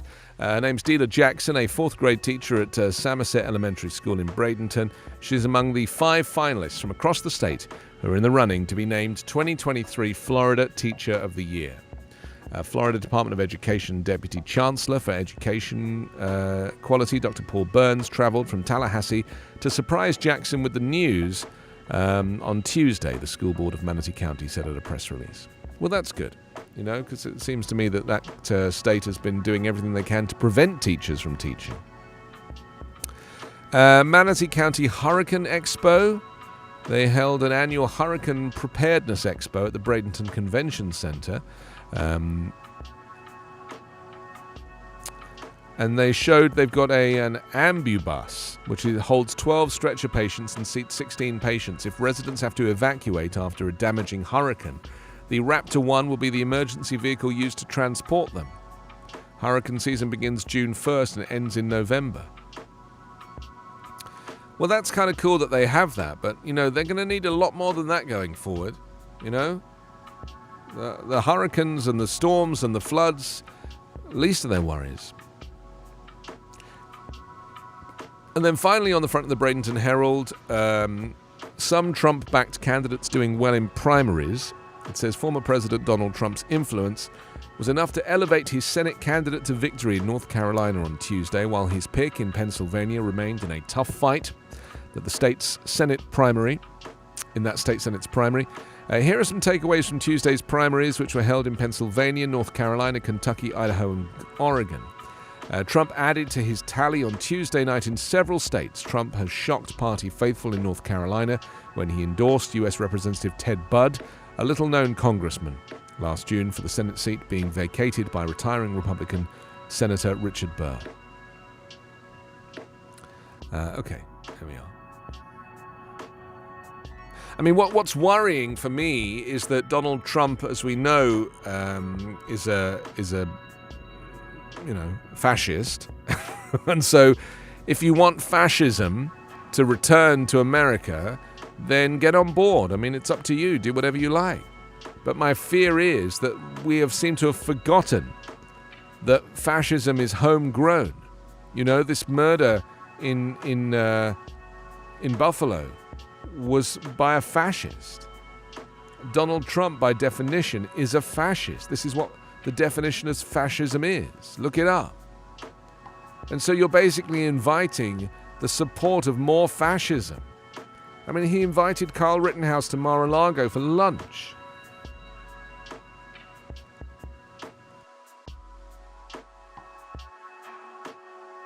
It couldn't be more clear, It really couldn't. I might just have a little drink of water. I have a very small cup of water to drink from. If you'll excuse me. This is so I never run out. I took steps so that I would never run out.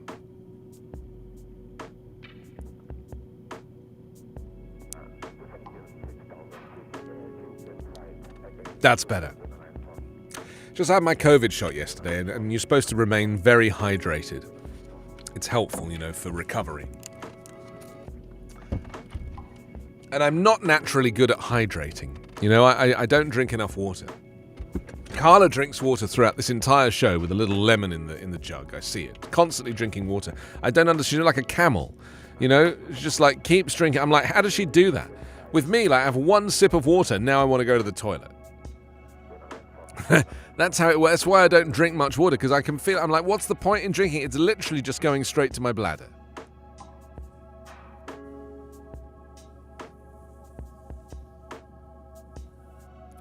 Yeah.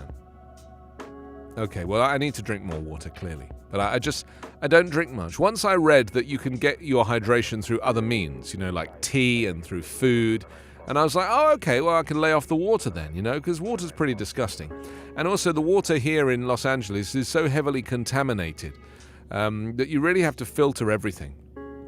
And it's frustrating because the filter takes longer, it just takes longer.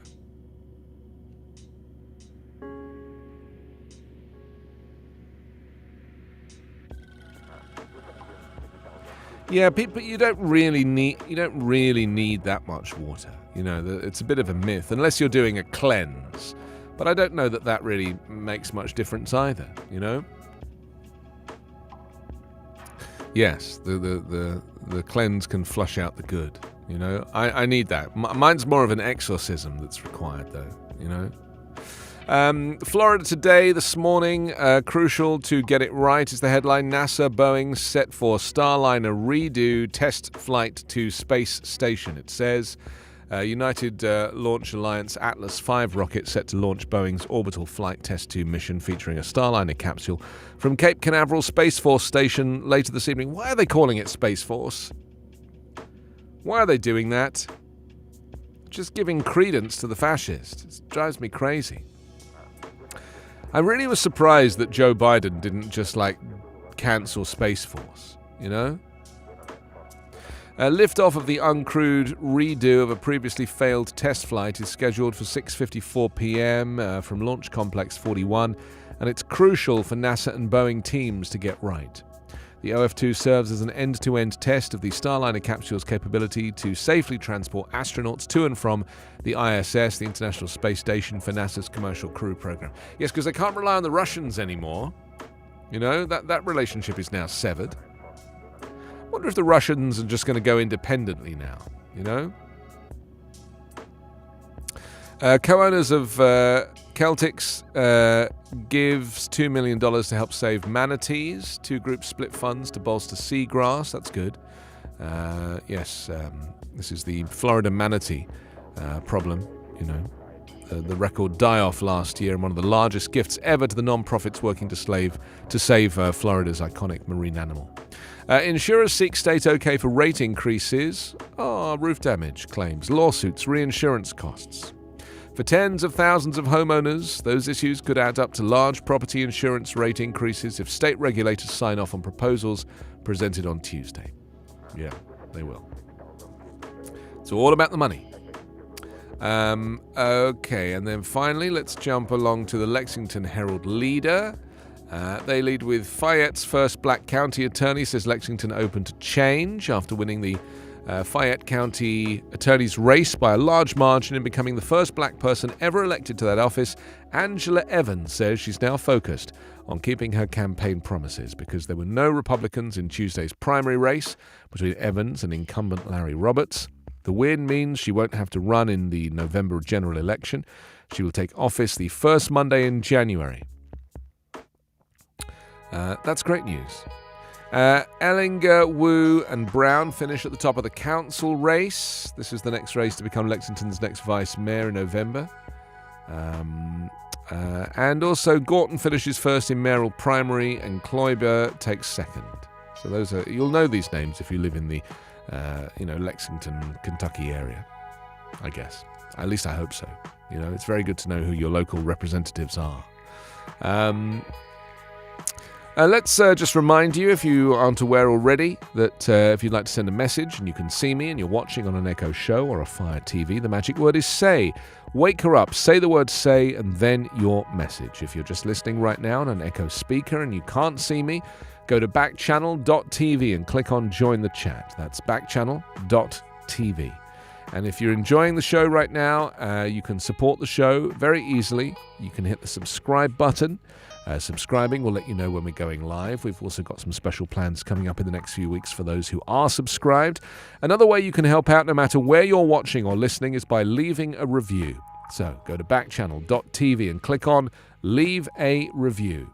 Your positive reviews help keep this show going. That's backchannel.tv. Click on leave a review.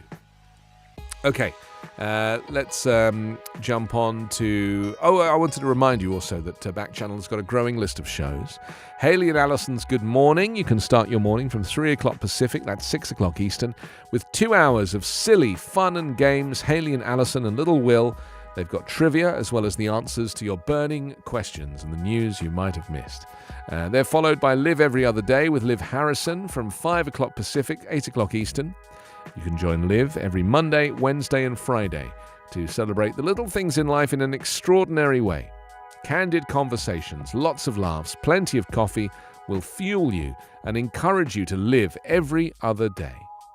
And also on air just before me is Get On Up with Jam and Renee, waking up on the West Coast with community and conscious living. Jam and Renee have it all covered from what people think to who's wearing what. You'll leave entertained and enlightened every day, and you'll learn how to pay it all forward.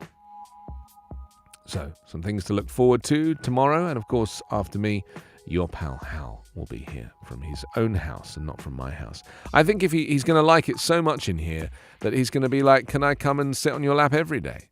You know? And then it'll be like your pal Hal and Anthony show. And I'm not sure how I feel about that. I mean, you could get 2 chairs side by side, but they would have to be like little stools, you know? Rather than one big chair. I'm having a little stretch because that coronavirus vaccine that I had yesterday, it's kind of made me feel like it's working. Do you know that feeling? I feel like it's really like my T cells are on fire. I'm like, I feel like the Incredible Hulk. Talking of which, WHO says a second booster may benefit the vulnerable. Well, that's me. You know, emotionally more than anything. An expert group convened by the World Health Organization says there may be some benefit in giving a second booster dose of coronavirus vaccine to the most vulnerable people amid the continuing global spread of Omicron subvariants. In a statement issued on Tuesday, the United Nations Health Agency said there was a growing body of evidence regarding the value of an additional booster dose for groups including health workers, people aged 60, and those with weak immune systems. The WHO said its expert group had assessed the limited data from 7 studies for second booster doses of messenger RNA vaccines, saying there wasn't enough information proving their effectiveness in younger, healthy people. I got one anyway, because I just don't see how it can be bad. It can only be good. It says, in those most at risk for severe disease or death, the additional benefit of an additional booster dose might be warranted, the WHO said, acknowledging there could be logistical or other challenges to offering people a second booster dose in some countries. While many rich countries have vaccinated more than 70% of their populations, fewer than 16% of people in poorer countries have been immunized. I mean, I have arguably had this booster shot before I was due to have it, you know? I mean, in terms of like, you're supposed to have it 6 months after your last booster, because they're saying the booster only lasts for 6 months. So I had my last booster 6 months ago, right, in November. So in terms of timing, I've had it at the right time. In terms of getting it because I'm eligible, I'm not eligible. I just did it anyway. Now, that might be a terrible mistake, but I just want to be vaccinated. That's just who I am. It's the person I am. And hopefully I won't feel so weird tomorrow. View wildfire destroys 10 houses, burns 1,500 acres. This is another climate change event. J.B. Merritt all he could do was sit in the shade of the View Baptist Church parking lot with his 5 dogs. And a 6th puppy in his SUV with the engine running on another 100-degree-plus day and wait. A wildfire that started late on Tuesday afternoon along the U.S. Highway 277 between Coronado Camp and View forced him and other families to evacuate. As of Wednesday morning, the fire had burned around 1,500 acres and was 10% contained, said Stuart Morris, Forest Service Regional Wildland Urban Interface Coordinator. The wildfire has destroyed at least 10 houses, including Merritt's residence of 35 years. No mention of climate change. So there we go. That's that. That's that, and that, and that, and that, and that. Finally, shall we do... What was that one? Oh, that was Abilene. We got Waco now. Oh, Waco, sorry. Waco. $9 million gift to fund debt-free degrees. That's nice. A local philanthropist, Malcolm Duncan Sr. He looks rich. I think wealthy people always look very wealthy, don't they? There's something about them. I mean, maybe they would just wash more. But they use really good quality soap. You know, it's like Joe Malone or something. A $9 million gift from this from late local philanthropist will steer college students to 4-year degrees through partnerships. It's wonderful. It's so wonderful, like, doing good stuff for people. You know, this is something the Republican Party haven't worked out. You know, just to do good stuff for people. It feels good. It tastes good. It's just good. And yet, there's no desire to do good. Officials encourage mask use indoors. COVID-19 cases are increasing in the United States. They could get even worse over the coming months, federal health officials warned on Wednesday, in urging areas hardest hit to consider reissuing calls for indoor masking. Increasing numbers of COVID-19 infections and hospitalizations are putting more of the country under guidelines issued by the U.S. Centers for Disease Control and Prevention.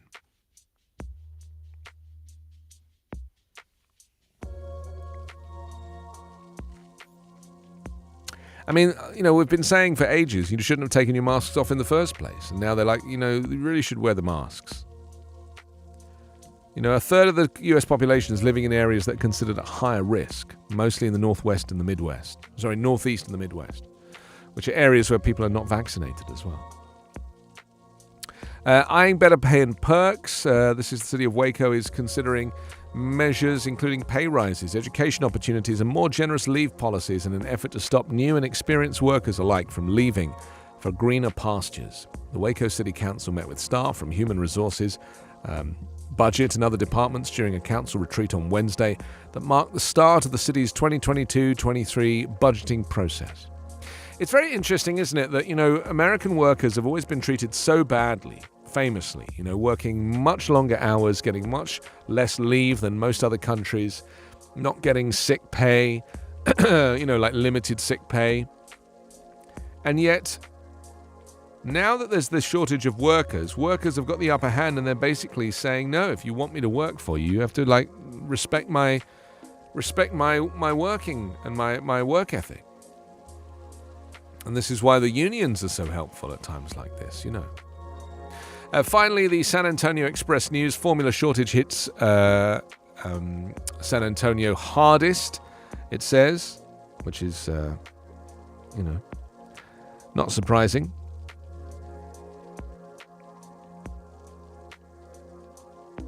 The shelves have been completely empty of everything, said Clarissa Rubio, whose 10-month-old son Jude is on special soy formula due to a milk allergy. I've gone to multiple stores around the city and I've had to call a family outside the area, in some cases outside the state, to find formula. Rubio's hometown is one of the city's hardest hit by the nationwide formula shortage.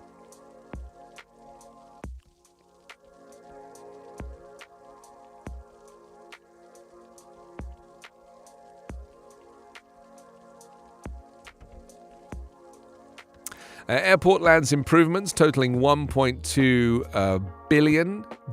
This is the San Antonio International Airport, which is, I think it's, a lot of these airports are desperate for, some kind of upgrades. They say Terminal C's on fast track could open to air travelers by 2028. 2028? Oh, man. They've been doing it with Los Angeles International for ages, and they're not even close to finishing, Not even close. Cruz persists with invasion rhetoric. The Senator Ted Cruz is doubling down on invasion rhetoric this week that's similar to that espoused by the man accused of killing 10 people in Buffalo's grocery store on Saturday. The suspected shooter had written that the country is experiencing an invasion on a level never seen before in history. On Tuesday, 3 days after the shooting that authorities said was motivated by racist ideology, Ted Cruz tweeted, "Over 2 million illegal aliens streamed across the border last year. This is an invasion we're seeing because Joe Biden refuses to enforce the law." That's just not true. The law is being enforced. What the racist Ted Cruz is saying is that he doesn't want people to seek asylum. International law denotes asylum seekers' rights. Cruz's statement refers to the 2 million times Customs and Border Protection have reported stopping migrants trying to cross the border in 2021. In the majority of cases, Border Patrol immediately expelled them from the US under a public health order meant to stop the spread of coronavirus. The tweet included a clip from Tuesday, a radio interview in which Cruz said it was an invasion we're seeing in the state of Texas and across the country. Cruz tweeted the same clip again on Wednesday. They're doing this because they just want to get their base riled up. They don't care about the knock-on effect of referring to immigrants in this way. I'm an immigrant. Did I invade America?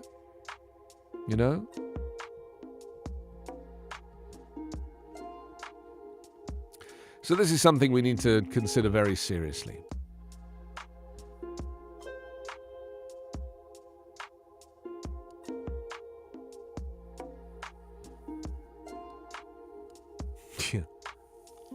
Yeah. It's a nation built by immigrants, of immigrants and for immigrants. That's what America is. Every American I meet, I ask them, "Oh, where are you from?" I'm Italian or I'm Irish. They are very proud of their immigrant heritage. Just seems crazy to me that you wouldn't. You would refer to, basically he's referring to brown people, people who are not white. That's his issue. more than anything. It's referring to people who maybe are Latino, referring to people who come from South America. You know, this is what this is about. This is pure racism. He wants to keep America white. Make it white again. That's all that really matters. So there we go. That's the San Antonio Express news for you. Let's just remind you that I'm Anthony Davis. This is Backchannel, and I'm here live. It's the only place on your Echo device where you can watch and listen to live shows and chat with hosts in real time. I'm here weekdays, Monday to Friday, 9 Pacific. That's 12 Eastern.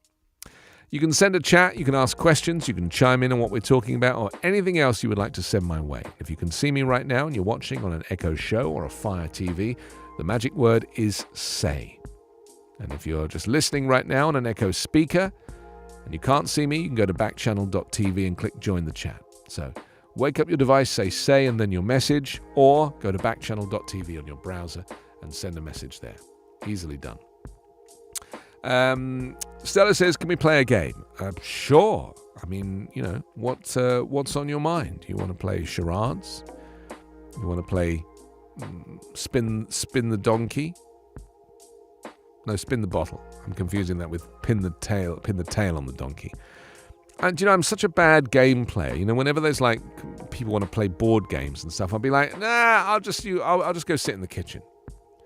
I just have no kind of interest in board games or games generally. I'm just such a bad game person. You know, this is why I don't like sport. I just don't like games. I don't get it.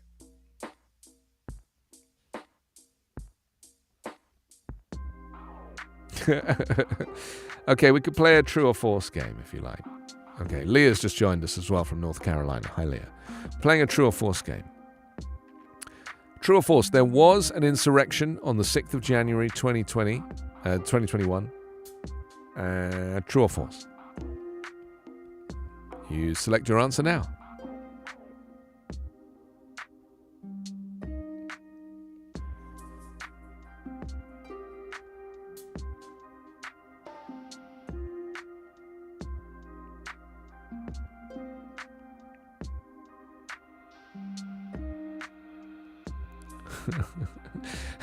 Yeah, your silence does not suggest that you weren't complicit in the insurrection itself.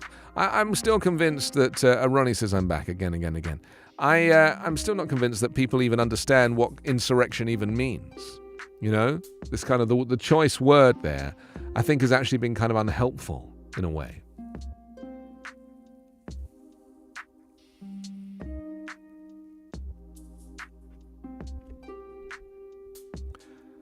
Okay, now I'll ask another question. You just answer true or false. You can just wake up your device, say the word say, and then your message, or you can message me at backchannel.tv. Here comes question 2. Question 2.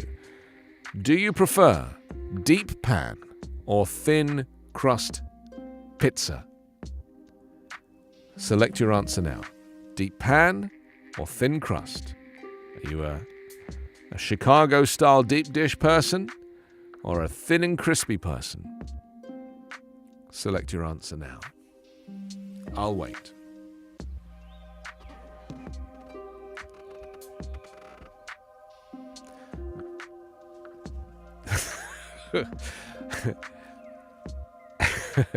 We used to refer to this in the olden days on the radio. We used to refer to this in meetings as "What's your favorite biscuit?" Did you ever have that conversation? What's your favorite biscuit? It's so good. What's your favorite biscuit? Biscuit, of course, means cookie because of where I'm from, you know. Biscuit in America is a whole different thing. Ronnie says what? Come on, a couple of questions. Was there an insurrection in January, on the 6th of January, yes or no? Yes, there was. No, there wasn't. And second question is deep dish or thin and crispy? And that's referring to pizzas, not the insurrection. Just interested, just interested. It's just a quiz. I mean, I'm not very good at these quizzes, as you can probably tell. But I feel like a little market research right now. you know? Or I could ask you what flavor insurrection you would like on your pizza. Ronnie answers with just the word pizza, which is perfect. So you're winning so far. You're on the fence now. You're on the fence. You know, pizza is a good... I actually had some pizza last night, and it was delicious. Ronnie's like, deep question. Which one, the first question or the second question? The second question was more of a thin and crispy question. But we've got to have some depth here, you know. Leah, Stella, Ronnie, Stacey, Damien. Oh, Samvi's just dropped in from America, wherever that is. I think that's somewhere in the west of the world. I'm also in America, Samvi. Nice to see you. Thank you for joining us here on Backchannel. It's 19 minutes to 11 o'clock on the West Coast, 19 minutes to 2 Eastern. Hal is going to join us shortly, and we'll find out what's coming up in his show. Democrats are hoping Chuck Schumer's 10-year-plus relationship with Joe Manchin will finally get the party their sweeping tax and climate bill. The fate of Senate Democrats, a year-long drama over the party's signature bill, essentially boils down to two people, Chuck Schumer and Joe Manchin. After months of intrigue and disagreements between the duo on critical Senate votes, the Democratic leader is finally getting down to brass tacks with his conservative colleague from West Virginia. The two met for the second time in a month on Wednesday about how to fight inflation, which Manchin wants to be the centerpiece of any party-line bill that would be the Democrats' last major piece of legislation before the midterms. I kind of feel like it's going to be a trick, you know, because this is what Manchin does. He basically tricks everybody. The majority party's last-ditch effort relies on Schumer's relationship, as you know. The 50-50 Senate plainly strained things for Schumer and Manchin, who've remained close and cordial, even if their ideology and political philosophies don't always align. Manchin serves on Schumer's leadership team and has reliably supported Biden's nominees and many key bills, but he voted against Schumer's agenda this year on changing the filibuster and an abortion rights bill, and the two signed a secret agreement last summer focused on the scope of the party's spending legislation that showed plain distrust between the two camps. Yet, even through all that, Manchin still signals he's up for a deal. He's outlined what he supports, raising taxes on corporations and the wealthy, plowing money into energy and climate development, deficit reduction, and lowering drug prices. Manchin and Schumer's staffs are having substantive conversations about the contents of a package like that, according to a person familiar with the talks, and Manchin says Schumer gets where he's coming from. There's still no framework and no handshake deal. There's no agreement on who is supposed to write a potential agreement. And it's almost Memorial Day. Some Democrats, the unofficial deadline they have for making a decision on whether or not to drop the effort to pass a sweeping Democratic bill along party lines. Asked about where things stand with Manchin, Schumer replied, "We're making progress. Got more to do, but we're making some progress. I'm feeling decent." Many Democrats fret that dragging things out and failing again will be the worst of all scenarios ahead of a difficult midterm election cycle. You see, I just don't agree with that. I think you have to just do as much as you can and keep trying and keep trying and keep trying because, you know, the people that are going to vote for Donald Trump, they don't even know about these things. They don't even care about these things. They just don't.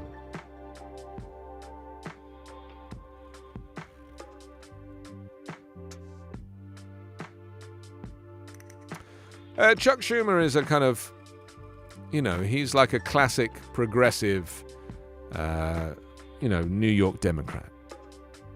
He says all the right things, does all the right things, you know, but a little bit like Nancy Pelosi, he's just a little long in the tooth, you know, and I just do feel like having younger leadership would be healthier because there's more fight, you know, and there's more. You know, this is the biggest criticism of Democrats, that they don't seem to shout enough about what it is that they're doing. Most Democrats are unwilling to call it quits on Manchin, tempted by the tantalizing glimmer of potential success. Bernie Sanders said in an interview that the party needs to focus on bringing more progressives to Congress who would blunt the influence of Manchin and moderate Democrat Senator Kyrsten Sinema. The crisis facing Democrats is because of people like Manchin and Sinema. But even Sanders won't say the party should give up on the possibility of a Schumer breakthrough with Manchin. Obviously, he says the devil is in the details, so I'm not going to give up on something that I haven't seen. But given Manchin's willingness to support the billions, Sanders said, well, before cutting himself off, the answer is we'll see. Oh, I know I wanted to mention, did you see the gaffe that George Bush made yesterday? Did you hear about this? Last night he made a speech about Ukraine, and he was criticizing, the kind of evil type of person that would launch an invasion, an unjust invasion on, and he said Iraq instead of Ukraine. Well, of course he was talking about himself, because of course he launched an invasion on Iraq. And this is what's so completely crazy about it. And then he just, dismissed it. He kind of laughed it off and then dismissed it as him being 75. He said, I'm 75. But what was so funny about it is he incriminated himself in this clip. And it's just very amusing, really. There's just so much irony associated with it, because, of course, he took so much criticism for his invasion of Iraq. And then, of course, he criticizes Putin and puts the word Iraq at the end instead of Ukraine. It's not surprising, really, but, there it is.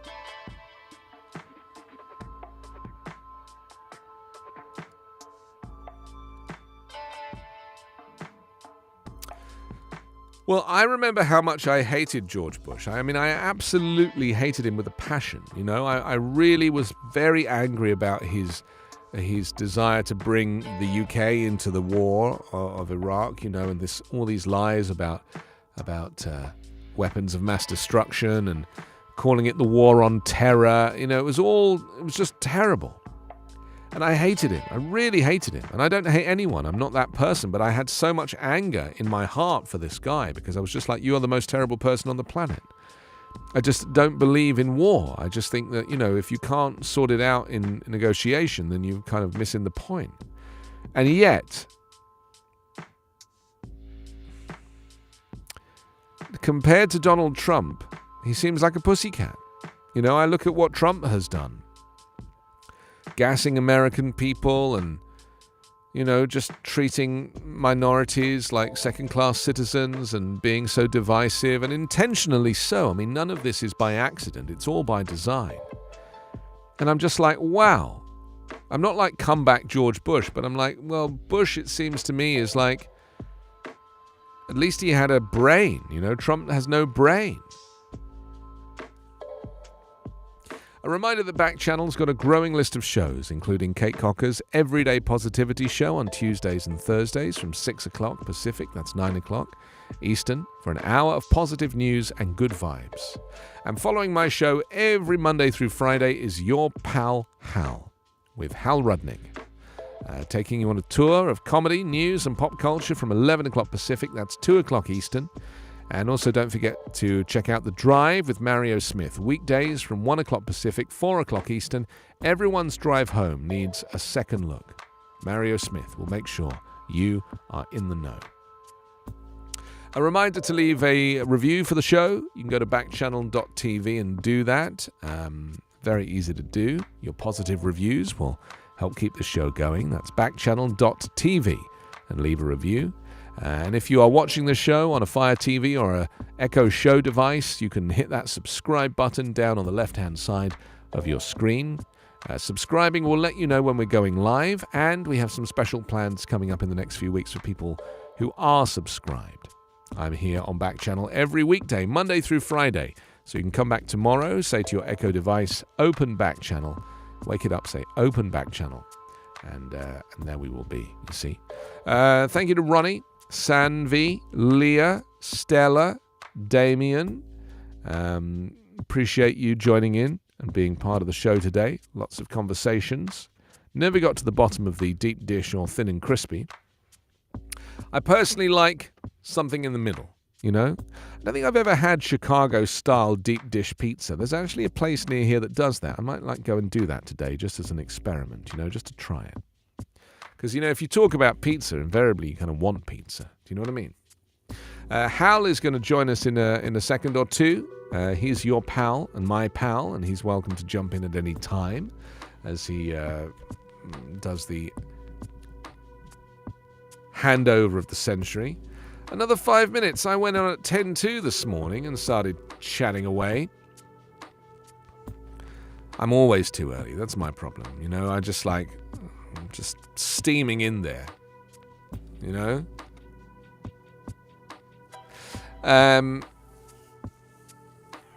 were going to talk about Malcolm X because he was born on this day in in Omaha, Nebraska, not Oklahoma at all. His own father fought for civil rights as a local leader in the Universal Negro Improvement Association, was possibly murdered by white racists while Malcolm X was still a child. He joined the Nation of Islam during his term in prison, rising to become an influential figure, largely through his powerful oratory.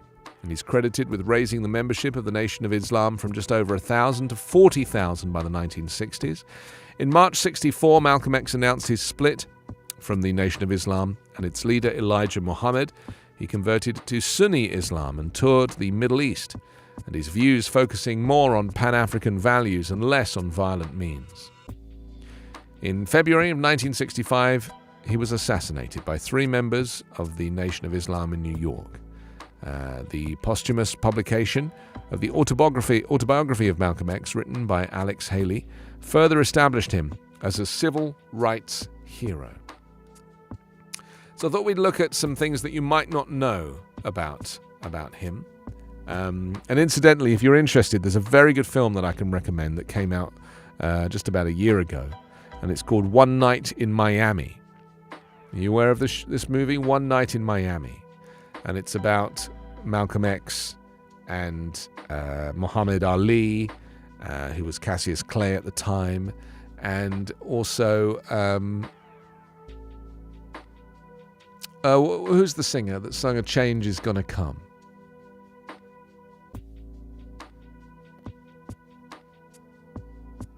Come on. Him and another guy who was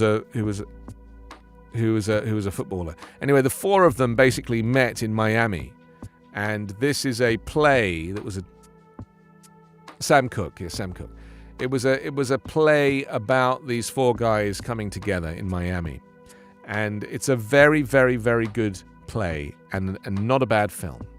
And the guy who plays Malcolm X looks just like him. He's actually a British guy from North London. He's actually played Barack Obama once before in the Showtime show about James Comey called the Comey Rule. He played Obama in that, and he plays Malcolm X in this, and he is brilliant. He's brilliant. Anyway, as I was going to suggest a few things you might not have known about Malcolm X. His father may have been killed by white supremacists, as we know. He moved around constantly as a child. He was born in Omaha, known as Malcolm Little then. He spent very little time before his family uprooted, first to Milwaukee, then east to Chicago, Indiana, and finally to Lansing, Michigan, where his father was murdered. He spent 6.5 years in jail at the age of 18. His family were in dire economic straits when he was a child. He began robbing food from stores, and he got involved in drug dealing, gambling, and prostitution rackets, spending much of his time in seedy nightclubs. At 19, he was arrested for the first time for allegedly stealing and pawning his half-sister's fur coat. Wow. That's what people don't understand about poverty, that looting really becomes the only option. And I really fear that, invariably it's kind of wealthy white people that just fail to understand this. With his help, the Nation of Islam took off in popularity. That's after he left prison in 1952. He opposed integration. While in the Nation of Islam, Malcolm routinely referred to mainstream civil rights leaders as Uncle Toms, considering them fools for thinking white America would ever willingly give them equality. He bitterly broke with Elijah Muhammad, the Reverend Muhammad, that he once revered. And then finally the FBI followed his every move. As a prisoner in 1950, he wrote a letter to Harry Truman in which he declared himself a communist opposed to the Korean War. This brought him to the attention of the FBI, in which surveillance began that would last until his death. Light choking.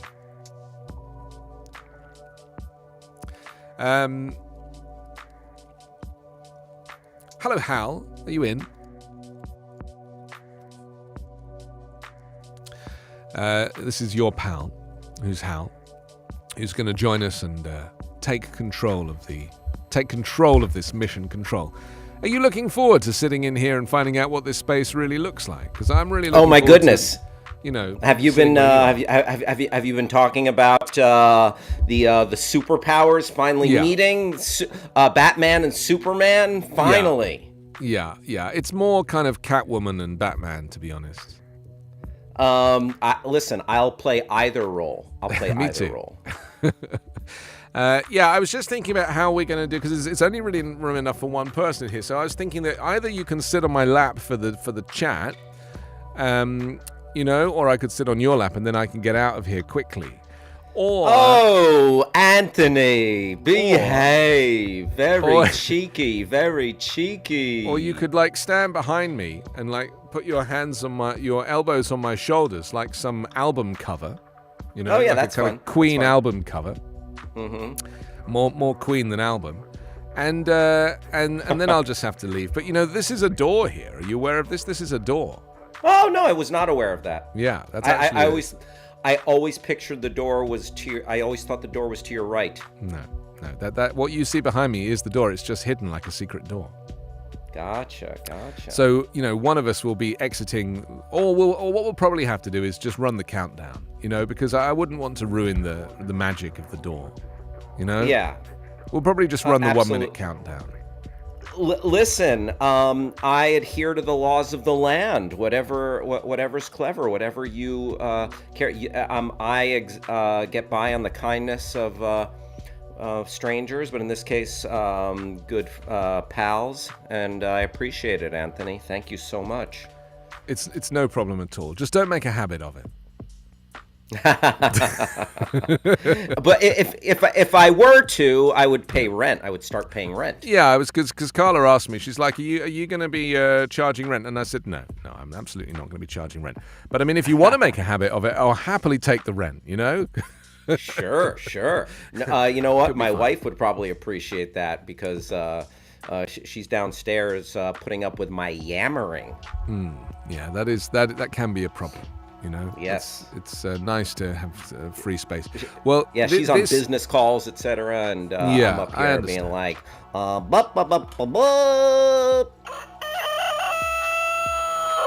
Is that a different backdrop we have today? Is that like a robot taking over the world? What is that? It is.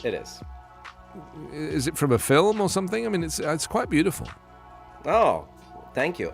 No, I really, I was thinking about, because I don't know if you recall, I had another poster that was up on haphazardly applied to the green screen. Yeah. And, I was thinking about what suits me, what would be an image. And I love robots, and I'm really into sci-fi and, horror and all that. So I got, I was just searching for posters, images. This bad boy came up. I had it stuffed and mounted at Kinko's. Mm-hmm.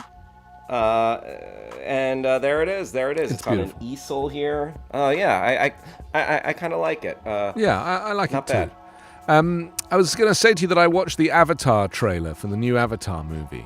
Yes. And, were you swept away? What'd you think? It looked exactly the same as the last movie. I mean, there's just like more Avatar. And here's the thing, Anthony. Were the people asking for more Avatar? Yes, that's a very good point. I don't know. I really don't think, because I rewatched Avatar a few months ago and it was brilliant. It just stood up so well. Why do we need another one? It's true. I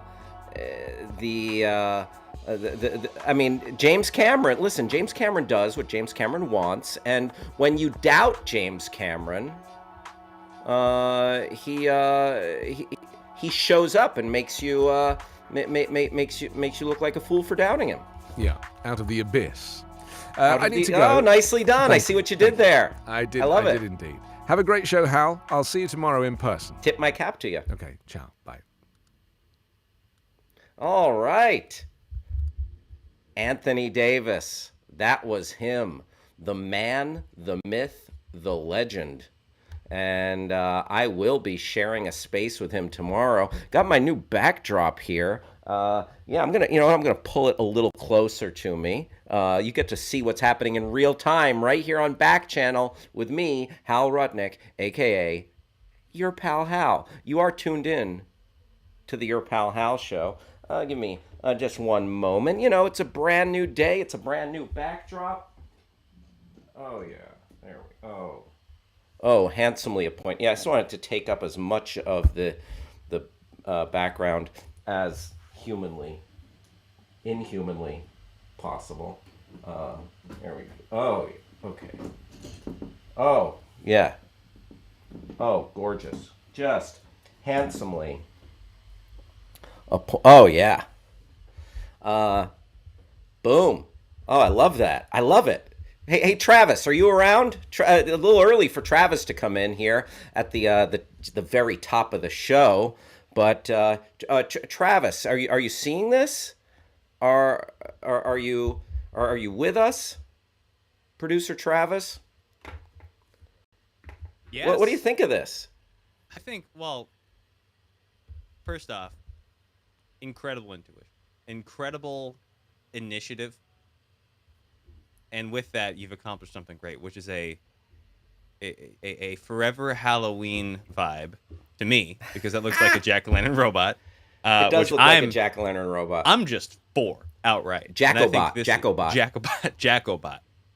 It looks like the Nightmare Before Christmas crossed with the Beastie Boys Intergalactic video, which I didn't know that I wanted. I didn't know that I needed in my veins. Main line. I pulled out my own headphones. Yes. Yeah, I'm for it. Oh, wonderful. Hey, let me ask you this, Travis, while I got you on the hook at the top of the show. You are hanging out with your pal Hal. We're going to be talking pop culture. We're going to be goofing around. We're going to be talking a little bit of news and, just generally having some fun. So I'm not seeing a Thursday chat here. I'm wondering what the dealio is as far as the chat, Travis. In real time, we're chatting about it. How about now? All right, let me see. Oh, Travis, you really know how to get the job done, Travis. Here we go, Charisse. What up, Charisse? Ronnie's in the house. Great to see Ronnie. Sanvi, welcome. Stacy in Texas. Stella. What's up, Stella? Great to have you back, Ronnie. So glad you're here. Damien in Maryland. What up, Damien? Leah in North Carolina. Who are you rooting for? Duke or NC State? I don't know. Let me know. Charisse, I'm alive and kicking. Thank you for being here. And Travis, I think this robot's gonna work. Oh, I'm so in on the robot. Like, it just adds a pop so much better than the green screen. And everything behind it just falls into the background. It's just, I feel alive looking at this. Like, I feel how did you find it? Where did this come from? I was just I just went on a site called Redbubble. Love it. And thank you, Andy McLean. Andy, you know what? Sorry about your Mavs, which I was rooting for, but the Warriors got the job done big time. Look at that smiling young man. And you know what? Insult to injury. I mean, I don't know if it was just like a minor thing, but Andrew Wiggins needs to clip his damn fingernails or something. Yeah, that was he got the he scraped across. He scraped across Luka's face, and Luka is going to have a scrape for the whole series. I you know what? Maybe that'll make Luka mad enough to come out and bury 40 points. But I thought this happened last night. Two quick things about that. One, I really like how that gave him the look of like a diehardian sort of like villain, like one of those Eastern European, like I have a scar on my face and I'm here to ruin your American plans. Also paired with Jason Kidd looking like just an absolute, somewhere between a mob boss and just an orc. You know, it's kind of like his whole vibe. It was a great pairing.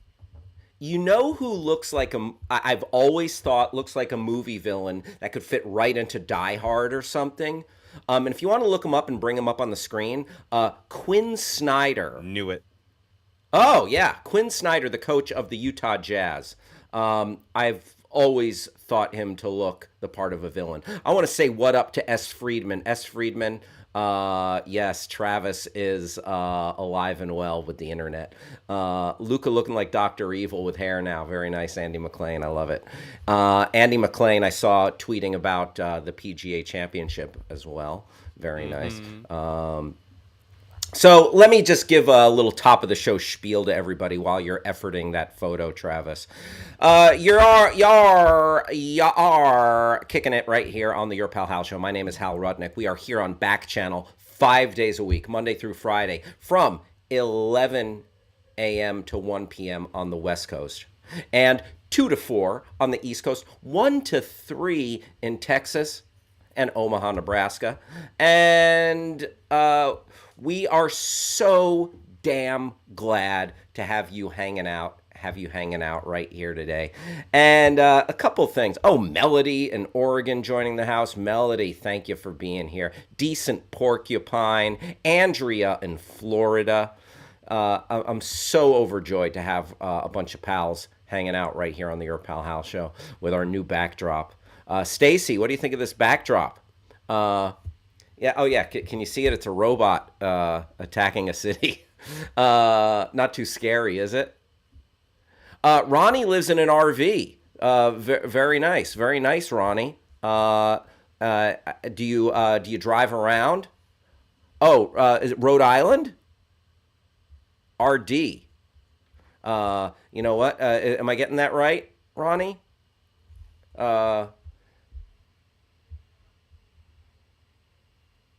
RD.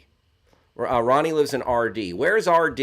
Is that I'm not sure. But anyway, I would love it if everyone here could participate in the show, like some of my good friends who are talking to us right now. And you could do that a couple of different ways. Here's how you can commune with us so we can, let's all fellowship together, folks. A fellowship of the ring. If you're listening to us on your smart device, go ahead and get your smart device's attention. Say the name of your smart device. Probably rhymes with T-Rexa. Say the name of your smart device. Use the magic word say, and then throw in anything after that. Smart device, say. And then, let us know. This is a snack-forward show. I love snacks. I love talking snacks. I love just everything about snacks. So, smart device, say, I'm snacking on an Impossible Burger. Smart device, say, I'm eating a vegetable and hummus platter. Smart device, say, I am enjoying a Kit Kat bar. Up to you. Or if you can't get us on your smart device, go ahead and hit us up at backchannel.tv. Go to backchannel.tv and click on join the chat. Then you are part of the show. You are a part of the show. Oh,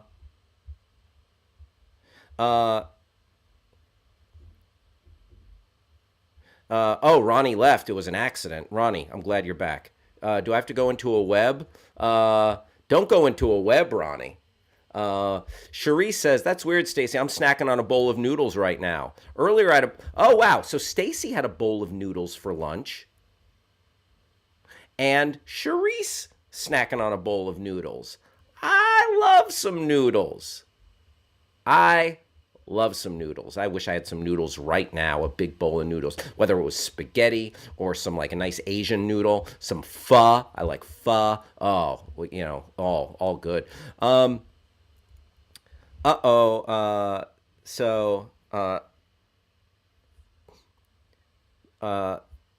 Stacy, it looks like Stacy has taken a muscle relaxer, everyone. And Stacy, I don't want you to fall asleep. So this is for you, Stacy. Wake it up, people. And I appreciate everybody hanging out right here on the Your Pal Hal show. We are going to have some fun. Like I said, we're going to talk pop culture. We're going to talk trending topics and all sorts of good times. And let's... Here we go. All right. Travis, why don't you come on back in? Come back in. And tell me what is happening in your neck of the woods besides your Golden State Warriors taking down the Dallas Mavericks. Come on back in, Travis. Oh, there we go. Nicely done. Yeah, Quinn Snyder on the right there. If you have visual, everybody, this guy, he often looks like a wild-eyed villain. You can't tell me these guys aren't scheming villain. on how, like, these two are gonna figure out how to kill the Batman. Like, that's the vibe. Oh, I can see that. Travis, it's 11:11. Go ahead and make a wish.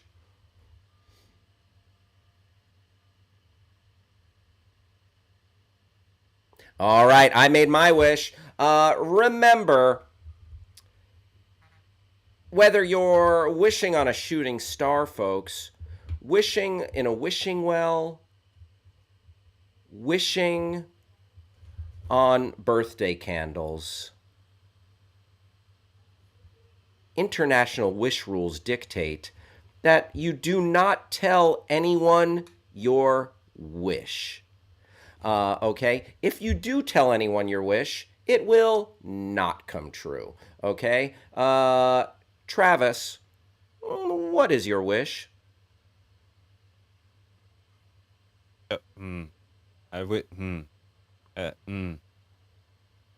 No. Okay, there you go. S. Friedman wished Hal does not win a contest for unlimited Three Musketeer bars. S. Friedman, that's a good wish. I'm glad you told me that.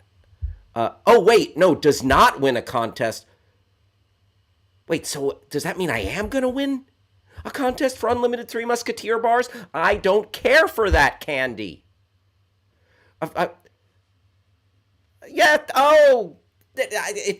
It took me a minute to work my way through the double negatives of this whole wishing scenario.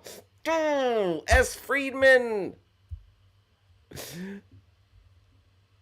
Yet again! I forgive you, S. Friedman. Thank you. You know what? I just appreciate you including me in your wishes. Stacy says, please leave my pal alone. Thank you, Stacy, for speaking on my behalf. I appreciate that. Folks, a couple of ways you can help us out here if you're enjoying the show. One, go ahead and go ahead and subscribe to the show. If you see the subscribe button anywhere, maybe in the lower left-hand corner, if you're seeing us on a screen, subscribe, because that's going to help you out in a couple of ways. You will get alerts every time we're on the air. Additionally, you will be able to win prizes. I know, right? Who doesn't love prizes, everyone? Ronnie is going to subscribe. Excellent. Ronnie, I love it. Please subscribe. And also, one other way you can help us out. Go to backchannel.tv. Go to backchannel.tv and leave a review of the Your Pal Hal show. And if you do that, you can then tell us whatever you think about the show. Okay, so if you leave a review, you can say, Hal needs to talk about snacks a lot more, or Hal has the perfect amount of snack talk, or Hal talks about snacks too damn much. Okay? Let us know. I want to hear from you. Damien and Maryland, thank you for being here. Ronnie, appreciate having you. Decent Porcupine. Melody in Oregon. Oh, the sweet sound of a melody. Stacy in Texas. Charisse in California. Andrea in Florida. Thank you all for being here. Good times, good times. Travis, come on in. Come on in. You around, pal? Oh, my mom, Deborah Rudnick, is in the house. Nice background scene. Yeah, like, really. I could just sit here and just look at this. Like, so much better. And then it seems like the color palette is just a little bit more, something nicer, warmer about it than with the green screen. I think this is an unmitigated success. Unmitigated success. I don't think I've ever heard that. All right, yeah, right on. Travis, yes. Any other news from your part of the world? Just basking in the glory. Game 1 done. Not gonna say everyone's gonna be like this, but I am just pleased as punch with how that played out. And otherwise, just getting some work done, burning the candle a little bit, both ends. So I'm feeling it today. I'm in the I'm in the torture chamber, so to speak. But we're here, we're hanging out, we're having a good time. Did you stay up and watch another Tollywood epic or no?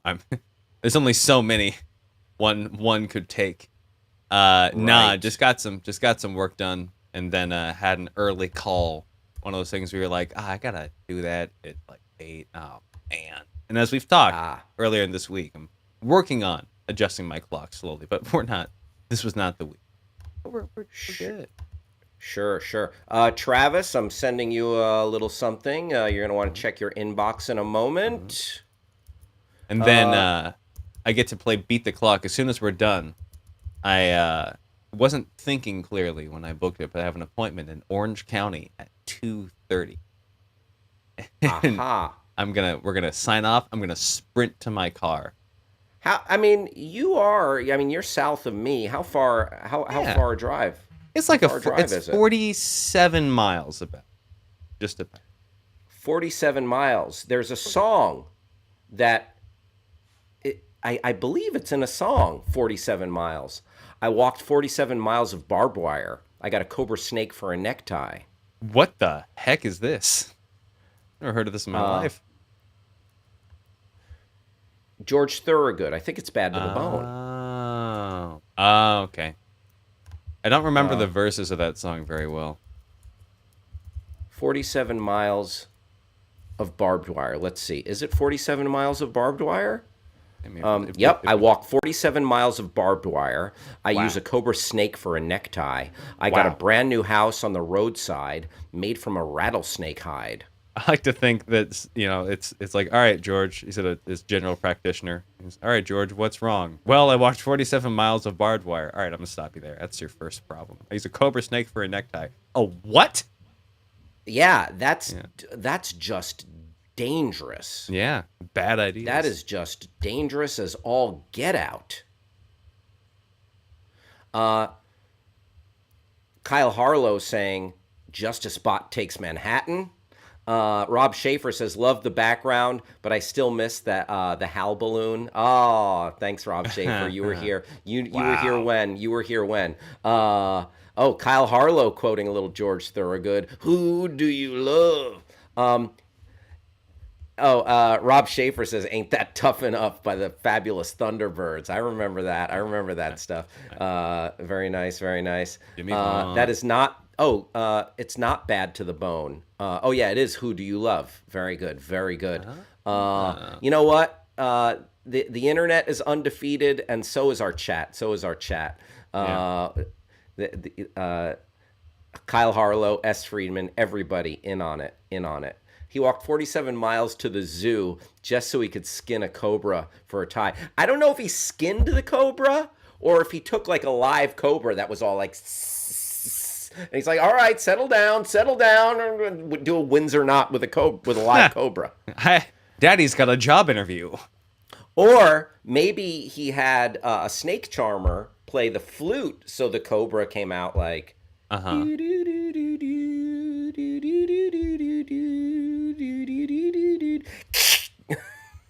Did that scare you, Travis? Did you see that? That cobra strike? Strike like cobra. Cobra, la la la la la la. Anybody? Did you ever watch? You're probably a little. Oh, this thing is precarious. You know what? This will get knocked down at some point.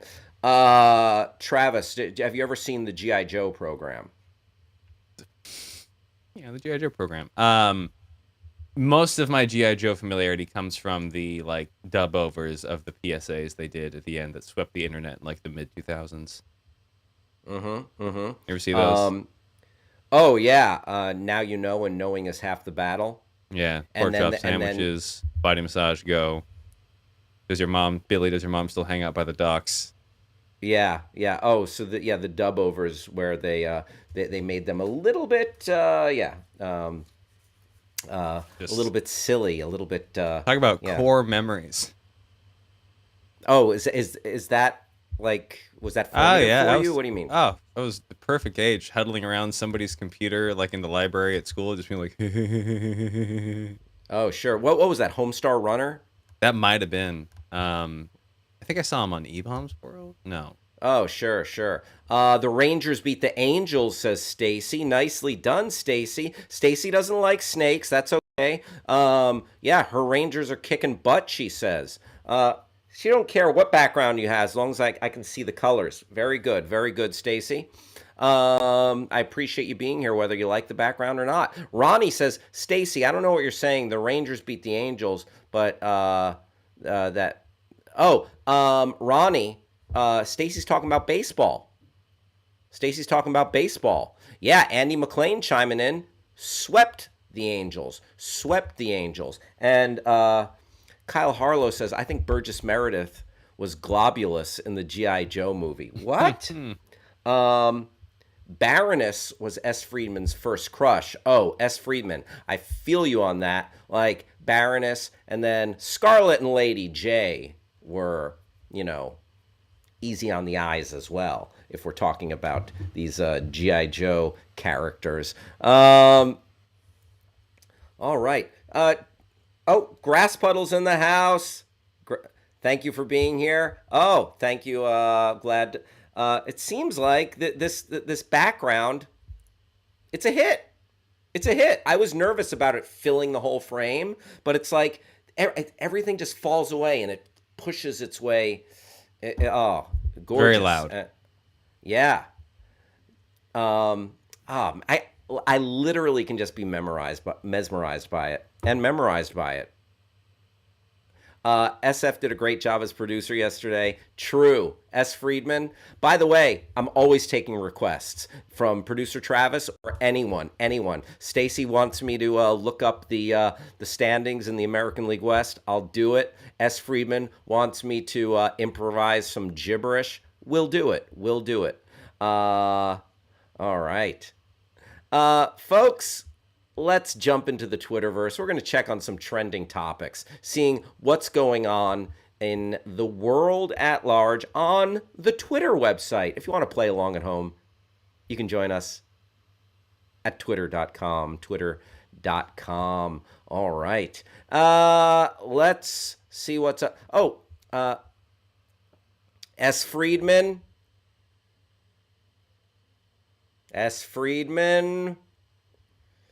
That Michelle Rodriguez stuff. Ooh, you are really chafing my britches, pal, because I am happily married.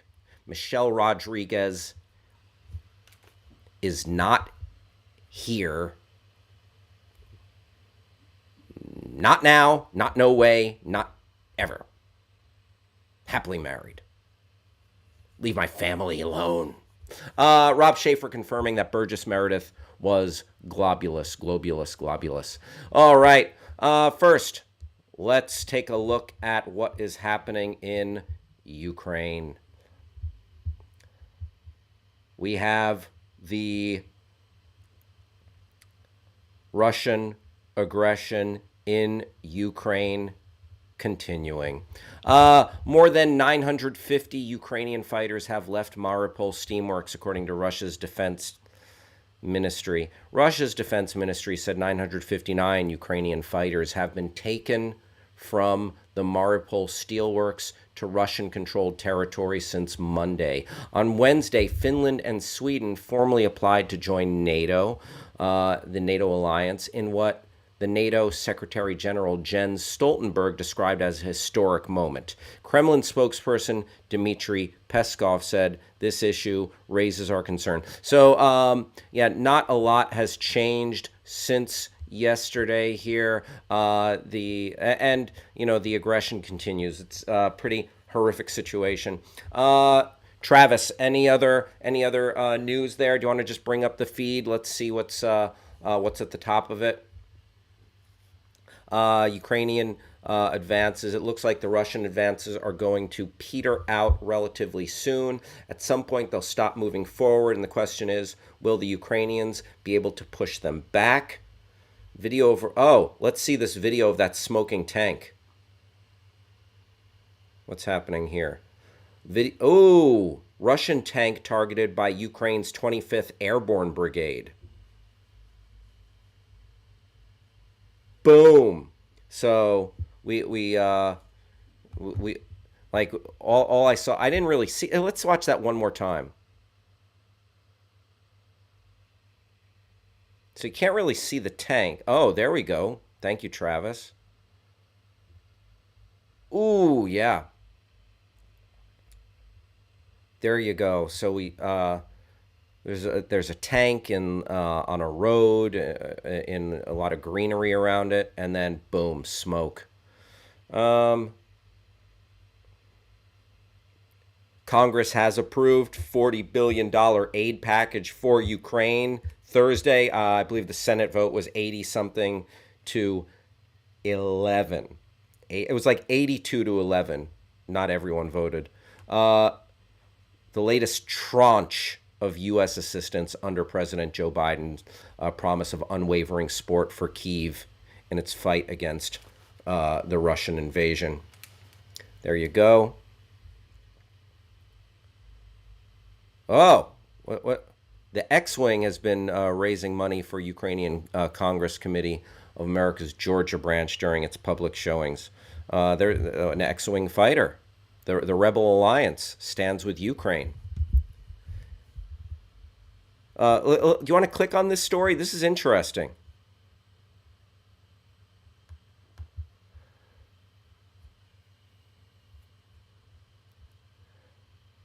All right. He built a moving, nearly life-size Star Wars X-Wing fighter. Now he wants to use it to help Ukraine. Huh. This is from CNN, and said this article is part of the good stuff. This is a good story. Let's take a look at this. It might look like something from a galaxy far, far away, but this Star Wars X-Wing fighter came from a very earthly garage. The out-of-this-world replica was the brainchild of Akaki Lekachivi, sorry for butchering that name, Lekiachivi, who works as a physician at the U.S. Centers for Disease Control and Prevention in Atlanta. He spent about 6 years working on the project in his free time. Now that it's done, he says he's ready to use its force for good. Use the force. As Paul McCartney says, use the force. Mediocre to bad McCartney there. To fight the evil empire. He's using it to fight the evil empire, just like in the movies. For him, that involves raising money for Ukraine. Attacking the clone project. The idea to build, if you want to scroll up, please. The idea to build the X-Wing fighter came to Lekachivi in 2016 as a fun way to teach his kids about science and technology. He calls himself a tinkerer with a passion for space. Ever since I was a child, I always wanted to be an aerospace engineer, but my parents guided me to go to med school. Okay. The project got started in his garage until the spaceship became too big. Lekachivi built a 30-foot extension for his garage, but it wasn't big enough to fit the fighter's iconic movable wings once they were attached. So he pivoted to the next best thing, built an X-Wing hangar in his backyard. His wife was not thrilled, he says. Wow. Let's see that picture. OMG. That is wild. That is wild. Dreams do come true. The X-Wing during the long building process. Scrolling.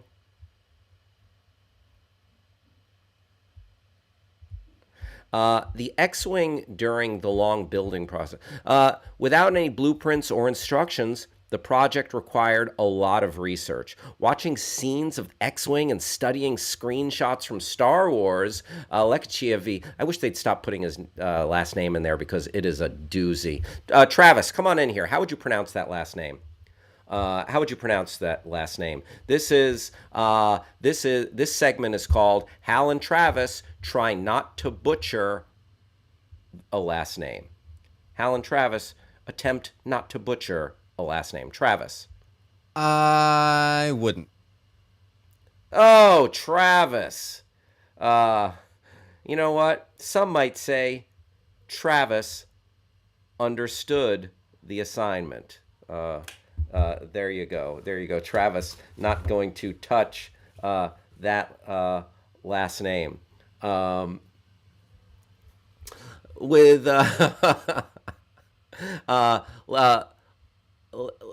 Lekiachivi 50 did not come across the Star Wars films in the same way most Gen Xers his age did. He grew up in the country of Georgia when it was under Soviet control. It was very controlled. What kind of movies were allowed to come in and be distributed in the Soviet Union, he says? I guess to prevent so-called Western propaganda. It wasn't until the late 80s when he was a teenager that he first discovered the Star Wars movies and was immediately hooked. He was especially drawn to the theme of good versus evil, which he says resonated with us very much so. Rebellions are built on hope. After 6 years of designing, tinkering, soldering, welding, and backyard hangar building, Lekiachivi's starfighter finally became ready to spread its wings. Literally. There you go. Let's get one more look. There you go. This guy built an X-Wing fighter, just like Luke Skywalker, just like the one Luke Skywalker raised out of the swamp in Dagobah.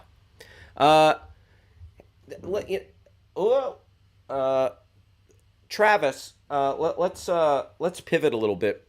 Grass Puddle is mentioning the money for Republicans vetoing the money for baby formula. Yeah, they had a vote in the House because in the House of Representatives because there's a baby formula shortage, and I'm having trouble like completely understanding this. Like, what goes into making baby formula? Because I always thought, like, what did they do 100 years ago? Like baby formula, like is it milk? Is it like, first of all, yeah, like what is baby formula? How do we have this shortage? How did that come to be?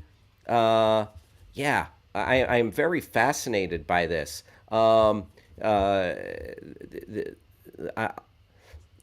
Why is there a baby formula shortage in the U.S. and what can parents do? Interesting. All right, the crisis is hitting poorer families disproportionately hard. All right, Travis, let's take a look at this article. What's going on with these baby formula?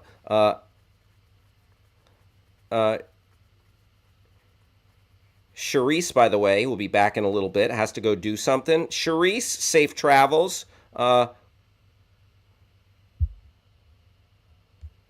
Okay. As the formula used to just use wet nurses. Oh my goodness. As the formula shortage continues to grip the U.S., many parents have been left struggling to access the product they rely on to feed their babies. As of May, 43% of baby formula was out of stock at retailers, according to Data Assembly, a product data firm. One mother speaking to the New York Times described the situation as a nightmare. Here's a look at how the problem started.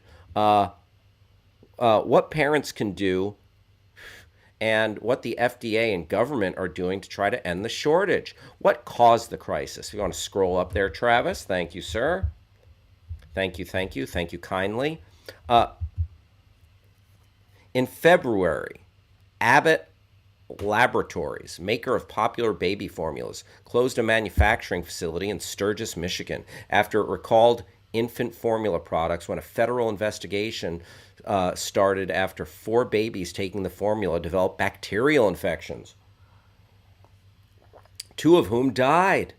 Yikes. Abbott has said there is no link between its formula and the illnesses. Baby formula was already being affected by pandemic-related supply chain problems, but the Michigan plant closure really exacerbated things, said Dr. Christopher Duggan, director of the Center for Nutrition at Boston Children's Hospital. Some Republicans have falsely suggested, here, you want to scroll up?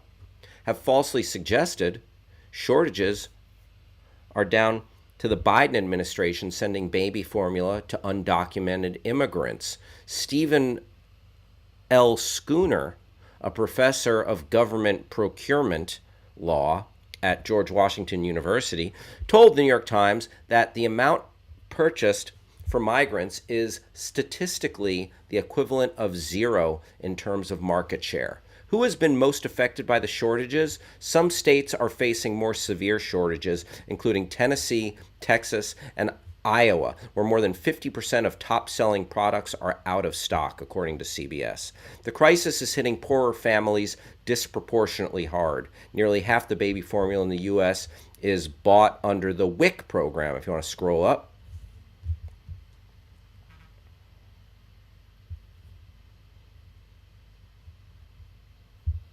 Oh, yeah, there we go. Aimed at helping low-income women, infants, and children. WIC, Women, Infants, and Children. States give exclusive contract rights for this formula to one company under a bidding process. Abbott provides formula for about half of the babies receiving WIC benefits. When these products disappeared, families were left scrambling to find alternatives. Grass Puddle saying babies need to pull themselves up by their bootstraps. No handouts. Yeah, you know what? These babies, they go around sucking their thumbs, crying, not even, you know what? Pull themselves up by their bootstraps. A lot of them won't even get off their duffs to walk. You know what? I am sick and tired of these babies sucking on the government teat. Oh, these babies just want to suck on that teat. These babies, you know what? If these babies were worth their salt, they would get a job and then go out and buy some meat and potatoes and sit down and eat them like a person with a knife and a fork. Ugh. Sound off in the comments if you're sick and tired of these babies sucking on that government teat. So yeah, but I honestly, it must be, yeah, that's got to be a tough one if you're trying to feed the baby. And I mean, here's a dumb question. Can't you, like, just give them milk? Can you give them just, like, whole milk? Yeah, I don't know. Powdered milk? I am not a baby. I am not Dr. Spock, the baby expert, not to be confused with Leonard Nimoy's Spock. S. Freeman says, "Hey Hal, could you explain to us how the the Chicxulub meteor killed the dinosaurs. How the Chicxulub meteor killed the dinosaurs. All right, well, we got to pivot real quick. This is Hal improvises an explanation. Okay, let me set the scene. It's 1 billion BC. Dinosaurs roamed the earth. The mighty plate-backed Stegosaurus, the three-horned Triceratops, the T-Rex, not to be confused with our friend Harry T-Rex. Oh, they strolled the earth with reckless abandon, the dinosaurs did. These king lizards ruled the roost. Oh, everything from velociraptors to the brontosaurus with his long neck. Oh,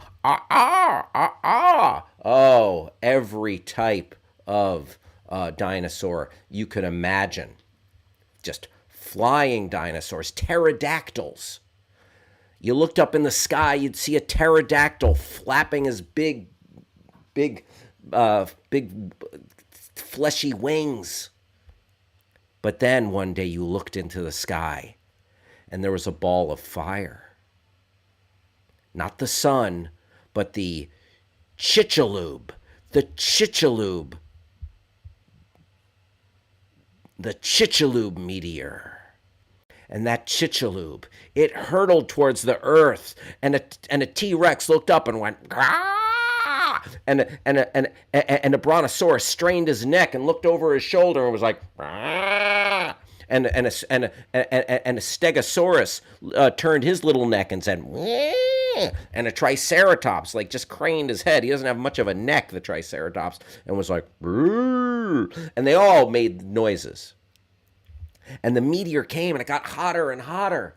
And then, as it came, as the meteor was about to strike, a mommy brontosaurus and a daddy brontosaurus said, "I guess this is it. I love you." And they kissed, and the meteor struck, and the land, it shifted, it moved, the plate tectonics, the continents were born, and then God said, "Let there be light." And that's where the Bible starts, everybody. And that's the story of the Chicxulub meteor. Oh, but then Kyle Harlow reminding me that there was a very prehistoric lamp store back 1 billion years ago. And here's the sound. First, here's the sound of the meteor coming down. And then the corresponding chain reaction in the lamp store.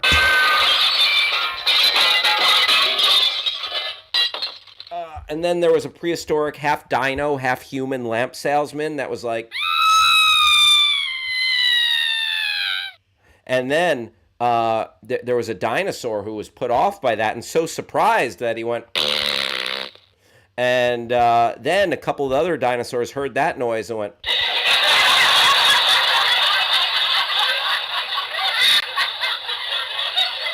But then they all succumbed to the death, to just instant death from the meteor. Yeah, bummer. So that is, and that is pretty historically accurate. Like, that is essentially what I just delivered to you, what I just imparted to you, was essentially a natural history, like a natural history museum of natural history level explanation. Ronnie appreciates that. Happy ending for the Bible. There you go. They burnt to a crisp. Exactly. Andy McLean says, what's the lamest, worst sound on that device? Well, on this one, there's a squawk that's very terrible. That sounds like a baby. That's a baby who didn't get his formula. Babies crying out for their formula. On this one that has a bunch of buttons, the lamest one, it's this light bulb for an idea. I mean, that's not bad, actually. Yeah.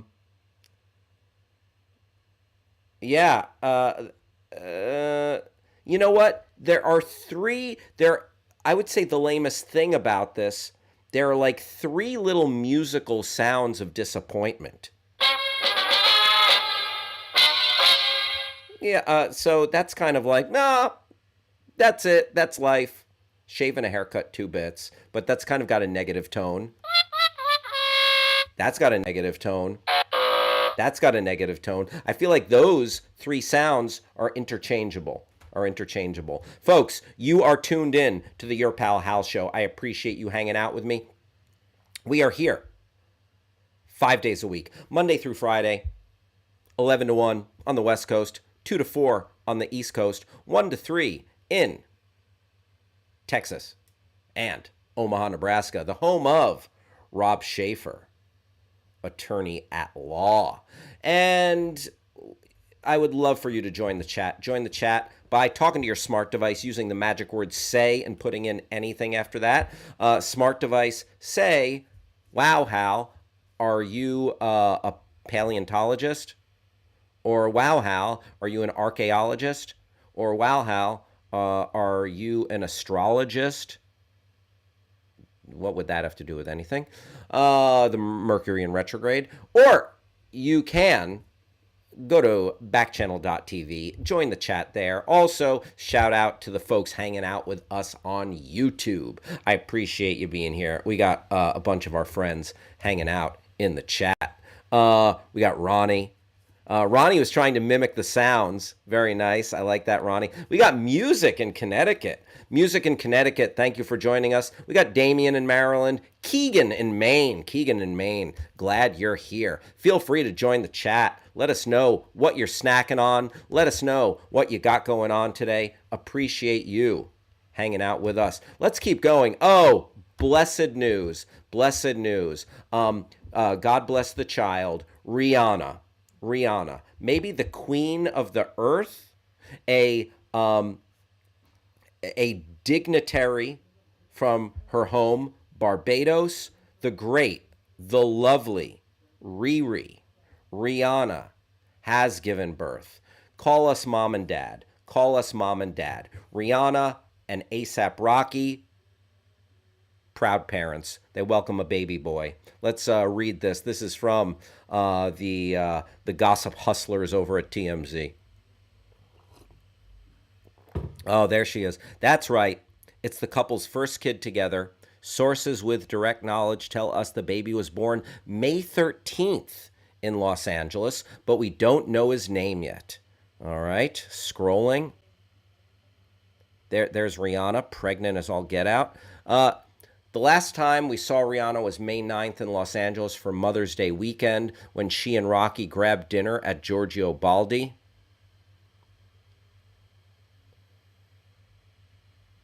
Bumpin'. It was back in January when the couple announced they were expecting with a New York City photo shoot. Both sets of fans went nuts with excitement for Riri and A$AP. Very nice.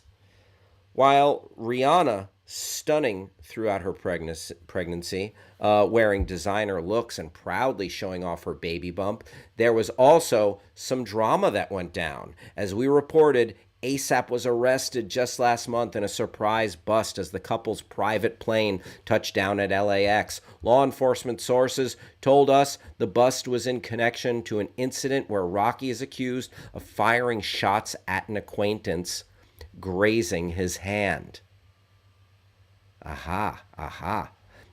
Nonetheless, Rihanna continued to support A$AP, attending one of his shows, cheering him from backstage just a week after the arrest. Stick together, you crazy kids. The new baby is the first child for both Rihanna and A$AP. Congrats. Oh boy. What should they name the child? What, Travis? You want to come in here for a sec?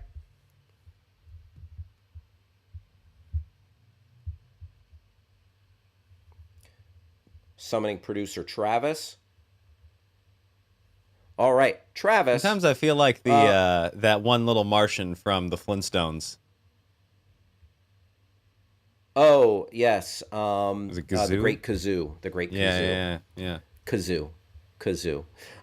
Travis, should I ask Twitter what Rihanna and A$AP Rocky should name their kid, or do you think that's too? Will that be too mean-spirited? I'll leave that one be. If it were me, they're great. Let them be. And it's not like they have. Nothing immediately comes to mind. Like Elon Musk and Grimes, you could just keyboard mash. Kanye and Kim, there was they set a precedent. Just two nice people, ish or two. Yeah. No, I love them. Yeah. I enjoyed A$AP Rocky in the movie Dope, and I enjoy his music. Oh yeah. Yeah. Andy McLean and S. Friedman let's stay out of it. I agree. That's why I wanted to I was like, oh, should we? But my instinct was like, maybe we shouldn't, because I want to. Rihanna's a queen. She is I am just a denizen of her kingdom. So I do not want to disrespect that queen.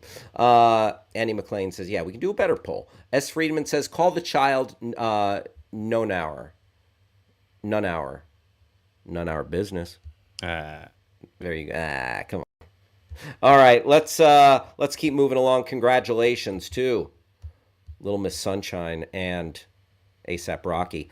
Oh, well, from the good news of this birth to elephant jail. Yeah, elephant jail.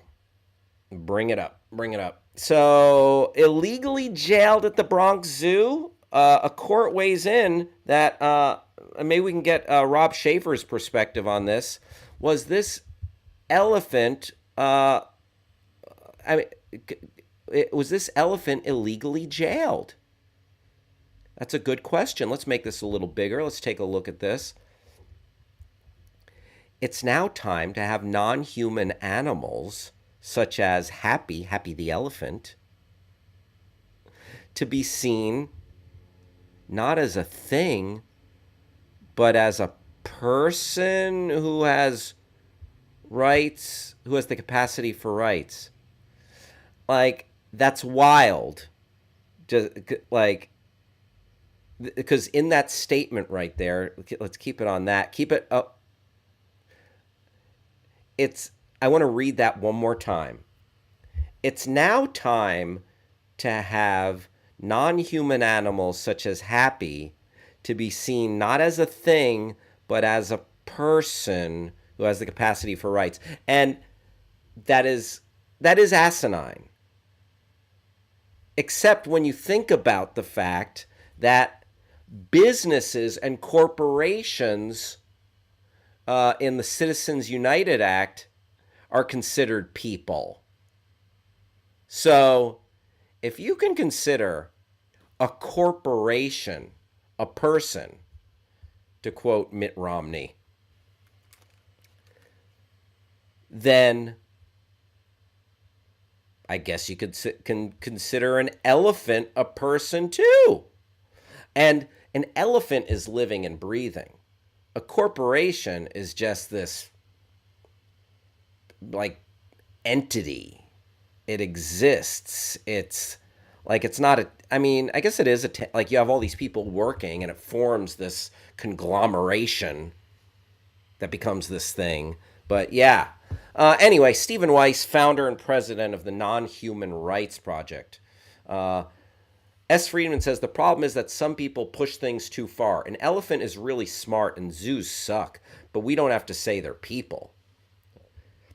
S. Friedman coming down on elephants are not people. Need an elephant law expert, says Grass Puddle. My measure of a person is whether they will jaywalk or not in a major city. That's That's good. That's good, Grass Puddle. Let's see if you want to scroll down, Travis. Let's see if there's any other info here. Should a female elephant have some of the same legal rights as humans? That is the question. New York State's top court will consider the latest development in a years-long push by animal rights experts, animal rights group to free Happy the elephant from the Bronx Zoo. Yeah, they want to send Happy the elephant get him out of the Bronx Zoo and send him to like an elephant habitat, where he can roam free and not be caged up for the looky-loos. Yeah. Are zoos inherently evil? There's a question for you. I think I would imagine they extend the lives of some animals with care and feeding, but others could be dangerous. And it could be just a harsh existence for them. The 51-year-old Asian elephant has called the world famous zoo home since 1977. But 4 years ago, the Non-Human Rights Project began asking New York courts to release Happy to one of the 2 elephant sanctuaries in the United States, saying she was being illegally imprisoned. All right, let's go ahead and scroll.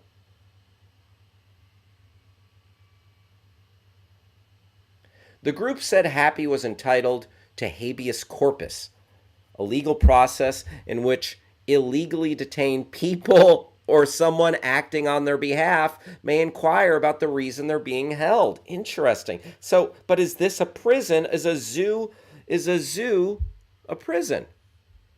S. Friedman saying, that's a good question for the poll. Are zoos evil? Better than the baby name poll. What animal would you not want to be in jail with? Oh, boy. Like any animal. That's Andy McLean. I think the better question is, what animal would you want to be in jail with? The group said Happy was entitled to habeas corpus. All right, let's see the next. Happy has been kept alone in a 1-acre enclosure at the zoo since around 2006. Court records show. Elephants are gregarious and family-oriented animals with complex social lives. Oh, yeah, that's tough. If this elephant is all alone, that makes me a little sad. All right, let's read that final tweet in that thread. Prior efforts to grant legal personhood to animals, including chimpanzees, have been unsuccessful. The Bronx Zoo, run by the Wildlife Conservation Society, says Happy is well cared for, and moving her to a sanctuary would not serve her interests. There you go. Happy, I wish you nothing but happiness. Oh, God bless Happy. My thoughts and prayers are with Happy the elephant. There you go. Today would have been the 97th birthday of assassinated civil rights leader Malcolm X. An important voice in the civil rights movement in the 1960s, and a voice, a message that resonates to today. Malcolm X with the Nation of Islam. He was such an important figure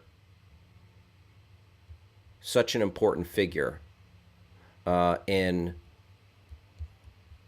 the civil rights movement, and famous. He was a little bit of a yin to Martin Luther King Jr.'s yang, whereas Martin Luther King Jr. promoted nonviolent resistance, peaceful resistance. Malcolm X said, by any means necessary. And how can you blame him for going by how people of color were treated, black people were treated in the 1960s, 50s, and before, and oftentimes currently. It's a shame that there's been so much progress, but then white supremacy still rears its head. You just have to look at what transpired in Buffalo, New York this past weekend. So as far as we've come, there's still miles to go. And if you want to learn more about Malcolm X, there are a lot of sources, many books on the man. I'm sure there are documentaries that I'm not thinking of right now, but I would absolutely recommend Spike Lee's film Malcolm X.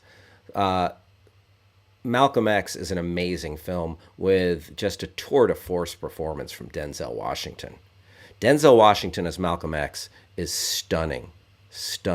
And he essentially plays two characters, because before Malcolm X went to prison where he turned his life around, he was like a street hustler. He was out there in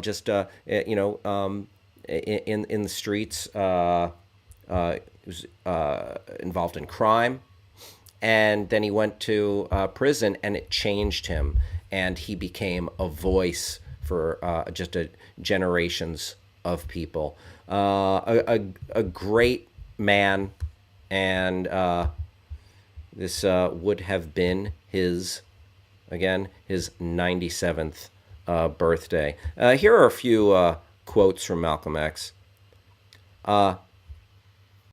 There is no better than adversity. Every defeat, every heartbreak, every loss contains its own seed and its own lesson on how to improve your performance next time. For sure. He said, my alma mater was books, a good library. I could spend the rest of my life reading, just satisfying my curiosity. Anytime you beg another man to set you free, you will never be free. Freedom is something that you have to do for yourselves. Yeah, asking for freedom. I have no mercy or compassion in me for a society that will crush people and then penalize them for not being able to stand up under the weight. And I think he aptly describes the civil rights movement there. Without education, you're not going anywhere in this world.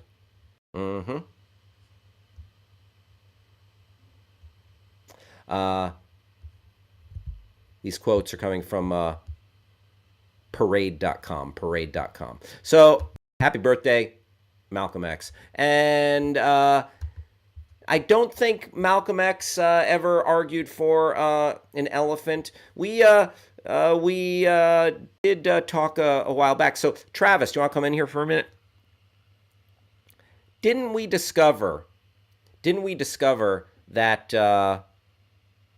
the elephant that Thomas Edison electrocuted was not electrocuted by Thomas Edison, right?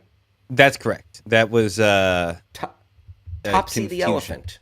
Topsy the elephant. The public display did happen, but Thomas Edison was not directly responsible. It was just staged by two companies that were associated with or bore his name, despite him no longer being affiliated with the companies. What do you think about Happy? Is Happy should this elephant be ruled a person in jail? No. Yeah. There you go. But it is sad. You know what? At the very least, let's comport ourselves with humanity and compassion for animals. Be humane to animals. Yeah.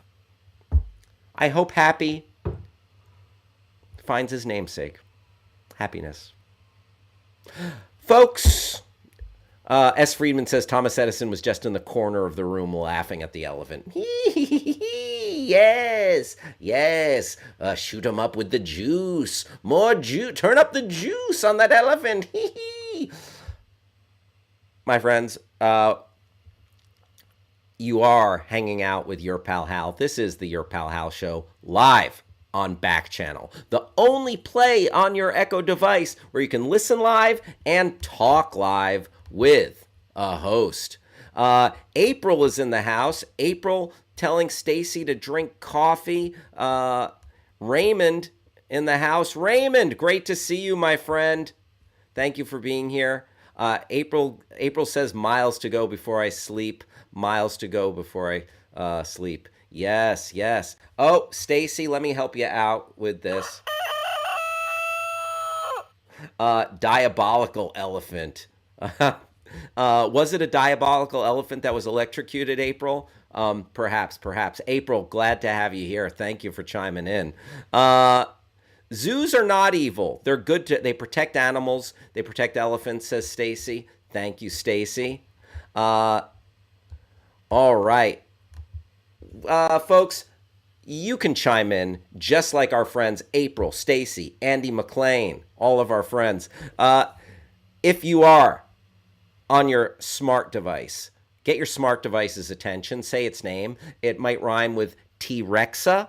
So talk to your smart device, use the magic word say, and put in anything after that. So smart device say, I love elephants. Smart device say, I don't care for elephants. Smart device say, I'm neutral on the topic of elephants. Or you can talk to us at backchannel.tv, backchannel.tv. Go there, click join the chat.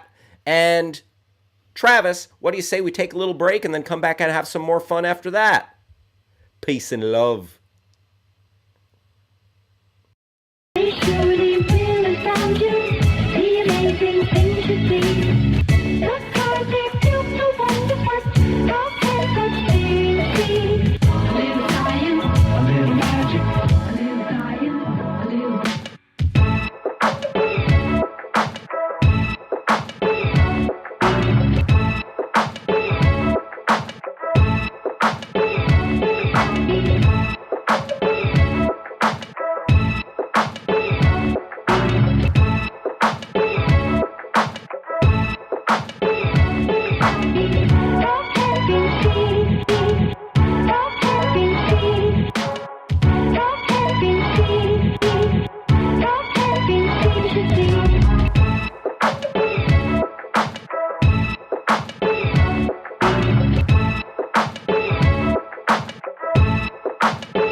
What up? We're back.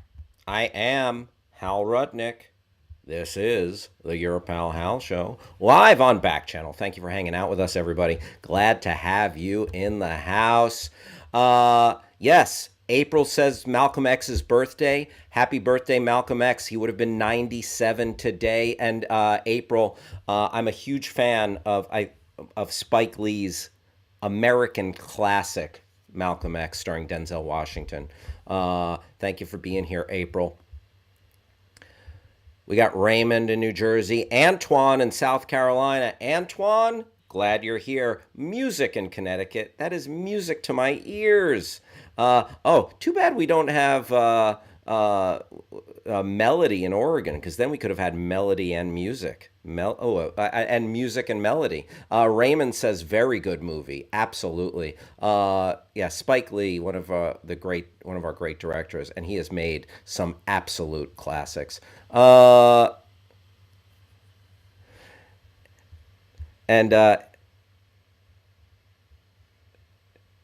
Stacy says drinking coffee is the last thing I want to do. Egg. April says, Stacy, I'm not an egg. I am April. April, I believe that you're a person. Very nice. Very nice. Okay. Andy McLean asking S. Friedman is hunting a sport, because S. Friedman has some controversial takes on what is or isn't a sport. S. Friedman says golf, not a sport. Andy McLean, I think, differs with him on that. So do I. My wife, an amazing golfer. So, couple more trending topics. I don't even know why. One of the worst people in the world, Mike Lindell. The My Pillow doofus. Terrible pillows, terrible guy. Let's see what's. He wants to talk to Elon Musk. Mike Lindell would like audience with Elon Musk. Mike Lindell, one of the people perpetuating the big lie, which is just that. It's a load of crap. Like, here's the thing. Please keep hanging out with us if you think the election was stolen, but there's no evidence, and that's a fairy tale. Like, it's and Mike Lindell just... That's one thing. Like, the people who are pushing the big lie the hardest, I wonder, do they realize what they're doing? Like, do they realize, I'm going to manipulate gullible people into thinking this is what happened? Or do they really think that it happened? Like, are they just trying to say it over and over again to get people to believe it? Or do they themselves believe it? S. Friedman says, I don't know that Mike Lindell is a bad dude. I just think he's really dumb. I mean, yes, but yeah, maybe he's just drunk on this notion of good versus evil and thinking he's on the right side, because he's delusional. So I'll tell you this, S. Friedman, if he knows that it's a big lie and he's pushing it, that's the greatest evil, because that is taking the delicate threads that hold this democracy together and just tearing it apart. Grasspuddle says it's groupthink, just like flat earthers. Yep. Do you want to bring up, is there anything to bring up there, Travis? Mike Lindell was trending on Twitter. This sad dumpster fire of a man. Yeah, he wants Elon Musk to use his big presence to probe the MyPillow CEO baseless election fraud claims. You know what? That just makes me exhausted just reading that title. I think that's all we need, Travis. I think that's all we need. Elon Musk being called the new Mike Lindell after his meltdown about never voting for Democrats again. Oh boy. Thanks for nothing, Elon Musk.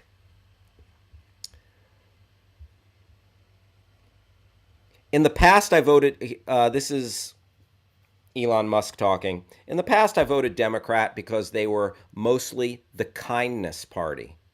But they have become the party of division and hate, so I can no longer support them and will vote Republican, Musk tweeted. Now watch their dirty tricks campaign against me unfold. Well, I don't know if that's true, but I know that the Republican or the right wing, they say Democrats are the party of division and hate. They're not the ones who had the Unite the Right rally in Charlottesville. I think your memory, Elon Musk, and if you remember that infographic that he posted about about the far left, Elon Musk, you just sound like an old guy railing about cancel culture. You're an out of touch billionaire. But no party's perfect. None of these. Listen, we've backed ourselves into a corner with an imperfect system. So, yeah.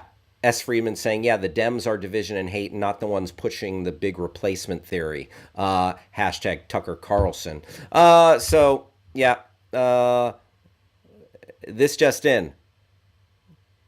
Politics suck and are dividing this country. Grasspuddle says, straight up narcissist. Say something everyone already knows and claim being the victim for saying it. Yep. Well said. Oh, okay. I guess this is a thing. California sober weddings. And so I guess Demi Lovato, who I think updated their pronouns from they, them to they, them, she. But I never want to misgender anyone. So, but they coined the term California sober, which means you either just smoke weed or drink and smoke weed. I don't know, but no opiates because they had a drug problem. But anyway, that's where I first heard the term California sober. California sober weddings is a thing. I just want to tell everyone, I've been high before. When you're high, you're not sober. California sober is like a nonsense term. That's a crock. It's a nonsense term. That being said, let's take a look at the nonsense that is California sober weddings. I'll pop that up there for me, Travis. In California sober nuptials, is California sober nuptials the latest wedding trend? Would you replace alcohol at your wedding with cannabis? 52.5% say no way. 47.5% say yes, better than alcohol. You know what I say?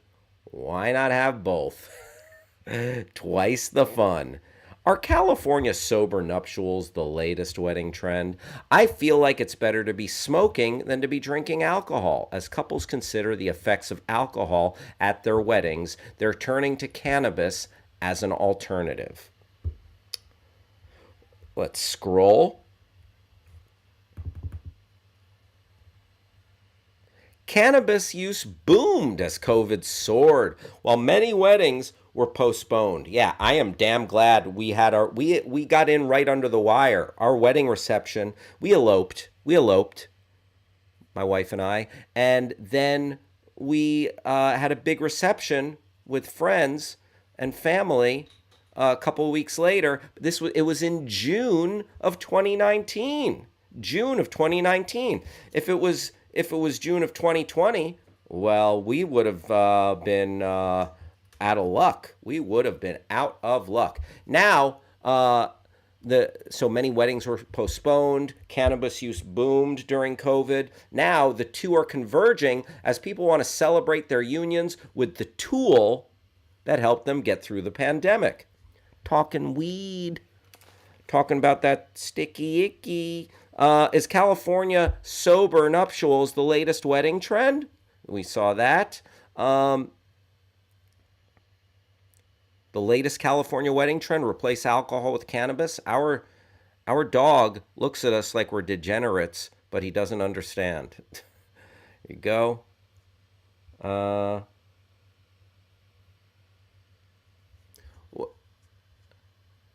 S. Freeman says, I have no hope for the future. I don't know if this is in regards to Elon Musk, California sober weddings, or just life. Did you want to take a look at the Chronicle article itself, or do you feel like we kind of touched this as much as we wanted to? Because there's this whole sort of narrativized, like, on a sunny May afternoon inside a waterfront wedding expo in Richmond? Okay. Sure. Is that? Did you grow up there near there? Yeah, ish. Richmond. I mean, there is some nice, like Marshawn Lynch has a really nice place in Richmond by the water, but Richmond is like a bad neighborhood. Like by and large. Oh, gotcha. Sonoma goes, Toddy. This is funny. Raymond says this is just a stupid trend. Yeah. You know what? I think it's fun. I don't, but it's like you're not going to replace an open bar. For some people, sure. You do you. If you want to have no alcohol at your wedding, don't have alcohol. If you want to have alcohol, have alcohol. If you want to have weed, have weed. If you want to have weed and alcohol, have weed and alcohol. Listen, if you want to pass around like a fat bowl of crystal meth, that might be where I draw the line. That escalated quickly. Travis? I was going to say, I mean, I guess the point of this is people making marijuana more of like a featured item at their wedding, but it's like people got high at weddings before this. Like, yeah, right? Like people snuck away and smoked a joint. But like if you're remember we covered that story from Florida. Oh, yeah, that was wild. Where the woman dosed her whole the whole wedding party. Yeah, don't do that. Yeah, don't get people high without telling them. That's frightening. That is frightening. All right, I think we've seen enough of this. Seen enough of this story. Even enthusiasm in moderation. Yes. Travis, what do you think? What do you think of the term California sober? I mean, in the same sense, California has a lot of this stuff where they're like, yeah, it's a California roll. I mean, not the sushi, but like when you don't actually stop at the stop sign, you just kind of hang out there for a sec and keep going. Mm-hmm. That's like California. So okay, sure, why not? So you're down with the term. I choose you're not sober. To... Sobriety is being is being straight, is being not having any imbibing thing to change your consciousness. And a Canadian tuxedo isn't really a tuxedo; it's top and bottom denim. But like, am I gonna take up arms against this trend? No. Do I think it's kind of dumb? Yeah. But do people like to narrativize their own habits to make life more fun for them? Yes, they do. All good points. Nevertheless, I'm going to die on this hill. All right. Feel free. Thank you.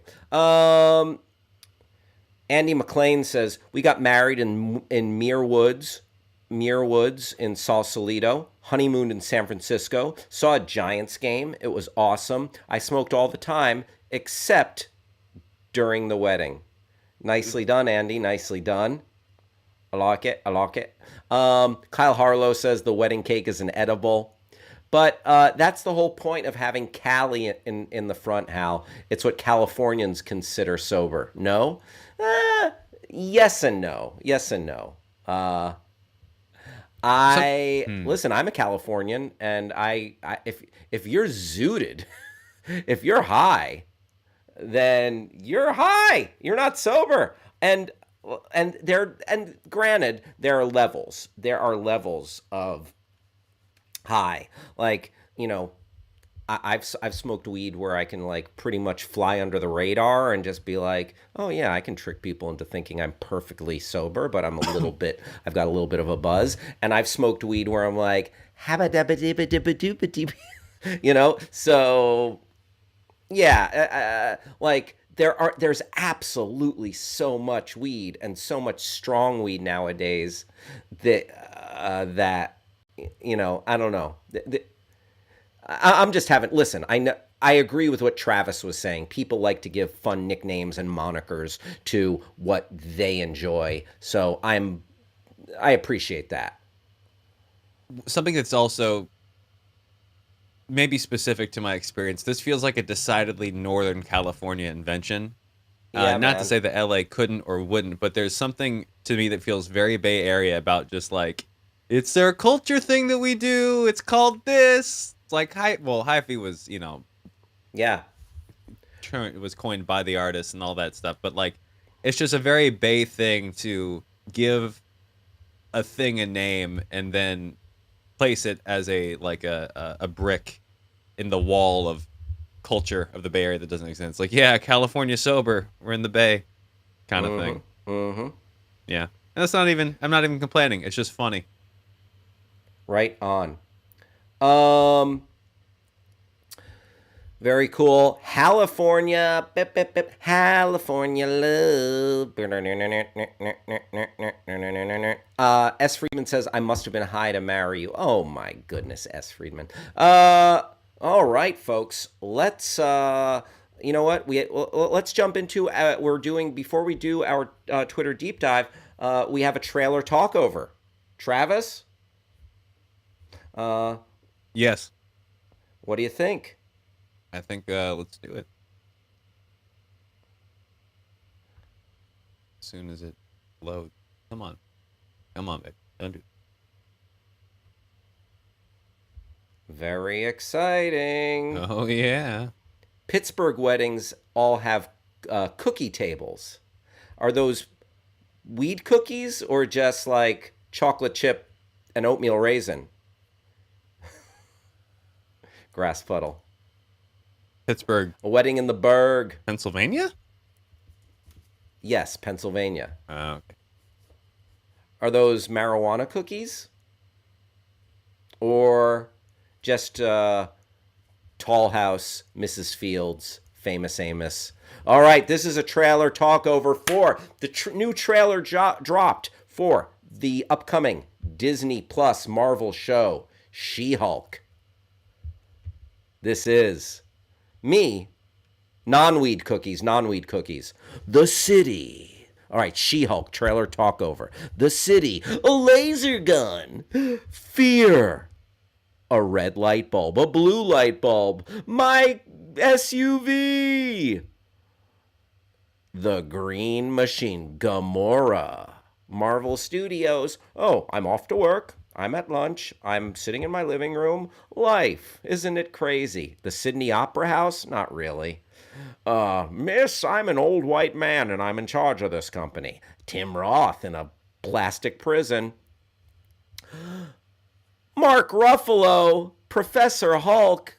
I prefer Angry Hulk to Professor Hulk, by the way. All right, what do you got me strapped up to here? That is very reminiscent of Ghostbusters, by the way, that hat. I'm hulking out. You got me so mad. So people are mad at this CGI. On August 17th, we'll see if that CGI is better than it currently is. Oh, a selfie. Ooh, green goddess much? When she's angry, her feet get big. And there are no shoes at Payless that can fit her. 2-for-1 Hulks? I'm destroying this courtroom. This entire court is out of order because I destroyed it. She-Hulk, attorney at law. Oh, swipe, swipe, swipe. She-Hulk is on the prowl. And, oh, do you stan a big queen? Look at that big queen. Little man and a big queen. Little man and a big queen. There you go. That is She-Hulk. She-Hulk. Travis, She-Hulk, that trailer was getting a lot of hate for the CGI of Tatiana Maslany as She-Hulk. What do you think? Yeah, it looked like Shrek, you know. Yeah. It looked like Shrek, but that's okay. Mrs. Shrek, Mrs. Shrek. Yeah. What's the bride's name? What's Cameron Diaz's name in Shrek? Fiona. Fiona. Very nice. Yeah. Do you stand Shrek?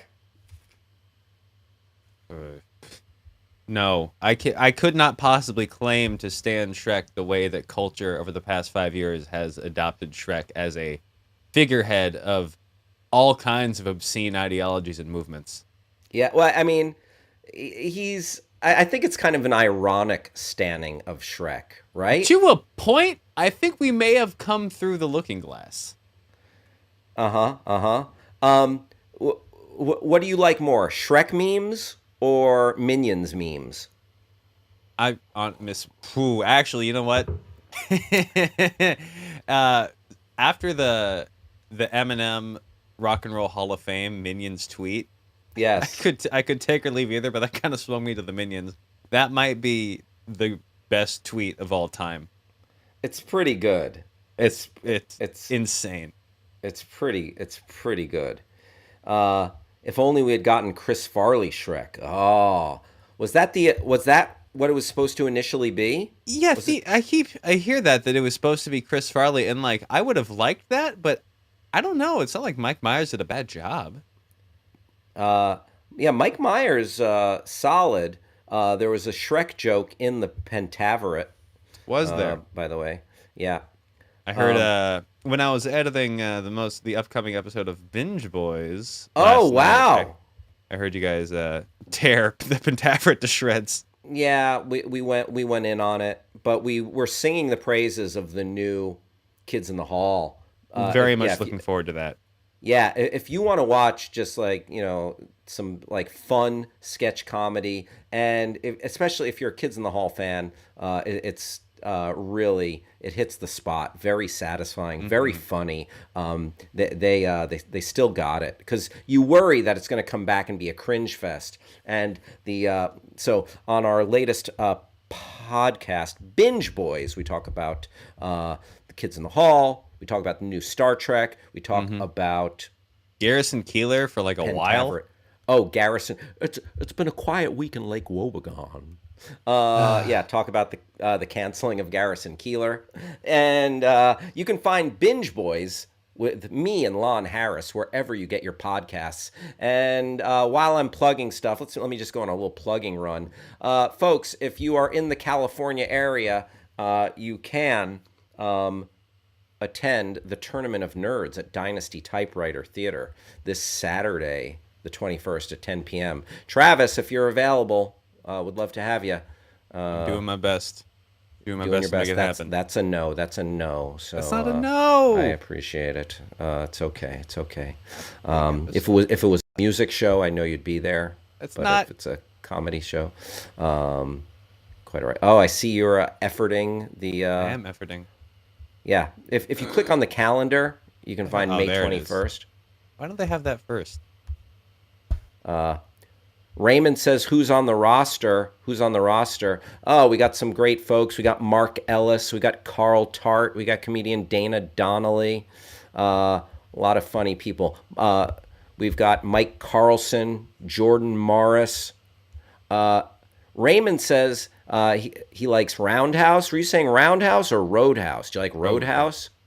I love me some Roadhouse. Damien and Marilyn. On the show? What's that? We got Carl on the show. Right on. We got Mark Ellis. All right. Yes. There we go. Oh yeah. This is a Mark heck of a lineup you've Andreyko, worked up. Keith Carey. Oh my goodness. What a time. What a time. Yeah, Garrison Keillor did get accused of sexual misconduct. He came out with he was just on my mind. His canceling was a little weird, but here's the thing. You know, it was like the Al Franken kind.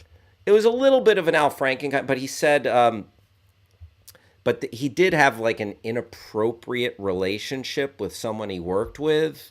Yeah. I felt so I'm real bad for, which you actually referenced on the show, who had already been the successor to Garrison Keillor, one of my favorite musicians of all time, Chris Thile, mandolin player of Nickel Creek and the Punch Brothers, essentially, you know, was given the reins to the show and was figuring out what that looked like in a post-Keillor era. And then the hot potato of, hey, we can't call it Prairie Home Companion anymore because everybody hates it now. Yep, he lost that branding, and that guy was out a show.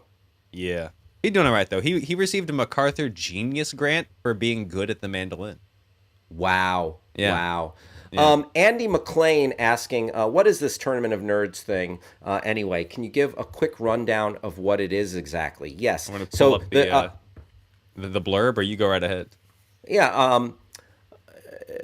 Let me read the blurb that I wrote, and let's see if that resonates. Tournament of Nerds is an epic comedy smackdown. Comedians dress as pop culture characters, real and fictional, and debate their opponents to determine which character reigns supreme. Guy Fieri versus Batman? Kylie Jenner versus Cruella de Vil? Anything is possible. Our combatants attempt to survive a March Madness-style bracket as we go from 8 nerds down to 1 nerd to rule them all. There That's it really is. Good. So it's a roast battle where characters, where basically, you can have like, one of the matchups we have coming up this weekend, Doctor Strange versus Young Sheldon. Doctor Strange versus Young Sheldon in a war of words. And we will see who has more brain power, more moxie. I mean, of course, listen, with a good argument, a weaker character can defeat a more powerful foe. Essentially, at the end of the day, it's which character is funnier. Which character is funnier. And then we have a panel of judges. A tweet here of someone saying, my beloved character, quote, coked out Michael Bay. Yes, will be making an appearance. Jordan Morris he has a beloved character that he's done at the show many times, coked out Michael Bay. Coked out Michael Bay. Folks, we are all hanging out right here on the Your Pal Hal Show. My name is Hal Rudnick. We are here 5 days a week, Monday through Friday, from 11 a.m. to 1 p.m., and it is 2 to 4 on the East Coast, and 1 to 3 in Texas and Omaha, Nebraska. Rob Schaefer says, do the people get to pick their character, or does the player randomly get assigned? They pick their characters.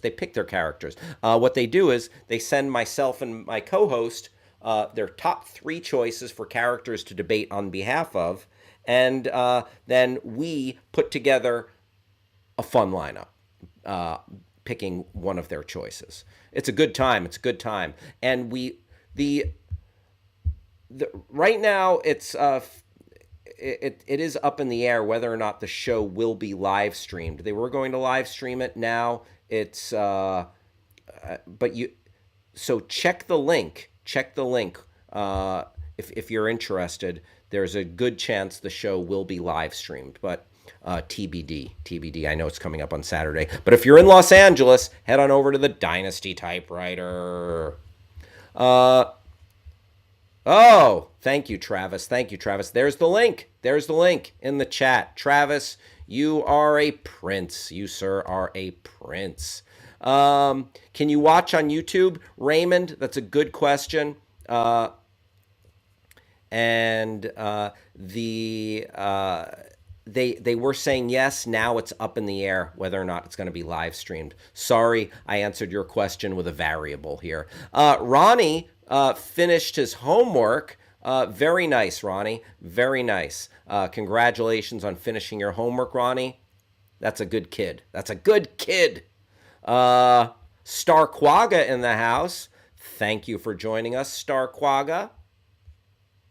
And Travis, let's you know what, we've had a little bit of fun. It's a little late for it, but it's time for our Twitter deep dive. And I got a small letter today. This was on the windshield of my car, so they clearly know where I live and they hand delivered it. Why would you talk about Costco on your show and neglect the greatest big box bulk store in the land, Sam's Club? Hal, you are no pal of mine unless you talk about Sam's Club. And if you don't talk about Sam's Club, Sam himself will come and put his steely death grip around your neck. Watch your back, Sam's Club. I guess for my own safety, I have to talk about Sam's Club. Oh my goodness. That's unrecognized. I don't even, that logo, what is that? What are those bracket, less than, more than symbols? Yikes. Kyle Harlow says the first rule of Sam's Club, please talk about Sam's Club. That's great. Kyle Harlow, that gets a round of applause. Oh, Kyle Harlow, that's good stuff. S. Freeman says, I see the future, LOL. Rob Schaefer says, are the debate topics known to the participants beforehand, or is it random? One last thing about the Tournament of Nerds show. They know who their opponents are, and their topic is take down your opponent. Either be funnier, say why you're more awesome, or say why you would destroy the opponent. And basically, it's who's funnier in taking down their opponents. So they know who their opponent is, and they know who their potential opponents could be. There you go. And there's, unless it's a special show, like we have tag team shows, we've had holiday spectaculars, we have Halloween spooktacular. So, but this is, this is a random array of characters, both real and fictional. Sam's Club, we are a membership wholesale club offering superior products and services at outstanding values to our members. Tweet at Sam's Club. Sam's Club has 144,000 followers.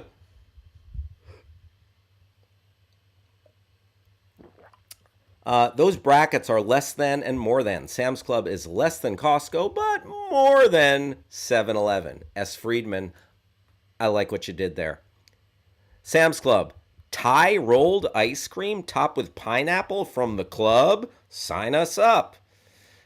I mean, it's a little specific. I don't know how delicious that sounds to me, but, oh, that actually looks kind of cool. All right, I'm in. All I had to do was see that. Wow, that looks really good. Yes. One answer, yes. I want rolled ice cream. Thank you, Sam's Club. Thank you, ice cream lady. Let's keep scrolling. They won me over. That was a rolled ice cream. Give me a weird shape on a familiar thing. Yes. Meet one of our business members, Michael Tran, owner of the Sweet Spot Bakery in Duluth, Georgia. All right. You know what? No time to watch it. Oh, but you know what? I like this, that they're hitting AAPI, Asian American Pacific Islander. I don't know if that's exactly, but Asian Awareness, Asian Heritage Month, Pacific Islander Heritage Month. Oh, Rob Schaefer says she could roll my ice cream anytime. Rob, you dirty dog, you. Hey, Rob, banging my gavel. You're out of order, my friend. You're out of order, counselor. Behave. All right. Scrolling, please. Scrolling. Member perks. We got them. Gas price. Oh, gas prices. You can get gas at Sam's Club. Yeah. Hey, have you seen this? Have you heard about this? The gas prices. What about, remember Jared Leno? Yeah, if I'm going to get to my 30 Seconds to Mars show, but I'm filling up my classic car with the gas is, you're going to go broke here. Have you heard about this? Have you seen this? Kevin Eubanks and the Tonight Show Orchestra. All right, keep scrolling. Might have to do Walmart next. May big savings got us dancing in the club. Oh, let's see them dancing in the club. Let me see this video, Travis. Oh, pants up in the club, vacuums up in the club. Whoa, yes, the Vizio's on sale. Jewelry, toys, TVs, wrapping paper, or was that wallpaper? Shirts in the club, pants in the club, vacuums in the club. All right, now it's repeating. Oh, look at those dudes. Like I like those dudes. I'm just gonna say it. I like those dudes. Oh, that's yummy. I like those. Oh, man, look at all those snacks in bulk. Peanut butter dark chocolate. That is my jam. Like, that's peanut butter and dark chocolate. That's my flavor profile. All right, Sam, I like what you're doing here. Let's keep... Raymond says, what about BJ's? I feel ya. My question is, as Friedman says, who goes on Twitter and thinks, I wonder what Sam's Club has to say. Let me follow them. I mean, when someone's brand loyal, like they go hard. Like if you're a mom who's like got like feeding 3 kids, then maybe you're like, oh yeah, what does Sam have for sale? And you want to just keep your finger on the pulse of Sam's Club. Very cool. I like that, like they're bringing awareness to like small businesses, with an Asian emphasis for Asian American and Pacific Islander Heritage Month. Asian American and Pacific Islander Heritage Month. Very cool. Let's keep scrolling here.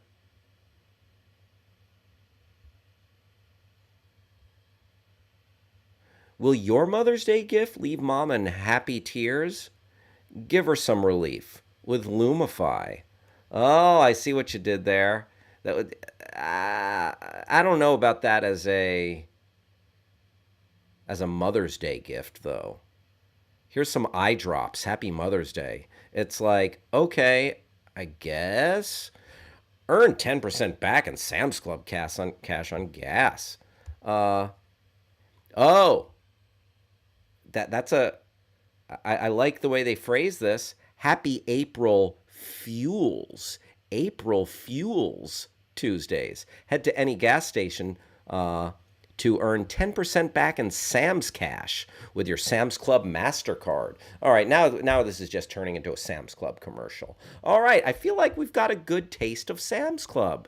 There you go. That's the Twitter belonging to Sam's Club. They have some, not particularly exciting, but some good phrasing. And the celebrating Asian American heritage. Very nice. S. Friedman putting a cherry on the sundae, saying he once had gas at Sam's Club. Thank you, S. Friedman. All right. Let's pop in here with a little rec and review. How about a little rec and review? Okay. So, the Downton Abbey movie is opening this weekend. We had mentioned it yesterday. We didn't get to talk about what the critics were saying. So let's do that right now. What is it called? Downton Abbey, The Return? Downton Abbey, let's let's Downton again. Downton Abbey, A New Era. There it is. Downton Abbey, A New Era. Wow, that's a high score on the tomato meter. 82% on the tomato meter. 98% audience score. While Downton Abbey's frothiness comes close to curdling, A New Era's familiar comforts will please longtime fans. All right, let's see what the critics have to say about Downton Abbey, A New Era. I love that Maggie Smith. Dame Maggie Smith, like her punchlines, like the zingers that they give Maggie Smith in Downton Abbey, like bangers. Like Maggie Smith has the cutting lines. Maggie Smith has the jokes. All right. Will you enjoy A New Era even if you've never seen a single second of Downton Abbey? As the Crawleys themselves might say, I'd rather think so. But this is a movie for the fans. There you go. That's Amy Amatangelo, Paste Magazine. Amy Nicholson, my friend Amy Nicholson from the New York Times. The choppy waters of modernity are materializing on the horizon. To stay afloat, this amiable sequel decides to ever so slightly democratize itself. Very good, very good. Die-hard Downton fans aren't going to grumble at the chance to spend more time with the well-loved characters, and there are plenty of bright spots along the way. That's Kimberly Jones, Austin Chronicle. This is a very, very positive reviews, but it seems like if you are a fan of the show, I'm a fan of Downton Abbey. Hey, Travis, you ever watch any Downton? You guys at the El Segundo Mansion ever do a full watch of Downton? They're too busy watching trash anime. Gotcha. Which Downton Abbey is the trash anime of PBS shows, by my account. It is moderately, more accessible than a lot more PBS. That is for sure. Chris Hewlett, the Minneapolis Star and Tribune, says, in the end, A New Era is a lot like each of the 6 seasons of Downton Abbey on PBS. Things start out shakily, but end on a lovely, graceful note. Huzzah! S. Friedman saying, Maggie Smith looks a lot like Professor McGonagall from Hogwarts. That is weird. Hadn't thought about that, S. Friedman. Had not thought about it. Justin Chang, LA Times, says, affords its share of passing pleasures, and not just of the usual luxury porn variety. Although those who watch Downton Abbey for the pearls, frocks, and waistcoats, the posh furnishings, and the elegant dinners will hardly be disappointed. There you go. All right, so it sounds like if you're a Downton fan, this is for you. This is for you. I enjoy Downton Abbey. I didn't see the last movie they did, but I'm interested. My appetite for Downton was that much more whetted by the Gilded Age. I really enjoyed the Gilded Age, even though it is luxury porn. It is like, ooh, look at the opulent lives these privileged people, mostly white, are leading. And, if you can get past that, it's a fun, frothy historical genre. It's like they set up problems. Every once in a while you have tragedy befall a character, but most of the problems are things that they easily sidestep and wrap up by the end of the show. There is drama, though. I enjoy the Julian Fellows shows. Folks, what a nice time I had hanging out with everybody here. Thank you so much. Please come back and join us tomorrow. It's time for our final segment of the day, a rejected segment. Absolutely, by any measure, a bad segment that we shouldn't do. That's why it's a rejected segment. This segment is Hal pretends to chug cough drops. So I have this bag of Halls, and so it's like, so it would have been like stretched out over 10 minutes. Be like, oh, my sore throat. What can I take to help my throat? Glog, glog, glog, glog, glog, glog, glog, glog, glog. Wow, my throat is feeling better thanks to those lozenges. Whoa, so much cough medicine. Give me more. And more of that silliness, okay? That, my friends, is a rejected segment. So it is, it's Thursday. Travis, no Mario Smith today, correct? No Mario Smith today. All right. It's just us. I want to closing thank it down. Oh, we'll miss him. We'll miss him. Mario will be back tomorrow. I will be back tomorrow. I hope you will be back tomorrow. Folks, thank you so much for hanging out with us. Thanks to everybody who was here. Thanks for everybody in the chat.